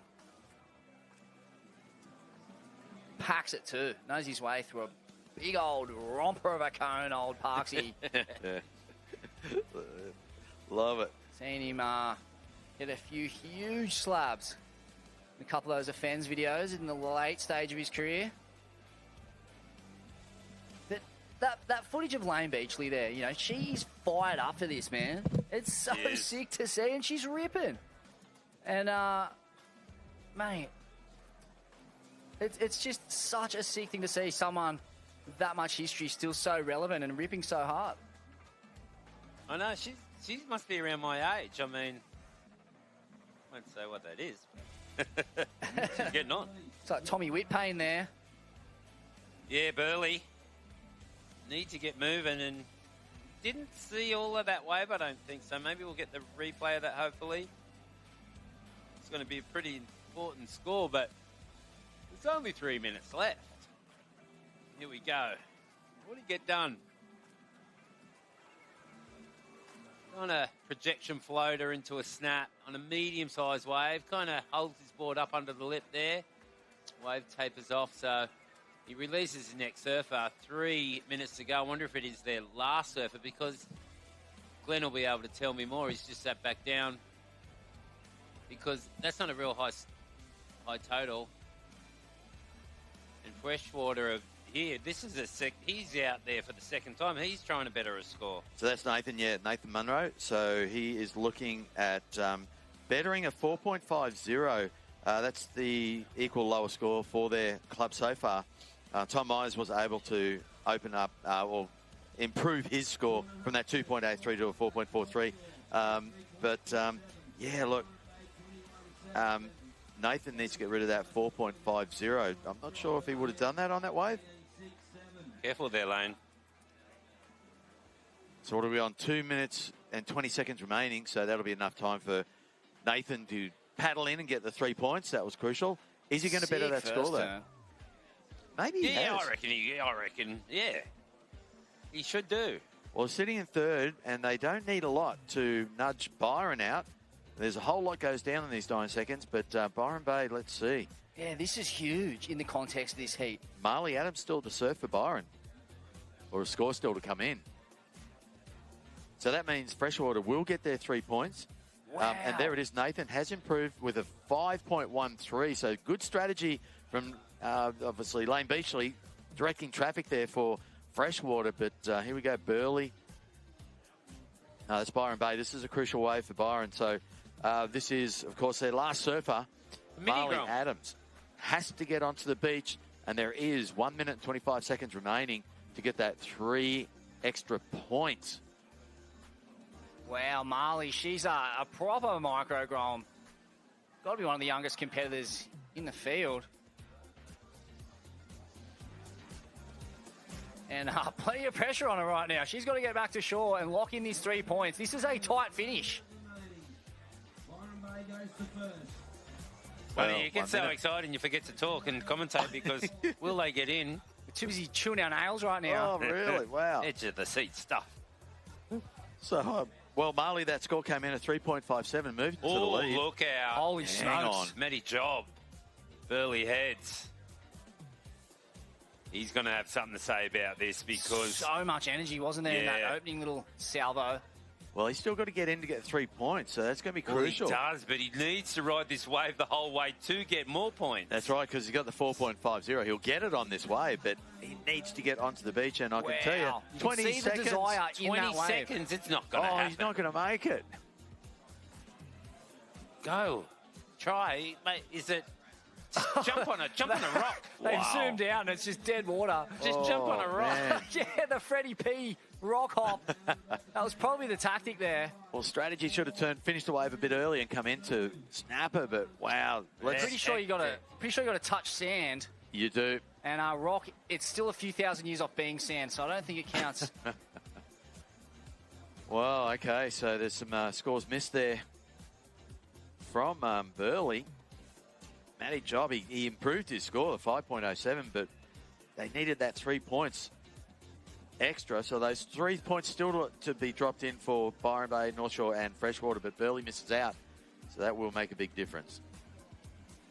Solid showing from the Seahorses there. They got it done. Harley and Dakota Walters. I'm calling Bertha alert again. Couple of Angari Yamba Lokes, but no, they've been in the Byron Bay Boardriders for a number of years now, so it's legit. I'll pay it. I don't know about that. Oki wants to see some birth certificates. Get them up here. No, I know where they're from. You kidding me? I know their dad pretty well. Used to surf Rod Dahlberg surfboards, and I know Jeremy a lot Walters. about Angary. Underground shred lord. Jeremy Jimmy Walters. Lord. Yeah, that's the old man, isn't it? Yes. Well, there it is. Official results here, of course. Byron Bay taking a win there, 28.34. Of course, Dakota opening up with that 9-point ride, and they got big scores. You know, Harley Walters also a 7.50. Garrett taking a 5.17 up in the ante there. They took their 3 points.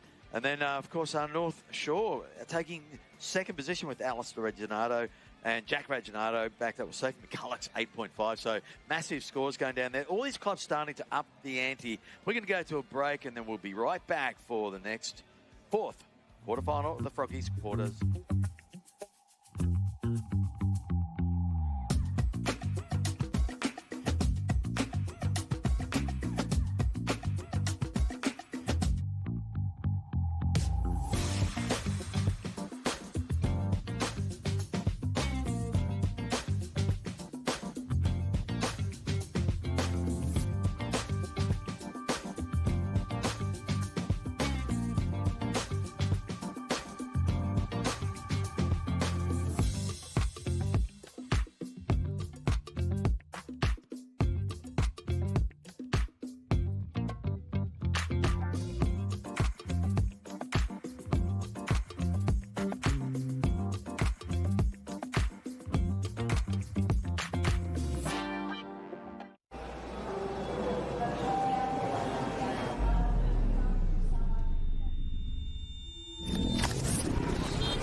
Hey mate, it's Ryan. Give me a ring when you get this. The travel agent keeps calling me. We need to finalise the deposit for the boat trip today. I just really need to know if you're coming or not. Give me a call.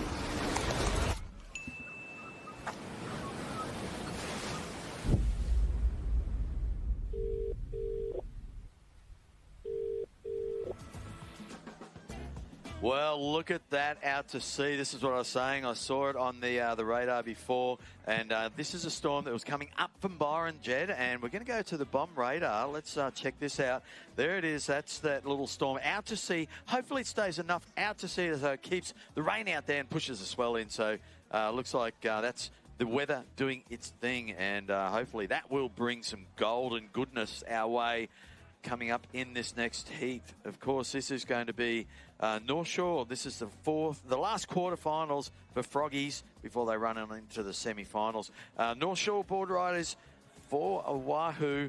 And, of course, Omi-Wan Boardriders coming from Japan. They've been doing great. Omi-Wan, a great friend of ours from Japan, used to stay with Rab in the years previous. And, of course, the Federation Tahini to surf, the Tahitian surfers, they had a great heat last year and earned their way into this quarterfinal. And, of course, M&M, they constantly win the Spirit Award, and we saw them running down in the Big Arch, and all their team members down here sending it their way. So yeah, we're absolutely stoked, Jed. We've got a special guest with us. So Seabass. Wow. The Hawaiian Cane in the house. Duck Eye. Boys. Recipient of a perfect 10 last year and one of my favourite all-time surfers. Welcome, mate. Cheers. Thanks, brah. Stoked to be here. Stoked that Kauai got to come to the comp again. Looks like we've got some action out there. Mihimana just ripped that last one, and then what's that? M&M? Is that club? No. I think this is Omi-Wan. That's Japanese club. That's the Omi-Wan club. Mihimana. So this dude's like one of them underground chokes lords, isn't he? He's definitely sharpened his teeth out there, but Yeah. I've just been doing the QS with him for a long time, and he's just deadly goofy foot backhand attack. So he does it in all sorts, but definitely gets barreled at Chopu too. But he's showing that he's been a deadly weapon for Tahiti out here. True. This is such a fun heat, man. Talking about the kind of international flavour at this event. Doesn't come more packed than this one. We've got the Tahitians for the first time in the comp. The Oahu, North Shore Oahu team. A Japanese club. All represented here. So sick, man. It's so sick to see this concept get this kind of international backing. Hawaii. So You mentioned the other night you got 7 clubs now, and Kauai was number 1. You guys have pretty much kicked it off over there in the islands, brah. Yeah, we started it up. We had the means to run a contest, and the county over there is super cool, giving us permits to run whatever we want. So they've really been backing us. That's and epic. had to talk to the mayor about helping the other islands get permitting for their Boardriders, and wheels are turning for sure. So 7 clubs now, and luckily you'd have 3 in this. So thanks, Bugs and Theo, for letting us in. Mate, I love it. I love that you've taken this concept that's, so storied here and taken it home with you. Did you really feel quite inspired by what you saw here and to replicate that back home?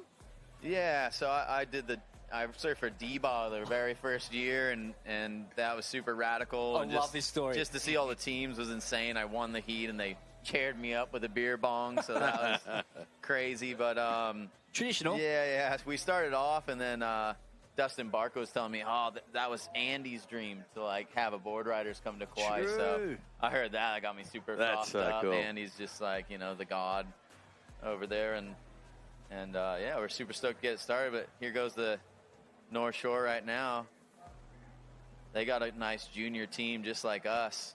Yeah, who's this, Grom? Do you know much about him? This is Nalu. Not sure about his last name yet, but I've just been getting to know them as we've gotten the Boardriders going, so you get to see all these fresh guys. I know all the older guys, but it's cool. We both kind of picked the junior teams. We both have really young teams, me and us and North Shore, so they've been flaring up. Sick, yeah. And Luke Timo, I feel like he was a standout. Was it in the backdoor shootout, or maybe it was the pipe invitational there? But I've definitely watched him from afar, getting a couple of nugs at pipe. Amazing to have him here in this event. Yeah, he won the Sunset, which was one of our QS qualifiers. So he's probably going to, I don't know where he's at in the if he's going to be on the Challenger Series next year, but he'd be pretty high up there. Yeah, sick. Well, that's good to know, man. Comp savvy and plenty of go in the juice, as well as you'd imagine, from pretty much every talent that's ever come out of Hawaii. And the Tahitian team. So, got Michelle Perez, the Spartan, Mihimana Bray. Who else we got in that lineup? Do you know much about the Tahitian outfit? Is it Hiari or? Hiari, yeah. Hira. Hira? Hira. Hira Teranatuva, is that That's the it, bloke? Yeah. And then Olivas' sister. Olivas, that's right. That is a stacked team, man. Really is. Yeah. Yeah, I'm super stoked to see Michelle come out and do this event, and to have Joel in it again. And then we got Damo Hobgoods in it, Owens in it, and Pete Durbridge. And it's just super rad. And, I got to do it last year and definitely had a surgery, so I couldn't do it this year. But yeah, it's really elevates the whole thing when you see those names in the draw. And all my younger team are super frothed to maybe draw Parco in their heat or something, so. That's so cool.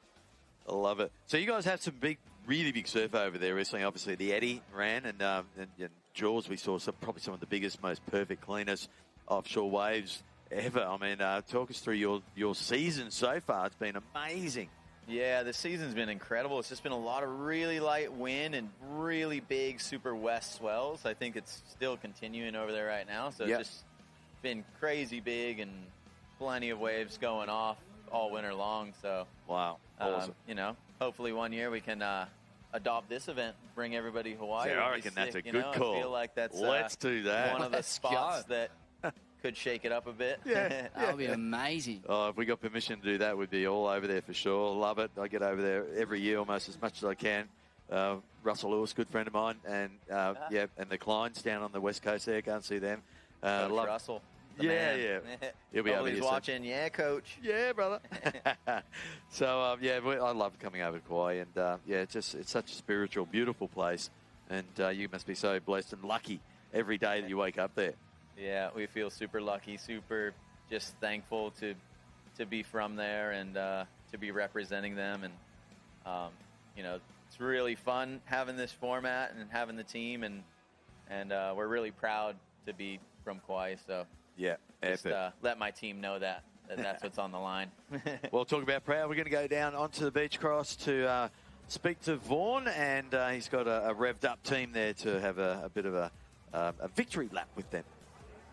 Yeah, on your rock. Thanks very much, mate. The weather bombs moved in, but dropping bombs all over the snapper lineup. Team Byron Bay, national champs, a famous victory a couple of years back. How good would it feel to be the world champs of the Boardriders clubs?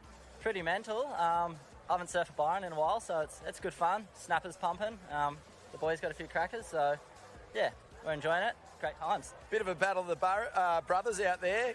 Parksy, the Walters boys up against the Reginato brothers. Getting it done, though, for Byron.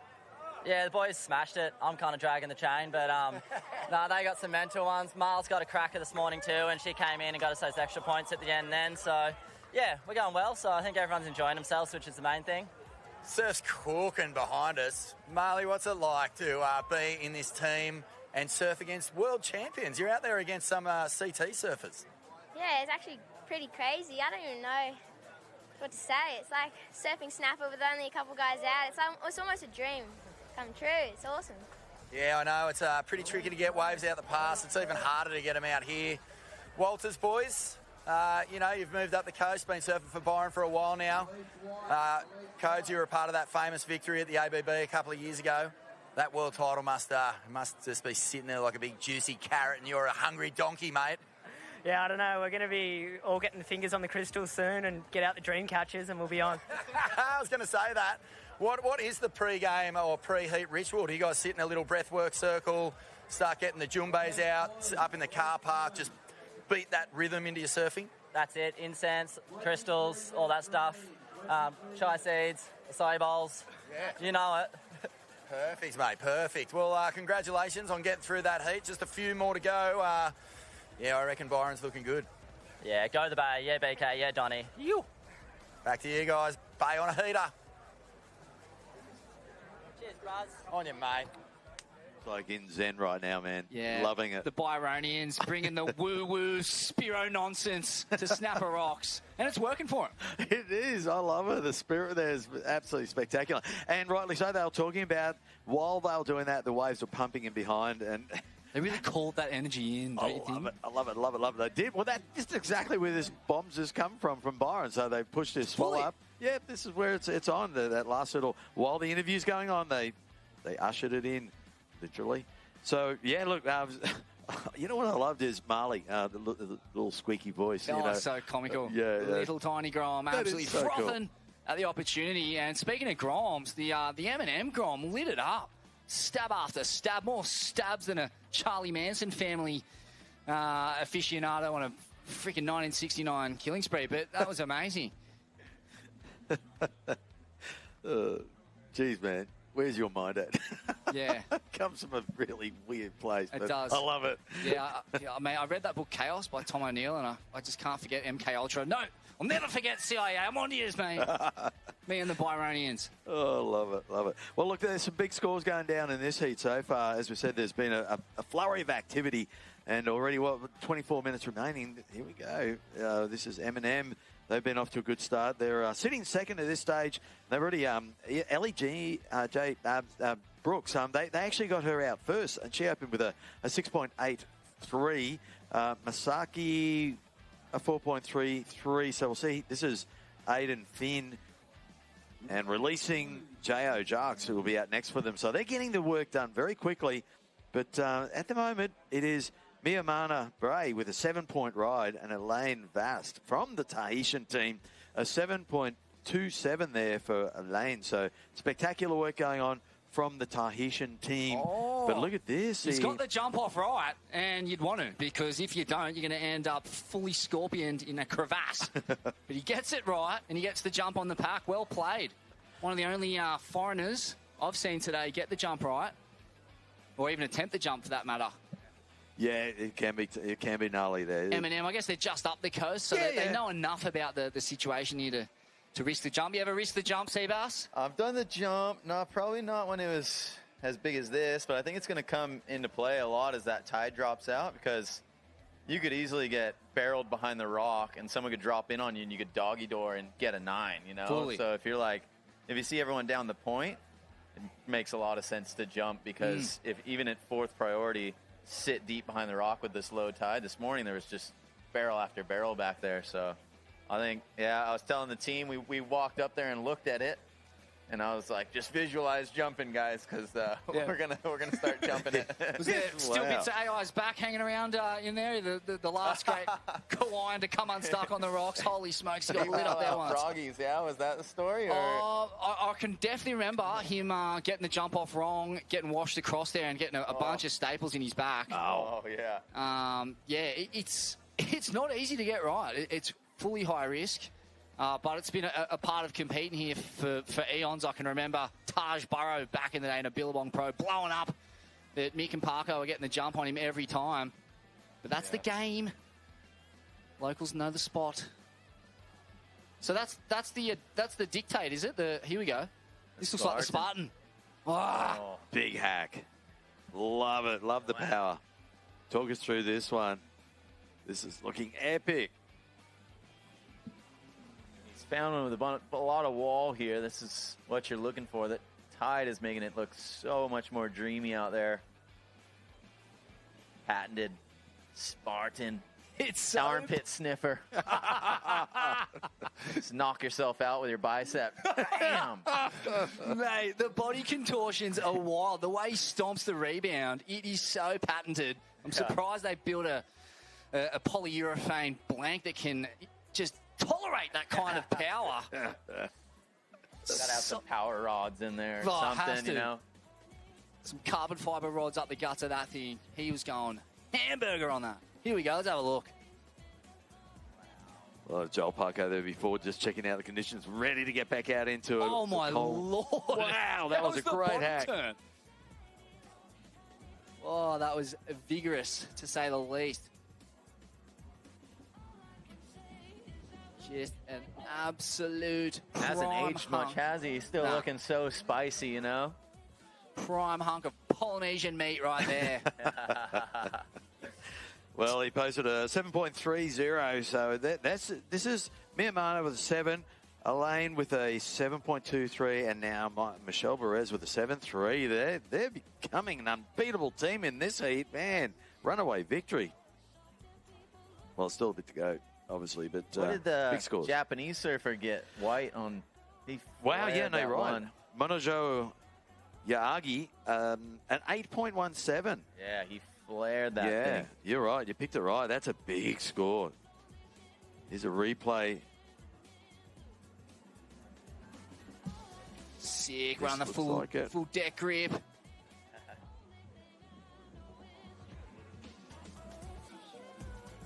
Christian Fletcher spec. Wouldn't mind seeing a nice little frontside ollie doff to the great CF. I had one full deck grip board in my life, and I thought it was going to be just this air board, and it just sucked. Oh, bummer. So it kind of ruined the front deck grips for me. I was like, all right, you're not an air guy. Well, debatable, mate. I've seen you do some pretty crazy nose pick reverses in your day. And, mate, let's talk a bit about your career, your World Tour career. I mean, you got an event win at Margs. You won a Triple Crown. You had a long time at the elite level, but I still think that your competitive record doesn't necessarily indicate the level at which you surf. I found you one of the most spontaneous and fun surfers to watch, super explosive.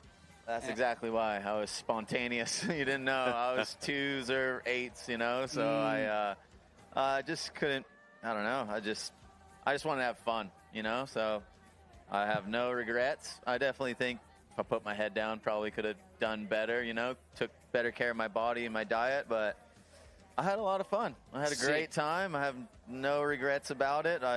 It was stressful. Most of the years I was on the bubble. Most years I tried to back myself up on the QS, and I didn't re-qualify on the QS once, so that would have been 15 years that I did the QS, and I qualified once through it. So that's wild. So you're doing dual tours pretty much the whole time. Yeah, I was just because, you know, I never felt safe enough to just back myself on the CT. So what do you reckon in hindsight? Is it better to put all your eggs in one basket and just go all in on the CT? And not worry about the queue, or? Well, now it's half-half, right? So they can just, they don't have to worry about that, which is epic, but it is a full year away from home and your family, and that, I'm sure, it's just draining, you know? The tour life, it's super fun. I always love Snapper because it's the first event after your big break at home, you know, so you're all frosted up. Yeah, good call. Then you come into Europe, and it's like event 10, 11, 12, and you're kind of, yeah. And then, I had a baby girl, and really just was away. That was my last year on tour, and I really wasn't there, you know. I felt like I needed to be with my kids. Yeah, there's priorities. Well done. That's my excuse, at least. I probably just wasn't good enough anymore. No, always good enough, mate. But no, priorities in life, and you know, babies. I mean, that's what we're here for. In reality, you know, we love surfing. That fills in part of our life, but the real part of the life is, you know, having kids and family and passing the baton on. And being a great community, man, as you've become, mate. Boardriders president back there in Kauai. It's such a sick figure in the community. I've loved every single one of my Boardriders presidents. They're always such a funny guy to have around. Like, this kind of ex-ripper, but like, they're always classic characters with so much wisdom in the kind of fields that you want to know about. Women, partying, misto waves, like they max out all of these kind of metrics. Important figures in the culture, in the fabric of our culture. Yeah, it's definitely trying to build the Boardriders community over there in Hawaii. It's like no one's asked if there's any money in it, you know, which there isn't. No, not at all. You know, there's never been money in it. And in that sense, to be the president, you've got to kind of, no one's really a pessimist because surfing's been good to you and you just want to give back. So everybody who's a president knows the job is just fully give back. You give any free time you have, give it to your community because surfing treated you well. And, you know, the older guys took care of us, so it's our turn. And what a better way to do it. Well said. Sick, man. I think it's the old Buddhist parable, grow a tree in whose shade you'll never sit. And there is no better example of that than being a Boardriders president. A completely fiscally thankless task, but, mate, you get that much good karma. And try to do good and then get your head ripped off picking the team for this. Bunch of angry parents knocking on your door. Whoa! This looks like Hira Teratanufa. Oh, Tahiti was going for their 4th 7 right there. Or was that Mimana Bray? Nah. That was Hira. That was Hira. Yeah, I can remember him in the Chopes trials. I think he got a berth in the big dance at some point. Or I might be thinking of Hayari Williams there. Who knows? My knowledge of underground Tahitian QS and CT competitors from the early 2000s. It's not the best, Rocky. Should be better. You disgrace, Smith. North Shore's in a bit of trouble here. But looks like that's Liam up now. Getting to work through that inside section. Ooh, we're going to get a paddle battle out the keyhole. I was telling my competitors, like, it's when you're just get down to that end and it's kind of a mush burger, you're not getting any more points. And even though it feels like just seconds that you haven't released, it's 2-wave sets. And the guy behind you, if he releases, then that's a whole priority order thing out there, you know? Yeah. Probably should have kept that to myself. No, we've been giving away gems all day, so feel free to feed a few out for sure.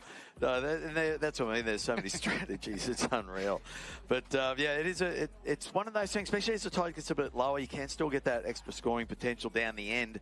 But, I mean, have you done the work already? You might as well finish it up, wrap it up, get in, and get your other surfers out to try and better their own scores, and more importantly, at the end, to get in time to get those 3 points. Especially if the other teams haven't got those 3 points. And with that tide dropping down, you're more likely that it might run again through the inside. You know, it felt like that high tide, it was just that one section. Correct. Here's some more waves out the back. Oh, yeah, this is what we want to start seeing. Here we go. This is going to be a good-looking wave as we watch down the end. Oh. That's the Omi 1 team. The girl surfer for Omi 1. Oh, this is Amaru Suzuki. Yeah. Suzuki, bronze medalist, was it, at the Olympics? That's right. In Tokyo? Yeah. An amazing surfer. An amazing result. Far out.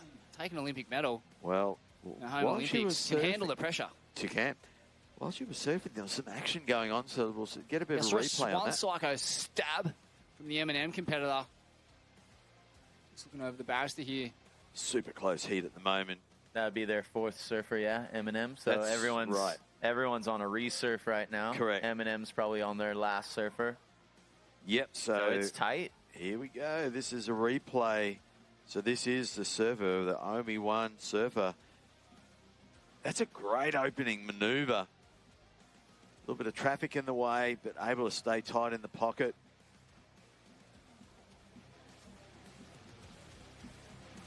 Beautiful inside section.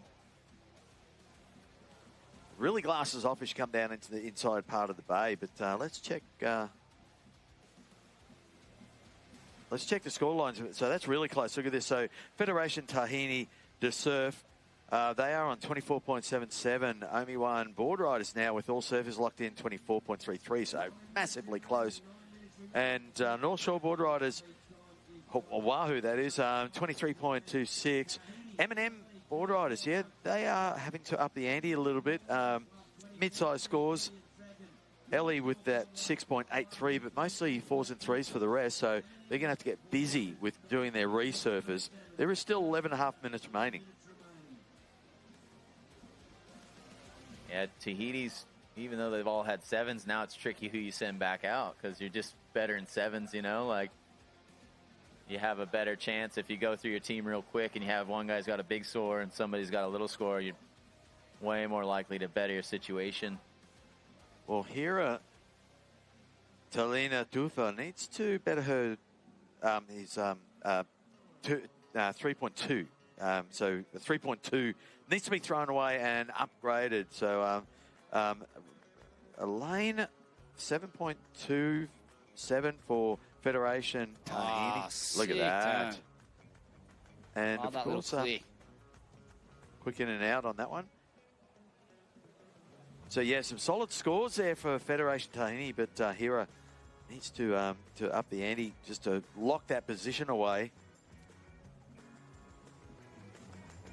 Low tide's got to be playing into that wave count, you know. Now, all of a sudden, teams are flying through their whole order. Just waves have gotten a lot longer, too, and the current's probably gotten worse. So you're better off just getting your wave and releasing. Here's a bomb out the back. Oh, just in and out. Yeah, Ock was saying there's a bit of a hole through that middle part of the bank. It's not the classic ruler edge snapper bank. But a bit of bonus opportunity on the end if you can connect that flat section. As we see our M&M surfer, a couple nice cars up the top.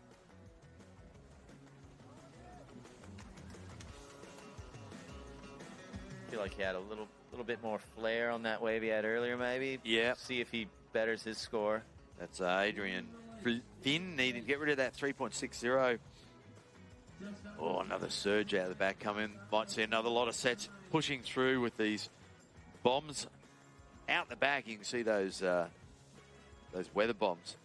They really hammered us yesterday, but this is what we want to see in the afternoon. And Jed, you're saying, yeah, we're expecting a little mini pulse into the afternoon. That's what we want, that machine out there just stirring it up. Is that what it's showing on the charts Still up this is. way? It still is? Yeah. Oh, pray. Hold vigil. Hold vigil, Swellians. Light a candle. Make some offerings to your Mike Hinson deities and whoever else you got a shrine set up for. Charge your crystals. That's it. Charge the crystals. Put them out there. That's it. Because, it is... By the metrics that we're looking at, you would think it's going to be firing for the finals. Yeah, everything's aligned right now. It's swirling around. It's already firing. Like it's apparently you guys have been on a bit of a flat spell, so yeah, this is just. I'm sure the sand's all filling in. There's so much sand over there at Froggies, so Fully. Just grooming the bar right now. Yeah, there was waves spitting behind the rock this morning. Yeah, there was. How was it? Just some of those gushes were just intense, but yeah, we haven't had much of a chance of that sand pumping system to blow, but here we go. Look at this live action. Wow, Krakatoa, third alert. North Shore Boardriders, Wahoo. Make the vicious call. stab, but didn't offer a whole lot. He didn't release. Oh, he doesn't know. Still plenty of time. I guess 7 they minutes made and the 40 decision seconds. for him there. Yeah, they did. Here's the replay. Talk us through this. Love that turn. Nice combo, but really petered out into nothingness. I think he only had a 4.1 or something in the beginning there, so that's got to up it a little bit for them. Yeah, it was a 4.17, so that came in as a 3.33, so it didn't really do anything. So was it a chance of paddling back out into the lineup or rotating it a bit? Liam Wilson maybe out next to try and better a 5.53. And Bass, while we've got you, it'd be remiss of us not to relive some of your great World Tour moments. The glitch cone, the North Point glitch cone, one of the most surreal tube makes we've ever seen on the World Tour. Mate, talk us through that thing. That is my legacy. It is That's your legacy. the only thing that anyone ever asked me about. Really? It's pretty cool, though, to a lot of people have fans and just, they, have amazing careers, but it seems like all I got is that one wave. That's all anyone ever. But, yeah, that was insane. It was the first time we'd ever run at North Point too. I think the first and only time. Yeah. And you validated the whole decision there. Yeah, the day was pretty. Everyone was getting kind of skunked. I felt like on the day It was too. slow Like there yeah. wasn't a lot of waves, and I remember just thinking, get deep, just get deep. Everyone's kind of just wanting to make the heat. I think it was one of the earlier rounds, so it was a crucial heat, and I was just like, I'm just gonna get deep and see what happens. And I could just see the light at the end of the tunnel. Big foam ball came through. Philippe was looking at me. And then just got smaller and smaller. Thought I was done, and then it just let me out right at the end. Yeah. I was like, one of those ones where you're just like, it's not going to let me out. Like, after all that, no. But let me out. Amazing. And did you go on to win that event? Because you won an event in Margs, from memory. No, I think I had one previous to that. Oh, you'd won previous to that. Okay. I was riding the same board that I won on, Okay. though, yeah. Bit of magic in that was that cool, thing. yeah. And, mate, looking back at your career, like, what are the events that really stood out to you, or waves even?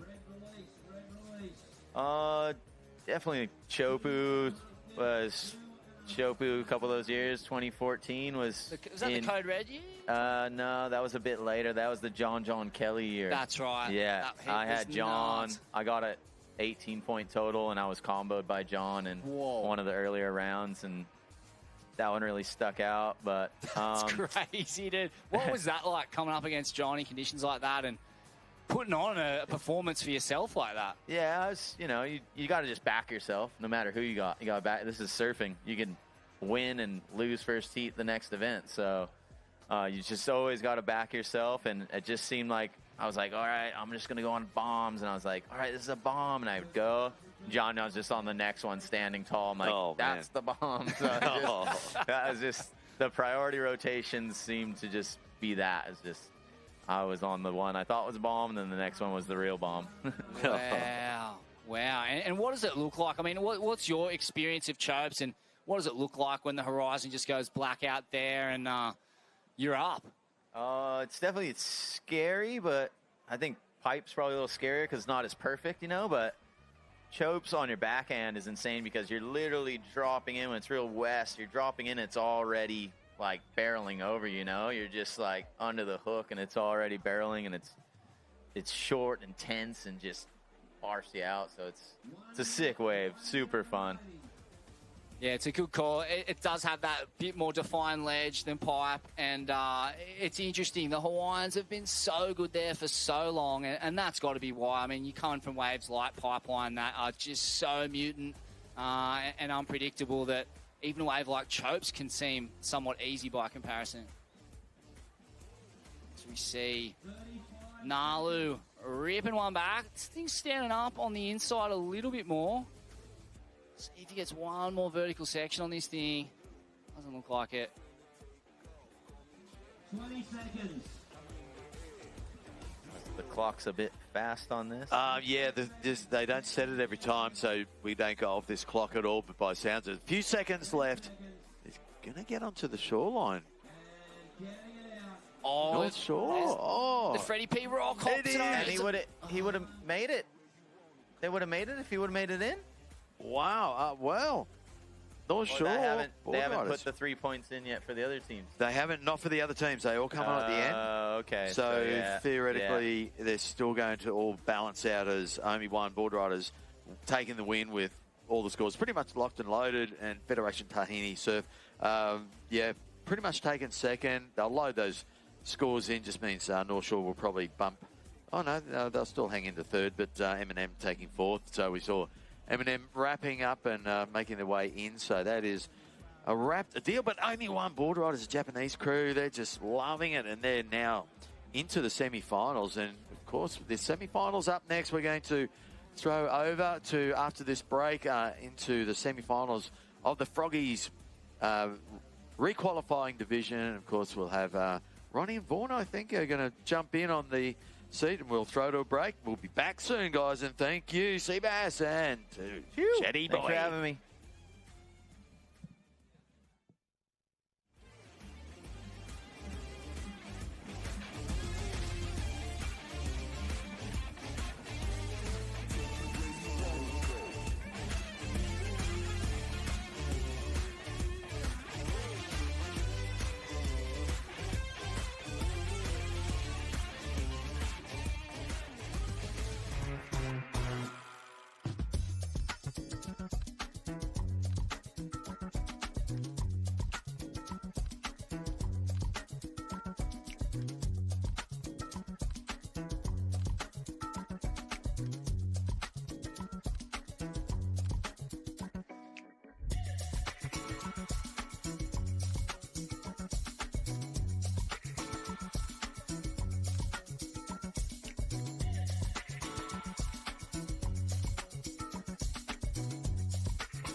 Welcome back to the show. We are into it here.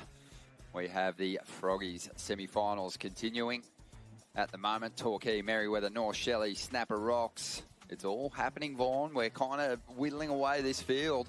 Look at this heat. Like fair dinkum, this is the repechage round. So who's in the main event if this is the second tier to get into the finals? There's been a few upsets along the way. Don't worry about that. But Sheldon Simkus, he's made a habit of getting off to these amazing quick starts. Yeah, he's out of the blocks so quick. And he always seems to get the first wave in his heats. This one's got a bit of a weird wobble in it. He's claiming it. Snapper Rocks is going absolutely bonkers here.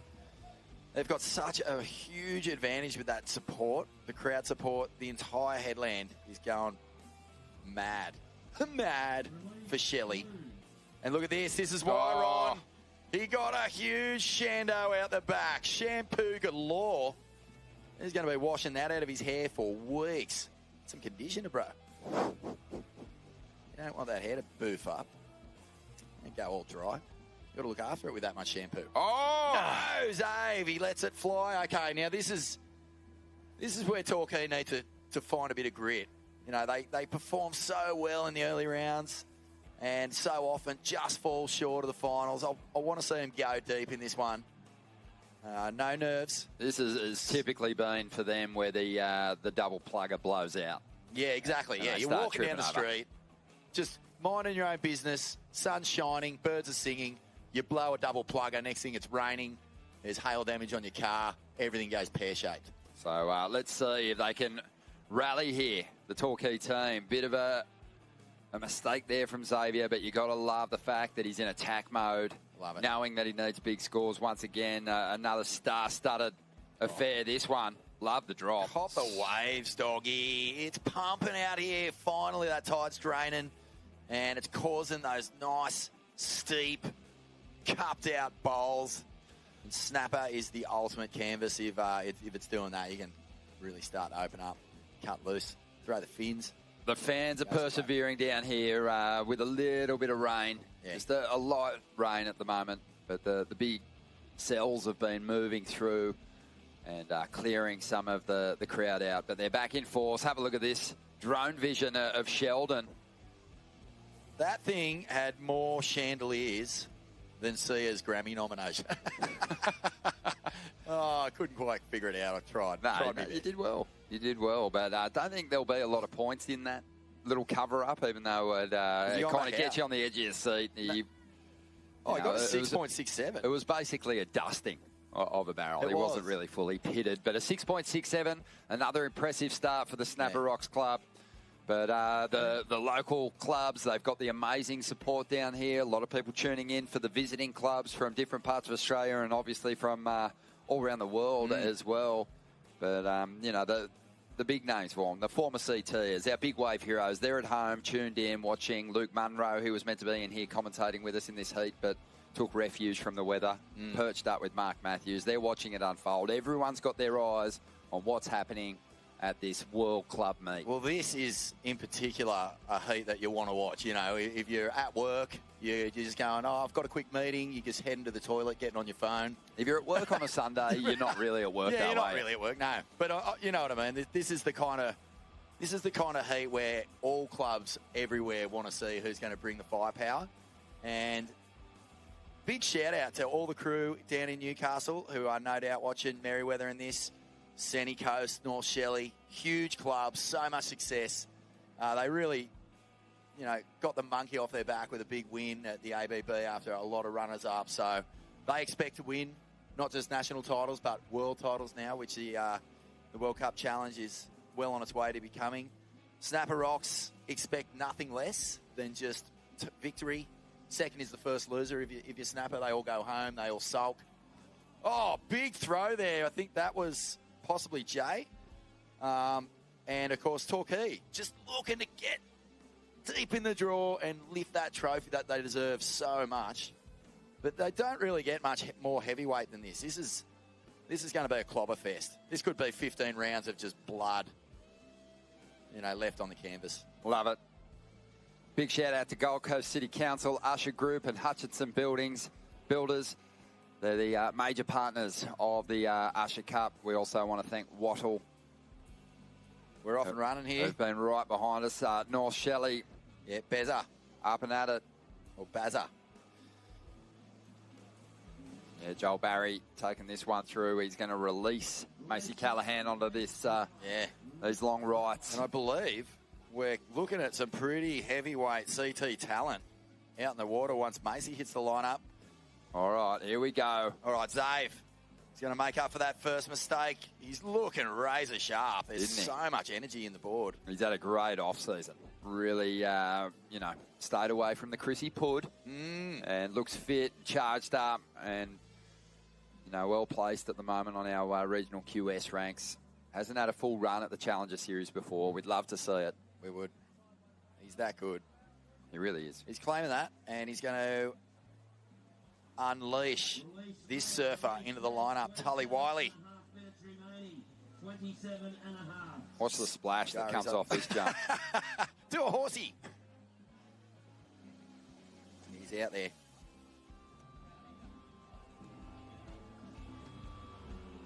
See, there's a fair bit of water moving around the back from Froggies. Yeah, Xavier's sitting 5th on the regional QS ranks at the moment. 5th? 5th. Nice. What's how many crew get through? 7 or 8? 7. 7, yeah. So well placed at the moment. Is Kersey still on those rankings? Yeah, Kersey's in 6th. Far out, that's crazy. Yeah. So numbers starting to roll through from that opening exchange. and looking pretty impressive. Hang on a minute. Where's Tal? Is he like third or something? In the order? Yeah. Oh, Tully on the rankings. On the rankings, yeah.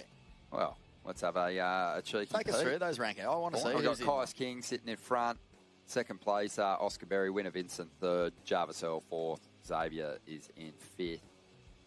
And Tully's down in 15th, but was on the challenges as well. Not sure how high he finished. Might need to get a couple of results in these last little Kiwis. There's a 3,000 at Phillip Island, I believe.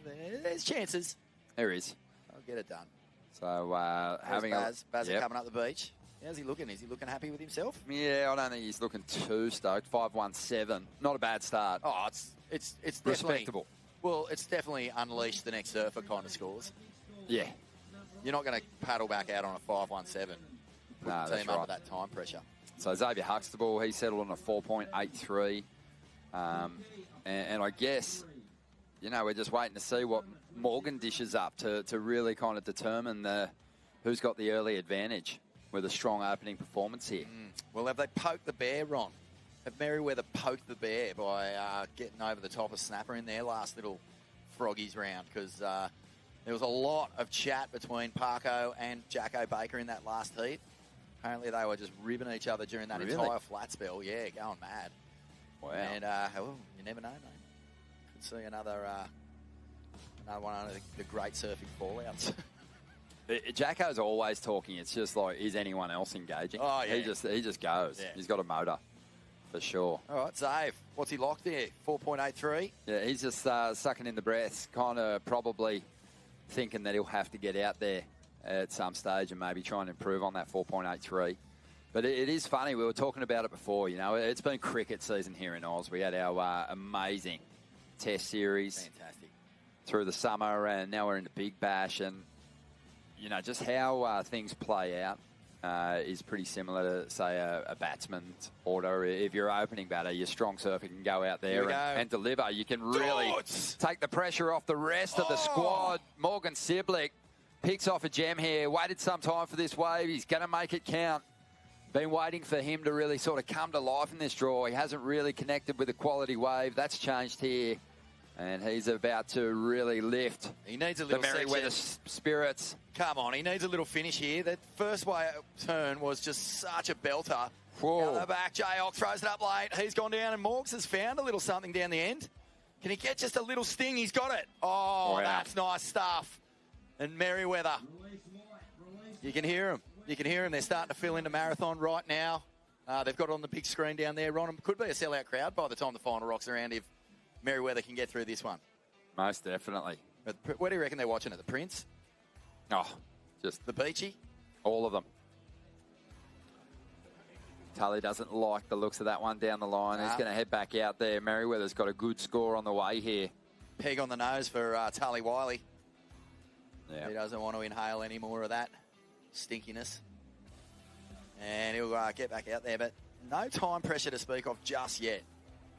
They got their second surfers out in the water. I'm really curious to see what Morgs had. First turn, just a thing of beauty. Perfect timing, big deep bottom turn, cracks it into the lip.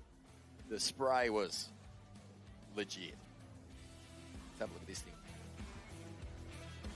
Yeah, you can see the bottom turn and the timing into the lip. And at that stage, when he hits the lip, so many crew are happy to just let sort of natural flow take over. The lip will connect with the board. It'll come back down, but Morgs always puts a bit of extra sting on it, doesn't he? Good finisher too. There was a bit of downtime midway through this ride, but when it stood up down the line, he made sure he got the fins free once again. Just a little whipping transition turn and then a bit of cloud on the end section. Start strong, wow him in the end. Looking good. Impressive. You're going to hit that little hacky sack party going on down there after the comp, dog? Oh, maybe. If they're sticking around. You're pretty handy when you get your little speedos on and hit the hacky sack. Love the Euro trunks. Yeah. Work on the all-over tan. Yeah. It's the time of year for it. The old banana hammock. Okay, so here we go. Macy Callahan now. Let's see if she can rally for the North Shelley Club. She's on a bigger wave. It has pushed wide. And she just knows the location too well. She knows that's not a scoring wave. Oh, that's nice. Jay Okalupo took a fall on his previous ride, but he's going to try and make up for it here. This wave looks good. It has pushed wide a little bit, but he's never really fought for speed on this. He's been able to use the rails. That first big hack was really good, and you think he'll probably release his next surfer after this one. Yep. Morgan, 8.4, Ronnie. 8.4 for the Merriweather surfer. Here they come, Merriweather. Straight to lead. A single score, too, have jumped up into the number 1 position now. So overtaking all challenges. You know, Snapper, they've got a couple of numbers. Jay's got a score on the way that's going to help Snapper get back into the number 1 position. But that is a massive blow. And I guess, like I said it before, when you're hogging a bit of time on the clock, when you're kind of the most patient person in that opening exchange, you really want to make your time count, and he has. Yeah, well, he was the last gun to fire out of the opening batsman, and he blasted it over the fence. Yeah, like Bugs touching on that, just the fact that the opening surfers, like an opening batsman, can take the pressure off the team. If they put up a good score to kick things off, that's a gem. 8.4. Well, Jay Okalupo, he's going to come in on a 4.43. So, in the big scheme of things, not really that much of a blow to take. Nah. It's you can come in on a 4 if your opening server has a half decent score. Shelley, what was that? A 6.67 for the little barrel out the back. It's kind of Jay just hasn't had that heat yet where he's delivered that big number just yet. He's kind of had a number of mid-range scores on their road through the contest so far, so he'll be eager for another opportunity out there. Well, you know who he's unleashed, though. Oh, yeah. Yeah, you know who's coming. Yep. The Snorky. Yeah. Les Parker. Yeah. And Giles just had so many magic moments, not just here, but all over the world. But, a couple of big victories at this venue. Rode maybe the most memorable tube ever behind the rock at Snapper. An iconic image. And he's been on fire on his road through the contest. Yeah, there's a painting of that tube up in the surf club here. It's absolutely incredible. That is so good. The likeness is remarkable. Yeah. So Jay Okalupo, he's just looking a little frustrated, isn't he? I agree with you. He's such a good surfer, and he's that kind of guy who can turn to a Hail Mary move, pull off a monstrous score. It just hasn't clicked yet. But importantly, he's still contributing to the overall team tally. He's an important cog in this machine. And every time they make a heat, he just gets one step closer to letting that fire burn white hot. Yeah. Yeah, it's been similar to, they're out of the comp now, but little Lokana Cullen, he's just collected so many amazing highlights in competition and without the jersey on, with big sections though. And he and Jay just are both, they're a similar kind of surfer. They want that big section so they can truly do that big mind-blowing move, and just haven't found it just yet. But Snapper's still alive in the draw. They've moved into that number 1 position. But keep an eye out for Jackson Baker in this lineup. The Merriweather team needs nothing really to jump back up into that first place. Oh, this is hectic though. We've just come in on the tail end of a really big pulse. There was a lot of waves for the last 2 heats. I was interviewing the Byron crew, and it was just relentless pulsing. Scooped out classic Snapper. And now, when you've been watching those heats, and you get out there and you're going, yes, this is it. You're all up and about, tail feathers in the air, and you get out there and you're just sitting there getting no opportunity to show what you're made of. Is Macy still out there? Did she unleash Holmesy yet? Is Tully Wiley? He's been sitting out there for a while now, so this is where the time pressure becomes an issue. But here goes Jacko Baker for Merriweather. So what's he found here that he likes? Well, he sees something in this wave. He had to chase it down for a while, but now the wave slows up. Tully. Jackson goes to work. You're kidding. Tully Wiley on the outside, just going extremely vertical. Oh, this is a classic. Oh, here we go. Split screen. Tully's gone mad on this thing. This is what Torquay needed.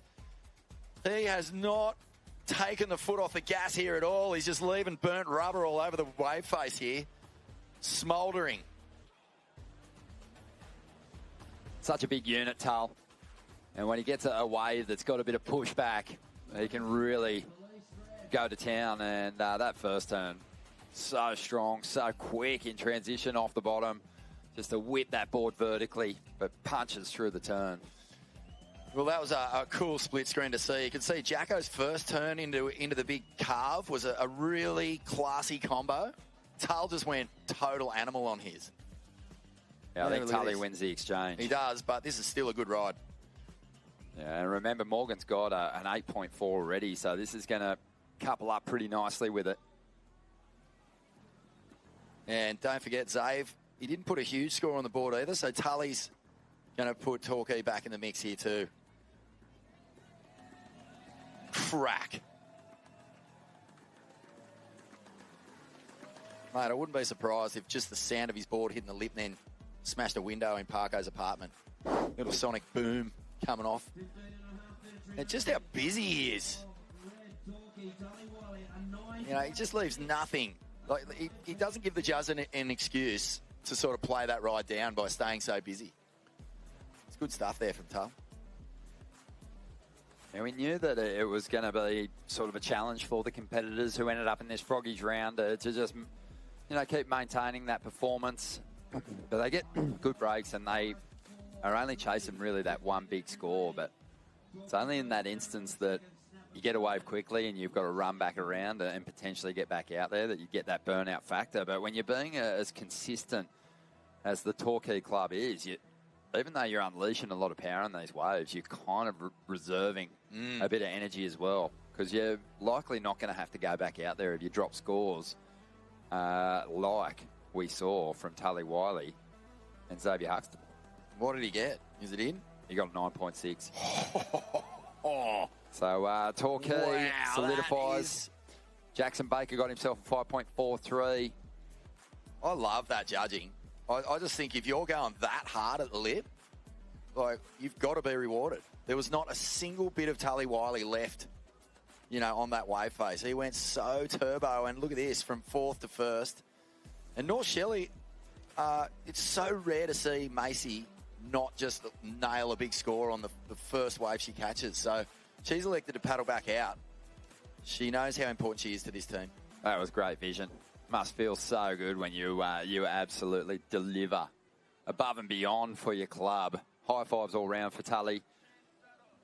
Kind of probably a relief there for Xavier Huxtable, because, you know, you're just looking at the combination of those first two rides. That's what it's all about at this point. You're halfway through your roster and you're looking at the scores and you're like, hey, two riders, you know, we're sitting pretty.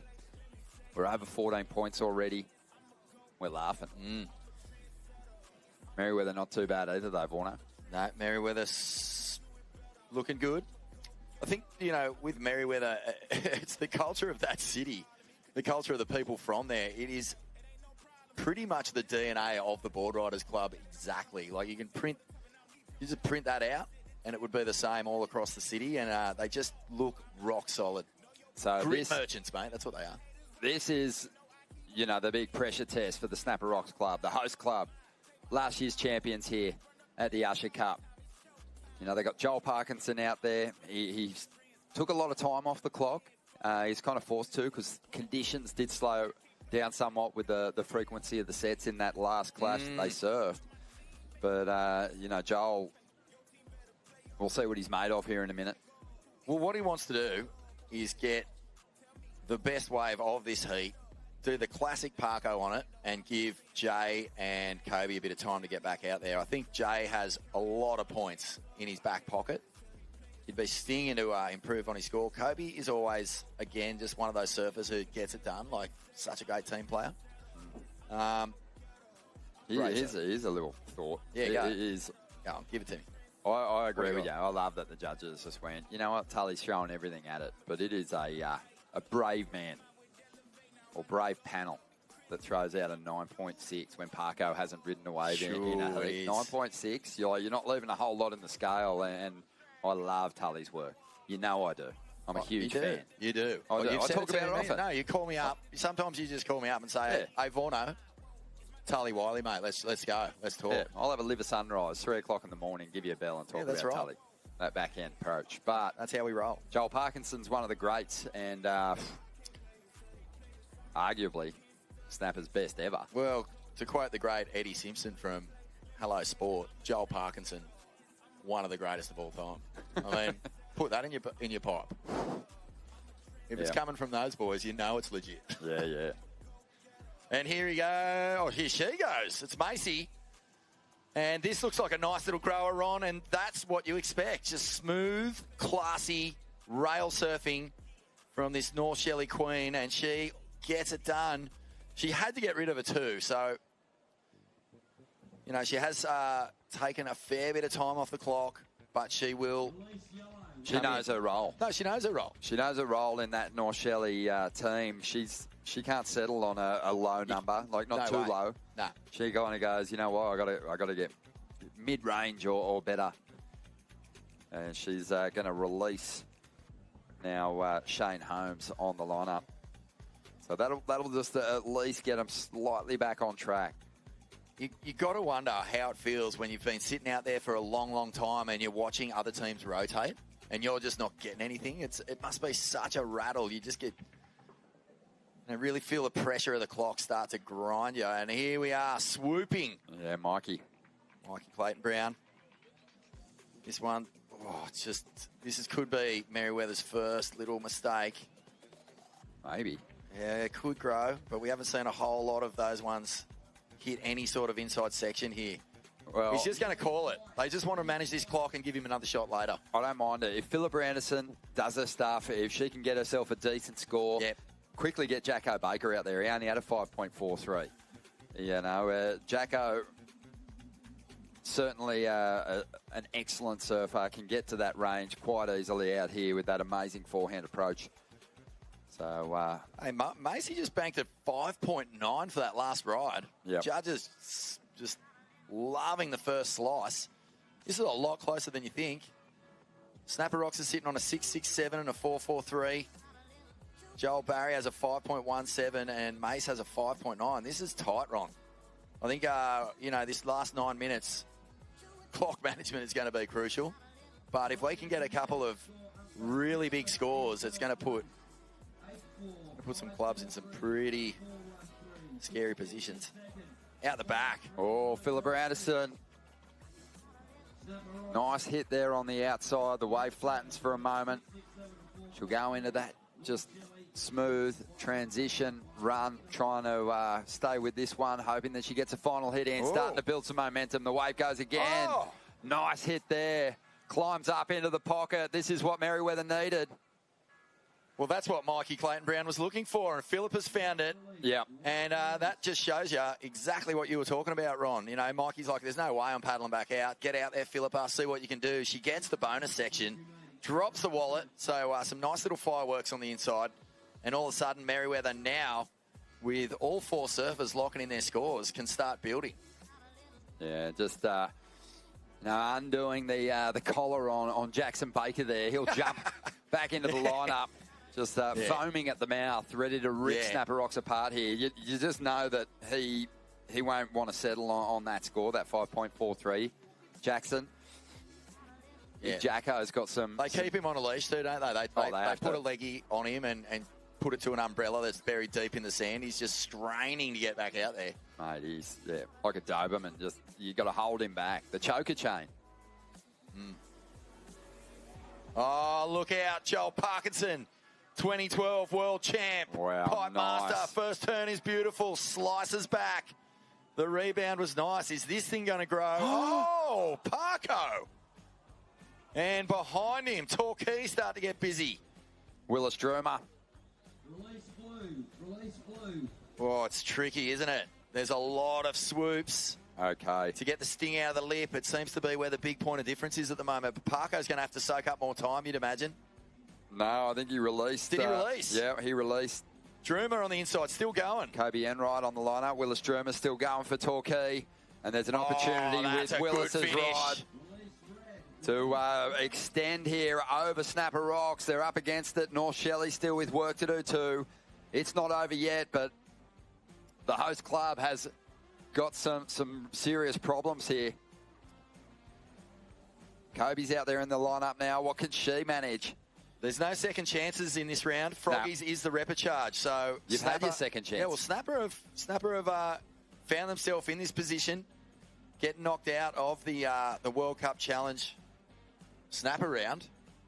They found themselves in the repechage. They've been breezing through the repechage heats, no dramas, but this is going to be the big test. And it looks like Zave Hux and Jay Okalupo. So Jay will be the surfer, and he is desperate to bring it home for Snapper Rocks as we revisit Parko's ride. He was on his way. Look at that. The first turn was just crisp, timing on, a little bit of a wobble off the rebound, and you could live 1,000 lifetimes and not see Parko bobble out here. Druma. Geez, that first turn was nice. That wave really didn't offer a whole lot. He found the one bit of pocket and he fully clubbed it. And then he just stays with this thing. And for a while, you were thinking, all right, well, when's the release coming? And he stays and stays, and it paid off. Because this little bonus section down here into Little Marley, he really made it count. This angle, look at that. It's not, it's not New Year's Eve fireworks, but it's a little rocket that you lit in your backyard and gave all the kids something to cheer for. You've just driven from Bells to the Goldie. You stopped in at Canberra, and you got a couple of fireworks to let off. Yeah, that's it. But yeah, look, Willis Drummer drops a 4.53. Does keep Torquay in that second position. Crucial score. And Bella Wilson now, who has looked sharp on her run through this contest, she'll have an opportunity to add to the tally. I really feel like they want to leave some time for Xavier Huxtable to get back out there as well. Because he only had a 4.83. We saw him go into the 9s earlier on today. So, look, he's just saying, come on, Bella. Get into one now. Let's go. Set me free. But the danger man right now is Jackson Baker. As far as just locking in one of the top two spots. Jackson can get a good one. Merriweather might just seal their position in the final of the Froggy section. Release red. Okay, so Bella's done her work. Here goes Jacko. And this is a scooped out one. It's getting busy. There's a lot of noise on the face.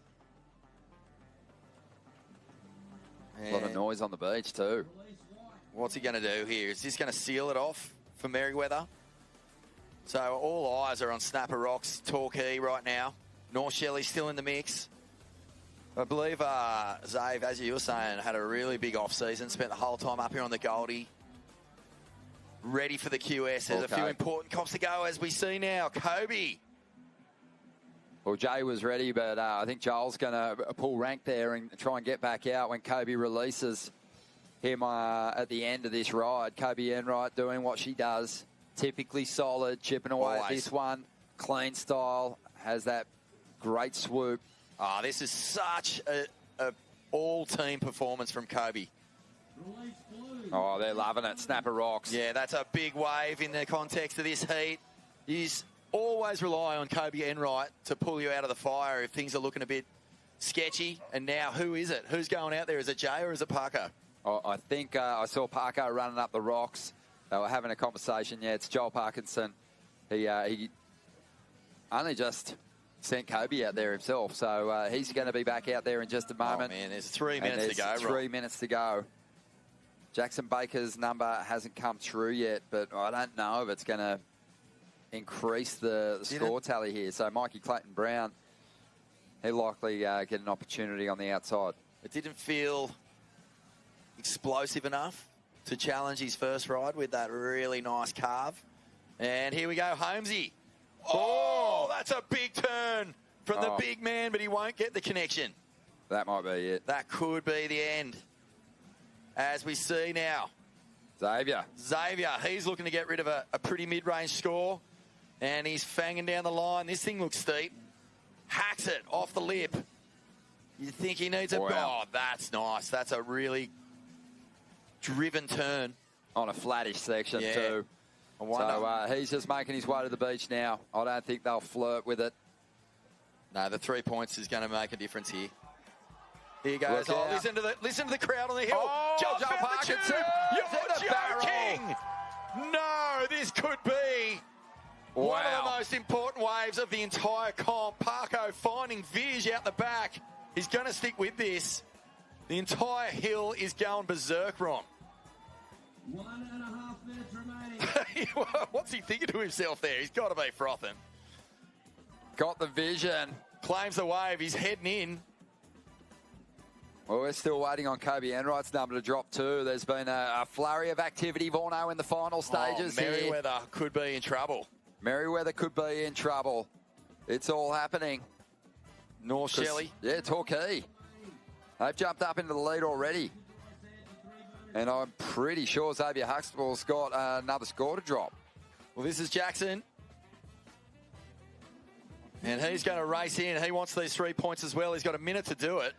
Oh no, this is the next heat, Next heat's heading out. All right, so this is a massive wave. Joel Parkinson, perfect positioning, deep tube, no sign of the board, comes fanging out and just swoop DeVille. Classic Parko. Oh, this guy, mate. Every now and again, there's just someone who is out of this world, isn't it? Well, yeah, you have your talents, but then there's just people who are dead set cosmic warriors. He's definitely improving on the 4.6. But what's he need? 10 seconds. 10 seconds to go. Yeah, I think it's going to probably be enough. Morgan Siblick got the 8.4. Jackson Baker wasn't able to improve on that 5.43. And Mikey Clayton-Brown, Philip Anderson, they had mid-range fours. So they were kind of vulnerable without Jackson converting. Let's get the cameras on this Snapper Rocks and Merriweather teams. We've got to see how they're going to react. This is so hectic. Look, Snapper look good. Or they look confident. Yeah, I feel like they should. That was pretty impressive stuff from Joel under pressure. I mean, on the roundhouse, he didn't get the tee off on the rebound the way he would have liked. Look at him. This guy, man, his read, his ocean understanding and where he needs to be at the exact time is it's almost without peer. There's probably only 5 or 6 serves in the world who have got what he's got. It's incredible. He's drawing in the big breaths. Waiting for a result. Well, this is big. Merriweather are sitting there just... Uh-oh. There it is. What is it, Ron? Joel Parkinson, he drops a 7.83. It's the Snapper Rocks up into first position. They were absolutely behind and having a bit of a shocker there. They really didn't have too much momentum, especially through their second and third surfer. It was Kobe Enright who got him back on track. Joel Parkinson delivers on his final ride to take the victory. Torquay pushed back in the second, and heartbreak for Merriweather. They just pushed back into third. There wasn't a whole lot in it. What a finish. That's a big kick in the bits for Merriweather. That would sting, mate. Oh, they were doing so well. But they looked good. They looked on. Morgie flared up to Lux and... But I think, you know what? It's Kobe Enright. I mean, sure, Parko got the wave, but they've got to be thinking about cheering her up the beach for this next heat. That was incredible the way she managed that back half. When you're reflecting on the team performance, you know, you can't pick out an individual, but you can in the Merriweather team. You can pick out Morgan Siblick and say, mate, you're amazing. Yeah. The other three have to wear the responsibility. But it is, you know, it's difficult. You're up against the clock. You know, you can't wait all day for waves, so you end up taking waves that, you know, at times push off the bank a little bit, and that was sort of the problem that I think Merriweather had. They found waves that pushed deep for Mikey Clayton-Brown and Philippa Anderson, and then Jackson in the end, I felt like his wave was a bit too small to match it with what was served up from Morgan, from Tully Wiley, and from Joel, obviously, with his last barrel. It was just... I just think, you know, when you do look at these teams' events, and especially near misses or near wins like that, there's always someone who does the hard work that allows someone like Joel to then have that magic moment. For me, that was all about Kobe Enright. She got out there with a lot of pressure, Not a whole heap of time. Jay Okalupa was on the rocks already, waiting for her to just give him a chance to get out there. It was kind of almost like, who's just going to get out there, get the job done, and give us a chance to pull this out of the fire? I mean, it's all about Joel, of course. He gets the big score. He puts himself in one of the few barrel rides we've seen today. But this is what makes club surfing so good, man. You know, like, he'll be the first person to go up to Kobe and say, you killed that heat. Thank you. It's really cool. It's just such a good format. It's easily the best way to watch a surf comp. It's just so fun. And it's just so tense. Every wave matters, you know. There's Theo. He's the, along with Rabbit, the mastermind of the Usher group. And the Usher Cup is what it was called in its first couple of years running. It's now the World Club Challenge. We've got a huge announcement coming up the Savo, which is going to massive really perk up a few ears and a few eyebrows worldwide. Yeah, so Snapper and Torquay have shored up their place in the final for the Froggies division. And let's not forget Tully Wiley in that heat as well. Yeah, strong. Huge, strong, a There we go. 9.6. Oh, we're off and running. Yeah, North Shore, up and at 'em. Alistair Reginato. Oh. Wow. That unbelievably accurate timing that he has. And we've also got, looks like Dakota Walters on the outside for Byron Bay.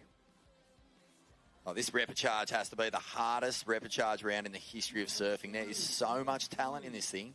There's no second chances in this round, the Froggies rounds. So sadly, we are saying goodbye to North Shelley.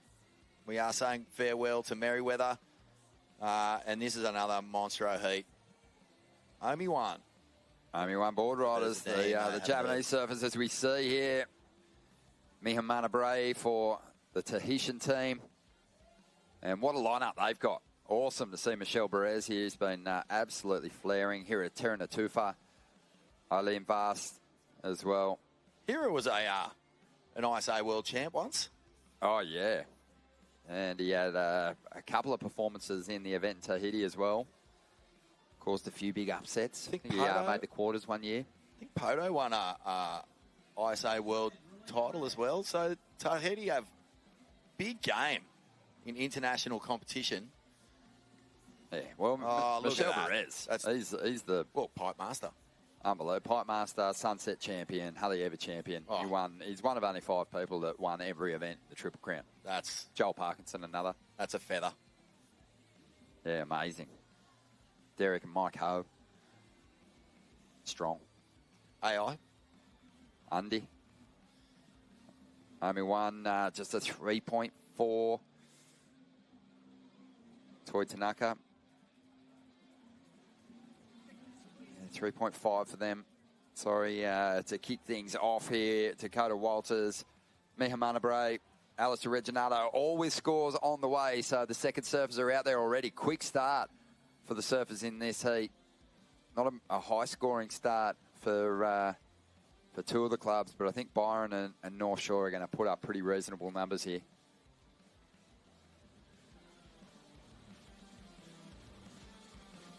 Mihimana has actually opted to stay out there, so he'll improve on that 2.77. He won the trials one year at Chopes, didn't he? Mihimana, yeah, he's had a shot at it. He's had some success competing here in Australia as well in the past. I believe he had a victory in the Sydney Surf Pro back in the day. That's a tough comp. Tough comp to win. Theo. Uncle Theo. We wouldn't be here without him. And, you know, his dream, along with the Bhagwan, has turned into this epic World Club Challenge.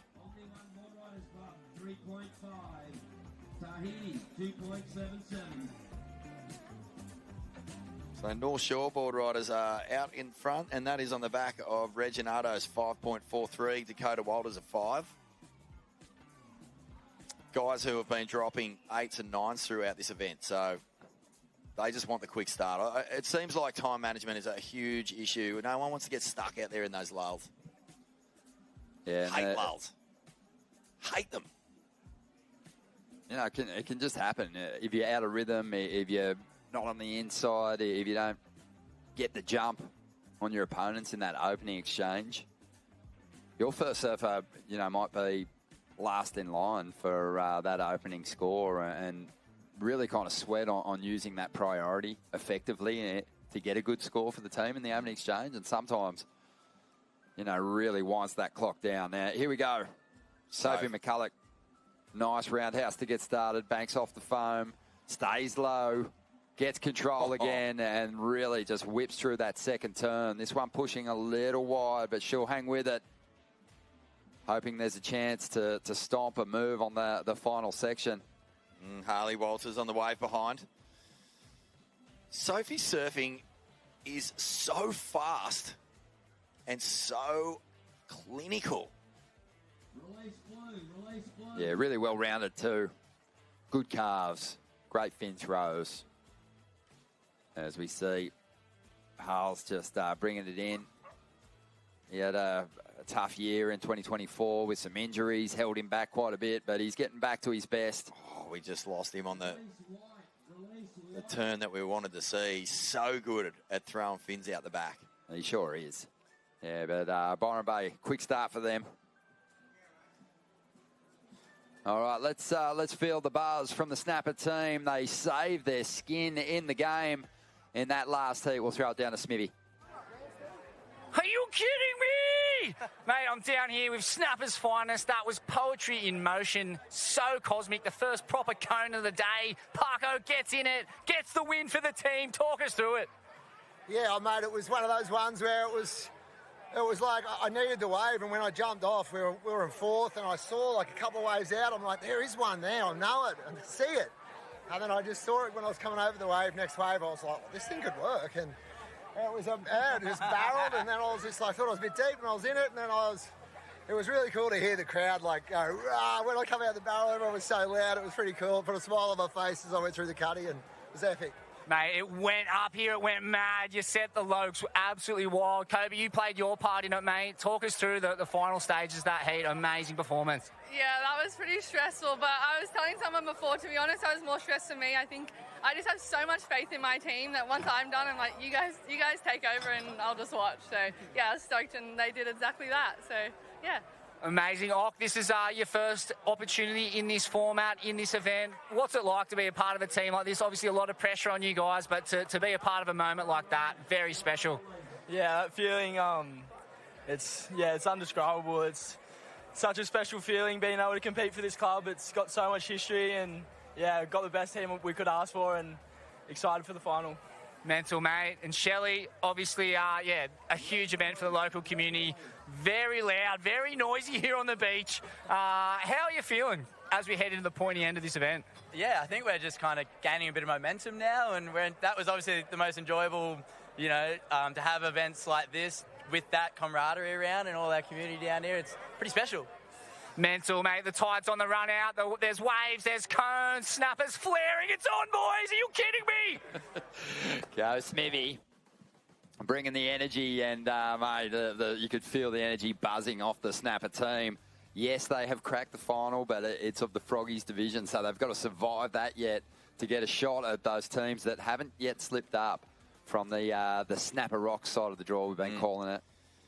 Yeah, it's unreal that we do have the Repechage series. Like, so many clubs have come from so far away. Just be such a bummer to paddle out, sort of not get in sync, get a dud heat, get one of those lulls, and not showcase your best. So, we're seeing clubs have a little stumble in that Snapper round, but the clubs are finding momentum. It was a tough loss for Merriweather, though. I mean, Torquay went pretty mad, but that get out of jail from Snapper Rocks was impressive stuff. Harley Walters makes his way up the beach. And this is an incredible ride here for Amuro Suzuki. Olympic bronze medalist slices back to the power source. This is going to be a really good score for Team Omi 1. Wow, how focused she was on that first big turn. Really put the foot down, gathered up a lot of speed, held the rail beautifully through the move. The wave had flattened out for a moment, but as you said, Borno should still score pretty well. Former World Junior champ, Amuro Suzuki. She's been an important player in this Omi 1 campaign. Sure has. Saw Minamo Bray get a wave before. She's getting cheered up the beach. A lot of support on the Goldie for Japanese surfers. Always have had a great presence here on the Goldie. So score came through for Amuro Suzuki, a 5.83. Sophie McCulloch had a 6.23. Pretty impressive stuff there. Mihamana Bray has dropped a 5.3. And right now we're seeing from Byron Bay, Garrett Parks, former runner-up to the World Junior title. Yeah, mate, well, if there's one bloke who's not going to get tired surfing snapper rocks all day, it's Parksy. He trains the house down defending this nation. And North Shore as well, starting to get busy on the outside. Yeah, it's on here. This is Noah Andrew in the blue. Parksy finishing off his wave on the inside there. Another solid effort. But Harley Walters, Vaughan, dropped to 7.27. Byron's well poised at the moment. And it's one of those situations, it'd be in their best interest to save some time on the clock for Dakota to get back out there, because he's probably the surfer most capable of going perfect even with some big moves. He's got the kind of surfing that we just saw Bronson Meddy win that World Junior title with yesterday. Yeah, I think the airs will be in the back pocket. It's going to be hard with that. It's going to be tricky, but you're right. And Harley, you know, when Codes gets a mid-range score, Harley knows that the responsibility falls onto him to put Byron into a better position. Parksy, he finished in a tie for the World Junior title once. Had a surf-off, I think, was it Kai O'Belly, maybe? It was Kai O'Belly. And he lost the surf-off, so he was right there. And a fantastic surfer. He's really got that classic Byron down-the-line style, you know, like in the mould of your Danny Wills, your Kieran Perros.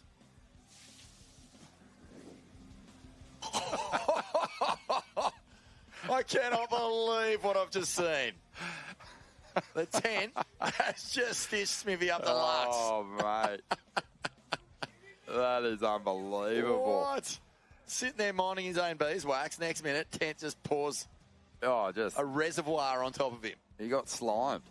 Fully slimed. Like the old Nickelodeon Awards. Oh, that's a highlight. That is an event highlight. Yeah. It's got touches of... Grab that jersey, that jumper there if you want, Smithy. Touches Stay warm, mate. Of Travie Lynch's barrel roll up the sand. There's been some good ones. Okay, so scores coming through for Byron Bay. Noah Andrew, Garrett Parks got a 5.67, strengthening Byron's position at the top of the ladder here. Alistair Reginato did good work. Noah Andrew, Sophie McCulloch, pretty strong. Jack Reginato back out there now. They're hanging on to second position, North Shore. Parksy, job done. Yeah. Such a good fella. Good bloke. Love hanging out with Parksy. You know, we're just lucky we didn't lose him to the kneeboarding community. True. His dad was a great kneeboarder, great shaper. Oh, still ripping. Yeah, ripping. Exactly, but Parksy's done a good job there. Marley Adams is now going to get her opportunity out there in the lineup already. So this one's kind of simmering away, Vorno. It's someone just needs to drop the big score out there, and it's game on in this heat. Harley Walters, pretty impressive, 7.27. That's what's got the Byron team on top at the moment, with just on 19 minutes to go. What a cool experience for Marley, representing a great club, you know, national champs, a classic surf town, a surf-mad region. Byron Bay is, you know, as famous as any surf town in the world. She's out there, you know, must be pinching herself going, I can't believe it, Amuro Suzuki, an Olympic medalist, sharing the lineup. And here we go. This is our Tahitian surfer off the lip. That's a beautiful first turn. Now, Eileen Vast, and she's going to take this one through to the inside. She's the younger sister of Kaoli Vast. Oh, I wonder if the Olympic gold medalist is watching. He must be. Oh, he's watching for sure. Kaoli. You know Tahiti, they are just so proud. They have just had so many legends come from that island. So many fantastic waves there. Not that we talk about them too much, Ron. No, that's right. That first turn was really strong. Punches it through the lip. Gets a nice little swerve as a combination. And then rides it into the flat water. But you would think that's a handy score for Team Tahiti at this moment. Yeah, Eileen, I think Eileen is going to be pretty happy with that one. And so will the rest of the team. And that's going to release Michelle Perez on this lineup. You've surfed for quite a few Boardriders clubs in your time, Ron? No, only 2. Who's that? New Brighton Boardriders and NASA. Yeah, well, a former Snapper Rocks club president. I don't know, actually, is Bevo still... What about yourself? Is Bevo still club president of North Shore or just surfing for him these days? I'm not sure, actually. Well, he took the success that he carried at Snapper up to the sunny coast and turned that club into a powerhouse. Didn't he? And, yeah, they had a huge breakthrough win at those national titles. It's amazing what, a big result can do for these Boardriders club. They get so much more local support. Big sponsors come on. More, more locals start joining up because they want to be part of that success. And all of a sudden, you've got this community hub that is given back just as much as it's given from the community. It's good stuff on your Bevo. Definitely. It's a strong club, North Shore. Love watching them surf. They bring so much energy to these club events. They're sitting in second at the moment. What about yourself, Vaughan? A couple of clubs? Yeah, I've been in 3 clubs. No, 4, actually. Yeah, I surf for New Brighton Boardriders. Heart always with Newey Bushmen, Newey Sharks, whatever you want to call it. Great club. Here we go on the outside. Leaves it. And it's going to be pounced on by the only one Boardriders team. And this is Manojo Yahagi. Clean little wall, just sticking with it, just saying, please, just give me something. Something to rip into on this inside. Just want to get that big finish. It looks like it might go off again. Starting to build a bit of momentum here. Gives it a little transition hit. Now starting to build some speed. Look out for this. Oh, he dug in. Just a little too hard, though. He releases the next surfer there. Yeah. Yuji Mori.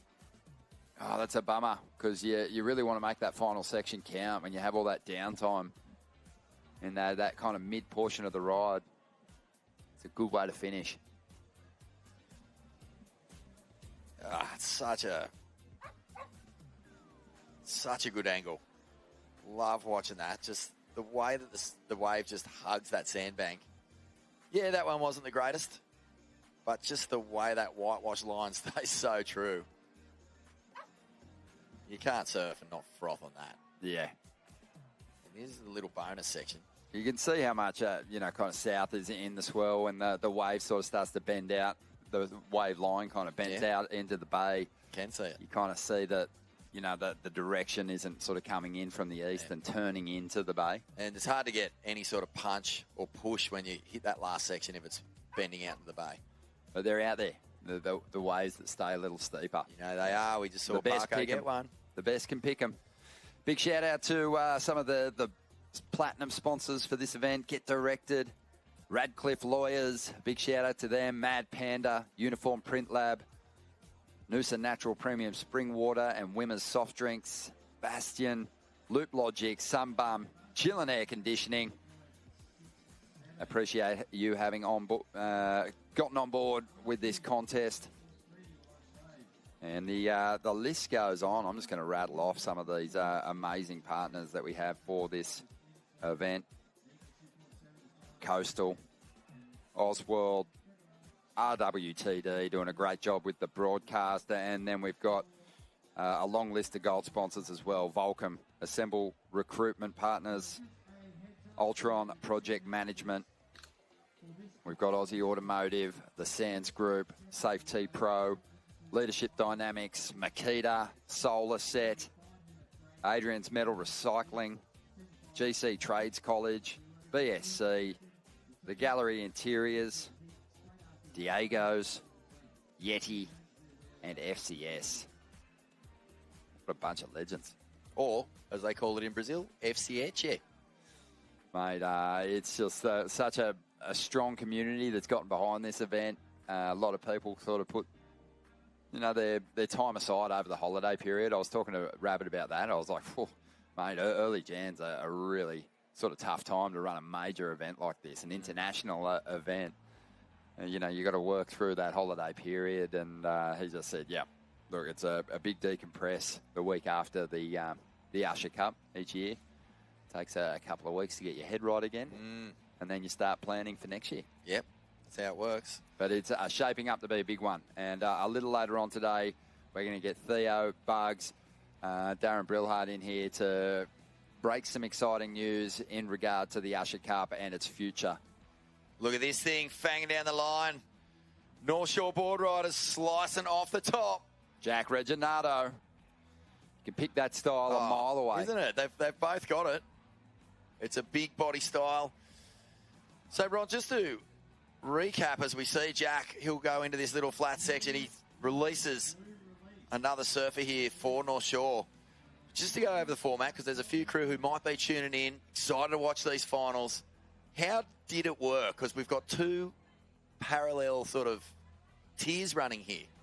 That's exactly right. As we see the replay here of Jack Reginado, and this is a score that really could help. It could. The North Shore team solidify their place at the top of the table. It does. It's a 4.53. So North Shore jumps up into the lead. And they've gone through their roster now.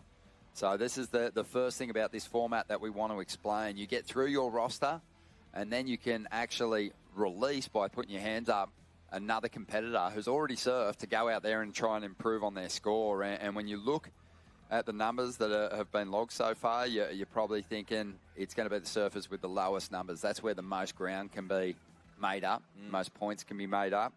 But Noah Andrew, even though he's got the lowest score, I think they first will probably send Alistair Reginado out.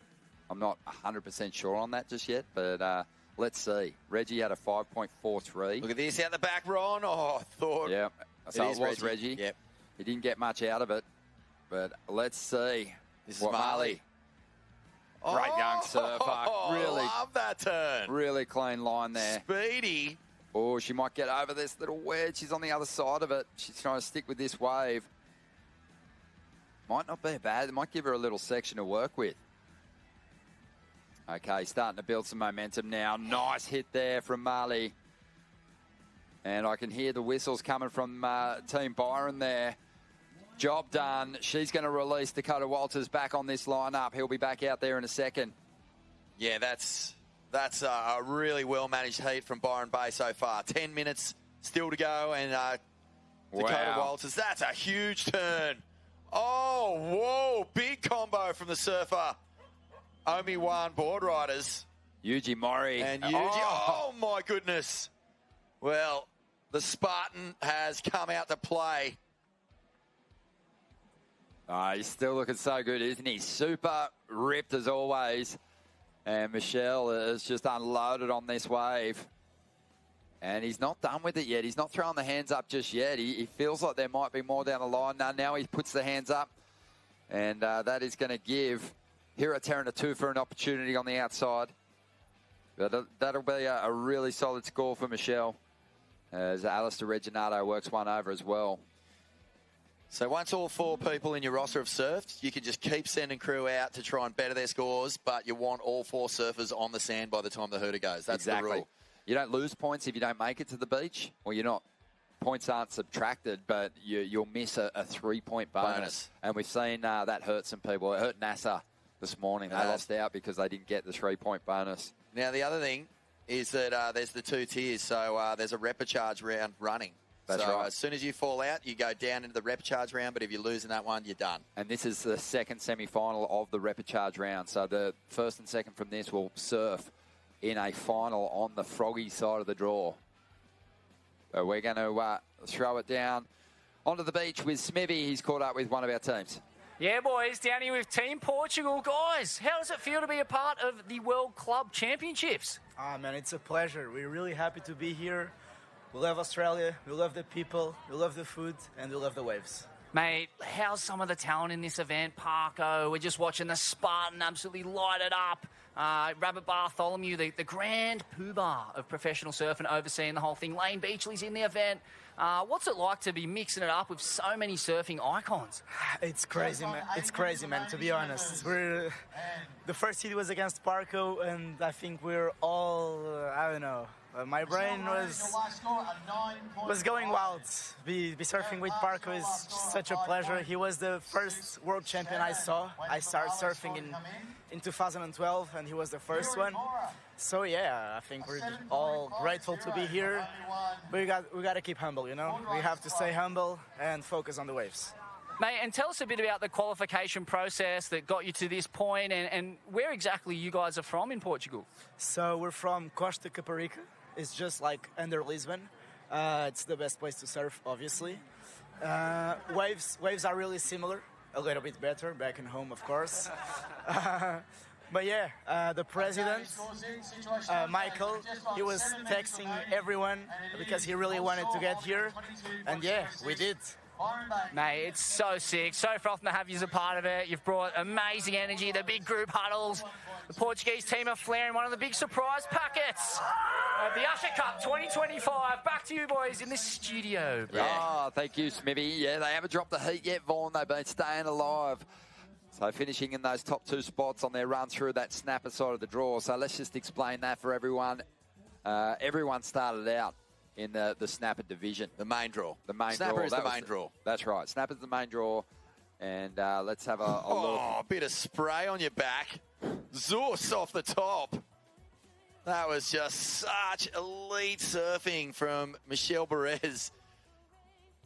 Oh, man. What a surfer. So much power. And everything done with the turbo blasters engaged. Oh, man. With the smaller conditions, Michelle was riding like you'd call it a butter knife. It was kind of wide and just allowed him to kind of get over dead sections, and he still surfed that brilliantly, but he has taken the full steak knife out there now and just hacked his way through that one. But yeah, so the snapper side of the draw, if you trip up, you do get 1 second chance. You go into the Froggy side of the draw. So, you know, once you finish third or fourth, you're in the Froggy side, then you have to. It's elimination from there. You have to keep finishing first and second. That's what these teams have managed to do to get to this point in the draw. And if they can get through this one, we just saw in that first semi-final on the Froggy side, Snapper Rocks and Torquay progress. So the two top teams from this heat will take them on and move through to that final. And that'll decide who's coming up against the winning teams from the Snapper side of the draw. Oh, sorry, they'll surf, and then they'll take on the third and fourth from the Snapper final. There you go. And then we'll have our final heat. We'll be crowning our champions pretty late this afternoon. Mate, that's as clear as mud. Yeah. But You're when welcome. you're here, you do understand it. Like, it's if you're number 1 and 2, you're surfing less than anyone in the Froggies round. But well, it's easy. If you blew it at some stage, you're in the Froggies round. And once you're in that round, you can't afford to finish third or fourth, or you're gone. So as long as you finish first and second in Froggies, you'll have a shot at the title. And that's the dream for Omi One and for the Tahitian team who have work to do at the moment. Michelle Perez has got Team Tahiti back on track in a big way. They're in striking distance now. 9 points for that last wave. Worth every single skerrick of the 9 points. Look at that. There's Woody. Hello, brother. Yeah, Jacob Wooden. I reckon he's the fittest guy at the comp. He carries that thing around for 4 days. Doesn't take a break. Great surfer himself too. A lot of the crew that work on these events. Oh, Nick Pollett's on one of the cameras. He was a junior superstar. Still rips. Yeah, he's got that O'Rafferty blood. He does. In his veins. Yeah. Shout out to Bonnie Hills and the Port crew. 3.5 minutes remaining here. And let's just talk about pressure. Hiratera Natufa's got some on his shoulders because there's probably not time for anyone else to get out there and look to improve on their number. So Hira needs to match Michelle Perez with a monster score. Only one. They're trying to improve on a 3.5. Toi Tanaka is out there trying to get the job done. The Byron Bay Boardriders are looking pretty good. They're in second spot. But they want Dakota Walters to really lock in a big score here. Yeah, it's Dakota. Dakota's the big scary weapon that could really put a knife through the hopes of Omi-Wan and Tahiti. Let's keep an eye on this lineup. We're going to check in with Smithy once again. He's found another special guest down here, a huge surf fan, gearing up for a big final. Oh, yeah, we've got one of the real characters of world surfing, Holly Warne. Warnie, talk us through what's going on, mate. Hey, and I'm actually just watching Dakota Walters kind of belt one on the outside and work it through the inside, so it's looking good out there. I'm pretty excited. Kid flares, eh? The whiplash sting. Little lad goes. And, mate, representing Culburra, I'd like to see your birth certificate, dude. I'm pretty sure you're from the Northern Beaches. I am, but I'm not signed to any club. I've actually never been a member of a club, maybe. I don't know. Not for at least 10 years. So filling in for Lani Cross because she's got 2 broken ankles she's recovering from, so I'm just filling in for her. There you go. I'm not a favourite. I'm really enjoying this favour. I heard you actually Mikey Wright's replacement. What happened to him, mate? He was meant to surf in this comp, and he just went and greedily started gathering clips, didn't he? I think maybe he is gathering clees. Nah, I think he's just cruising down south. We got Owen instead. Got the Big O, mate. The Big O Shroups, a former WCT winner here, and he's lost nothing, has he? The Big O, the pterodactyl swoop. Mate, he's relentless. He just whacks it. Fully wax it. All right, boys, that's the latest from Team Culburra from Mona Vale's finest. Back to you. Bungin, mate, bungin. Oh, I thought she was in the Bungin Boardriders. Anyway, it doesn't matter. No, look, and there's been a bit of that. We obviously have some international teams that had a hard time kind of filling that full roster to get out here, and they were able to pick up some wild cards from the Snapper Rocks Club. We don't mind it, you know, and a good place to get yourself involved in a local community is through the Boardriders Club. And Holly awesome. spends enough time down there on the south coast that she'll be going, you know what?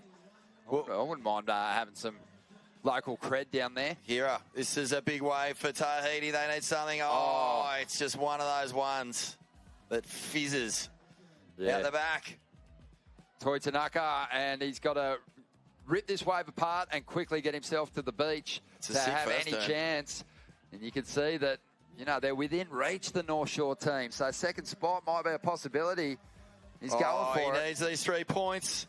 Oh, I think he makes the beach. Toy's going to make the beach. This is hectic. Yeah, Omi-Wan Boardriders don't need a whole lot to get ahead of North Shore here. Hira's running to the beach as well, just on the off chance that maybe the 3 points is enough. But I think... Oh, the 12 seconds. He's got some ground to make. Oh, he's got to run. Oh, my goodness. 5. Oh no. Oh, he's not going to make it. He's not going to make it. Oh, that could just about be the end of this incredible Japanese club's run in the World Club Challenge. Oh, my goodness. He desperately needed those points. They needed nothing to get ahead of North Shore, Borno. You know what? We've seen this time and again. You can get so close, but if you don't cross that line, you don't get the bickies. And everyone loves bickies. Everyone loves bickies. Ron? Tim Tams, mint slice, Kingston's. You've got to get across the line to get the bickies. Ouch. Oh. He did well just to stay on his feet. I thought he was going to face plant there. His first turn was a cracker too. Oh, wow. So high drama there. Byron Bay, Dakota Walters gets out there, locks in at 8.67 to give Byron the win. North Shore in second, and nervous moments as Tahiti and Japan came at him. We're going to have a quick break. We'll be back with more just a moment. Stay with us. It's all the action still coming. In the fall pitter patter, the morning winds are chatter. Springtime, you find that your problems don't matter. 'Cause every day feels like summer, the cooling gather. check out the whales as they're shaking their tails around the Rainbow Bay. Come round and see them play. Cooling at her, she never fails to blow your mind every time you set your sails for the light pitter patter.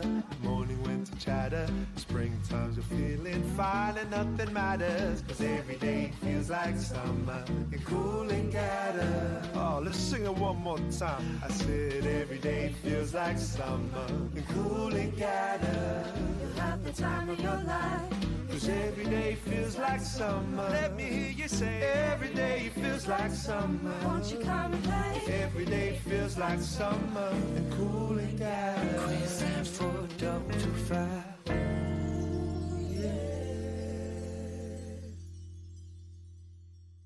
Dingo, if I want to get in clubs like this one day, what do I have to do?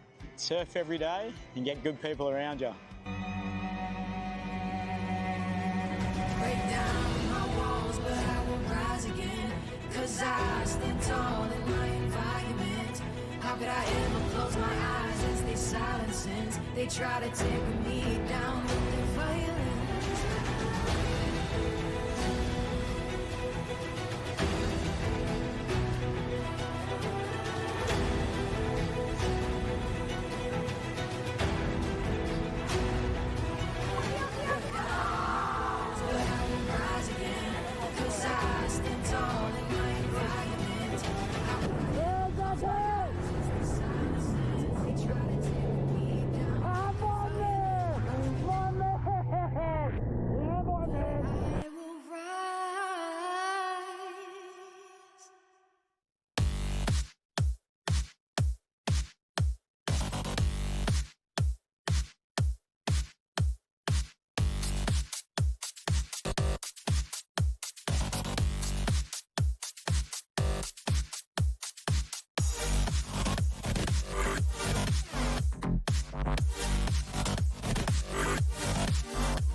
In 100 meters, keep left. Head north on M, one motorway for 302 kilometers.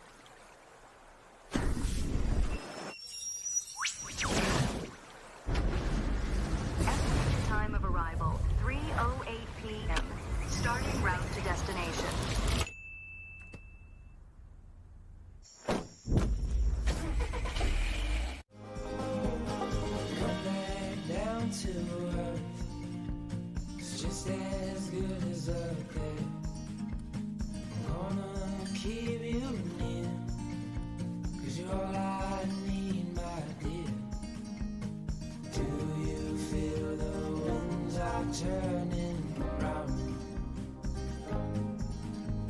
'Cause what goes up must always come back down. But I'll be safe in your heart.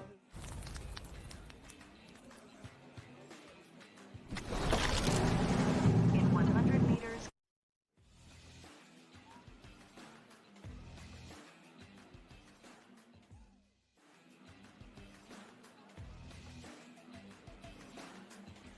Okay, Mark Occhilupo joining me. Rocky Rawlings here, back up in the commentary booth, and we're beaming out around the globe live at what is turning out to be an epic last day, finals day of this amazing event, which is the Usher Cup World Club Challenge. And there's been just some insane surfing going on.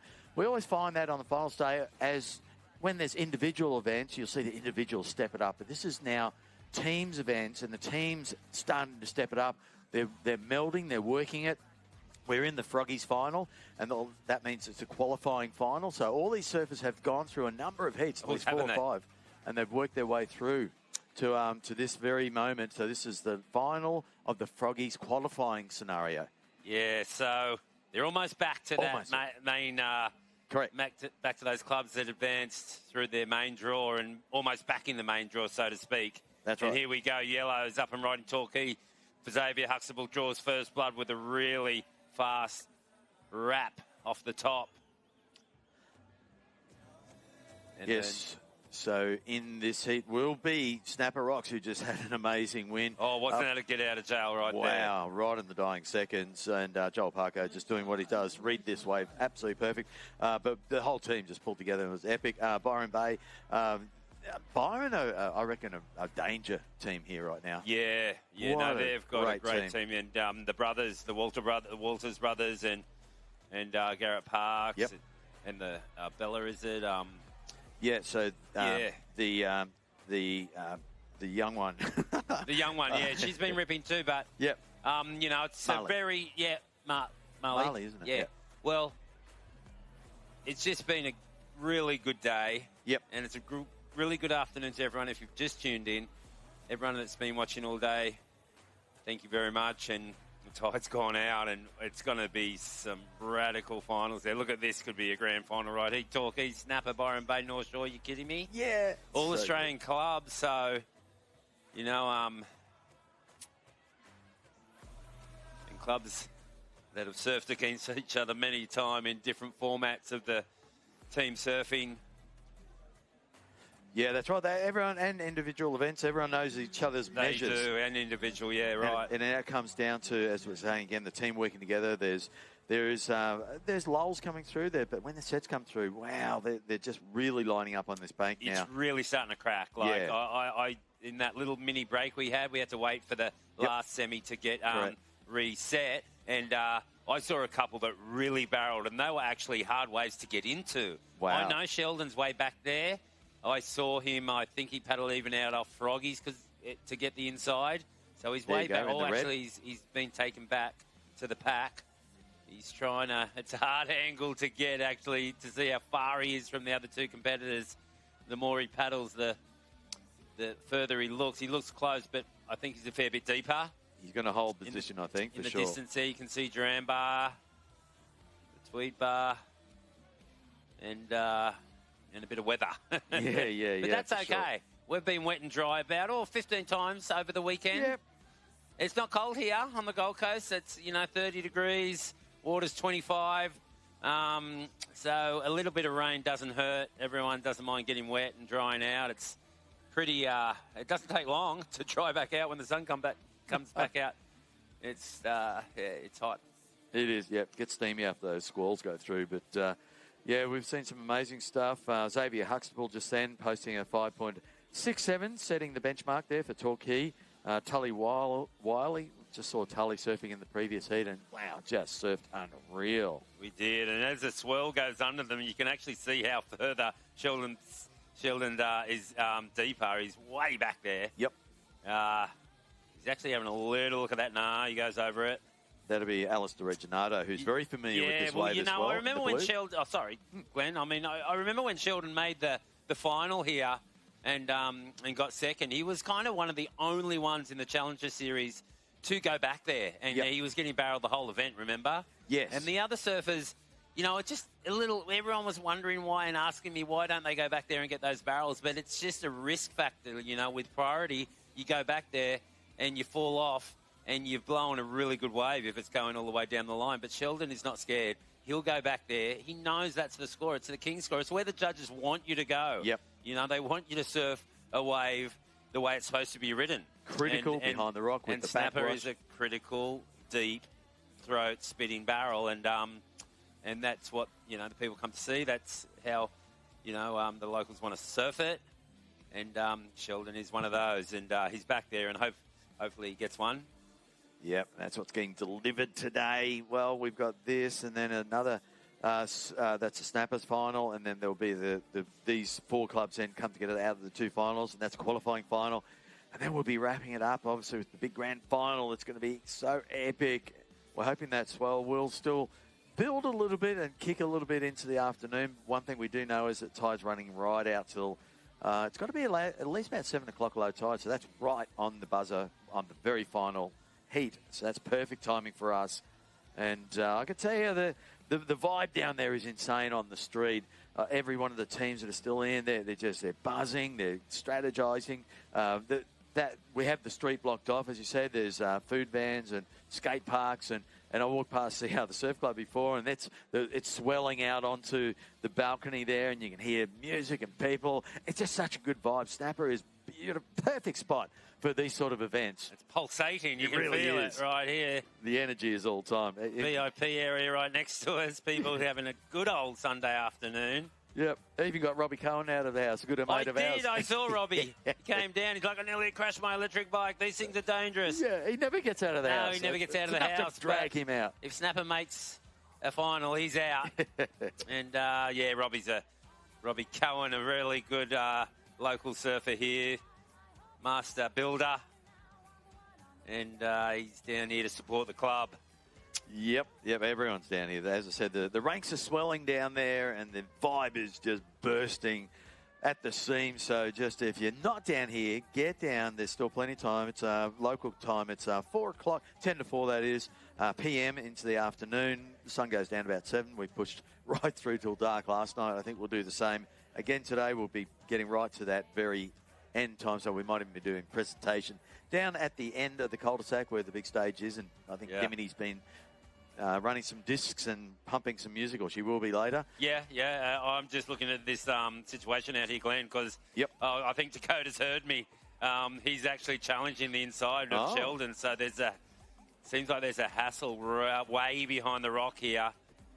Sheldon does not want and won't relinquish to the inside, and Dakota's testing him, going, I want to get back there too and find that elusive barrel. Here's a set right here. Sheldon has got the inside. Is he going to catch it? Here we go, up and right, and Sheldon's in the deep. In the barrel, look at that backwash, and that's what we're saying. He's when out. You're pinched in tight in that barrel, and you get that back surge, but he was able to negotiate, navigate it, and come out and do what he does best. Absolutely shred the face of that wave. It's a taper, and I think you've said it before, most barrels... Oh, nice air reverse with Sheldon there. Listen to the crowd. Really poppy. The crowd goes wild. The locals are loving it. And, those barrels behind the rock can taper a bit, but that one just gave him that little bit of extra wall and burst, and he was up for it. He could see it, did that nice little reverse. Man. Yeah, I want to see the land angler, that wave right there. I always get, it's a bit hard from the drone and asking you, we'll see if actually, no, it's still the drone angle. Look at the backwash. The backwash he negotiates. He didn't stay in that, but that was a nice poppy turn there too. A couple of them. Couldn't, really tell how deep he was from the drone angle. Think it was over here, but no, he knew a little bit better. One drive off the bottom, bust that tail out, and he was stoked. And releases my son. Surfer. Yes. So Jay Okalupo back out into the lineup as the number 2 surfer. And he's already out there. Look at that. In the Mate, he would have had his toes hanging off the end of the rock. Really? Yeah. And it's gotten low enough where you can do that. You can stand closer to the edge of the rock. The high tide you got to stand right back on the rock, and then when you get the release, you got to hobble across those rocks and hopefully get the time to jump off. But now it's a lower tide. You can get right off to the edge, and once you get that release, it's a quick jump, and he's out within seconds. Well, 7.83. Sheldon Simkus. That's a pretty good start, all right. That's a great start. Yeah, when I was jumping off this morning, Glenn, there was like 2 foot of brown foam, so you couldn't, you know, those rocks are sharp enough as they is. So when you can't see what you're standing on, because you always got to stand on the, you know, in the grooves of snapper when you walk out there, and there was 2 foot of foam from the storm surge, and I couldn't even see, and it was tough. That is an issue because you got to then wait for all that to sort of roll off. It never did. No, you just had to walk blind. That's difficult. It was all stuck there. Yep. How's some of that, you know, that big brown foam when the cyclone? And I remember one time, like, walking up here to the corner of Snapper, waves like 20 feet, and that it was about 8 foot high. Froggies? Right here at Snapper, yeah. Wow. And like, you'd walk into it, and you'd be lost in there. Like, you could. Yeah, you wouldn't know which way to go. So, well, look at the weight of these teams, and as we've seen time and time again through this this Froggies requalifying round, look at the lineups there. That sand just really showing itself, being real well groomed. But I mean, looking at Byron, I reckon Byron is definitely a team to beat. They are on fire. Dakota Walters, Harley Walters, and of course, and then Garrett Barks, and then Marley, little Marley, just so cute. The squeaky voice she has. Oh, yeah, the Marley, the little grom girl. Yeah. Yeah, she's unreal. So I love that. I wonder how old she is. I don't know. She looked tiny. But, you know, she's up there stepping it up with the boys and getting, and really, absolutely, in that last heat, got them into this division, this final. And then, of course, North Shore, Alistair, the Reginatos, Alistair and Jack Reginato and Sophie McCulloch. I mean, man, Sophie has just been just dominating. She really is on fire. She's cracking solid, crisp turns. She's got that beautiful flow. I've been loving her surfing. And I've backed up with Noah Andrew. So, look, any one of these teams, you know, Torquay with Xavier Huxtable, Tully Wally, as I said in the previous semi-final, was literally just inside out, upside down, and just cracking those moves. Willis Drummer and Bella Wilson. Seriously, this is a final right here. Oh, it really is, yeah. And it's crazy how the brothers, you know, like, I keep thinking, you know, there were so many brothers on tour, but, you know, in the club level, there's heaps of brothers because when you're super young, you join with your brother. Yep. You know, you go join a club. It's scary joining all by yourself because you don't know anyone, and then, you know, unless it's your total local area. But yeah, you seem to always join with your brothers or your sisters. And, yep. And they would have done that way back, and now they're surfing in a World Club Challenge together. These brothers. So I love it's great to see. It looks like Alistair has kind of seen a wave. He looks pretty deep, though. I think Jay's having a look at it, too. Oh. And this wave kind of swings wide on them. Yeah, it might have a bit of a shutdown. It's good to see their positioning with the drone, but I'd love them to just kind of give us a land angle. Also, Alistair's going to take that. Dakota. We're talking about Alistair, excuse me. Yeah, Dakota seems like he's on a little grower here. Been waiting a long time. He just had to get going. Probably not as good as he wanted at all. You know, there's a fair few cutbacks in there and not a lot of lip, but, you know, fighting that rip and being that deep for a while, I guess, you know, he wants to be fair to his teammates and just release one of them. He's got a little double up, he might get that extra little section down there, and there he goes. You can see something, a lot of offshore down there in the bay. Here we go. Sure. Oh, you know it. Oh, that's a great wrap-up and rides out of it. So there you go, Dakota. Really strong opening ride. Big gap in between the action for him. You know, opened up with a couple of good moves, but then wrapped it up. But it was that middle bit that would probably let him down a bit. But still, no doubt, a good score and great opening opportunity for Byron Bay. Harley Walters will be their next surfer in the water. Yeah, it was a very, very nice end move. Really hucked it out into the wind and let the wind kind of carry him. Jay's going to have a look at this little insider. He knows he hasn't got priority, and I'm hoping there's something down the line for him. You call this, Glenn. Well, yeah, a little rebound, you're right. You know, locals do tend to know what's going on. We've seen it a few times where the wave can look so small, but then we got what called builders, growers, and they build down the line, has a bit of a wall to it. Knowing that it's a lower tide, and those little ones seem to hug and sit more on the bank.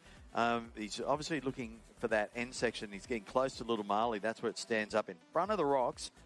And here you go. Yeah, this is what we're talking about. It's a sort of strange angle to watch, but they decided to, release that, get himself back in the mix, in the loop, and that will then allow time for his other competitors in the team to be able to get out and change it over.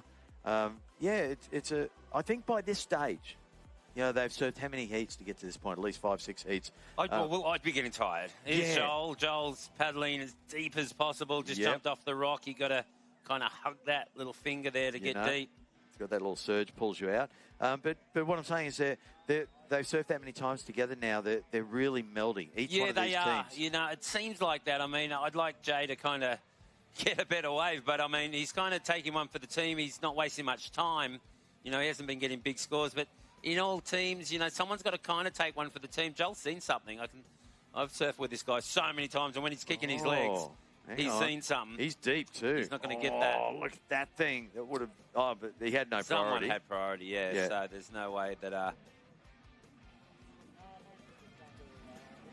That's Alistair. Oh yes, Alistair Regginato. Wow.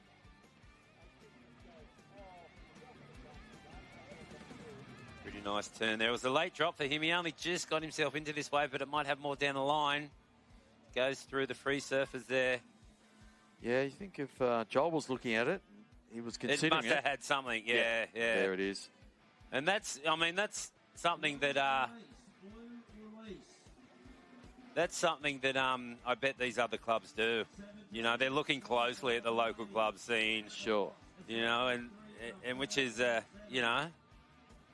which is hard. But on the other hand, you know, we can try and sell these guys on waves and act like a wave's good when it's not. But, you know, there's little tricks you can play. Or is there someone in that barrel? No, they're not coming out if there was. Yeah, that's right. So, the locals can sit a little bit further deeper in behind the rock because we saw Sheldon's opening barrel, and he was not just in the barrel, but had to negotiate. In the corner of your eye, you can see it coming your way. Yeah. And you've got to weave in that barrel. It's fairly tricky. But So what did Jay get? They're on 12 now, so I'm trying to do that math. So Jay's 4.17. Okay. Dakota, a 6.73. Yep. Xavier Huxtable, a 5.67. And Alistair Regginato for North Shore, a 5.40. Okay, so pretty even, really. Very even. Yeah. Really even. Yep. Sheldon, the only one. It was crazy in that break. Score. Yeah, sorry, Glenn, but that break, we had a solid set. We haven't seen a set in that range, but hopefully it comes through because it's so exciting when it starts drawing off the sand at snapper and unloading.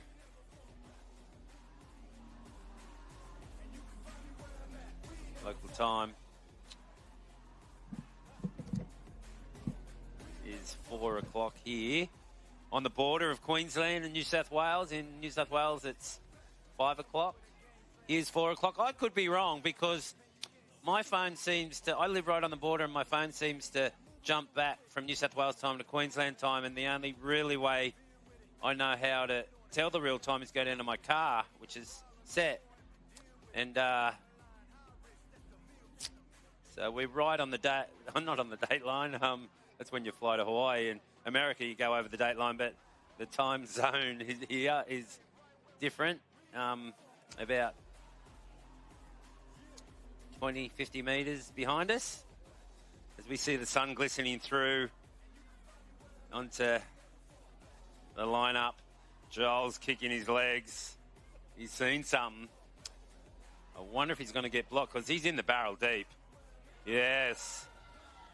And he's going to come out. So that score will be there. And Joel's going to stay in the lineup and just stay last in line right here. And I doubt he's going to try and go back to the inside because someone's going to block him the next time. I believe he didn't have priority, but it was a pretty good barrel. I mean, Wasn't super deep. As Rocky turns into Ronnie. How good's this, Ock? I mean, it's starting to really come on. It's cleaning up out there. We just saw Parko get extremely funneled, but he wants more by the looks of things. Yeah, so Parko, it was 12, so 13, 14, 15, 17, yeah. Got about a 5.5 or something, 5, 6, 7 for that. Real quick, with not much in. He's going back there. I don't know about that strategy. Like, I really... It's not a bad score, is it? And it's not a bad score. He could have stay came ahead in. on the clock, like release that next surfer. Maybe done it. I don't know what he's quite thinking there. I think he's turned into free surf mode. Maybe he's forgot about the event. Forgot he's in a rashy because if he's getting another good wave, Ronnie, Rock's back. They're gonna block him. He has not got priority. I guess he's frustrated with no one going back there, and is he trying to prove a point? Well, I don't know. It'd be a bold move if someone was to drop in on him, use their priority on him in a barrel. Well, they're going to do it. Oh, Kelly Slater did it. You kidding me? I guess the precedent's been set. Kelly dropped in on him. But this is, Joel wants something special by the looks of things. He's sensing that those magic ones are out there. I'm feeling. Yeah, I know, but I just don't want him to waste too much time. No. You're up against the clock as, probably more so than you are up against your opponents, really. You got to get through your roster. You really do. And interesting move. Interesting move for sure. Thanks, Ronnie. Glenn just had to go for a little bathroom break, let's say. A little bit of media commitment, but we got that out of the way. Oh, there's a wide, guys. Someone's in that barrel. Are they coming out? No, there was people looking in that barrel like someone was in it because we didn't see the takeoff, but maybe there wasn't because no one in it. Thank that was you. A free open wave. Yeah, so I would have liked to have been in it, doing a layback. You would have been if you were out there. That would have been your wave. That would have been a layback wave. That one, yeah. Yep, definitely. Hey, no, well, that's I'm looking at what you're saying here. Joel taking that and then paddling back out. He got a deep barrel, and without having priority because you were doing immediate commitments, he got a barrel and it wasn't a long wall, so he stuffed himself real deep, and no one dropped in on him because if they did, they would have blocked it and blocked the score, but then they would have lost priority and had no score. Yes. Because the wave was over. Yep. So they decided against it. Joel got his score. It was all fair game. Yep. And now he's gone back there. Yes. He wants to do it again. But with no priority. With no priority, but we didn't have it anyway. Yeah, before, that's right. Yep. So he's back in the same situation. So, yeah, well, I mean, I guess where he's at that time, if he's willing to wait and if there is enough time on the clock, there's 12 minutes remaining. As we said, there's around 10 minutes per surfer, so theoretically he's got 2 minutes or so to play with before Kobe has to go out. And I don't quite understand it. No? Okay. No. I mean, if it was 6 to 8 foot, maybe, you go back there and get a thicker one, but I don't know if there's a better than a 5.6 like what he just got. Also, it was more consistent. And he can get blocked. Yeah.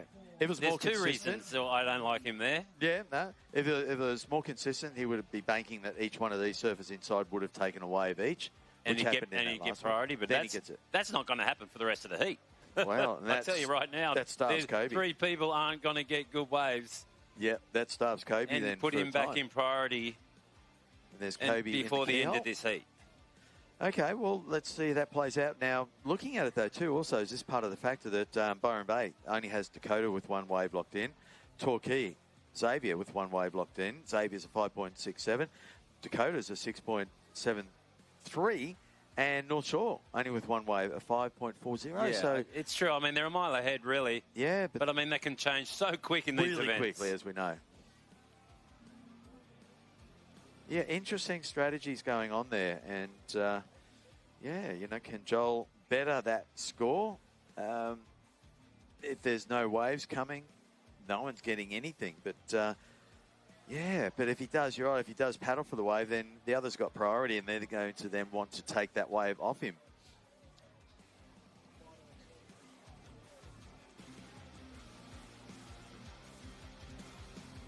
Or is this being discussed? Is this something that, the team managers are talking about and strategizing about?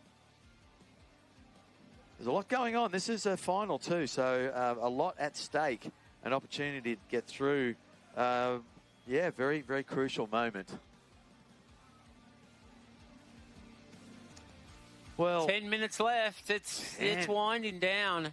This is getting there. 10 minutes. Joel looks like he's paddling. Is he really trying to get deep? But we've now got the Torquay surfer. So that looks like Tully, Wiley, paddling over to sort of get closer, maybe to block. But is that going to do any favours for himself? It's more about trying to get that next set that comes through. Not sure who's got priority, but you would expect that Tully has sitting deepest in the yellow I wonder singlet. if Joel heard his score. That's a 5.67. Well, you would think so. I mean, yeah, that's beach announcer. I mean, yeah. yells I it mean, out. I free surfed this morning. I could hear you Tapper. could? Yeah, no problem. And the wind's backed off a bit now, so it's a little bit clearer. Well, there's definitely some. Here we go. There's a bit of paddling, bit of action. Okay, so well, maybe Harley's having a look here. Byron Bay, nice. Under the lip snap there from Harley. Wave kind of splits in two here. And it should reform. I think it will. Gets a little racer, a little wedge going on down there. And you come across the little marlin, get into that offshore wind. Well, deciding to throw that away and get in and then turn it over. And this is, as you're saying, things can turn really quickly. Once the surfers decide that, okay, they've wasted a bit of time, let's get a rotation going, a real quick rotation of their surfers. And hopefully, lucky enough, if when their surfer gets out there, there'll be a set. And then, it all comes down to that crunch time, the extra 3 points, if the others haven't got it. But here's a replay there. Mark, talk us through this. Yeah, well, how about Jed? Because he's back. Jed, where you been? Mate, just been kicking around the beach, checking the vibe. Can confirm it is officially off its nana. The nana's off. Mate, it's going man down there. And this is why. Harley Walters, a glimpse into the future. Incredible backside surfer. Amazing that at his age he can crack it with such conviction. Real man hacks, man stabs. Loving the Walters tribe. But still a bit of work to do here with Snapper holding it down in first place. How about that last heat? How cosmic was that? Wow, that was Snapper's last heat, I mean. Outrageous. Yeah. And the fact, Joel having to run back, did the whole sort of marathon effort, run back up onto the point and jump out. And, that was really just fine line champagne surfing and team management. Yeah, and he took authority. He just went, boys, I got this. He did. Yeah. He really did. He stamped his foot on that. That was his moment. He knew it was his moment, and he owned that moment. It's an amazing thing to see. That's experience and. Well, there he is. He's out of there. I seriously don't know why he went back there again, thinking he was in a free surf or something. He already had his 5, 6, 7, but he's in now. It's past history. Get over it. Yep. Move on. Kobe will be out now, so Kobe's got the opportunity. Looks like Garrett Parks there on a little insider. See, yeah, you're right. You know, it's straight from Harley to Garrett. Garrett's probably going to get off the lid there, but it was quick. And real now, quick. This is a quick so turnaround. they'll come back at you real quick. You waste a bit of time, other clubs will just take that. Pounce on it. Pounce on it. I can tell you, Harley posted a 5.63 previously. Dakota with that 6.73. So no doubt Gareth, a mid-size score there again. That'll get them in the game very, very quickly. And young Marley Adams, she'll be out now. For Byron, I always said they're a crack team right now. Byron, they've just got it all humming. Right there, Torquay, talk about humming. What a talented bunch that is, Jed. I reckon Xavier Huxtable, man, such starchy man turns. He's coming along in leaps and bounds. He's had some huge results in that regional series. And, he's just so strong, isn't he?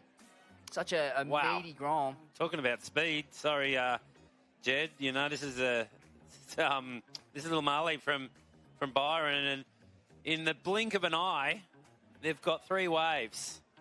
And they're way back there. That is insane. Way back in this heat. I mean, look how wily she is, how tiny she is, and that wave's probably only half a foot, but it's like already overhead, and she's just shredding that thing down the line. Well, wondering how old she is. I mean, she's just like a little tiny taker. When you're interviewing early, she had that little squeaky voice. I love it. It's so cool. Here we go for the replay there, Jed. Take us through it, Jed. Nice down carve there. Gets a little bit caught behind. That was a sick turn. Straight on another one. And, man, she's ripping. Really is. Great rhythm and tempo. And a lot of energy.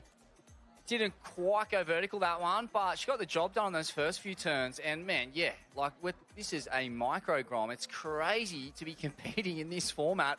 The age spread between her and, dare I say it, Lane Beachley. Lane, yeah, exactly. we talked about that before, and Lane, setting the pace and standard. She was clearly just the absolute icon of women's surfing, but she's paved the way for little girls like this to get absolutely excited and what about. a sick concept to bring those two people together in the same event where they could literally draw each other. Love it.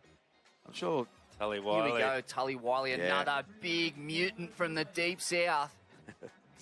That's the worst way I've seen him pick this event. Yeah, he's usually pretty on point. That thing is a absolute bludger. He's going to prove me wrong here. It's going to grow just because I said that.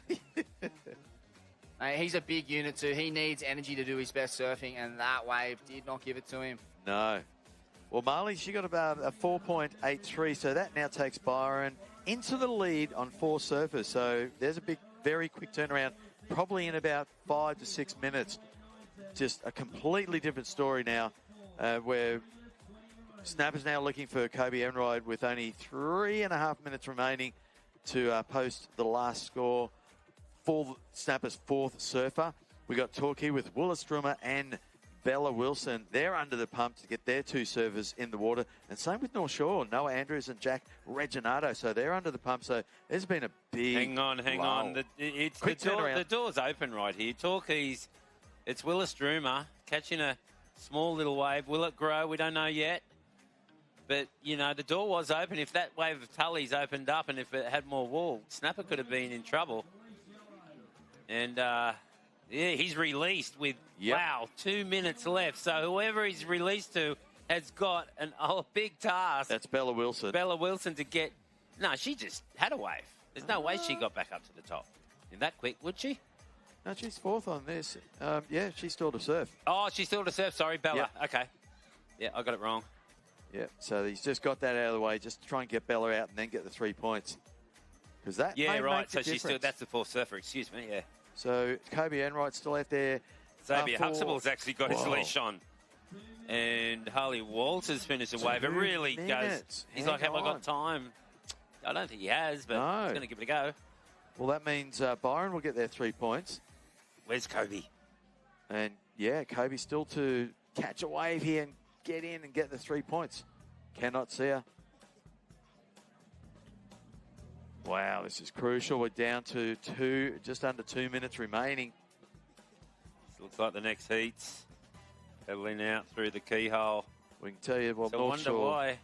Just haven't got the surfers rotated quick enough, but it was Byron who really just pulled There's their team Kobe up and together. riding. There you I go. can see her from the drone.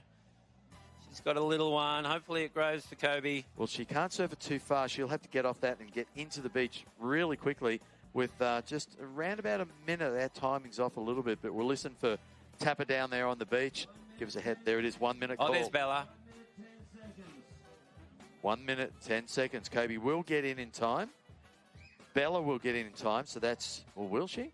That's then 3 teams, and obviously North Shore pretty much done and dusted. So it's between the 3, Byron Bay, Snapper Rocks, and Torquay. That's a replay. 40 seconds. So by now... a lot happened at the end, but nothing, substantial. There was just a whole bunch of smaller waves that couldn't be refused. These guys and girls had to take them. Well, there's Bella's score came as a 2.17. Kobe was a 3.17. So all scores are in for the teams. And then the 3 points. So that is a done deal. Hang on, not yet. Not yet. 15 seconds. Is Bella on the shore? We're not sure from Yeah, Torquay. actually, that's probably the next heat. I think it is. I think you're right. That's the next heat, yeah. So we're waiting for Torquay, yeah. So Bella did get in on the shore. So it's between the three teams, but looks like with everything locked in now, it is Byron Bay who took a win there in that final, moving through along with Snapper Rocks. Wow, nail-biting stuff, guys, and so close. You know, Byron Bay on 24.62, Snapper on 23.77. Torquay then really just didn't get the time and the scores on board on total 18.24 to bow out in third position along with North Shore. So, wow, another interesting situation where we thought teams are out. Byron Bay stepped it up and get that real quick rotation and made it happen for them. Yep. Yeah, I've seen a fair few heats this event where that's happened. It's just like gone boom, boom, boom. And it seems to work wonders. Rhythm. Well, this will be the Snapper final now, guys. So this is where we will see the likes of Calbarra, North Narrabeen, Portugal, and Kauai. That is the finals, the main event finals. And then you will have whoever comes first and second out of that, they'll come up against Byron and Snapper. Wow, that's amazing. 2 of our finalists already locked in. The other major semi about to kick off. Don't doubt me. Don't wiggle your head at me saying, no, that's not it. The boys are trying to make sense of Rabbit's mood board and understand how this contest format's coming together, but I'm pretty sure we've got our 2 finalists locked in, 2 of them. Yeah. Of the 4. Yep. And now we get to see... Don't Snapper have to surf again to get in there? See? No. Told ya. Oh, sorry. The loser in this final will go back. Yeah, you were missing a piece of the puzzle there, Rocky. There was a Lucky Ronnie's in there. It didn't make sense to me. That's why. So third and fourth in this final will go back and surf against the winners of this. Got it. And then we have a grand final. I'm standing corrected. Beat me to a pulp. That's how it is. Got it. Okay, so this heat right now, 2 will go through to the grand final. 2 will go against the qualifying final.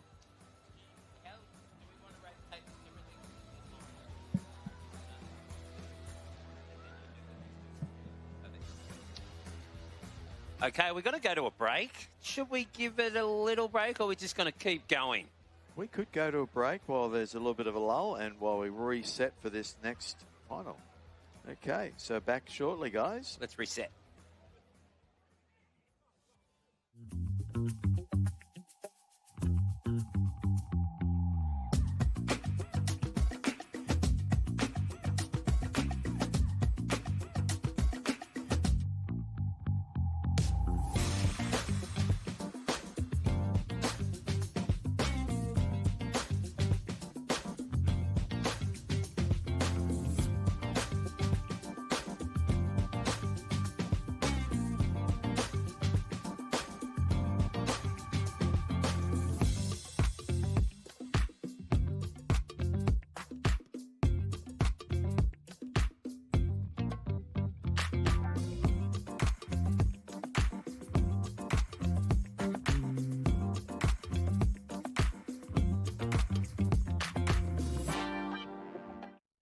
Dingo, if I want to get in comps like this one day, what do I have to do? Surf every day and get good people around you.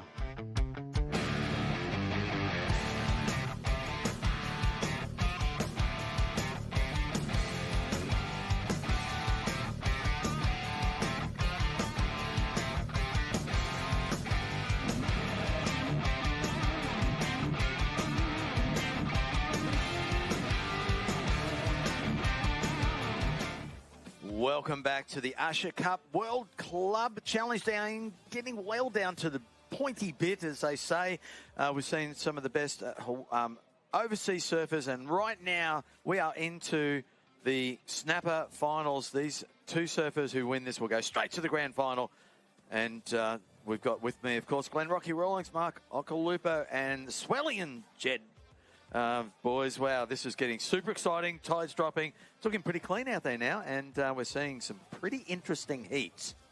Yes, we are. That was Nathan Hedge doing what he does, taking the very first wave of this matchup. You're on point, Ock. Every matchup, mate, he always gets his feet in the wax early. I guess it's his way of kind of washing off the nerves and getting himself in the battle. Sick to see Portugal in this heat. They're another team that's brought so much energy, similar in attitude towards North Narrabeen. Obviously, a very different history. One club with its 60th year anniversary recently. These guys have been going for 3 months, but bringing the energy. Okay, so, well, look, that great last heat, I mean, we saw a major change around, and right now we're going to go to that winning team, the Byron Bay crew down on the beach. Yeah, well, 2 teams are through to the Froggies final. That means you're just 1 heat from getting into the grand final. Jay Okalupo, Snapper Rock second in that one, but, mate, job done. Yeah, job done. It was a really slow one. We kind of knew we just had to get through our surfers and we'd be all right. And, yeah, no one really had to do anything special. Sheldon started off strong and we all kind of just followed. And, yeah, it's a good heat. Mate, Snapper, it's been sort of up and down. Obviously, didn't go to plan on day one, but you've fought your way hard through a lot of close calls to get to this. Do you think the team, have we seen the best of you guys yet? We definitely haven't seen the best of us yet. I feel like we're all yet to peak and all got a lot more to give, and yeah, excited. And obviously when you're surfing against these clubs, you get a good look at how they use their rotation, the talent on offer. Byron Bay, they look like a team with a point to prove. Byron Bay do look dangerous. Codes and Harley is so talented, and yeah, they look like they've got it dialed, the whole rotation thing. So yeah, definitely one to look out for. And mate, you know, it's starting to become pretty legitimate around here. There's a massive crowd here. We all know who they're going for. It's Snapper Rocks. Do you start to feel it, that energy? Oh, definitely. We've surfed 5 heats already today. We're all getting a bit tired, but the crowd's bringing us home, and yeah, want to bring it home for the crowd. Well, best of luck in that Froggies final, mate. You get through that one, you're into the GF. Let's go. Snapper! Yeah, Jay. Snapper rules, yes. Jay Okalupo, and got proud dad right here. Look at that smile. Yeah, look at him. How good. He's getting, Love it. Look at me. No, he's getting good, like, behind the camera. Oh, no, in front of the camera, you know, like, used to get all nervous talking on the camera, but now he's done enough of it now. He said exactly what needed to be said. He said they've had a couple of stumbles, and then they're ready. They're actually ready to up it. They know they've got a little bit more room to move, and that's exciting, knowing they can just take it to another level. Mate, and it is a marathon, not a sprint, as you pointed out, so fatigue's going to play a part. 5 heats. Yeah, that's a solid day surfing, and it's all done at a frenetic pace. So I think the crowd support, it's going to play a bigger and bigger role, especially as we reach this final stanza of the day. Let's throw down to Vaughan Blakey. You got there, mate? Yeah, well, things are starting to roll for Team Byron Bay. Crystal's well and truly charged. Prayer bowl's humming, and one of the real stars is Marley Adams, who came up here probably terrified to surf against some of our heroes and is putting on a show and really contributing to the Byron effort. How are you feeling as you head into this Froggies final? Feels cool, you know. I don't know what to say. It doesn't matter. You don't need to say anything. Your surfing's doing the talking. Parksy, surfing 5 times today to get through. It's a big effort, but how are you feeling, mate? You look fresh. You look like you could run down the beach and do 10,000 burpees. I don't feel that fresh. Back in the hips, feeling a bit cactus, but, I mean, you only have to get one wave, really. But, no, we're having fun. The boys are, like, getting pretty lucky. It's kind of gone slow, but getting the job done. Mate, where are the crew at home watching this thing? Like, to tell us some of the venues that have been putting this on the big screen and having big parties right now. I think they're probably down the Bolo, firing it up down there, Sappho Pub. So, yeah, we're getting some text. Cheers to the boys at home. Hopefully we can keep it going. Yeah, mate. Well, a great win there over Snapper Rocks. They're so dangerous, but always good for the confidence, especially moving into a final against the home team. Yeah, that's Yeah, it's always good to beat Snapper, I guess, but the job's not done yet. That was a tough one. See what happens, eh? Go the Bay. Yeah, mate. Well, there you go, Smithy. Hey? Some people think Byron's just full of transient travellers playing volleyball on the beach and playing their drums in the rec car park, but actually it's a hard-working, true grit, blue-collar town, exemplified there by Parksy, and they are on a hot roll now, mate. Yeah, Parksy, brah. What an icon he is. And no, there's been a couple that have survived the gentrification. There's one of them right there, Parksy. And yeah, mate, doing the Byron Bay Seahorses Boardriders Club. Very proud. Very proud. Oh, man, I love it. I'm an absolute fan of little Marley. I mean, wow, what a great little unit she is. And then that whole Byron team, they're just buzzing. I love that whole sort of vibe that they've got going on. And it's just pure stoke. I dig it so much. Well, talk about pure stoke.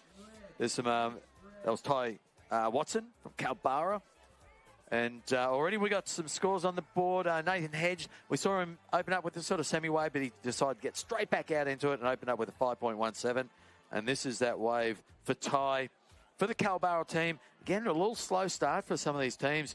Kauai Boardriders from Hawaii, they're still to post their first Rail and Beavers to get their first score on the board. And there we go. So that one for Ty Watson, what we're looking at right now is a replay. 5.33. Nice snap at the end there. Look at this. Boosted off the top just to make it sure, clear, and crisp. That taking some good score points for the opening ride for Kalbarra. Solid ride. He put that thing together well. It is lacking a little bit of energy, unfortunately. Here goes Kauai, though, on their first ride. Might grow down the line here. Seems where a lot of the scoring's been done, actually. You know, usually it's behind the rock, and we saw Joel get a barrel back there, but nothing really during the middle, just because our bank is kind of a bit skew-if at the moment. But it's either you get your scores at the moment out the back or on the inside. Kind of have to downtime through the middle, but it's a score nevertheless, and they're on the board with the other clubs not having anything too high. So Kauai put their name to the score. Yep, that's Ryland Beavers. Of course, we had their team manager up here earlier. Seabass, that was great. I was listening to that. That was fantastic. That was an awesome interview, and just to sort of get an insight of one of the at best surfers I've seen, I reckon, over the years. It's just a great bloke, great family man, but also an epic sort of leader for this group here right now. Ryland Beavers posting a 3.87. Not a big score there, unfortunately, for them, but plenty of time. There's the Jed shower. That's the Jed shower, is it? Mate, is this like a Japanese game show? What's going on in here? Were you sitting under that? Yeah. No way. Are you kidding me? Time. Mind my own business, watching the surf, just copped a bucket of water on my head. Oh, that is funny. All time. Jed, I missed it. I wish I saw that. You wish you saw that. It was like, yeah, it was all time. It was like an out-of-body experience. I felt like the ghost of me was like standing next to me going, yeah, laughing at me. It was that funny. Oh, no, I'm going to the camera. We're both standing over there. I'm in hysterics just trying to envision that. That's great. Anyway, so 387, they're staying close, you know. It's Portugal with a 4.5. That's right. North Narrabeen 5.17. And Kalbarra not that much further ahead with a 5.33. So, you know, you think, you know, that's just going to all iron out at the end. Someone's going to come up with a big score and break this thing open. Here we go. And is it Kauai, because they've got their girl. It's Kiala Bumperline with a nice first snap from Kauai right there in the wind. She's going to get some wind assistance right here coming down the line. Cuts back into it. She's actually claimed she doesn't want that end section. She'd rather get back, release. Sharing is caring. Well, again, you know, talking about that, each surfer has around about 10 minutes each. So she's sort of used up her time frame.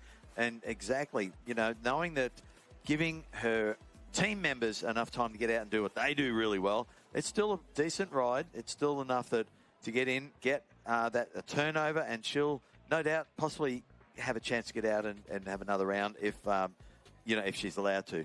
Depends on her scores coming. Yeah, I don't know. I like the first turn. I think the judges will too. I think that she might get a point higher than their previous wave.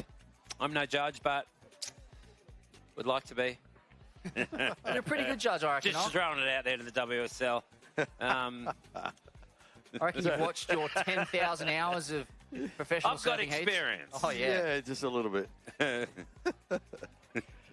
No, you've been on the button lately. You've every score that you've called out has come up very, very close. Thank you. Won a few. And half a sec. So I can use you as in my reference. Yes, yeah. I'll write your reference. Yeah. Part of my forays on the beach there, I did get to the bottom of the Culburra birth certificate scandal, and I can reveal Holly Warren, she's in the team because their previous female competitor broke both ankles. Wow. And I think I was in maybe a mishap at the HPC, but she's only just returned to surfing, so hence the inclusion of Mona Vale's finest in the Culburra squad. Okay. Good wow, heads up. That's heavy. Both ankles. Yeah. How'd you do that? Skateboarding mishap. Oh, my goodness. I believe. Look at that beautiful shot of those lines sweeping down the Coolangatta.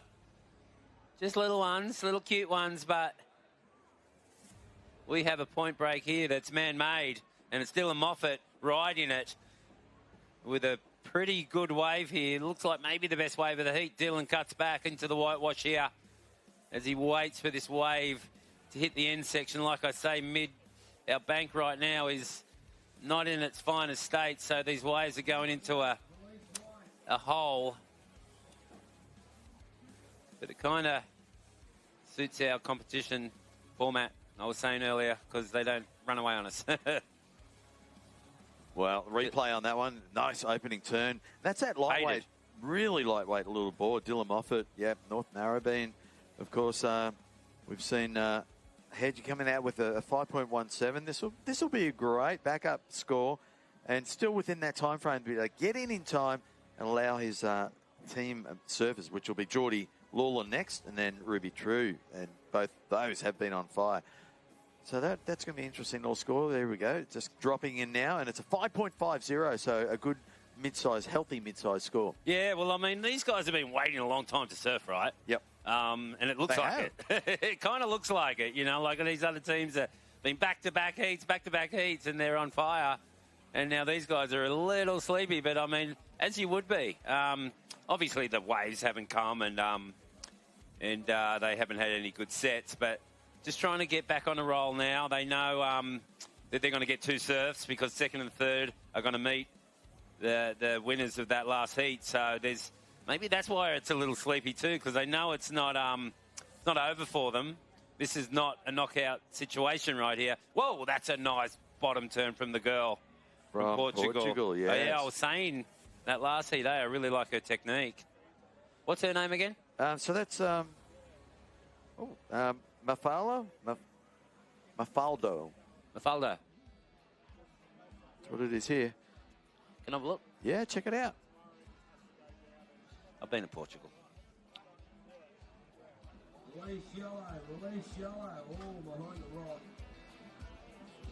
Mafaldo Lopez, yes, it is. Here we go, Kauai. She gets 263. We saw missed the opening section of that, but getting that little reform builder down on the inside section, running really shallow on that bank. Oliver Zeitz. Yeah, is it going to stand up?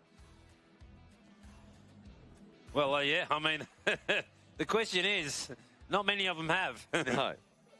But you're right. I mean, the answer, sorry. The answer. But you're right, Mark. Before you're saying, some of these teams now coming through from the snapper side of the draw, they have been sitting around for a while. They've probably been chomping at the bit. And, some earlier were saying, we got to surf through the reportage or the resurf heat. But I think that's a good thing. You get to sort of get out a few times.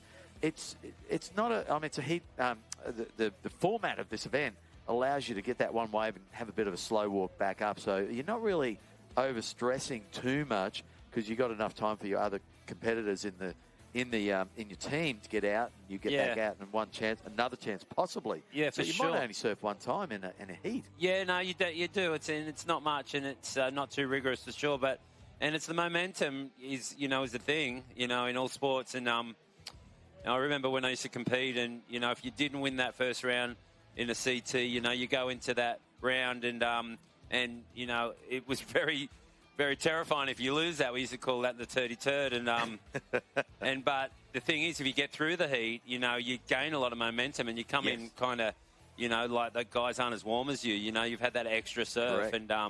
and it, if I did get through that heat, I used to go a long way. And sometimes, you won your first heat and then you lose your next one and you get that 17th. And I used to get stuck in that position and often think I'd rather not win, and so it's a thing for sure, momentum. Yep. And it's going to show here today, I reckon. Can one of these clubs that has surfed 6 times win this event?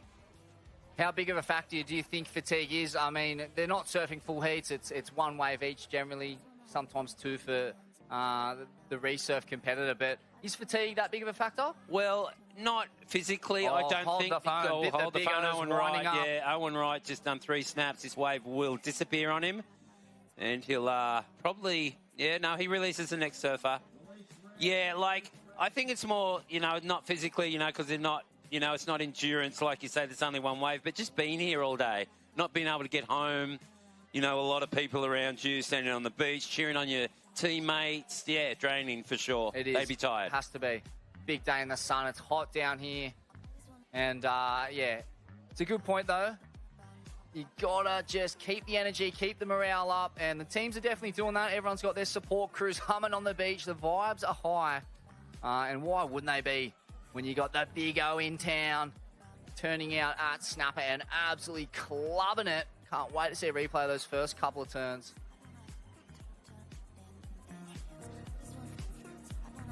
Yeah, that was just then Tiago Guerra from Portugal, and got came unstuck on the whitewash trying to do the rebound. And again, maybe from not being out there constantly, losing momentum. Some a little bit of cover. Yeah, I wonder how long that barrel was, because he definitely was in there. Comes out, looking back at his team. So I'm guessing the barrel wasn't super deep if he's looking back at his teammates going, do I release? It's a dead giveaway that it wasn't that good of a barrel, but he does release. Well, let's check it out. Stalls nicely. Oh, I love the stall in the barrel. The check stall turn in the barrel. It's my favourite manoeuvre. It is epic, almost a la Michael Peterson in the day, stomping that back foot and stalling into the pit. Beautiful roundhouse cutbacks. Michael Peterson, for those who don't know, is a legend from here that back in the day was on tour and won many events. Bells, I think he won events in Hawaii, all over Australia. Here, Burleigh, he won. He beat MR in the 70. Geordie Lawler winding up. Wow, he's in the barrel. One and done. 77 stubbies, Rocky, maybe? Yeah, Michael Peterson used to surf Kira better than no one else. He used to whistle, I hear, in the barrel so deep no one could see him. The only way you knew he was in there, he would be whistling people off the wave with a piercing whistle. Rabbit used to tell me it was. Oh, it was. I've heard it. It was freak of nature was Michael Peterson. Anyway, God bless him. And hello to the family. Yeah, and Michael would take off behind the rock, and again, you wouldn't even, he was that deep, you wouldn't even see anyone in there. You're paddling, I'll take this, no one's in that, and then you hear this whistle coming from way deep in the barrel. And there's Michael coming out of that barrel and just goes down, does those big MP cutbacks. There was one time I was driving around Kira, and I just timed it one time when he'd taken off the big groin, and I was pacing him in the car. And I'm going, oh, this is epic. And I'm looking at the speedo. He's doing 45 kilometres an hour, 50 kilometres an hour. And he just took off down the big one. I couldn't keep up with him. No way. That's an amazing story, Rocky. Wow. Yeah, sharing space with a great MP at Kira. Holy smokes. What a treat that would have been. Yeah, it was all time. Unless you were So you got to surf with him and see him, right? I surfed a lot with him, yeah. Because, how are you? Old, a lot older I'm than getting me? older. Off the wall was a great one. When off the wall used to really wedge, and he would take off and fade and drop in behind the peak. And again, I've had sessions out there. As a grommet, I was a grommet. I had a poster of MP Michael Peterson on my wall when I grew up at Backdoor Pipeline, mate, and it's the biggest wave I've ever seen at Backdoor Pipe. Yeah. The wave is, I don't know how it happened, but it was 15 feet, top to bottom, and I've never since seen a wave do that, because usually it's on the second reef, it's already capped. Yeah. I don't know, with all that sand on those outer reefs over there, I don't know about them. I know Jamie O'Brien, I love him, but they released that sand there at Waimea, and I dare say, it breaks on those outer reefs it does a lot smaller than it used to. When I was a kid, You see, have to be 20 feet to break out there. Now it breaks out there at 10 to 12 feet. I don't know, but the sand is a thing. It comes from somewhere. But anyway, that poster, it was on my wall. I saw that recently. You're right. The poster? Yeah, I did. And there was a bit of story behind it. He's doing a bottom turn, and the wave is so big, and it's backdoor pipe. It's crazy. Yeah. Anyway, here we go. Dylan Moffat with his flag, with his club. Trying to, Nathan Hedge behind him, trying to spur it on there in third position. 12 minutes left. This ain't scary. Not much. Well, looking at this, Kauai's got all their 4 surfers locked and loaded, and it is Ruby True, who's out there for the Narrabeen. That's why they're revving her up. She's out there to be their last surfer. Hedgie's got that 5.17. Dylan Moffat a 5.50. Geordie has got a 3, and you would expect they'd want to get him back out to better that score. With the 12 minutes on the clock, can do that quite easily. And they're sitting third at the moment, so very close between second and third. Kalbara in second at this stage, with also with Holly Warren to still catch her wave, being the 4th surfer for Kalbara. So both Kalbara and North Narrabeen, nose to nose, toe to toe. The girls out there battling it out for respective teams there. Holly Warren for Kalbara and Ruby True for North Narrabeen. Let the girls cut loose. Here we go. So, of course, North Narrabeen is in the white. And there we go. Paddling. And, not going to work out for Ruby, but... Where's the repulse, Rocky and I? Where is it? The repulse? Yeah, I was going to ask you that before, because you were the one that mentioned the repulse. You shouldn't have mentioned that. Hey, blame the guru. You should have kept quiet, because when you first came in, I was going to ask you about that repulse, and I forgot. So, yeah, I don't know about... I was in Hawaii, actually. Like, I was thinking maybe it's not the river getting unleashed, that because there's probably not that much sand in Waimea River right there, so it's probably not that's putting all the sand out in the outer reefs. Waimea seems to close out more than it used to when I was younger too. I don't know. Conspiracy? Possibly. Conspiracy. Anyway, let's get back to Australia. Seriously, like Hawaii is in the lead. One of the islands, Kauai. Yep. The Garden Isle. Well, Oliver Zeitz we saw earlier, 7.40. So that's Oliver's, just starring role there for the Kauai team, pushing them through. Sebastian Zeitz with that stick that hasn't broke yet. I think he picked that up on the first day, or it might be a different one. Yeah. Holding Kauai that team. flag. They're Strong. just loving Oh, it. here we go. There's someone with priority using it. So that's the Portuguese surfer, Guilherme Roberto. Oh, that was a block, and I don't know. It's getting super shallow out there. I don't know if that block worked. There they are, the Portuguese manager, and they have so much passion. I love, seeing the approach from different countries to surfing and around the world. There's just so much passion being stirred up by this event, and we're seeing so many teams now popping up, wanting to get here and wanting to have a chance at surfing this wave. And, as we said before, with Mark and all of us traveling around the world, where are you from? Oh, from Snapper. They go, oh, man, I want to surf Snapper. So it's an iconic wave. It's not completely on Harder fire than it today, looks. but you're seeing snippets of it today. Mate, I got the chance to sit in the Team Portugal tent and have a yarn with them, and they just could not believe, A, that they were here, Awesome. and that, B, first heat surfing against Joel Parkinson, Yes. mate. The kid was tripping. And, that's the beauty of this event, bringing these, minnows, a small, tiny, obscure coastal town in Portugal, and they're surfing against the 2012 world champ at his home break. Surreal. I love it. It's so good. cool. That really is. That's a moment that Here we kid and his go. team will never forget. Looks like Kalbara, Holly Warren up and riding. She's picked this wave, and I don't think it's got a lot of wall. I could tell the way it wedged at the top of the point. Those wedgy ones don't line up down the line. The second one might, right behind her. Kauai. Looks like their first surfer trying to better a score right there, guys. Yeah, it will be. No doubt that would be Ryan Beavers, I would expect. It looked like it. Wanting to get rid of that 3.87. if they do that, it looks like they'll be home and hosed. I mean, I know there's 17 minutes left. Maybe I'm a bit prem right there, but... Oh, no, well, they've got 20.77 points. And have. Calbara's nearest opponent on 15. But so that is correct, though. That is him. They've gone through their surface super quick, right? They have, yep. So it is, yeah. That's Ryan doing resurf. Some swell lines there, back behind Froggies there, unloading.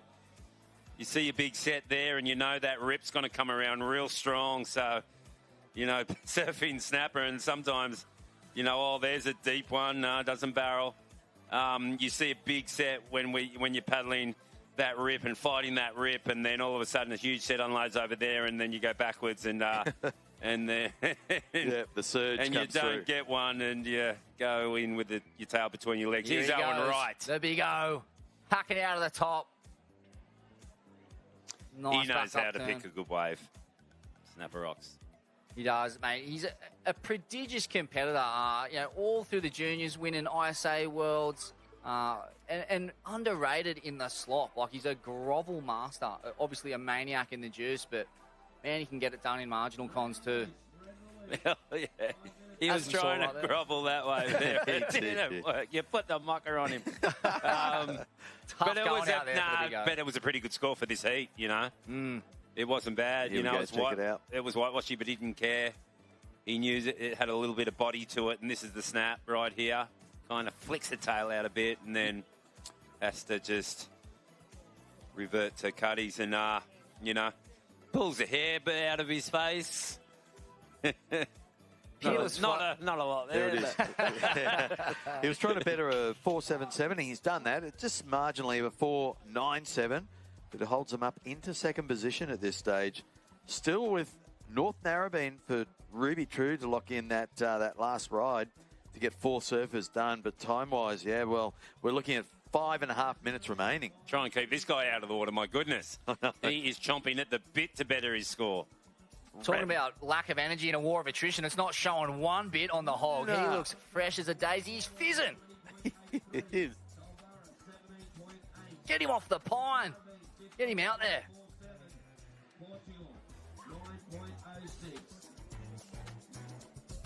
This tide's still running out, guys. I think he said 7 o'clock, right? I mean, it's super low right now, and the tide's going out. That rip. Yep, it's 10 to 5. Starting to motor. Local time. The sweep. With the repulse. Oh, there he is. Jed. Hog. Hey, I'll tell It's ya. going to start getting sweepy. It's going to start getting Let's big. go. The hog's going Keep up the faith. onto the rocks. You just saw him walking across the screen there. He's waiting for, of course, Ruby there in the white to get her last wave, and he'll have toe marks in those rocks, ready to go. As Joel did earlier, we literally saw Joel. Come on, we're on camera. Right on. That looks like a workout right there for Seabass. Really does. He's going to sail that thing back to Kauai. That rip, the remnants of that rip is remnants of that big set at Froggies is really attacking the lineup right now. Wow, this is getting crucial. Of course, North Narrabeen, we just saw the hog wanting to get out for one more go at it, but still Ruby there in the white. She still needs to jag a wave, the last wave of their 4th surfer, and then will he have time? I mean, we're down to 3 minutes and 40 seconds remaining. Where did that time go? Seriously, I was reading 17 minutes, but I was wrong because I do need my glasses when I look at the TV. Yeah. And it was actually 7 minutes, and I thought I saw 1 there. Excuse me. No, that's all right. Everyone's like at home just going, it's not Yeah, 17 what? minutes hot. Come on. Yeah, you know what's going on. 3 minutes. So does Wow. Hog get another chance? We can see the girl. There's only a 2.33 between Is it North Ruby Narrabeen True? and Calbara. Ruby True, right? Yeah. Correct. True that. Yes, it is. True that. Wow, maybe something brewing behind And the rocks another there. big Here set we at go, Froggies. on the inside for Calbara. So that is, once again, Holly Warren trying to bet her 2.60.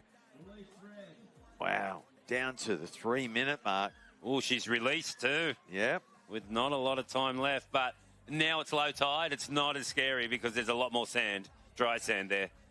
And we'll have to have a check of this replay. Not much happened. But is Ruby able to get a wave? This is amazingly tense. We've got down now to 2.5 minutes. I think it's a point where... Oh, there's Ruby True. She is. She hasn't claimed it? She's going to come in. Take this one? Hog Dog's going, get in, girl. I don't think Hog's got a chance to get back out there, so she's going to try and get back in. I think so. Haven't seen... I can't see if he's jumped off or not, but I don't know. She's hanging in there for some reason. She would want to get in away from that zone. And it's Kiala. She's got a little grower. Kawhi's had a pretty... This is... Now they're safe. Yeah. This is... She's a great surfer. I mean, she's been on the Challenger before. She's got experience. And when you've got a strong, experienced woman on your team, you're dangerous. I've been saying that the whole event. Glenn, it's been great. I think this is our last stint. I think we're knocked off after this. We can enjoy the finals. I'm going to have a cold soda water. Sounds like great. Smokes. Check this out. That was the turn of the heat. Portugal surfer. Late flurry here. Gilham. Vertical stab through the roof. Wow. Backed up with a nice hack. Oh, can't wait to see the replay of that. But Gilham Ribeiro throwing it in the final minutes of this heat, that 1 minute 15 seconds remaining. So he's going to want to get onto the sand. Still with Ruby, well, that 2.50. I presume she's on the beach, so that means...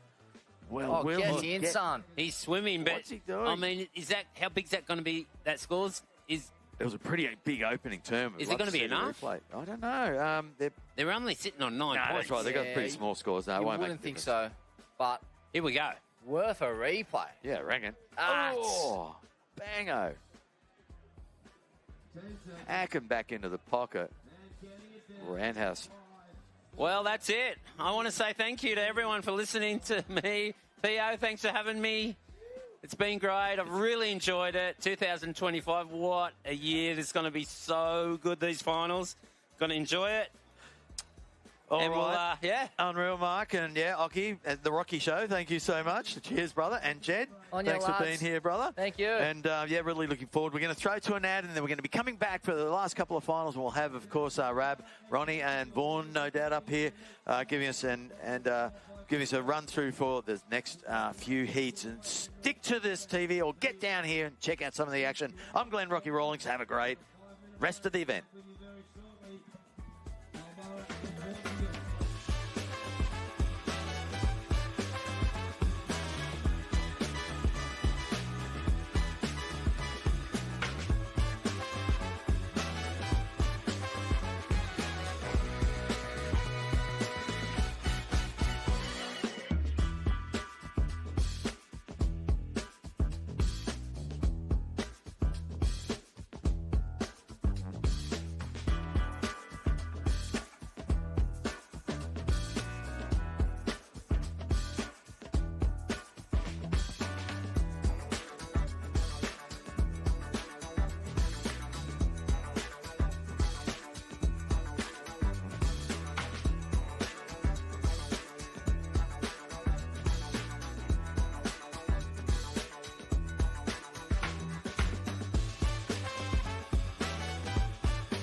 Well, welcome back to the show. We found our first two grand finalists in Kauai Boardriders. Unbelievable, one of our international teams going all the way North Narrabeen, already placed in that grand final as well. But we've still got 2 spots to decide, and it's going to come via this qualifying heat. Culburra back out there. Portugal back out. Thank you, Vaughan. Portugal back out there. Byron Bay and Snapper Rocks. And, Snapper and Byron fighting their way through the Froggy rounds. Calbarra, Portugal, just relegated back to this qualifier, and this is going to be a lot of fun. I'm joined by Darren Brillhart. Also, we've got Theo from Usher here, mate. Congratulations on another fantastic year, and it looks like we're going to get firing conditions for the finals as well. Yeah, so looking forward to these next two last heats. It's been an epic day. I'm so grateful that the swell and the conditions and everything really showed up today, and it's been an epic opportunity for lots of surfers to surf snapper and get some good waves. They've been banking up a fair few waves, and pretty pumped about it. Awesome. We'll get the bugs set too, and then we're going to share some pretty special news, which we're all kind of amping about here. Can't wait for you guys to fill the rest of the world in on what's coming our way in the future of this great event, Usher Cup, in its 5th edition in 2025, and already plans coming together for a big future. Bugs, go on.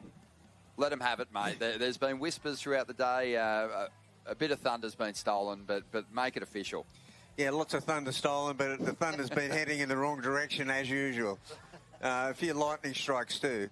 But, Theo and Darren Brillhart, the commissioner for US Boardriders clubs, unreal to have you here, mate. And we've been collaborating working on a big plan. We've been working on it for a while now, since last year.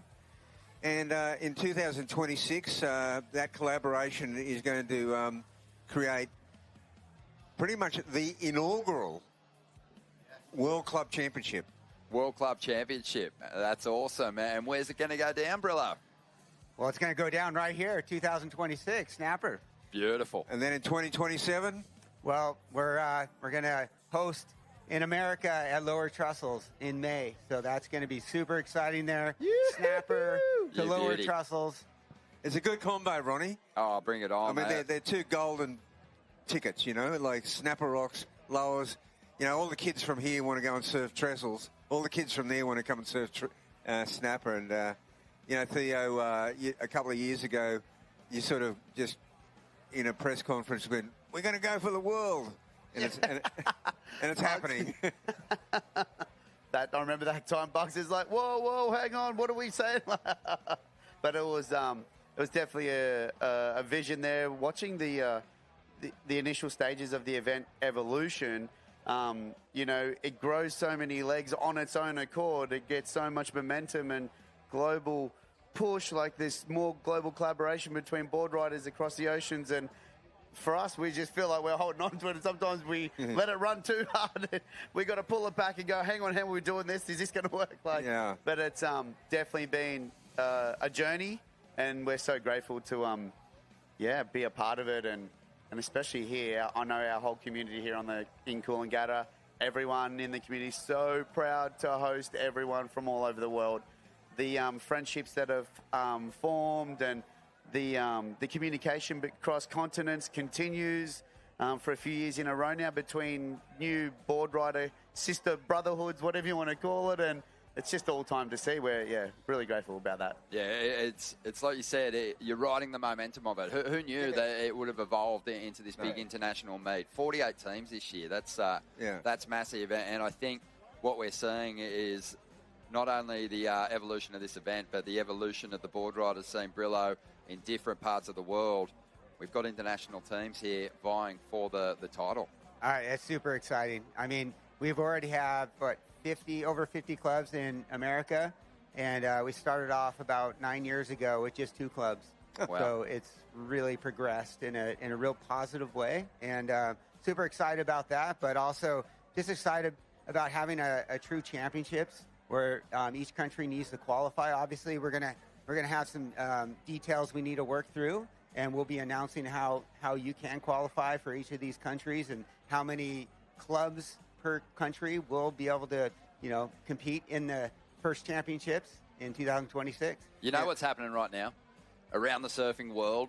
People are on their phone to their mates in their local areas. It's going, come on, let's pull this club together. We've been talking about it. Like, we could have a pretty strong team here to challenge potentially for a club world title. That's right. For Theo and I, though, you know, it kind of has evolved in a way. We're kind of like, you know, that in the movie Nemo, you know, when the fish escape from the tank and they make their way down through the sewer pipe and they get out there and they go, okay, what now? You've taken the same journey, have you, Bugs? Down through the sewer pipe. You've come out the other end smelling like roses, mate. I tell you, this has been amazing, an incredible run of just, you know, a magic connection with the swell window. We don't have a waiting period for this event. It's go time every time we rock up down at the beach. Yes, there was some slow moments through that high tide in those smaller days, Friday, Saturday, but, you know, Sunday's delivered. Challenging at times, but we've seen surfers barrel behind the rock. We've seen, you know, some of the most successful clubs in Australian board riding history fall with these clubs that are, you know, coming from more obscure places these days. So that the rise of the underground club is really on too. Yeah, I mean, you look at the club from Kauai is going to wear the red singlet in the grand final. Wow. That's a cool thing. That's huge. That's so super cool. Yeah. And you've got to also remember that they're probably their greatest weapon. We'll have a look at this. It's Sheldon Simkus out there now. This is a grand final qualifier. And Sheldon, as he has so many times throughout the event so far, has kicked off Snapper Rocks with a strong ride. But, yeah, it's just amazing to see the Kauai Boardriders Club already cracking that GF because Sebastian Zeitz had surgery just at the end of last year and obviously couldn't compete. He was happy to give up his place in that team because he wants to see the new stars shine through, and they've done that. And another revelation is that, you know, we've got Portugal right here in the qualifying Froggies final. Wow. First crack at it. And here they are in a position to maybe get into the final. Yeah, into the GF. And we knew not much about it, but we know Portugal is a hub of European surfing. They host CT events, Challenger Series events, regional QS events. And you know what? It's not lost on the judges there. Sorry to jump in there. But the Spirit Award, obviously there is a massive advantage in being the host club. You're going to have that vibe every day you rock up down at the beach here at Snapper Rocks. But for an international team with little following on the beach to kind of shine amongst the field with the spirit that they've brought to this event, I think Portugal's a red-hot chance at claiming that title already. Yeah, I've been feeling it. I've definitely been feeling it. We've been so stoked to host them. Their energy and their really strong focus on this event, they meant business from the day they got here. They have been huddling up and really focused on what they're doing here over this event, and seeing their passion has been all time. It sure has. Well, look at the quick start here from Snapper Rocks. It felt like Sheldon only just released Jay Okalupo on the lineup, and he's already finished a wave way down the line past Little Marley, and he is now going to set Joel Parkinson on this lineup again, and that is a scary prospect for everyone. I think when you look at the order, you naturally look on the other team, say if you're the third surfer, and see who the third surfer is for the other team, thinking, I can beat him. But, you know, the first, second order surfers now have to deal with Parko as well as the people that have already caught waves. And here we see the surfer from Portugal up and riding. They had in the snapper section final, their qualifying final, they had they had their worst heat, but they get to bounce straight back now, and this is a good start for them. Yeah, he's their spiritual leader too, Martin Paulino. We had a chat to him before, and on the outside, Bugs, it looks like Dakota Walters getting going. Oh, yeah. Well, you know, Byron have been such a dangerous side. It's a young side, the Walter brothers, and it's just Dakota has been leading by example all the way through this tournament. I mean, within the team, you know, the team pushes each other at club meets back home. But, you know, the Walters brothers have been fighting over bowls of cereal and all sorts of stuff since they were little groms. So they're pushing each other as we see Dakota launch. He's trying to hang on for the finish. Not sure he reeled it back in. But we kind of expected at some point, Brillo, that he would take flight. You've seen highlights of him on Instagram, no doubt.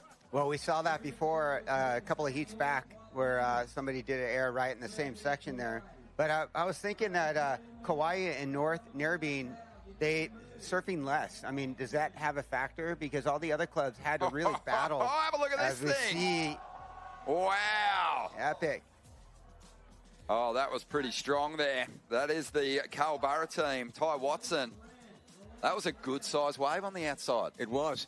You know, and the story about Culburra was that, you know, they haven't really featured in the Australian Boardrider Battle, regionals or anything like that.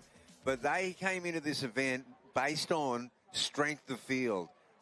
They've got such a strong, Owen Wright's in. We just saw Ty Watson. Look at this wave. Well, they won that national title too, Bugs. Oh. Yeah, they did a few years ago, yeah. So they were, an easy one to throw into the draw. But what a great wave here to kick things off for Culburra too. It's on. These teams are looking ultra hungry. They want that place. Those last two spots in the grand final up for grabs here. Yeah, in that last heat, there was a real lot of current and rip running through the.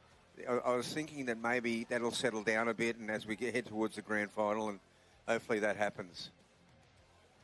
Jay Occhilupo getting his work done, waiting on the number to come through now. Joel Parkinson already released out there in the lineup.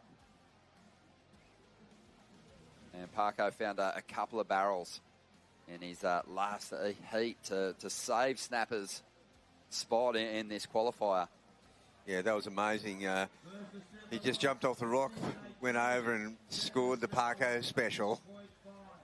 So good. It's pretty incredible, isn't it, Brillo? So many great surfers at this venue, but Joel's just got that magic relationship with this wave behind the rock. Yeah, I mean, to do it in the last minute and a half. I mean, he jumped off the rocks.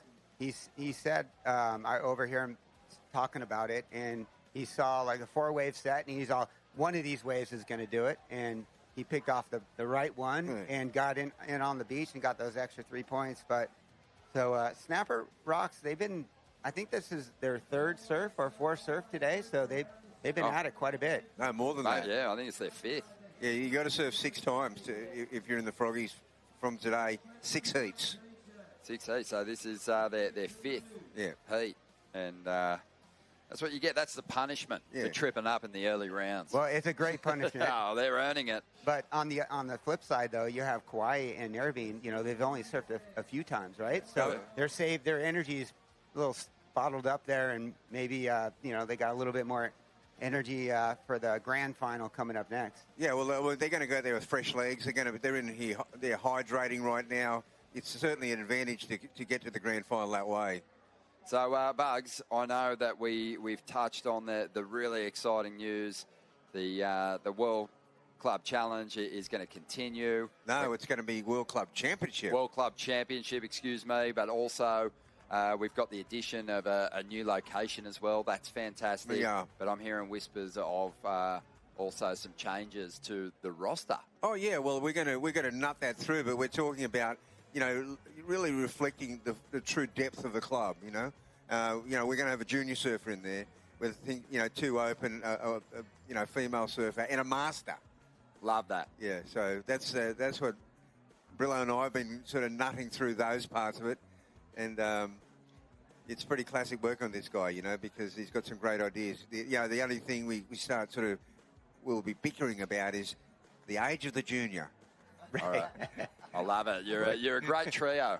You got the energy over here. Bring it on. Yeah, and obviously Bugs always bringing innovations to competitive surfing, which we love, and Brillo, a smooth operator and a great administrator. So bring it on. Yeah. Looking forward to just watching the show just continue to grow. Well, this next week is where we're going to bring it all together. We mightn't have the exact final blueprint, but we'll have the framework put in place. The meeting will start at the round table on the Snapper Rocks, the Rainbow Bay Surf Club deck this 100%. afternoon, half an hour after the presentation, and I think you'll be there until you figure it all out. The tree of knowledge. 26 and a half minutes to go here. We're seeing some scores come through. What about Ty Watson for Culburra? 8.5. Whoa. Yeah, one of the more solid barrels that we've seen out there on the outside. Also threw in the big, deep rail carve. And when you look at the opening surfers for each of those clubs, Ty is the working man. He's the tradie in the mix who's dropped the excellent score and got his club off to a flying start here. So, we're going to need to obviously see a big response, but Owen Wright's the second surfer for the Culburra team. Yeah, well, they're going out heavy hitters straight up, and it's not a bad strategy. Yeah, it just feels, Bugs, that you have those underground clubs on the Australian board riding scene. Yep. And you know, we know they're dangerous. They've got consistent performers. Once they since they figured out they could beat the dominant clubs, North Narrabeen, Snapper Rocks, are probably the main offenders, taking the lion's share of board riders' titles over the year. Once those underground clubs started winning, it completely changed the complexion of the board riding scene and those big meets here in Australia. It certainly did, Ronnie, and you know, the belief. I mean, look, the marquee clubs are they've got incredible depth. I mean, the hardest thing is to actually make the team. Oh, wow. Owen right up, looking to back up the strong start from Ty Watson. And he has let go of a couple of nice backhand hits. Of course, Snapper was where Owen made his competitive return after that horror head injury, and it was an amazing win. Now, he could barely finish a ride-off without falling over, and he surfed his way to victory. It was a special win. It was good to see him back. It's good to see him here competing and surfing beautifully. Yeah, he'd completely lost his equilibrium. And it was a long way back for Owen, but he made it back. He really put the time in. And I remember, at one stage I was talking to him, and he was going, "I'm all right." And there was someone behind him going, "Nah, he's not all right." No, he's done incredibly well. Of course, went on to win more CT events after that injury and had a perfect heat. But 24 minutes to go here. It's all unfolding. And we've got scores on the way. The Culburra team, they've just jumped up in the lead. Owen Wright putting up a 6.77. Geordie Watson, Ty's brother now. He's going to hit the lineup for Culburra. We'll see what he can do. Joel Parkinson's still out there, but right now we're going to check in with Jed.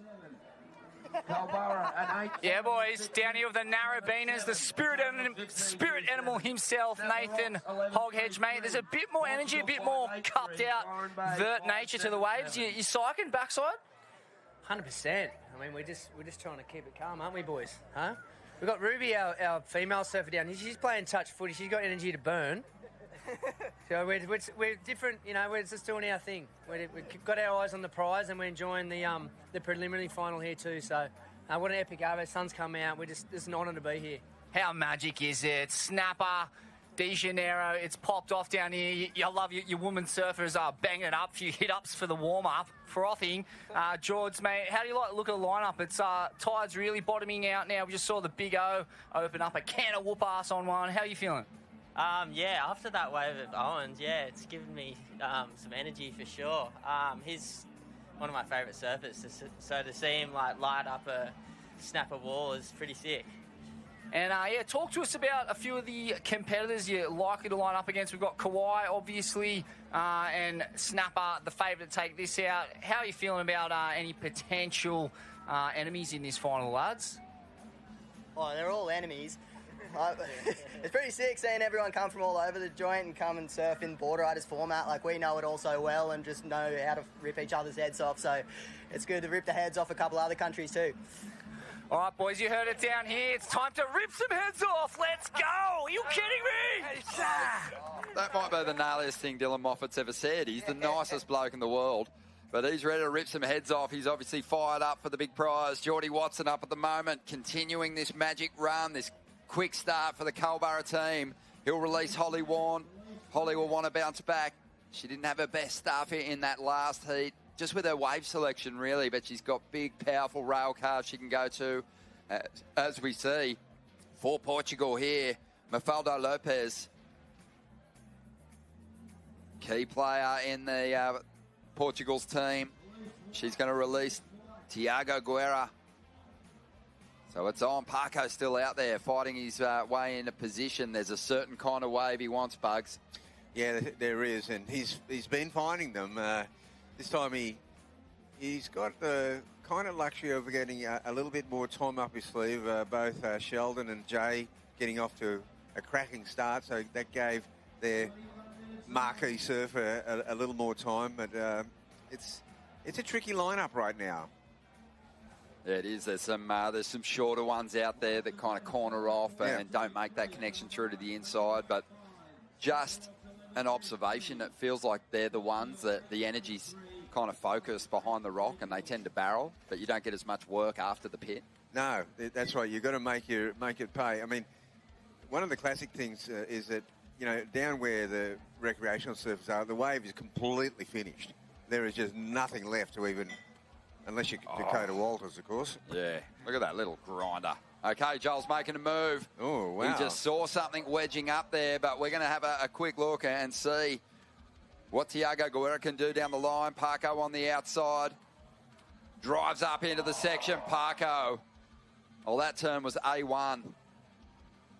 Let's see what he can combo it up with as Tiago continues his run through to the inside as well. And Joel just casually stands there for a moment, just begging this wave to make that connection through the inside. It's not going to. No, never. It hardly does. Well, there was a 5-point turn on that wave, so it'll be interesting to see if he coupled it up with anything on the outside. Yeah. But he's making his way in. Here we go. Let's have a look. Didn't get the pit, I think, that he was looking for, and maybe that was the only big major turn that he got done. The carve was nice. Yeah. Trademark stuff. Yeah, he might be looking to go back out there again to better that, but he's given Kobe Enright a bit of time to feel her way into the lineup, and that's what you got to do. You got to look after your next team, or even your fourth player if you're the second player. It's very much a team effort. This whole format's designed about looking after each other. Look, it's all pretty tight at the moment. Joel banked a 5.87, and really the bulk of that score came on that single turn. But Portugal with Guilherme Ribeiro, who's been dropping big scores on his performances throughout the event so far, he's going to be out there next with a big number. He can get Portugal back out, or back up into the top two. Byron Bay have Garrett Parks in the lineup. Have a look at this thing standing up. It's going to bowl out for a moment, but as we said, just all the energy kind of focused on the outside there. Yeah, well, the only thing he gives up there is the priority. What about just this vision, Brillo? Don't you love looking at Snapper from this perspective? Oh, yeah. I mean, I've been down on the rocks practically all day, and it's been so much fun just cheering on not only the U.S. clubs, but just all the clubs in general. And it's just, you can pretty much stand almost in the lineup at dead low tide. It's pretty amazing. You know, it's a classic also. I was down there before, and there's the young Hawaiian North Shore team, and they're just meeting the young guys from Santa Cruz, and they're all becoming friends. And then the Tahitians were in there, and I think they got a little packet of money for about $1,800, and they went, oh, wow, I think we're going to head up to the surf club. Oh. And I said, yeah, put it back in the economy. Yeah. I saw Jacksonville up there last night. They pulled out $200 in one of the earlier heats, and they walked straight, unzipped the envelope, found the $200 and went and walked straight over and put it straight on the bar at Rainbow Bay. Oh, legends. Yeah, they've come with good spirit too, Jacksonville. All right, we're going to check in with Smithy. He's found one of our teams who's been dropped out of the draw, but hanging around to watch the show. Yeah, lads, drowning their sorrows. A few skinned mangoes on the ground here with Team Torquay. Not before dropping a couple of 9-point rides, though. Tully Wiley and Xavier Huxtable, two of the standouts in the event. Mate, where did it all go wrong? Yeah, it was really tricky heat. Kind of got to the bottom of the tide, I think, and it got too slow, and I just sat out there and waited for too long, and I had priority over Parko, and I was just like, I'm never going to have this ever again in my life, so I've got to really make sure I get a good wave. And I was just hoping he was going to pull into the tube, and I was just going to be able to fade him and just do a couple turns. But yeah, these tags are super tricky, and a lot of things have to go your way. So didn't go our way this year, but we'll be back next year, and we're gonna go mad again because we love team sports and we thrive with this stuff. So looking forward to having another crack. Kenny Oath, a solid campaign nonetheless. Xavier, mate, you dropped one of the turns of the event. Talk us through that thing, Meat Hack Deluxe. Yeah, I mean, took off, kind of saw it was a bit of a nug and got a little slingshot, and yeah, everything kind of went my way. I was pretty chuffed, to be honest. We kind of just threw it at the wall and stuck it. So, stoked, yeah. Solid campaign. Torquay Titans in the highlight reel. Very hamad. Up to you lads in the studio, brah. Oh, thank you, Smithy. Yeah, they did well, didn't they? They gave us some of the highlight moments and really, I think the first team to break the 30-point threshold. They broke through the glass ceiling. And then we saw a couple more teams do it. But Xavier Huxtable, Tully Wiley, they're taking some highlights home for sure. It's a good team effort as we look out the back, tucking into the pit. Team Portugal couldn't find the exit. And here's another late takeoff. Yeah, this is Harley Walters. He's been out there a while. He did have a 2-point ride, but he wanted more. He had a great campaign here too last year, surfing so well. Looked like he was going to have an incredible competitive year, but an injury held him back in 2024. Getting back to his best now, and has been putting up some solid scores, but this wave's just a bit of a fizzer. And Brillo, you know, what's the program in the US right now with the clubs and, you know, I know you have partially through your qualification. Yeah, actually, we're right in the middle of a qualification for the championships in 2026. Unreal. Yeah, which is, we have our finals at Lower Trussels in May. And also, you know, the way we run our format is so much different because we have 7 age groups. We have 50 and up, 40 to 49, 30 to 39, 20 to 29, 15 to 19, and 14 and under. So 4 surfers in each of those age groups. We have 28 surfers in each division. Wow. And, yeah, it's a full day, but super exciting, you know, to have, you know, more representation from your clubs. That's so cool. That's really cool. All right, so here is Guilherme Ribeiro, who's been strong. He's looking to throw away a 0.67. Look out. Look out. Here's a bit of a treat. Hang on. Who's Fisher? Is he on my right? Is he on my left? Happy New Year, mate. Happy New Year, Yeah, mate. brother. Yeah, brother. Good to see you. Yeah, the buds. Oh, what a Yeah, treat. Fish. Good to see you, bruv. Good to see you guys, mate. Mate, you love it. You love this team environment. You love getting Dell. Take another handshake. Mate, look at the Mate, it looks Mate, unbelievable. you've let the team down, Fish. You've let the team down horribly. You look awful. Get the camera off him. You know what? He was rostered to come in this morning, but the southerly was too strong. He thought he was going to lose the new Nah, sprouts. mate, this shit's on like super glue, mate. Gorilla tape. Mate, how are you? How I'm you really going? good. Oh. I'm really good. I am. I just actually got back from Thailand. Yeah.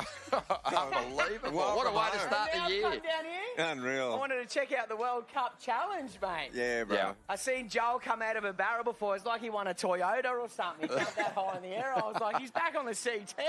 Mate, the old vertical leap for Parko's not as high as it used to be, but he's still ripping. He's dropping some big scores, but this is a lot of fun, mate. Unbelievable. All unfolding in your backyard. You love to see it. I do love to see it. You know what? I was just saying to Mon Parkinson how good the vibe is down here. I was just next door having a beer, talking to everyone, and it's just so good to see like this surf culture. It's the best. I miss it so much. Yeah. It makes me happy. And all these clubs coming from around the world, Oh. these young guns, I mean, they're all just meeting each other and they'll all go and surf with each other. All, you know, Hawaii's here, all the Hawaiian Islands are here, Tahiti, all the US clubs, East and West Coast. New Brighton's not here, though, you know. We didn't get new one. Next year. It's just an epic energy. It is, mate. it is. Palm Beach, your club? No, actually, Burleigh Heads, but I heard Burleigh, they got knocked okay. out like a week ago. No, they did pretty well. Did they? Yeah, right. Yeah, no, we are red, we are dynamite. We are red, we are white, we are dynamite. I find it pretty They're amazing. the national champs. They're the national champs. I find it pretty amazing that club surfing is so important to you that you've been clubbing ever since, mate. Oh, how good was that dad joke? The kids are pretty old these days. I'll cop it, though. My goodness, that was a good dad Thanks, joke. mate. I love that thought one. you'd go there. No, but how was it for you being a Grom, growing up in that club scene? Did you love it? Oh, yeah. Like, I don't reckon there was a better place to grow up than Burleigh Heads for me. Yeah. And just with, like, all the older guys taking you under their wing. You know, your mum would drop you off there at 6 a.m. and she'd pick you up at 6 p.m. and she'd give you $2 in your pocket. You'd have your hot chips down the beach. But you always had the older guys, you know, like looking after you. There was never, ever a problem. And I always go around the world to wherever I go and always think, I see the kids and they're going to school in LA or just everywhere around the world. And I always think, I'm so glad that I grew up in that surf environment with everyone around me like that. It's something special. And I just had a baby. And I Congratulations, hope, mate. Thank you. Yeah, awesome. And I know that I will definitely be bringing her up on the beaches just like I did. You know, it's a healthy environment. It's healthy. You know? It's the happiest looking baby I've ever seen. Yeah, she smiles all day, mate. Unbelievable. So talk about a chip off the old block. Yeah. And probably, you know, the question has to be asked, how was her reaction when you took your hat off? Mate, she loved it. Yeah. Yeah. I don't think... It's funny because I have Minnie, my goddaughter, who's 3. She hasn't even asked me about it. So I don't even notice it. I thought you'd get it a road test it. Just give it a rip. It's just like the same old fish. Mate, we love it. Just back to that Boardriders scene, though. You mentioned, you know, in your travels, you've seen it. You've lived in America before. It sort of was just begging for the Boardriders scene. I know there's established clubs over there, but it feels like there's some momentum and they might start getting some sort of monthly club meets happening as well. Well, mate, seriously, though, I didn't realise how many people have flown in just for this event. Like, it's pretty insane to see. And for me, like, growing up, our thing that we used to look forward to the most was the Straddie Assault. And, like, everyone used to go over to North Straddie and you'd be like, oh, my God, I can't wait to get over there. And it was so exciting. And then, like, obviously, Theo has done this World Cup challenge and you just see everyone in what's the word I'm looking for? How do you say the camaraderie? Oh, yeah. Between everyone. And I don't know, it's a special feeling. And I think, like, overseas, this is what has been missing. And hopefully it all gets going. We love it. Okay, so we're seeing Team Portugal, their first time here. They've been going absolutely mad. And you know what, really bringing a lot of team spirit to the event site, which you love. Can I ask you how many teams are here? 48. 48 teams. Yeah. 48 teams. And what is it, 11 internationals, Bud? 17 internationals. 17 internationals. Yeah. So 11 American teams, I think. Oh, good finish. Mate, the Portuguese have been going ballistic. Is this common fish? Like, if you're playing in Portugal, is it just as hectic over there as it is on the beach today? Portugal is such an amazing place. And, like, I just actually played a festival over there and the energy's next level. They just bring it. They're such passionate people. That's good. Yeah, and I loved it. The Portuguese are amazing. But I didn't realise people come from Portugal to come here. That's epic. Yeah. Wow. And the UK. Yeah, mate. Yeah, but you should So see... what, did you have a learn to surf section in this thing or something? Hey, Mate, is the British Bulldog down here or something? Is he still here, Russell? Mate. What are they, Team Nuki? Yeah, Nuki. Oh, Team Nuki. wow. Yeah, they've done really well, mate. They put some good performances together. But Kauai and Portugal. Kauai's in the final, the GF already. Yeah, it's in the grand final. Portugal. Okay, so just give me the rundown. Obviously, I've just got down here. So who are the last teams? Okay, this ready is to go? the second qualifier, basically the second semi. So the top 2 teams here are going through to take on North Narrabeen and Kauai in the final. Wow. Yeah. So Kauai have come here. Yep. Serious business. And with a young team too. Okay. So they've done incredibly well. You just know, like, how ingrained club and the tag team surfing in particular. Obviously, this is a little different to your traditional tag event, but it's just ingrained in Australian Boardriders clubs. You know the format. You know how to make it work. For these international teams just to figure it out so quickly and come and dominate clubs that have been doing it for 60 years now, some of these clubs. It's pretty incredible. Yeah. Yeah. Mate, I honestly have to say, for me as well, growing up at Burleigh and being in that club environment, it made me who I am as a character. Like, you know, you're around all these older guys and, you know, you're around, well, back in the day, I don't know what I can say here, but, like, you know, you used to get yourself in a bit of shit being a Grom, so you definitely learn how to become a street smart kid, if I say that pretty well. But I don't know. For me, just to see this here coming down today and just seeing all the Groms and how much fun they're having, I'm just like, wow, this is epic. It but is. also, the girls are ripping. Yeah. I remember back in the day, Burley, we couldn't find a chick to surf. Oh, it's unbelievable. Now the chicks are ripping harder than the dudes. And Burley's got the depth of girls. It's unbelievable how many. Really? Yeah, really. Well, it was actually at the ABB finals with Isla Hupperts for Burley. Yeah, it was won a it big for 'em. difference in the final. Got the win for him. Wow. Yeah, so pretty huge. Here we go on the outside. It looks like Holly Warren for Culburra. Just chipping away. He's going to get a little tangled up in the white water there. She's going to, looks like, release Geordie Watson on this Where's lineup. Culburra? Is that near Alice Springs? South Coast. You know. Oh. Mate, you got a few old sparring partners in this event. Does it sort of flare you up to get the Rashi on for Burley? Absolutely not after how bad I surfed in that expression Oh, session. well, maybe your equipment had something to do with it, mate. Mate, I need to go away for a while, get my bearings back, and then I'll do one of them. Okay. Mate, obviously, you're talking about, like, during that Challenger Series event, you came down, did a specialty heat, then you played the mega show there. Oh, yeah. Here on the Gold Coast. Tell us about that night, what it meant to you, and I couldn't believe the crowd down there. It was massive. Yeah. Oh, hang on. Take us through this one first, mate. Hang on. This is Joel Parko. Oh, okay. Just a quick in and out. Nice little slash there before. But to be honest, mate, it gives me goosebumps just talking about it right now. Like, that took me 5 years to get that over the line. And I just really wanted to do something special on this end of the coast for people that, you know, haven't really experienced that kind of energy at a show like that. And obviously I did the expression session that day, and that was just such an experience for me. I mean, I was out there with Ockie and Kelly and obviously Joel and Dingo, who are my best friends.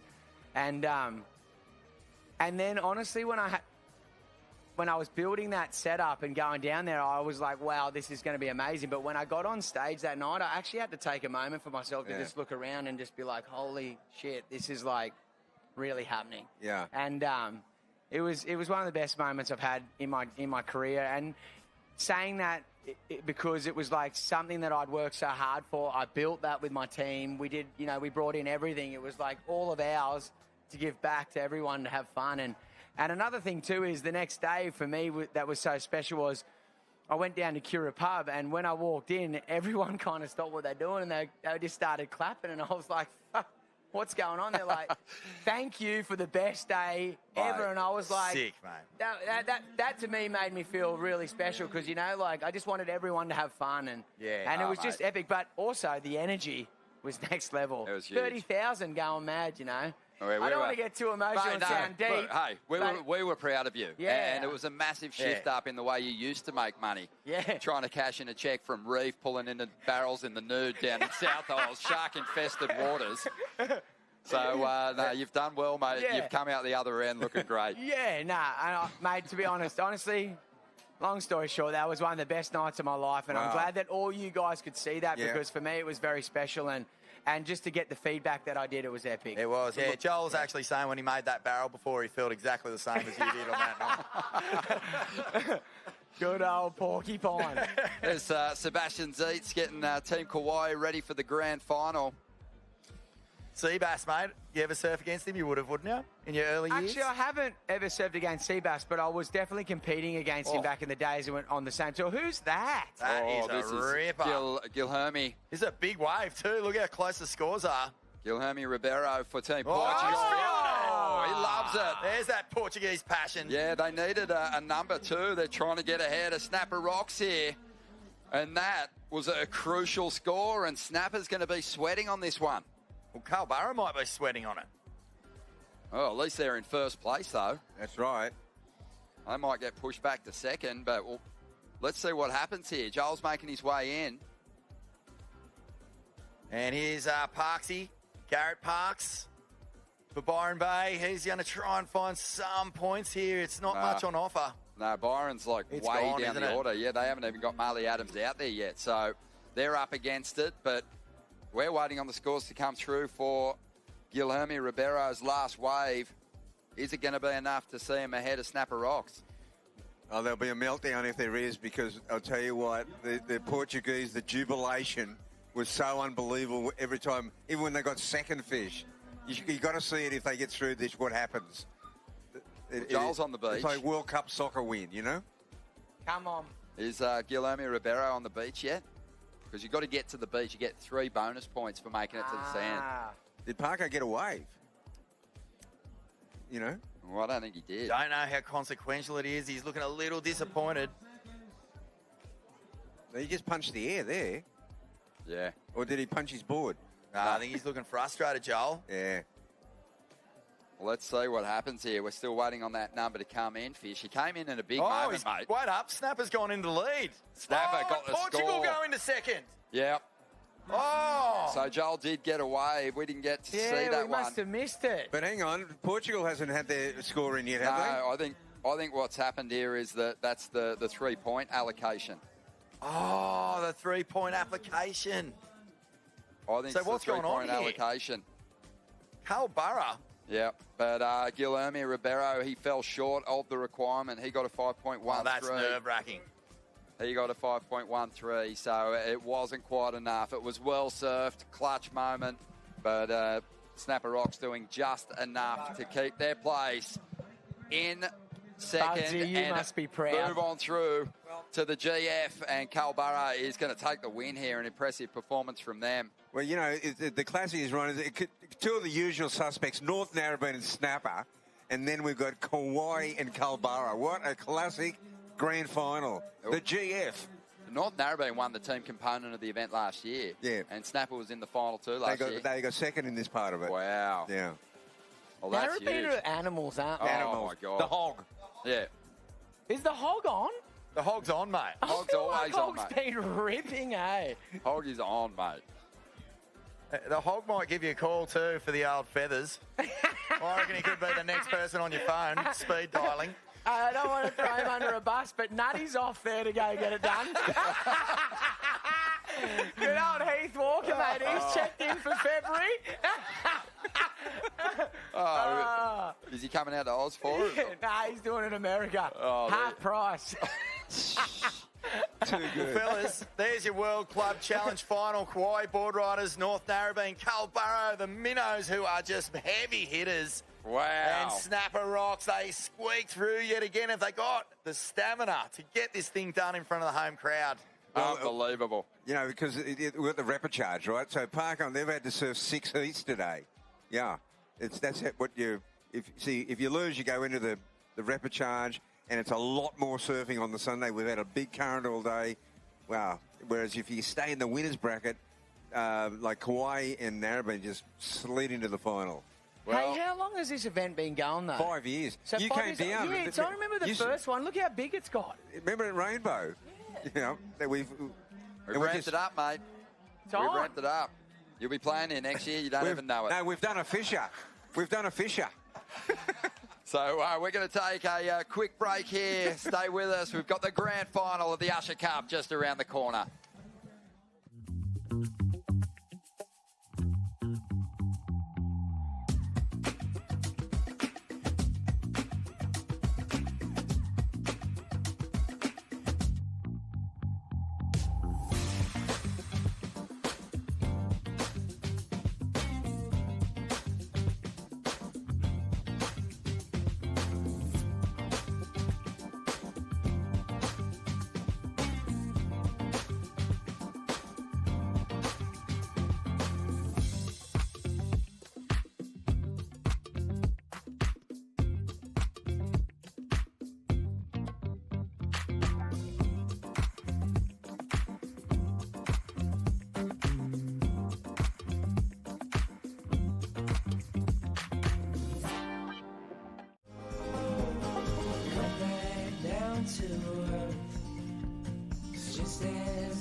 Turning round. What goes up must always come back down. But I'll be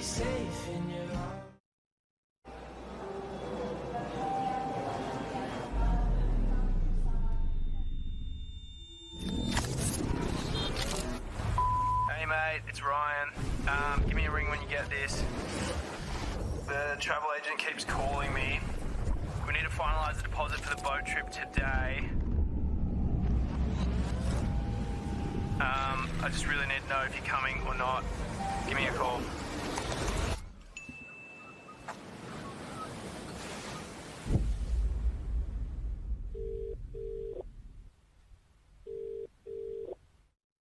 Dingo, if I want to get in comps like this one day, what do I have to do? Surf every day and get good people around you. Break down my walls, but I won't rise again. 'Cause I stand tall in my environment. How could I ever close my eyes as they silence sins? They try to take me down with their violence.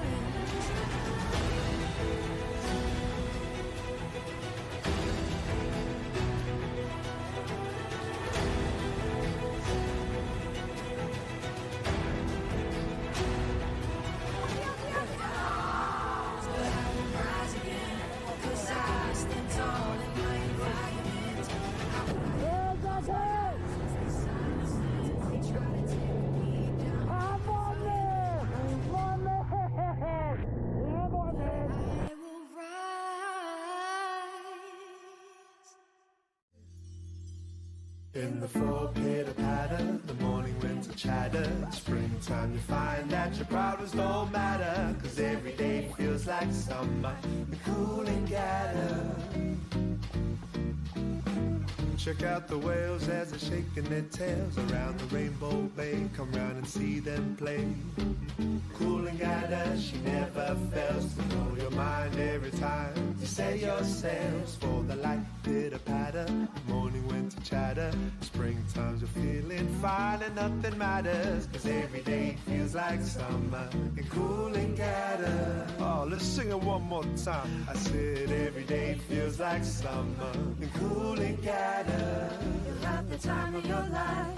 'Cause every day feels like summer. Let me hear you say every day feels like summer. Won't you come and play? Every day feels like summer and cooling gather. Quicksand for double 25. Dingo, if I want to get in comps like this one day, what do I have to do? Surf every day and get good people around you.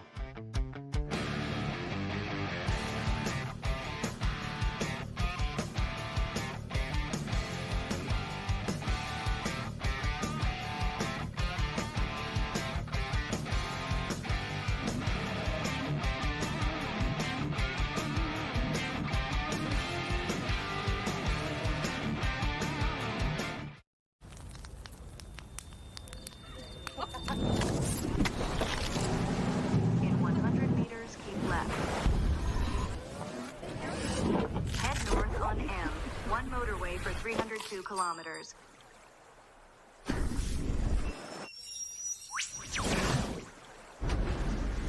Estimated time of arrival, 3:08 p.m. Starting route to destination.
your lips on mine. I love it when we hide in the pale blue sky, floating on cloud nine. Do you feel the winds are turning round? 'Cause what goes up must always come down.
We're back, Ronnie. Oh, we're back in a big way. Let's do it. It's grand final time here at the Usher Cup World Club Challenge. And we've got Theo here from Usher, Vaughan Deadly. Fish is joining us still. And Fish, you've rocked up. I'm a part of the furniture now. Mate, right in time for the big show. And what a show it's going to be. We've got an international team in contention. Kauai have been on fire throughout. But during the break, we got our first rider-up in the red jersey. It is going to be Team Kauai getting things started here. I reckon it's worth touching on what Fish was saying during the break. You know, this World Cup Challenge has really brought this live golf kind of atmosphere to surfing. It's fully pumping down here. The atmosphere is as big as anything you've ever seen. Yeah, it just needs that fun back in surfing. I think that's what it's all about. You know, surfing is a fun sport. And I think, like, there is so many fun characters in surfing, and we need to bring that back. It's like, you know, everyone that's down the beach here, they want to run a mark and have a good time, and then obviously put on a show for their club. It's the best. And Kauai's just done that. Ryland Beavers has just dropped a 7.5 to kick things off for the Kauai team. How good is that? And they got that wave in the opening, basically the opening minute of the final. So Team Kauai off to a flyer. North Narrabeen also in the mix. Snapper Rocks, two clubs that have 60 years of just grassroots history. They've been the most dominant clubs on the Australian board riding scene. Culburra's had a national title as well, but they're kind of a bit more underground. And they got a couple of tradesmen, actual tradesmen in their team, the Watson brothers, Ty and Geordie. They're big. Yeah, and you're a tradie. Oh, Theo, mate. from way back. Look at the whole construction industry that's right behind this event. They've been behind it from day dot. Hutchies, mate, they've been such a huge supporter of the vision. They believe in what we do here with the World Club Challenge and all the charity aspect of it.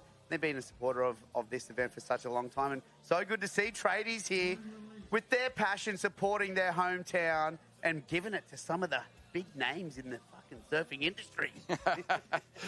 We love to see it as well. And, man, you're getting a bit of a break, Fish, from that VIP zone. That was throbbing in there. Found a nice, comfortable seat for yourself. Settled in very nicely. Hey, the VIP joint's pumping. I'm wondering if they're going to run out of beers soon in that joint. Everyone's double fisting in there, Ronnie. Oh, mate. It's a magic Sunday. Have a look behind the rock. Sheldon Simkus blowing his own mind with that one. Wow. This kid can surf. Oh, I've said it before, you know, we've seen him find success in the Challenger Series event here. If they had 6 events here on the Challenger Series, Sheldon would be on tour, obviously. He is so strong. You know, it's funny too, because like snapper, it looks picture perfect, but it is actually sometimes a hard wave to surf. Like if you do one bog, it can ruin your whole wave. So you got to really know this wave inside out. And I feel like that's why snapper are such a good team, because they just know this joint inside out. I mean, Joel hasn't surfed for 6 years, and look what he's doing out there. You know what I mean? We've heard Occy talking about it too, just like he had to figure out how to surf behind the rock. It's such a tricky takeoff. You got so much coming at you. You got people breathing down your neck in a free surf, which makes it hard to get repetitions out there. But then that backwash that comes off the rocks here. There's so many elements to it. Yeah, and it kind of comes out of deep water too, Bugs. It really sort of stands up on the outside there. And also, too, like people that have come from other countries to surf snapper and they get one of those amazing waves, they get that absolute froth on, and they might be frothing so hard that they just absolutely butcher it.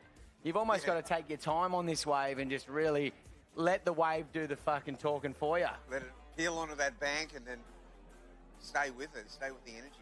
All right, so Kiala Tomoda is out there now. She's been super solid for the Kauai team. But let's just run through each of the team lists here. Oliver Zeitz, that's Seabass's nephew, great young surfer. Tiger Abubo, also from Good Surf and Stock. North Narrabeen, they've got Nathan the Hog Hedge. He is just such a machine. He loves Boardriders events in particular. Dylan Moffat, rising star in the World Surfing ranks. Geordie Lawler, who's had big Challenger Series wins. Ruby True.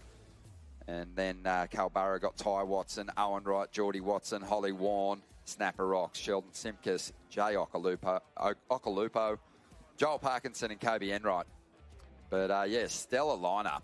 No surprises, really. I think Kauai is probably the big surprise, just in that they've only sort of come to this format of surfing recently, and they've just got it completely dialed. Plus, last year they came here and had great success. They had 2 former CT surfers in their team, Sebastian Zeitz and Malia Manuel, and this year they're here again contesting for the crown without those big CT names. So it's impressive stuff, Bugs. Yeah, it really is. This is a great grand final. Good cross-section. We've got internationals in it. We've got interstate, 2 New South Wales clubs. Is it right that Kauai's gone all the way through without having going to the Froggies repechage? Oh, yeah. They're the only team that's in the grand final that's gone all the way through. No, North Narrabeen. North Narrabeen as well. Yeah, okay, so 2. Oh, it's come on at the perfect time, Snapper. Yeah, it has. I mean, about an hour ago, there was a big rip running through it, and I was just hoping it settled down just on the other side of the low tide. It's done that. You know what I mean, Fish? When it just, that first bit of the tide coming in again, and that's when it really pumps at this next hour. So is that Owen Wright about to paddle out? Yeah. Oh, wow. He actually needs to go and see my hair doctor, I think, old Owen Wright. Oh, love it. The old bald eagle on the sides there, old O. Yeah, mate. He's done the homework. We know that. Okay, so let's see who we've got here. This is, I think, Kiala just trying to fight her way back into position after that one. Look at the afternoon that we're being blessed with down here. Sensational. I mean, the question is, did they actually see the barrel of Sheldon? Because they missed it. There's no replay. They missed it. Well, there's a score on the board, 5.83 for Sheldon. And it's not like he did a whole lot of work on the open face. He did a big carve and then fell off. So 5.83 for him. Jay Okalupo at the moment waiting for a piece of snapper himself. But, boys, isn't it good just to see Parko still surfing in events like this and you can come down and watch him? I feel like he's always been one of my favourite surfers ever, and, like, just to see him just there on the rocks there smiling and about to have fun, and then obviously we just hope that he gets the wave to do his thing. But it froths me out. I mean, I know that I've seen him surf 1,000 times, obviously more, but, like, it just seeing him about to go out, I'm like, I hope he gets one of those waves and just lights this VIP section up. You know what I mean? That's what it's all about. 100%. Yeah, because I think Joel was one of those surfers who was suffering from burnout, competitive burnout a bit at the end of his career, as we see a guy that just won't quit on competitive surfing. Nathan the Hog Hedge just snorting his way through a couple of backhand hits here. Listen to the grunts. Wow. He is so ripped. Feels like I just watched him out of Chocolate Barrels and Liquid Trips. Is that the was that the movie, mate? the old Rippy movie. Yeah. Only one difference in his performance, Fish, and I know that you can identify that difference for us. No curly mop flopping around. Well, he was wearing coconuts on his head back there in that one, wasn't he? He loves that, though. Get up there, Hoggy. Oh, the Hog's fired up. You know that. Dylan Moffat now waiting to get down there. Couple of sketchy jump-offs on this low tide. Yeah, it's hard to jump from the top. Yeah. It's not that deep. Look at this replay. It's like when he got second at J Bay here right now. Wang! Look at that! This one here, it's a wrencher. Yeah. Bang! The Hog. Wow, that's so good. Oink, oink, oink, all the way down the line. Mate, you got to love the Hoggy. Yeah. Oh, mate. You got to love the passion. You do, and you know what? He gets everyone up in the team. Yeah. He was more subdued as he was sort of waiting there with the North Narrabeen club before going out for the GF. I think just because they had the break, they had the benefit, they skipped the heat, so they had a bit of time to sort of stand on the beach, and they were just keeping it cool. But, I mean, when you think of North Narrabeen, you think of Hog. You do. Really? I mean, you think of about 10 incredible surfers. But when you think of Boardriders and Narrabeen, definitely Hog's front of mind. So he's set Dylan Moffat free, and Dylan's going to have a shot at banking a big score as well. Waiting on the number to come through for Hog. Doesn't even need to really run back out, but that's just how he reaches peak performance. He's got to keep the motor revving. He's got to keep the revs up. So Ryland Beaver's got Kauai off to a flyer. Kiala's just back to 5.3, so that's a pretty solid second score. And now Seabass's nephew, Ollie Zeitz. Oliver's going to get his shot at it. And there's a stock standard 6.6 start for the Hog. Oh, mate. He's good for a 7 every time, Fish. Consistency. Unbelievable. Yeah, that's... Love the energy that Hog brings to this event every year. Oh, mate. The passion's so strong in Hog, and he pumps up every other board rider club when he walks past. He's just so frothing consistently. Mate, he's just he's a team player for North Narrabeen. He's a team player for the whole event. He'll walk up to people and say, do you need anything? You need a water? What's going on? Want me to relieve one of the cameramen for a minute? I can sort that out. No, he's I think he was giving some massages before. Here we go. Oh. Dylan Moffat.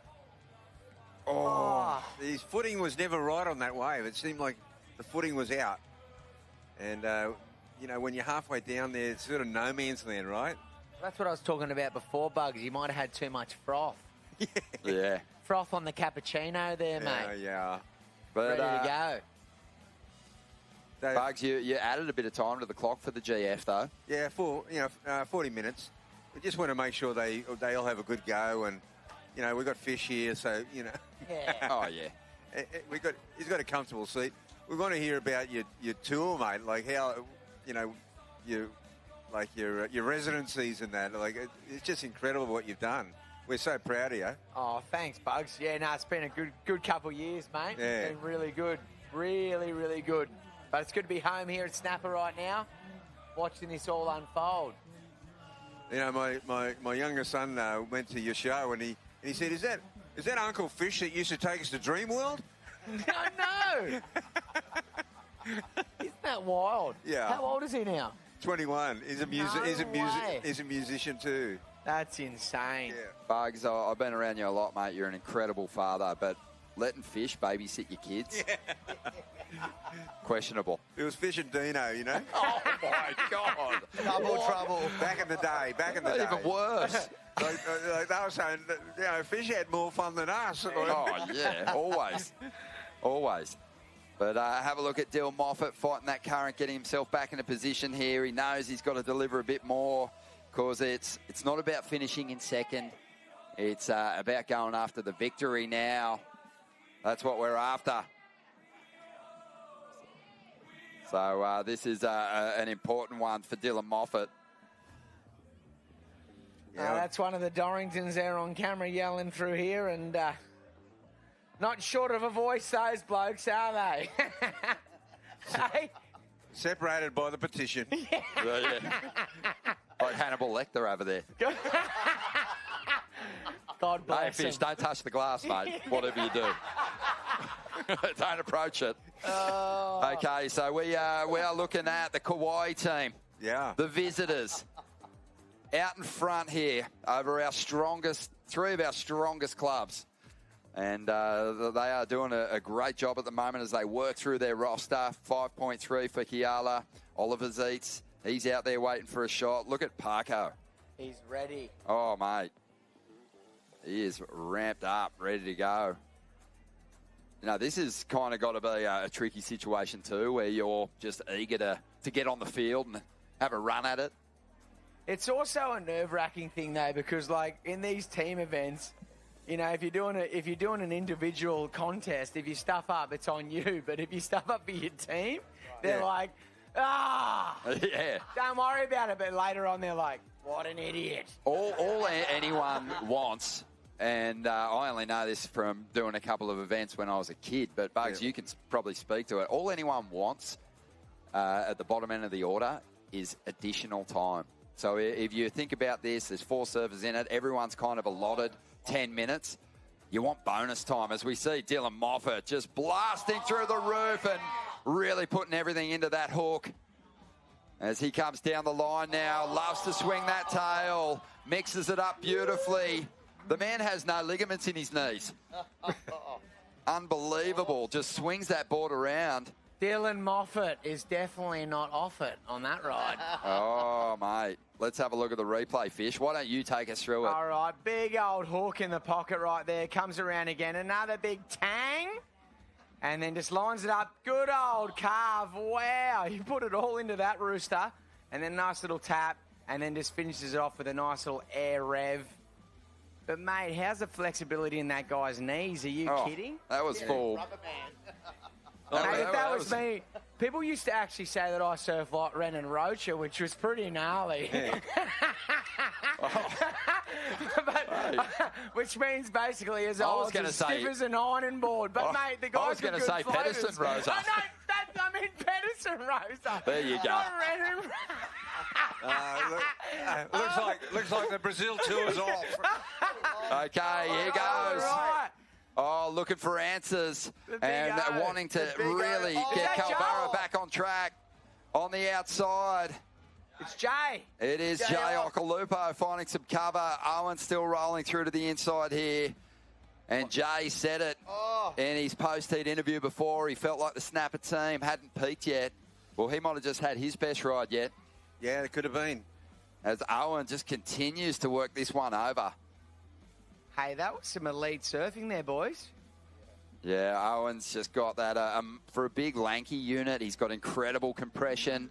So when he extends, he generates a whole lot of speed. Jay's still going down the line too. Got a bit of an end section to work with. Yeah, Jay. Clean tag there. And in his mind, Jay says, fine. Look at Joel go. Oh, Joel running. He sees something.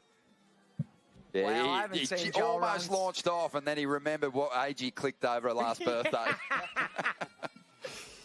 Here we go. So there he is.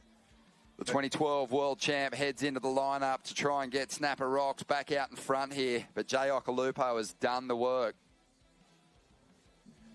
Well, North Narrabeen have catapulted into their usual position, pole position. But, I mean, look, Snapper Rocks had a great wave then too, and so did Owen Wright. Oh, We love this style. Geordie Lawler. Whoa. Such a clean, flowing surfer. Impressive. He's won big events on his forehand. He's won big events on his backhand as well. I just got whiplash watching that. Oh, yeah. That was wild. Just Yeah. put 3 turns in where some human would only put 1. Yeah. That was was impressive. insane. Solid stuff. And, you know, North Narrabeen really got a great number out of Dylan Moffat too, 8.33. It'll be Wow. interesting to see where Jay's score goes. Finding some cover, drives up into it, nice tag there. And worked through the flatter sections pretty nicely, Jay. Hasn't he delivered when it counts? You know, he was kind of one of the lower scoring surfers for the Snapper Club on the run through to this point, but, you know, when it counts, he's finished off a nice one here. Yeah, good stuff from Jay. He's been really struggling to click in this event, but he's been holding on. You could tell he was saving. If they just got through, he was going to contribute to the team in a big way. That could be a really important score for Snapper Rocks. It's given Parko plenty of time. North Narrabeen, though, is going to be in a super strong position when Geordie Lawler drops this number, though. 6.6 for Hogg. Dylan Moffat an 8.33. And Geordie Lawler just went mad. And is going to release Ruby True on the lineup, an Olympian who's had a huge break from surfing and only just getting back in the jersey now. Such a talent. And we're just now into the second half. So the first half of the NRL Grand Final, we're halfway through. What is it about Narrabeen, though, boys? Wow. It's like they just got such a good, consistent team every year, day in, day out. What is it down there? Well, I'll tell you what, on a day when there is no jerseys, go for a paddle out there and just get a vibe for how competitive that lineup is. It's unbelievable. And also just the icy sort of heroes of yesteryear that still surf there every day. Yeah, well, it's competitive, all right. I just went to the 60th anniversary gala dinner down there, and Duma started the whole night by going, boys, if we can just get through this without a fight, that would be really great. In the black tie. This is like a club celebration where everyone's on the same team. That's how competitive it is. Like, they love each other, but it's do or die. Like, they surf to the death. Well, I mean, you know, in true tradition, they probably had an 18-gallon keg leading into it, you know, like they probably did. At Rudy's house, you know. It was so good. It was such a great night. It was so good to see all the legends there, Bugs. They are, yeah. But what's going on here, Ron? Okay. First up, let me give you a little update on some news. I think that maybe some vision has been shared with the panel in regard to Sheldon Simkus, because we only saw a 5-point ride on the board for Sheldon, that barrel behind the rock. It's now a 9.07. A 9.07. 6.13 for Jay Okalupo on his last ride. And Parko is out there in the lineup now. Rylan Beavers for Kauai, he's got a 7.5, and Kiala's backed it up with a 5.3. Solid numbers for them. Owen Wright got a 6.83. Ty Watson has a 4. They're a bit behind it, but still in contention. Hey, there's nothing better, Ron, than common sense. You know, when the vision turned up and they saw that Sheldon got a good barrel, they were instantly onto it to change the score and reward the tube, because even Sheldon had his face in his hands. He knew something special had gone down. And I mean, you don't do that. Well, I did once, but I mean, like, you don't. But we've seen that here before, behind the rock, where we've had to lean into vision. Jeremy Flores got an incredibly deep barrel here in the CT, and I don't think he got the benefit of the video footage in the end. No. But it happens. You know, it's rare, but it happens. I love that. I just think it's a real reflection of just how great this comp is. It's like, no, we want the right result, and we're going to recall the action. If we've got the footage, let's go. Are you allowed to see a replay? You don't want the host club burning down their clubhouse in protest. They won't have anywhere to hold their contest. Geordie Lawler stayed out there. Wow. What? Well, Geordie, he did pretty well. He had a 6.07, but like we said, they're not shooting for second. They're going for the win. And he's got a bit of time here on the clock, so they're going, stay out there. It's all about the win now.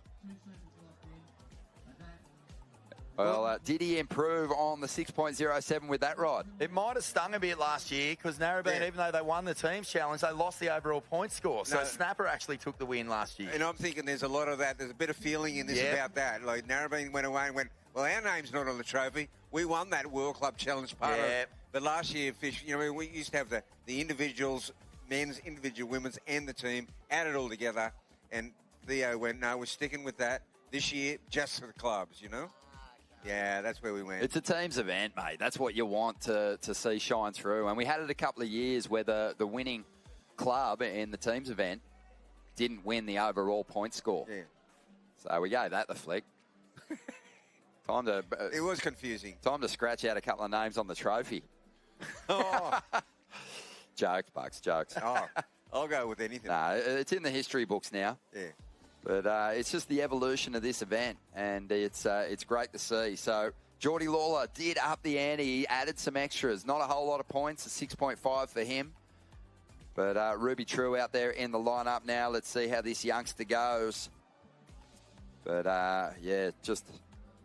Was that Joel? Did Joel just have a sniff? I saw a blue there. I saw blue. You'd know if he did. Yeah. It was Parko. Oh, he's going. He's coming around again. He won't be too stoked with a .25. You're going to have to go for the runaround. I guess that puts Kobe Enright out there, and they've got the luxury of that extra 5 minutes, 15 minutes left. I've got a question for you, Fish. When you did the expression session, you're up against the most competitive surfers who have ever pulled on the Rashi. Was there chirp out there? Was there a bit of vibe? Like, I remember Steph came in going, hey, that was kind of heavy. It was like gnarly. Mate, honestly, that was the gnarliest thing I've ever been a part of. I thought they were going to give me a couple waves. They didn't give me an inch. No. And it was so funny. I was actually sitting next to Steph, and she goes, how are these blokes out here? They won't give us nothing. And I was like, wow. And I remember, like, Ockie was out there with me, and he goes, if you think I'm giving you a wave, you're dreaming. And I was like, all right. And he was only joking, but it was like, wow, it was on. And then you had Ox backstage pass when you got in, just ripped it up. And cool, then there was Joel, like, let's just go and have some fun. And he was behind the rock, wouldn't talk to me. No.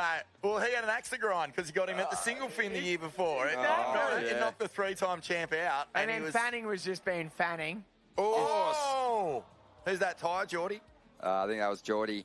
Yeah, good old Fanning was just being who he is, you know. He was just catching a million waves, doing his thing, you know. Yeah, and then Kelly.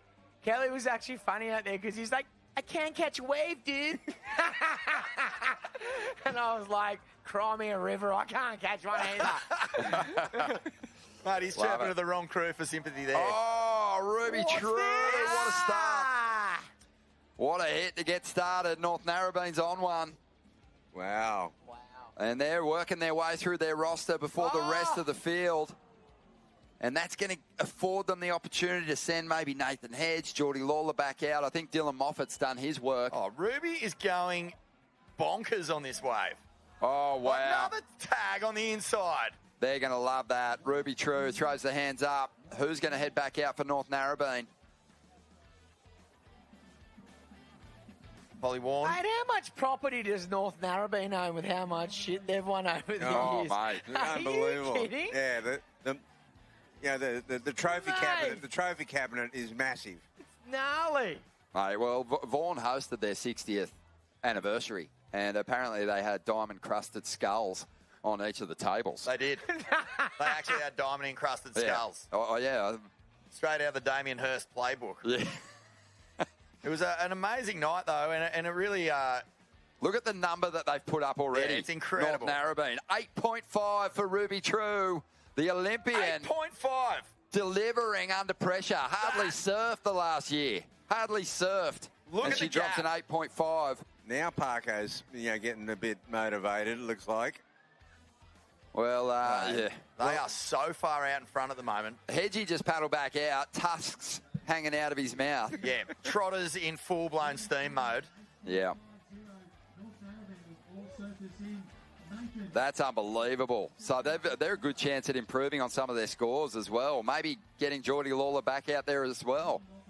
So much time on the clock. They have really put together a perfect heat so far as Kobe Enright starts to flare. Here comes Snapper Rocks. This is a good ride, a good answer back to Ruby True. And Kobe is so solid. What a performer for Snapper Rocks, Bugs.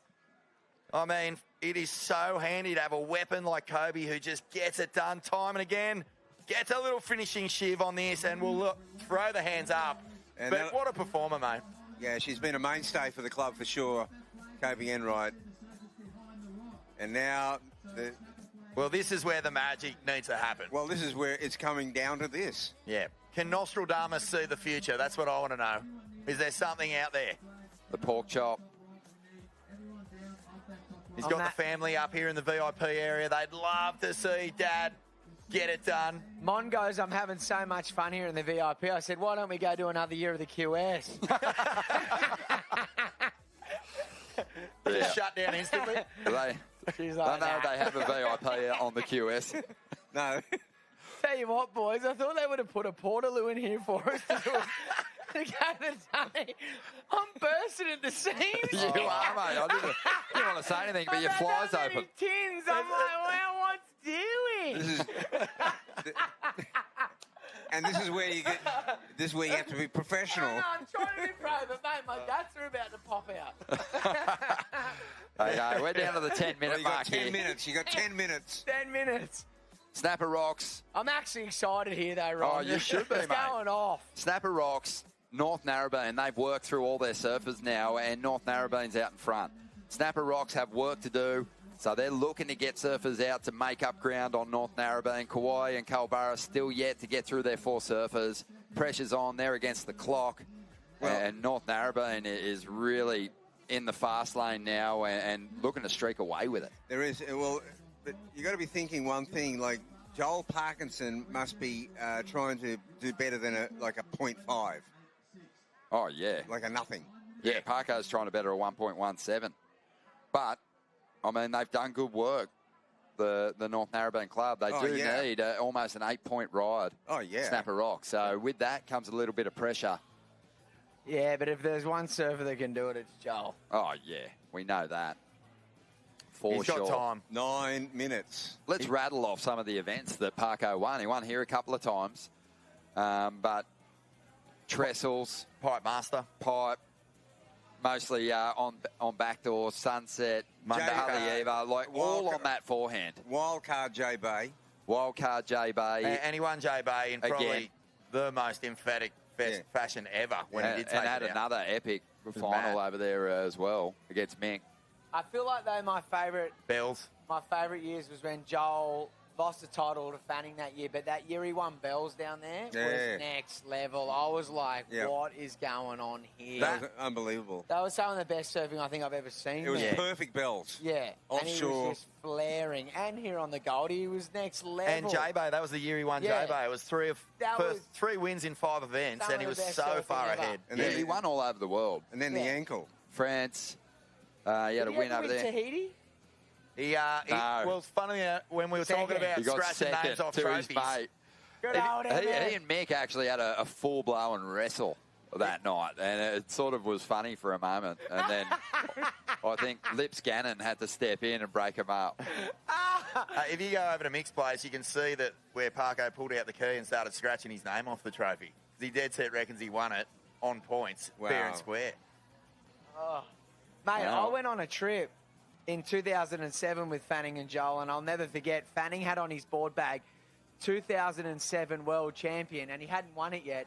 And Joel goes, F this prick, and went and got a Sharpie And wrote 2012 world champion. he just goes, scribbled it out and goes, get fucked. Scribbled it out. Yeah, he goes, you ain't winning shit. One of the great rivalries, one of the great friendships. Yeah. You know, the friendship fed the rivalry, and the rivalry fed the friendship I after mean, all mate, that's the battles. They cheered each other up the beach when they won their world titles. It's amazing. And look at this, the cream rising to the top. The showdown between North Narrabeen and Snapper. Kauai started so well. They've kind Mate, if Kauai gets fourth, they might be getting a call from Kyborg. Yeah, I mean, they started with you a better set. pull your head in here and get going. They started. Who's that? Is that the Hoggy. hog? Just underneath the little curly tail, the corn was getting rinsed. Yeah, I mean, Kauai started with a 7.5. I mean, I don't know what's. Oh, here he is! Who's this? No way! Oliver Kauai Zeitz. to back. Zeitzy Oliver Zeitz doesn't getting get the piped. finish. Mad little drainer. All right, this is the most impressive thing about the North Narrabeen club. You know, Ruby's an incredible surfer, but she's top scored for the North Narrabeen club. 8.5. Dylan Moffat, 8.33. Hedgie's out there trying to improve on that 6.6. There is 6 minutes to go. And at the moment, they get it done without the bonus 3 points. Can I ask you guys, so what does the winner take away today? 10 grand. $10,000. Yeah, Wow. yeah. Oh, look at this little barrel. That's a proper. That's a good keg. Behind the rock keg. That's a keg. Imagine he finished that. Yeah, it would have been insane. It would have put Kauai right back in the mix. 6.83 he scores. That's still good. So the Kauai Boardriders, they're making a bit of a run at it, but they've still got so much ground to make up. Well, Calvaro still have 2 surfers to go, right? Or just the one? Geordie's out there and, Geordie's on Maybe the rocks Holly's at the out moment. there, Holly's out there. And I just don't know if they're going to have enough time here. Really, the threat for North Narrabeen at this stage is Snapper Rocks. Just on the strength of Sheldon's 907 and Jay Okalupo's 613. But it's all on Parko's shoulders. Where is he? Needs an excellent score to get his team the victory here. Hey, if there's one man that can do it, it's Joel Parkinson. How many good moments has that bloke given us? Can you imagine it? Can you imagine this headland? The Oh, entire the joint. hog. Look Hoggy. out. Points on offer. Yeah, he's trying to better a 6.6. He's going to stay out there. Time for him to get more. Well, this is a classic too. Just how club surfing works. Often you're sort of reigniting old rivalries. Joel and Hedgie, they travelled together a lot on tour. Their dads were best mates. And look at him just scrambling. He's got weight coming off him. What did you say then, Ron? I can't hear. The VIP is blowing up next door, mate. Isn't My it? ears are ringing. No, just talking about sort of the clash of old sparring partners and good mates in Nathan Hedge and Joel out there, and really just the way that the scores have fallen at the moment. Snapper's the only threat to North Narrabeen until Kauai or Culburra really step up and do something huge. That was a big backhand blast from Hog. Yeah, this is the new high-performance coach for Surfing Australia too, and he's going to bring bags of cement when he goes in on day one, fill up all the cups for the Groms to start drinking. You know that he's going to be bringing a full-blown grit attitude to Australian competitive surfing. I actually was training with Hoggy for a while there. Actually, he was my training partner with Johnny Gannon, and mate, I tell you what, hectic. He doesn't let you give he doesn't give an inch. Warney's pulled off a nice-looking wave here. Come on, stand up on the inside for Culburra. There's not much time on the clock. That wave took a long time to catch, and it's not given a whole lot. She's going to release. She's been so strong in the early rounds. It's been tricky, the Savo. She's going to release Geordie Watson on the lineup, I believe, but that might be their last real run at it. They needed a big number from Holly to get back in contention there, just to have a fighting chance in the dying stages. Tiger Abubo is out there for the Kauai Club. They're in third place currently, and they need a big score. They might need even 2 riders to get out there, which is unlikely to happen in 2.5 minutes. So we turn our attention on Snapper Rocks and Joel Parkinson in the lineup. He only managed a 1.17 on his first effort, but he only needs a 7.73 to get them back in front. It's got to come from behind the rock. It's got to come from deep. I'm nervous. I feel like it's going to happen in the barrel if it's going to happen. Bugsy Down is the line just isn't on happening. the edge of his seat right now. Can't speak. He can't even talk. He's ready to go.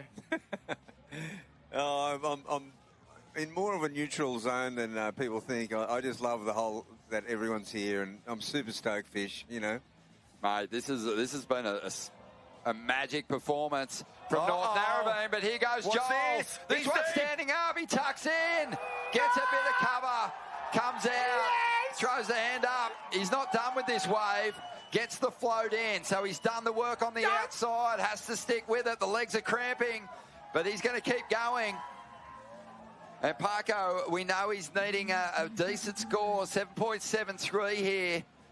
And that's keeping in mind that Nathan Hedge is still in the lineup, potentially going to improve on things. What's happening? Has he got a section down the beach? He's going to clobber that. He gets it done. Nice hit. Rebound into reverse. Throws the reverse.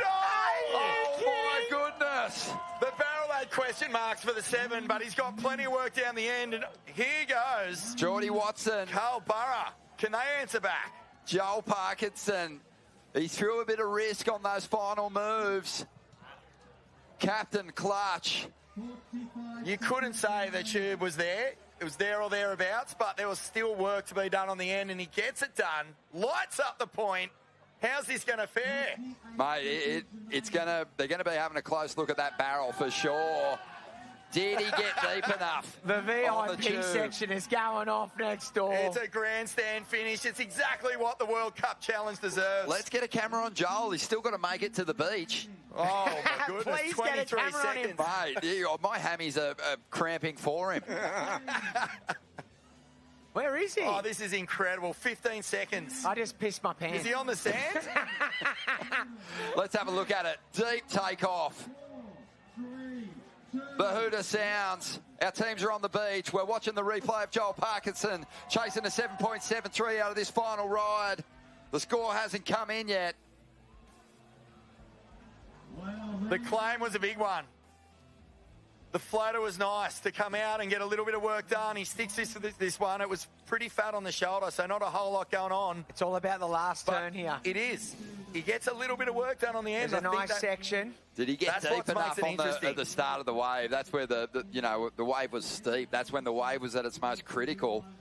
The crowd want a miracle here. Oh, yeah. Oh, that was a nice. sick hit on a nothing section. And a reverse. Are you guys kidding?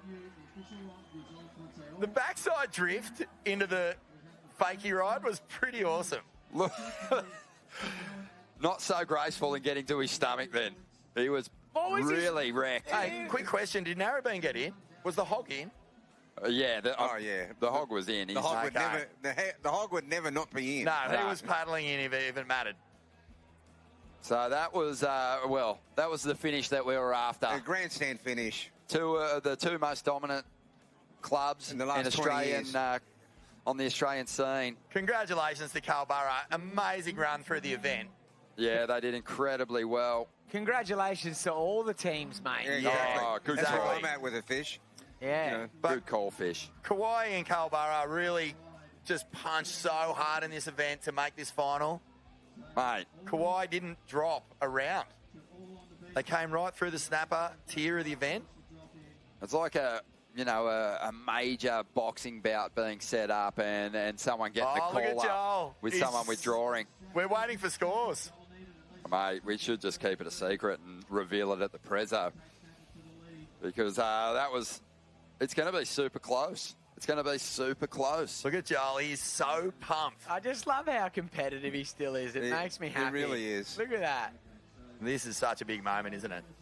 Well, he had a couple of heats in a row too, Bugs, where he didn't just go out there and get it done on that opening ride, which through the early rounds of the event, he was kind of putting up good numbers on his first effort. But he saved Snapper's chances a couple of times with a last-ditch effort when the pressure is on. Oh, wow. What do you call it? This is unbelievable. I can't believe we're sitting here waiting for a score to drop. I mean, it doesn't get better. Doesn't get better. It doesn't get better. This is an all-time... So there's Snapper. Where's Narrabeen? Grandstand finish. Well, they're hugging it out. I think they really feel like they've gotten the job done here. What do they need, Ron? 7.73. Big score. And we saw that pit. It was a sick little wave. Had a nice barrel, but it wasn't like he was stuffed way back in there. So it's going to be close. Snapper are feeling, they're jumping up and down. They want to believe. They want to believe. Here we go. 807, sorry, Geordie Watson on your last wave at 807. Oh, Geordie Watson got an 807 on his last wave. That's pretty impressive stuff. Wow. And did he get in? Don't think so. Is Narrabeen all right there on screen? Look, completely different, isn't it? Because Narrabeen seem to be in such a dominant position and they're not they're kind of looking a little stressed at the moment. This is amazing. This is absolutely amazing. Didn't get it. Oh, the numbers coming through. Joel Parkinson, a 6.73. Oh! And they are learning now that it wasn't enough.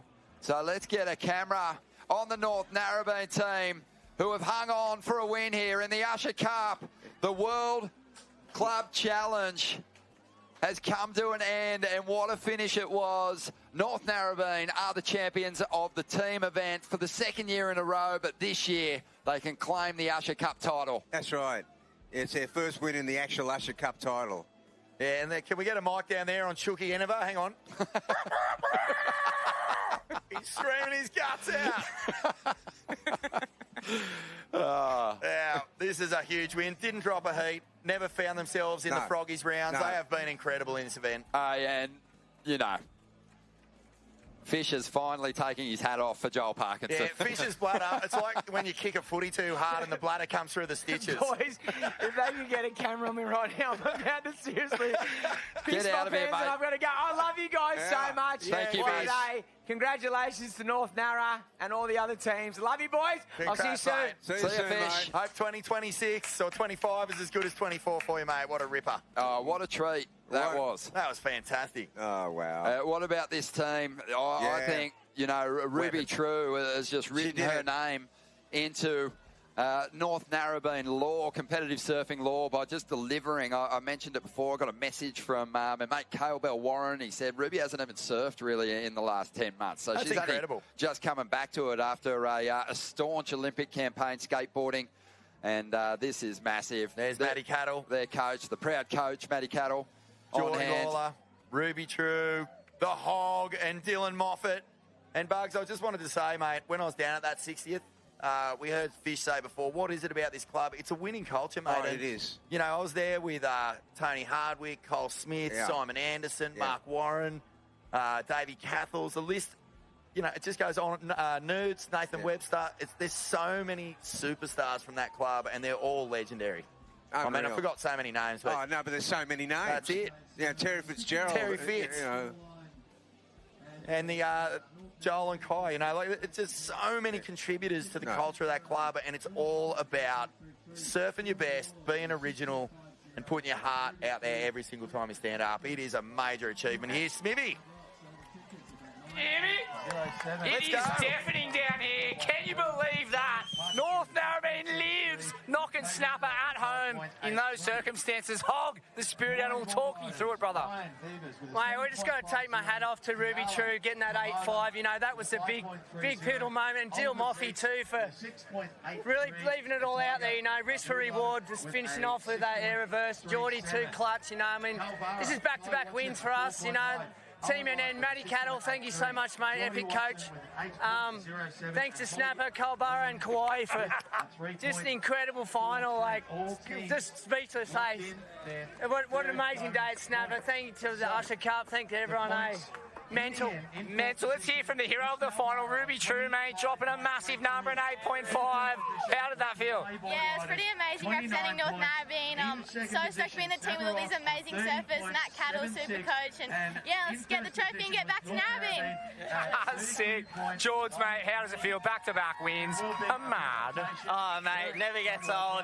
Seeing all these faces up here, too, from Narrabeen is just amazing. And, yeah, cheers to Usher Group and, yeah, the crew who put this event on. It's amazing. Sick, mate. And Dill, mate, clutch, air reverse, you got it so dialed, your aerial games, the strike rate's through the roof. Talk us through being a part of another successful campaign. I love surfing alongside these guys. And surfing for North is one of the best things in the world. Mad props to Snapper. They put up a huge fight, and they know how to drop big scores out there, so they're always a tough competition, but so stoked to surf along these guys and get the win again this year. And not without a bit of controversy too, change of the score. Is that an unprecedented move there? What did you make of that? Did it rattle the cage? No, we're just telling them they're going to need more than Surfline replays to beat Northie. Hey, pulling out all stops.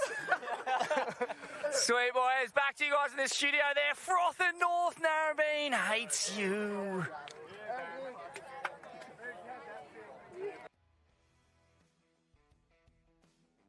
Before it was, you know, been club prezzo for a while. Like, the great Damien Hardman, forgot to mention him before, but what another fantastic victory for this club. And man, you know, this is starting to feel like a world title. It's not feeling like, you know, this event that was pretty grassrootsy and a good excuse to get together and have another celebration of Australian and global Boardriders culture. It's starting to feel like the big deal. Like, if you're lifting that trophy, you can almost say we're world champs. Well, next year it is going to be that. That's it. It's going to be the World Club Championship. How mad. So that's going to be awesome. But that was unbelievable. Couldn't have asked for more from that final. I mean, it was a really quick start from North Narrabeen. They moved fast. They got the scores in, and that kind of relieved some pressure and gave them a lot of time.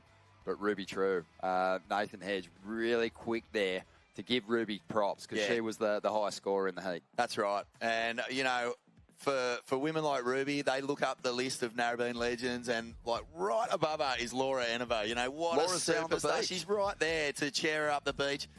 What a club. Like, you just have to doff. You have to doff the gaff, the cap, the fedora, whatever it is you're wearing. Except for Fish, he just doffs the feathers these days. But fantastic club and a really great result. What an event. Yeah, the host club Exciting too stuff. has done a magic job, not just in making everyone feel welcome down here, but in taking the fight to the champions, to the dying stages. We had the result was pending for a couple of minutes while the judges were checking out those replays of Giles Wave. Yeah, it just deserved that sort of finish. I love also Kauai came out swinging and Kalbarra came home swinging. So everyone in the final can hold their head up high. It wasn't like a whitewash. No one dropped the ball.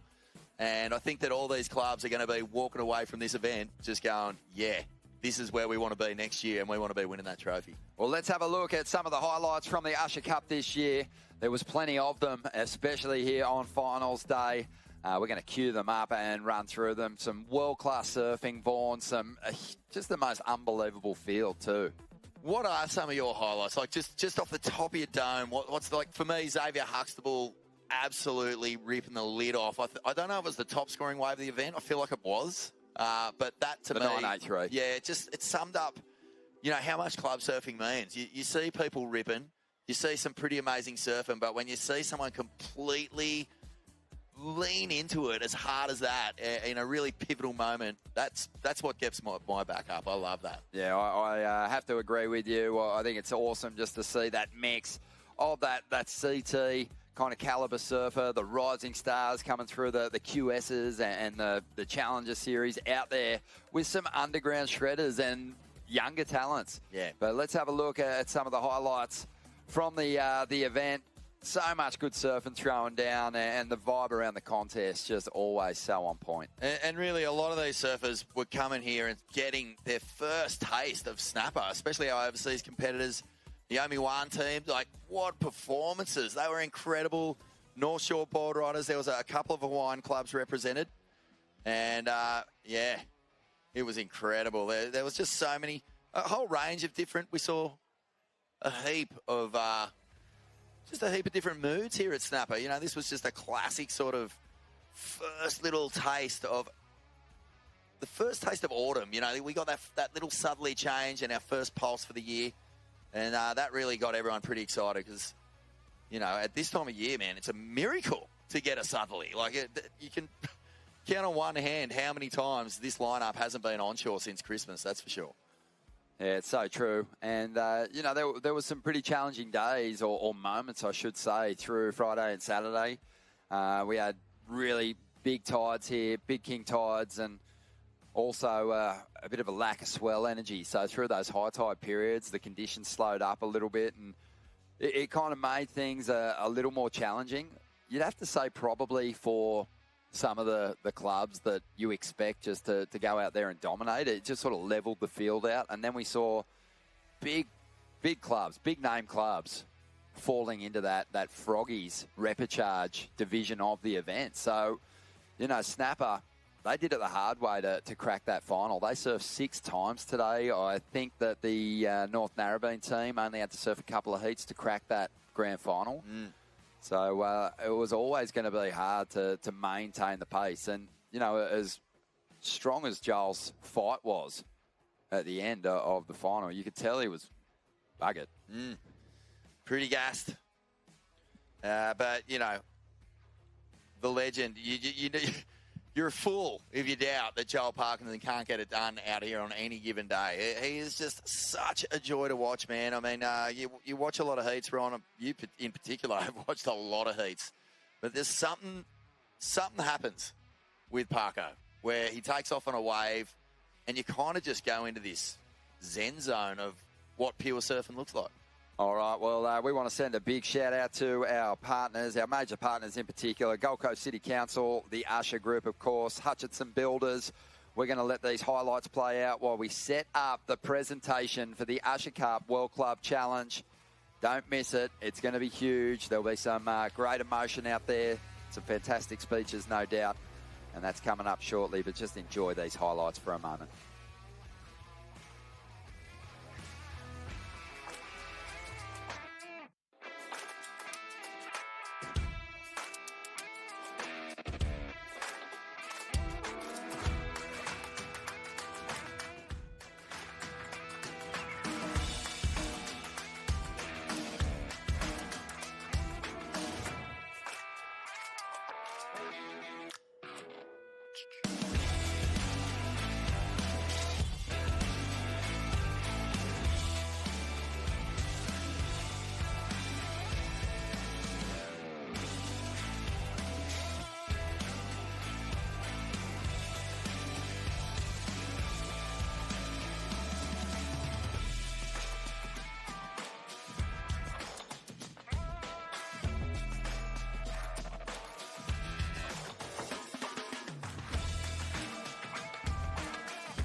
For that bag, go get it one day, you can brag. You want it, gotta work for that bag, go get it one day, you can brag. I say that I have it, you know that I got it, no need to look all in the bag.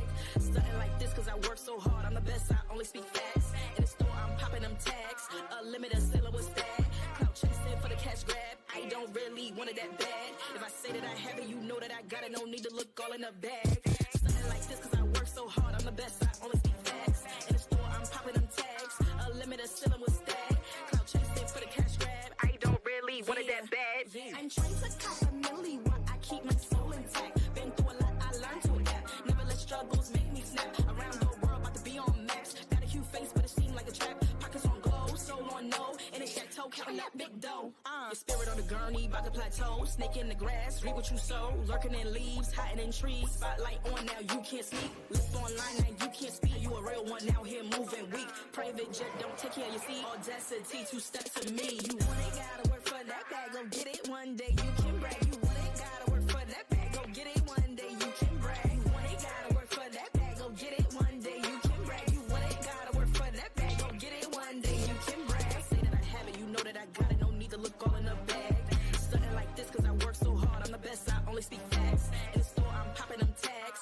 A limited seller was that. Clout chasing for the cash grab. I don't really want it that bad. No rollie on wrist, but it is my time. Diamond out the mud, yes, in her prime. Supernova can't block my shine. 10-hour days can't top my grind. Cross on neck, this is my sign. Knowing the move, cause I am divine. Got big chalice, bring me wine. Yo, AI looks made in design. In real life, I am so fine. Cozy feet up and recline. Something different you can't define. Bad vibes, I don't subscribe. Real ones only by my side.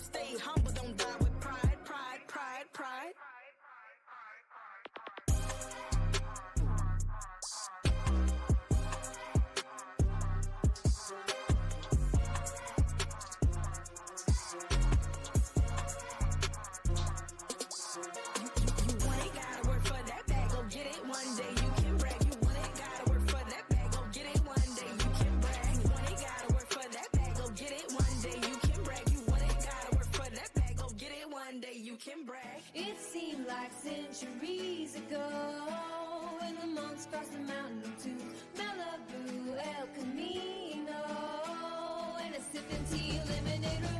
We ponder all that we can lose in a theater of dark. The cross of Jesus sees it all. Oh, his red blood's on the bar.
if we can get all the charities that we've been supporting for a fair while up here for the Prezzo, and if everyone can come up here, if you're part of the winning teams, spectators, Usher Cup family, all the froth, bring it on.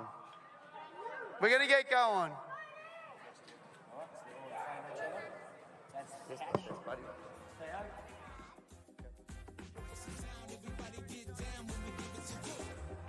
Yes.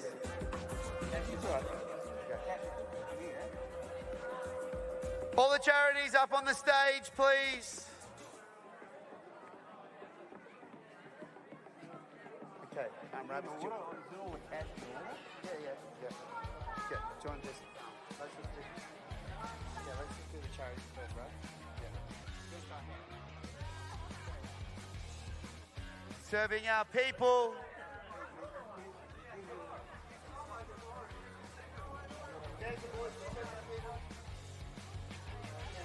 Currumbin Wildlife.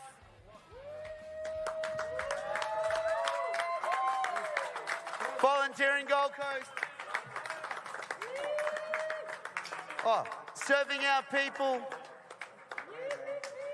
The Good Human Factory. Where's Coops? Yeah, brother. The Healthy Minds Club. Friends with Dignity. Kids. Acadia College.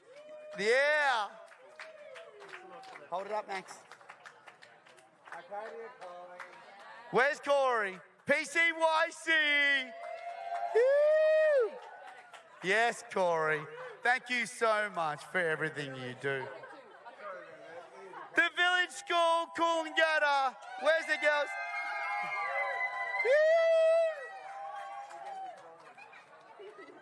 Yes, buddy, go. And the Gold Coast Hospital Foundation. Where are they? They're not here? Okay, we'll hold it. Hey everyone, we're super proud to announce obviously that together over these 5 years that this event has been running, we've managed to raise over $500,000 for charities that make a positive impact to our community. They're the nurturers. They look after us when shit happens, and they're there to keep this city a safe and epic place to live. These are your superheroes that don't wear capes. The volunteers and the charities of the Gold Coast City. Here they are.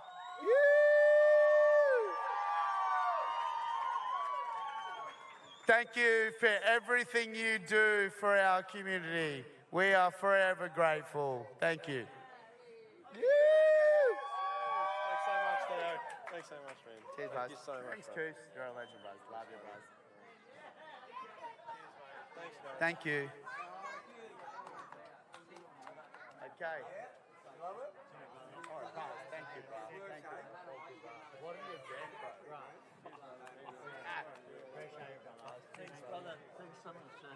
You're amazing what you guys do for us.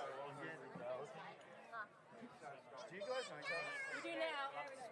These guys are next level. Like, they could be a feeder high school. I know.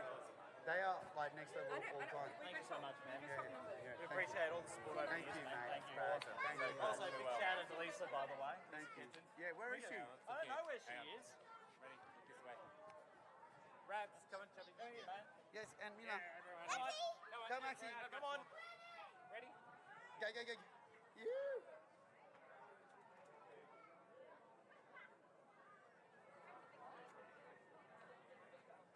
Thanks, guys. Thank you. Thanks, man. Thanks, brother. Bro, thank you so much, bro. Thanks, brother. Thank you.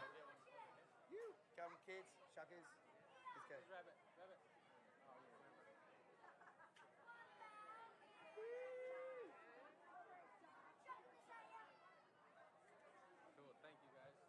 All right, guys, before we get into all the main grand final surfers ratings and awards, we've got some special awards that Rabs and I really love. They mean a lot to us. Which one we want to kick off first? Okay. The best aerial award. I hope he's still here. This young guy took out the first ever Usher Cup by like 0.18 of a point to Jagger. His name is Dakota Walters. Him and his brother, Surfer Byron Bay, they are a weapon team. If you're still here, Dakota, come on down. Is he here? I don't know if he is. Okay. Best aerial, Dakota Walters. Most creative. Most creative. We don't know if he is. The most creative award goes to North Shore Oahu.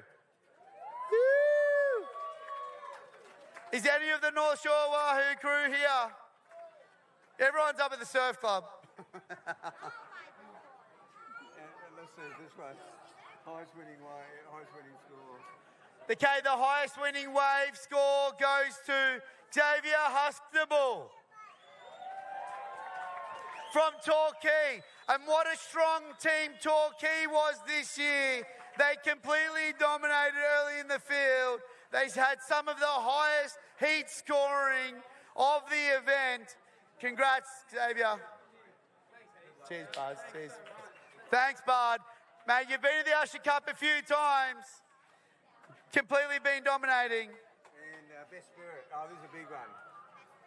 Okay, this one's really close to mine and Rabbit's heart.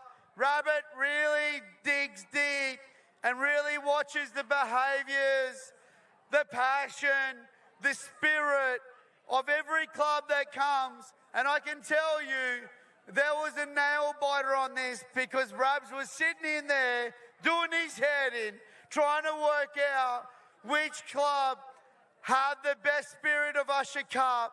And I can tell you right now, Rabs, there was a real nail biter right at the end. I had to leave him alone because he had to have his moment to work out who it was. And it's gone to Portugal.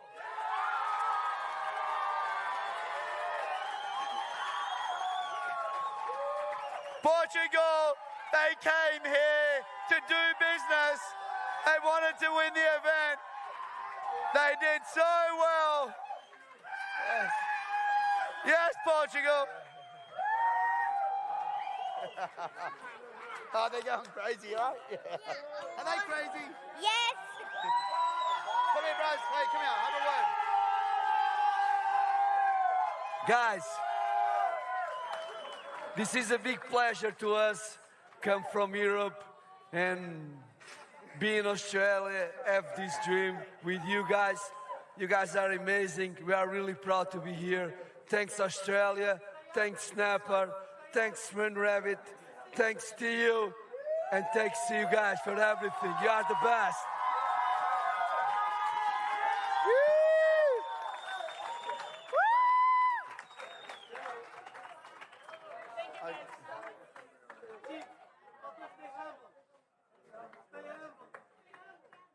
Okay, Rabs, I've got to write the names on this. Yeah. Okay, so I'll write it to you. You want to call them out?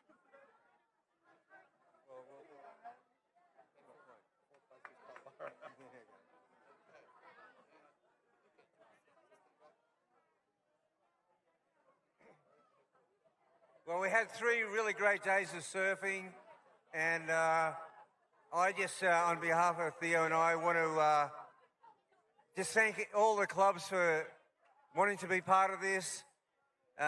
We're really humbled by just the whole spirit and the whole vibe of everything.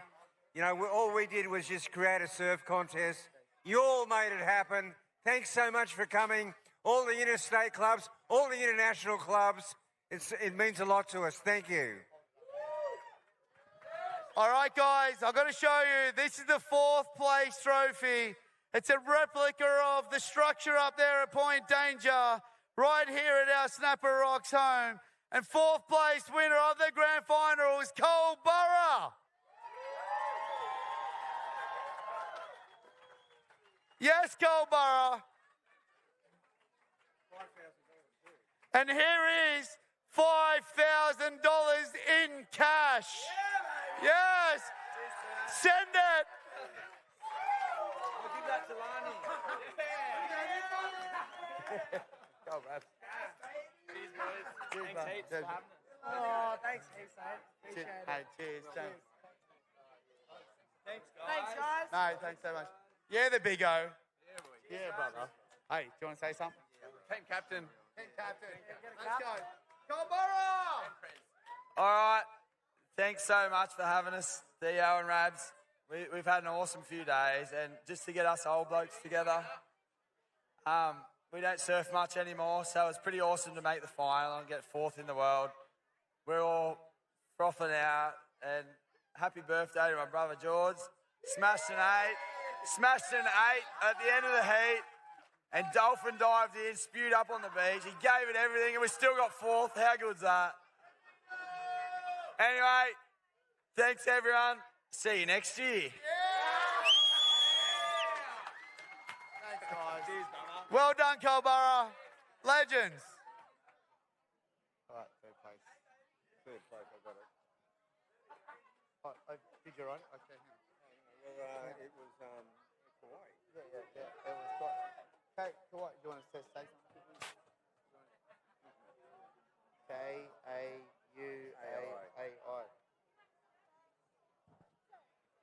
All right, make sure you hold that. Okay, that one. Yep. Okay, you hold that. You do the bike before first place. You want first place. Okay, all right. Okay. Yeah. Oh, we should have done the bike, but we're going to do it later. All right, and we got third place. The team with the mostest. Seabass drove this team right to the final. They did extremely well last year. It's Kauai Boardriders from Hawaii. Woo!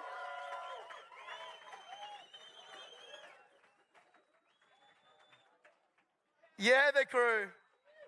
Yes. Congrats, guys. Oh, man. So awesome.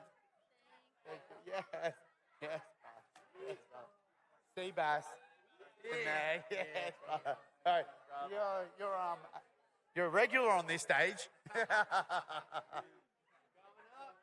Seabass, come on. Give us a speech. All right. Well, first of all, just want to thank the local community for sharing the wave with us. Incredible waves we had. And, love coming back here. Thank you, Theo. Thank you, Rabbit. You've really created something super special. Thanks for the idea of Boardriders. Really happy to start it up in Hawaii. And future's bright for this organization. And can't wait for more. Thank you. All right, guys, before we get into first and second, we got to another little special award that's we've never done before.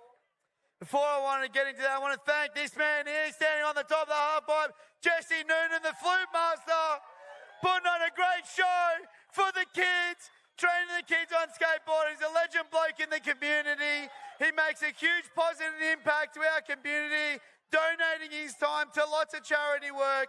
Jesse, you're the man, brother. I love you. Yes, Jesse. Have you got the flute? You want to play a quick tune? Nah. Okay, so this award we have. Do you want to hold this for a second? It's a $4,000 Murph bike. It's a electric vehicle. We all know what Murph bikes are, and it's an award for a club. We want to be able to give it to them so they can then raise money for their club or give it to whoever they want. They've been an outstanding club, and I know Rabs has got some words to talk about them because they've been committed to this event. One of their surfers was like 210s a couple years ago, and I'll let go. Look, about 3 years ago when Theo and I wanted to expand the event, we invited North Narrabeen, North Shelley and Torquay. They came, and I remember speaking to one of the captains from Torquay Club, and he said, "Hey, Bugs, it cost us $7,000 to send the team here," and I thought that showed incredible commitment. This is our payback to Torquay Boardriders.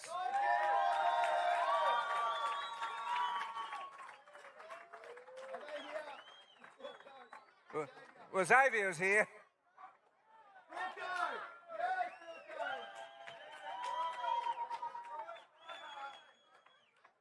Here's a... Yeah. Yeah, don't... You know, they breathalyse you on the way home here. Yeah, say something, mate. It's always amazing, and you know, like everyone's had a great time here. Like the waves always turning it on. This afternoon was sick to watch, and to watch the ending like I saw today, that was amazing. So, Torquay will always be back, and we're here every time. We love it. From Victoria, love it. Yeah, unreal, mate. I don't know what you're going to do with it. Okay, hang on. I'll move that over here. Sorry. Yeah, awesome, mate.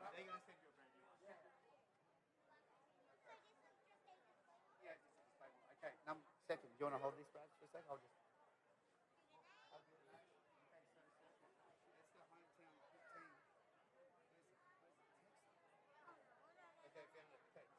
Snapper rocks.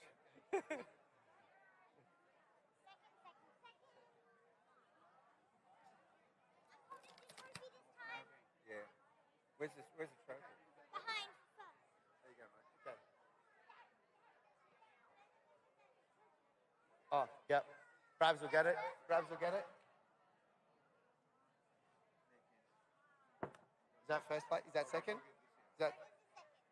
All right, the home host club, second place, Snapper Rocks. Come on, Snapper. Snapper, Snapper, Snapper rules. $7,000 for Snapper. Here he is, the man. Hey, what a performance, Joel. That was unbelievable. Here we are, Sheldon Simkus. Yes, last year's winners, Jayok, Cobes. She always brings it home for the boys. And El Presidente, Jay Phillips. Yes. Yeah. Thank you. Wow, another fantastic event. Rab and Theo just do amazing things for this community. We're just thankful the sand was all right. The swell arrived on finals day. And I just want to say, wow, my Narrabeen, you guys are just weapons. Absolute weapons. You know, you guys are just structured for it. You're so consistent with your surfing, your team, and led by Nathan Hedge. Man, far out. You're just a dead set beast. But no, thankful today. The waves arrived and our team just put on a great show for everyone at home. Our community, our actual family down on the beach there all afternoon and seeing our team rise nearly to the top. And hey, also I want to say a big thing to say thank you for Surfline. I don't know, you guys missing that wave of Sheldon behind the rock was absolutely insane. It was absolutely insane. But no, thank you. Thanks for all the coach, the judges, all the whole team at Usher Group. You guys do amazing things to be able to support this great event. So thank you. But a few words from... Okay, big... Woo-hoo! Congratulations to Narrabeen. Well done, Snapper. And thanks for putting up this event with us, sharing your home break. I know we're all proud to host all these clubs here. Jay Phillips, thank you. All right, the moment we've been waiting for. This club not only gets $10,000 cash, they also get the prestigious trophy, and they also get a trip to the Mandiri Club over in Indo, and they are none other than North Narrabeen.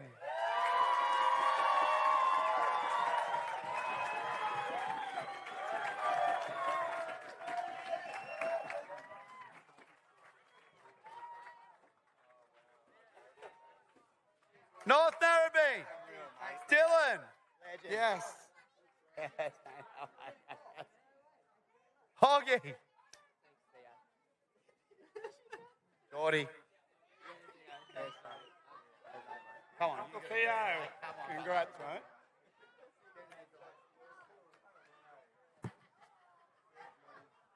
Oh, Rob. I'd just like to thank our sponsors, which is Nathan Hedge, also Ruby True, the Olympian, bringing it 833 to the final. Gillen getting into the excellent range. Geordie bringing the heat. I'm so proud of you guys. 60 years at North Narrabeen's been battling snapper, and it's just been an incredible rivalry. And yeah, that tube that Sheldon delivered and Parko at the end was just incredible. So thanks for a great final. Uncle Theo, amazing, mate. $500,000 for charity raised over the last 5 years. What? That's next level. Yeah, Theo. Rab, the architect, mate, you're just a blessing to surfing. We just love what you do. Really proud of, you know, that rivalry between Northie and your heritage between it. Love you, mate. The captain needs to say some magic words, mate. The leader, let's go. Thanks, guys. Yeah, just a true honour to be invited here this year and to surf with this incredible humans here. Ruby, I thought she really run it for us. You know, she'd been winning through the heats, but like going out getting the ones, getting in on time, which made us progress, was the highlight of the final and this event. Seen her get a canvas, and she delivered. So thank you, Ruby. Awesome. And these two weapons here on the forefront of the Challenger Series this year, I'm hoping this will give them incredible momentum. So excited for them this year. Their surfing's amazing, but they're really amazing humans as well. So I wish them all the best for this year. And just want to say thanks to our friends and family that always support us, and Narrabeen back at home. And you know, thank you so much to the other clubs in the final, Culburra, Kauai, and Snapper Rocks. You guys push us to the limits every time. You know, we wouldn't be where we are without you guys. It's an incredible rivalry. It's strong, it's thick, and we keep it going. You know, we do this, the club surfing for roots. This is how it started for us, and look where it's taken us. So any of the kids and the youth out there, this is where it starts. Get behind your Boardriders club. You can go all the way to the moon, all the way skyrocket your career and have the best life ever. So thanks for having us, Snapper Rocks. Thank you. Let's go, Nara!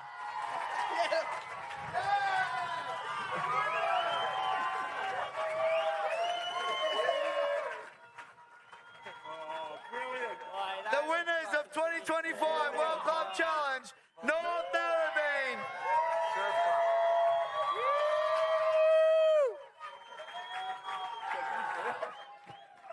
So guys, we're going to do something really special. We're going to walk up to Rainbow Bay Surf Club.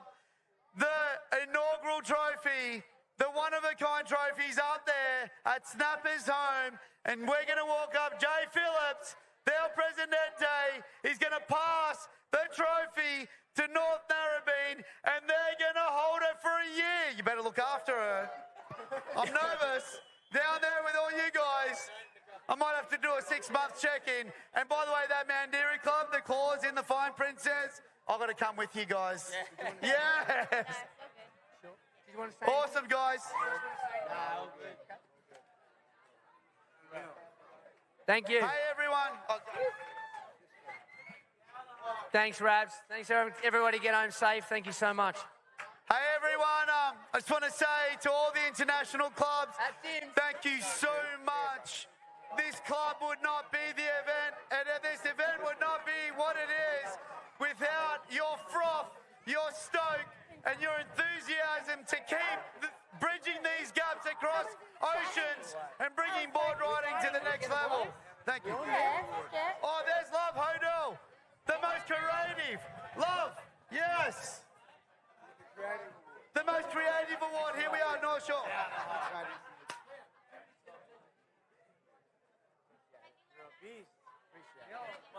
Love. Here you go, mate. Most creative.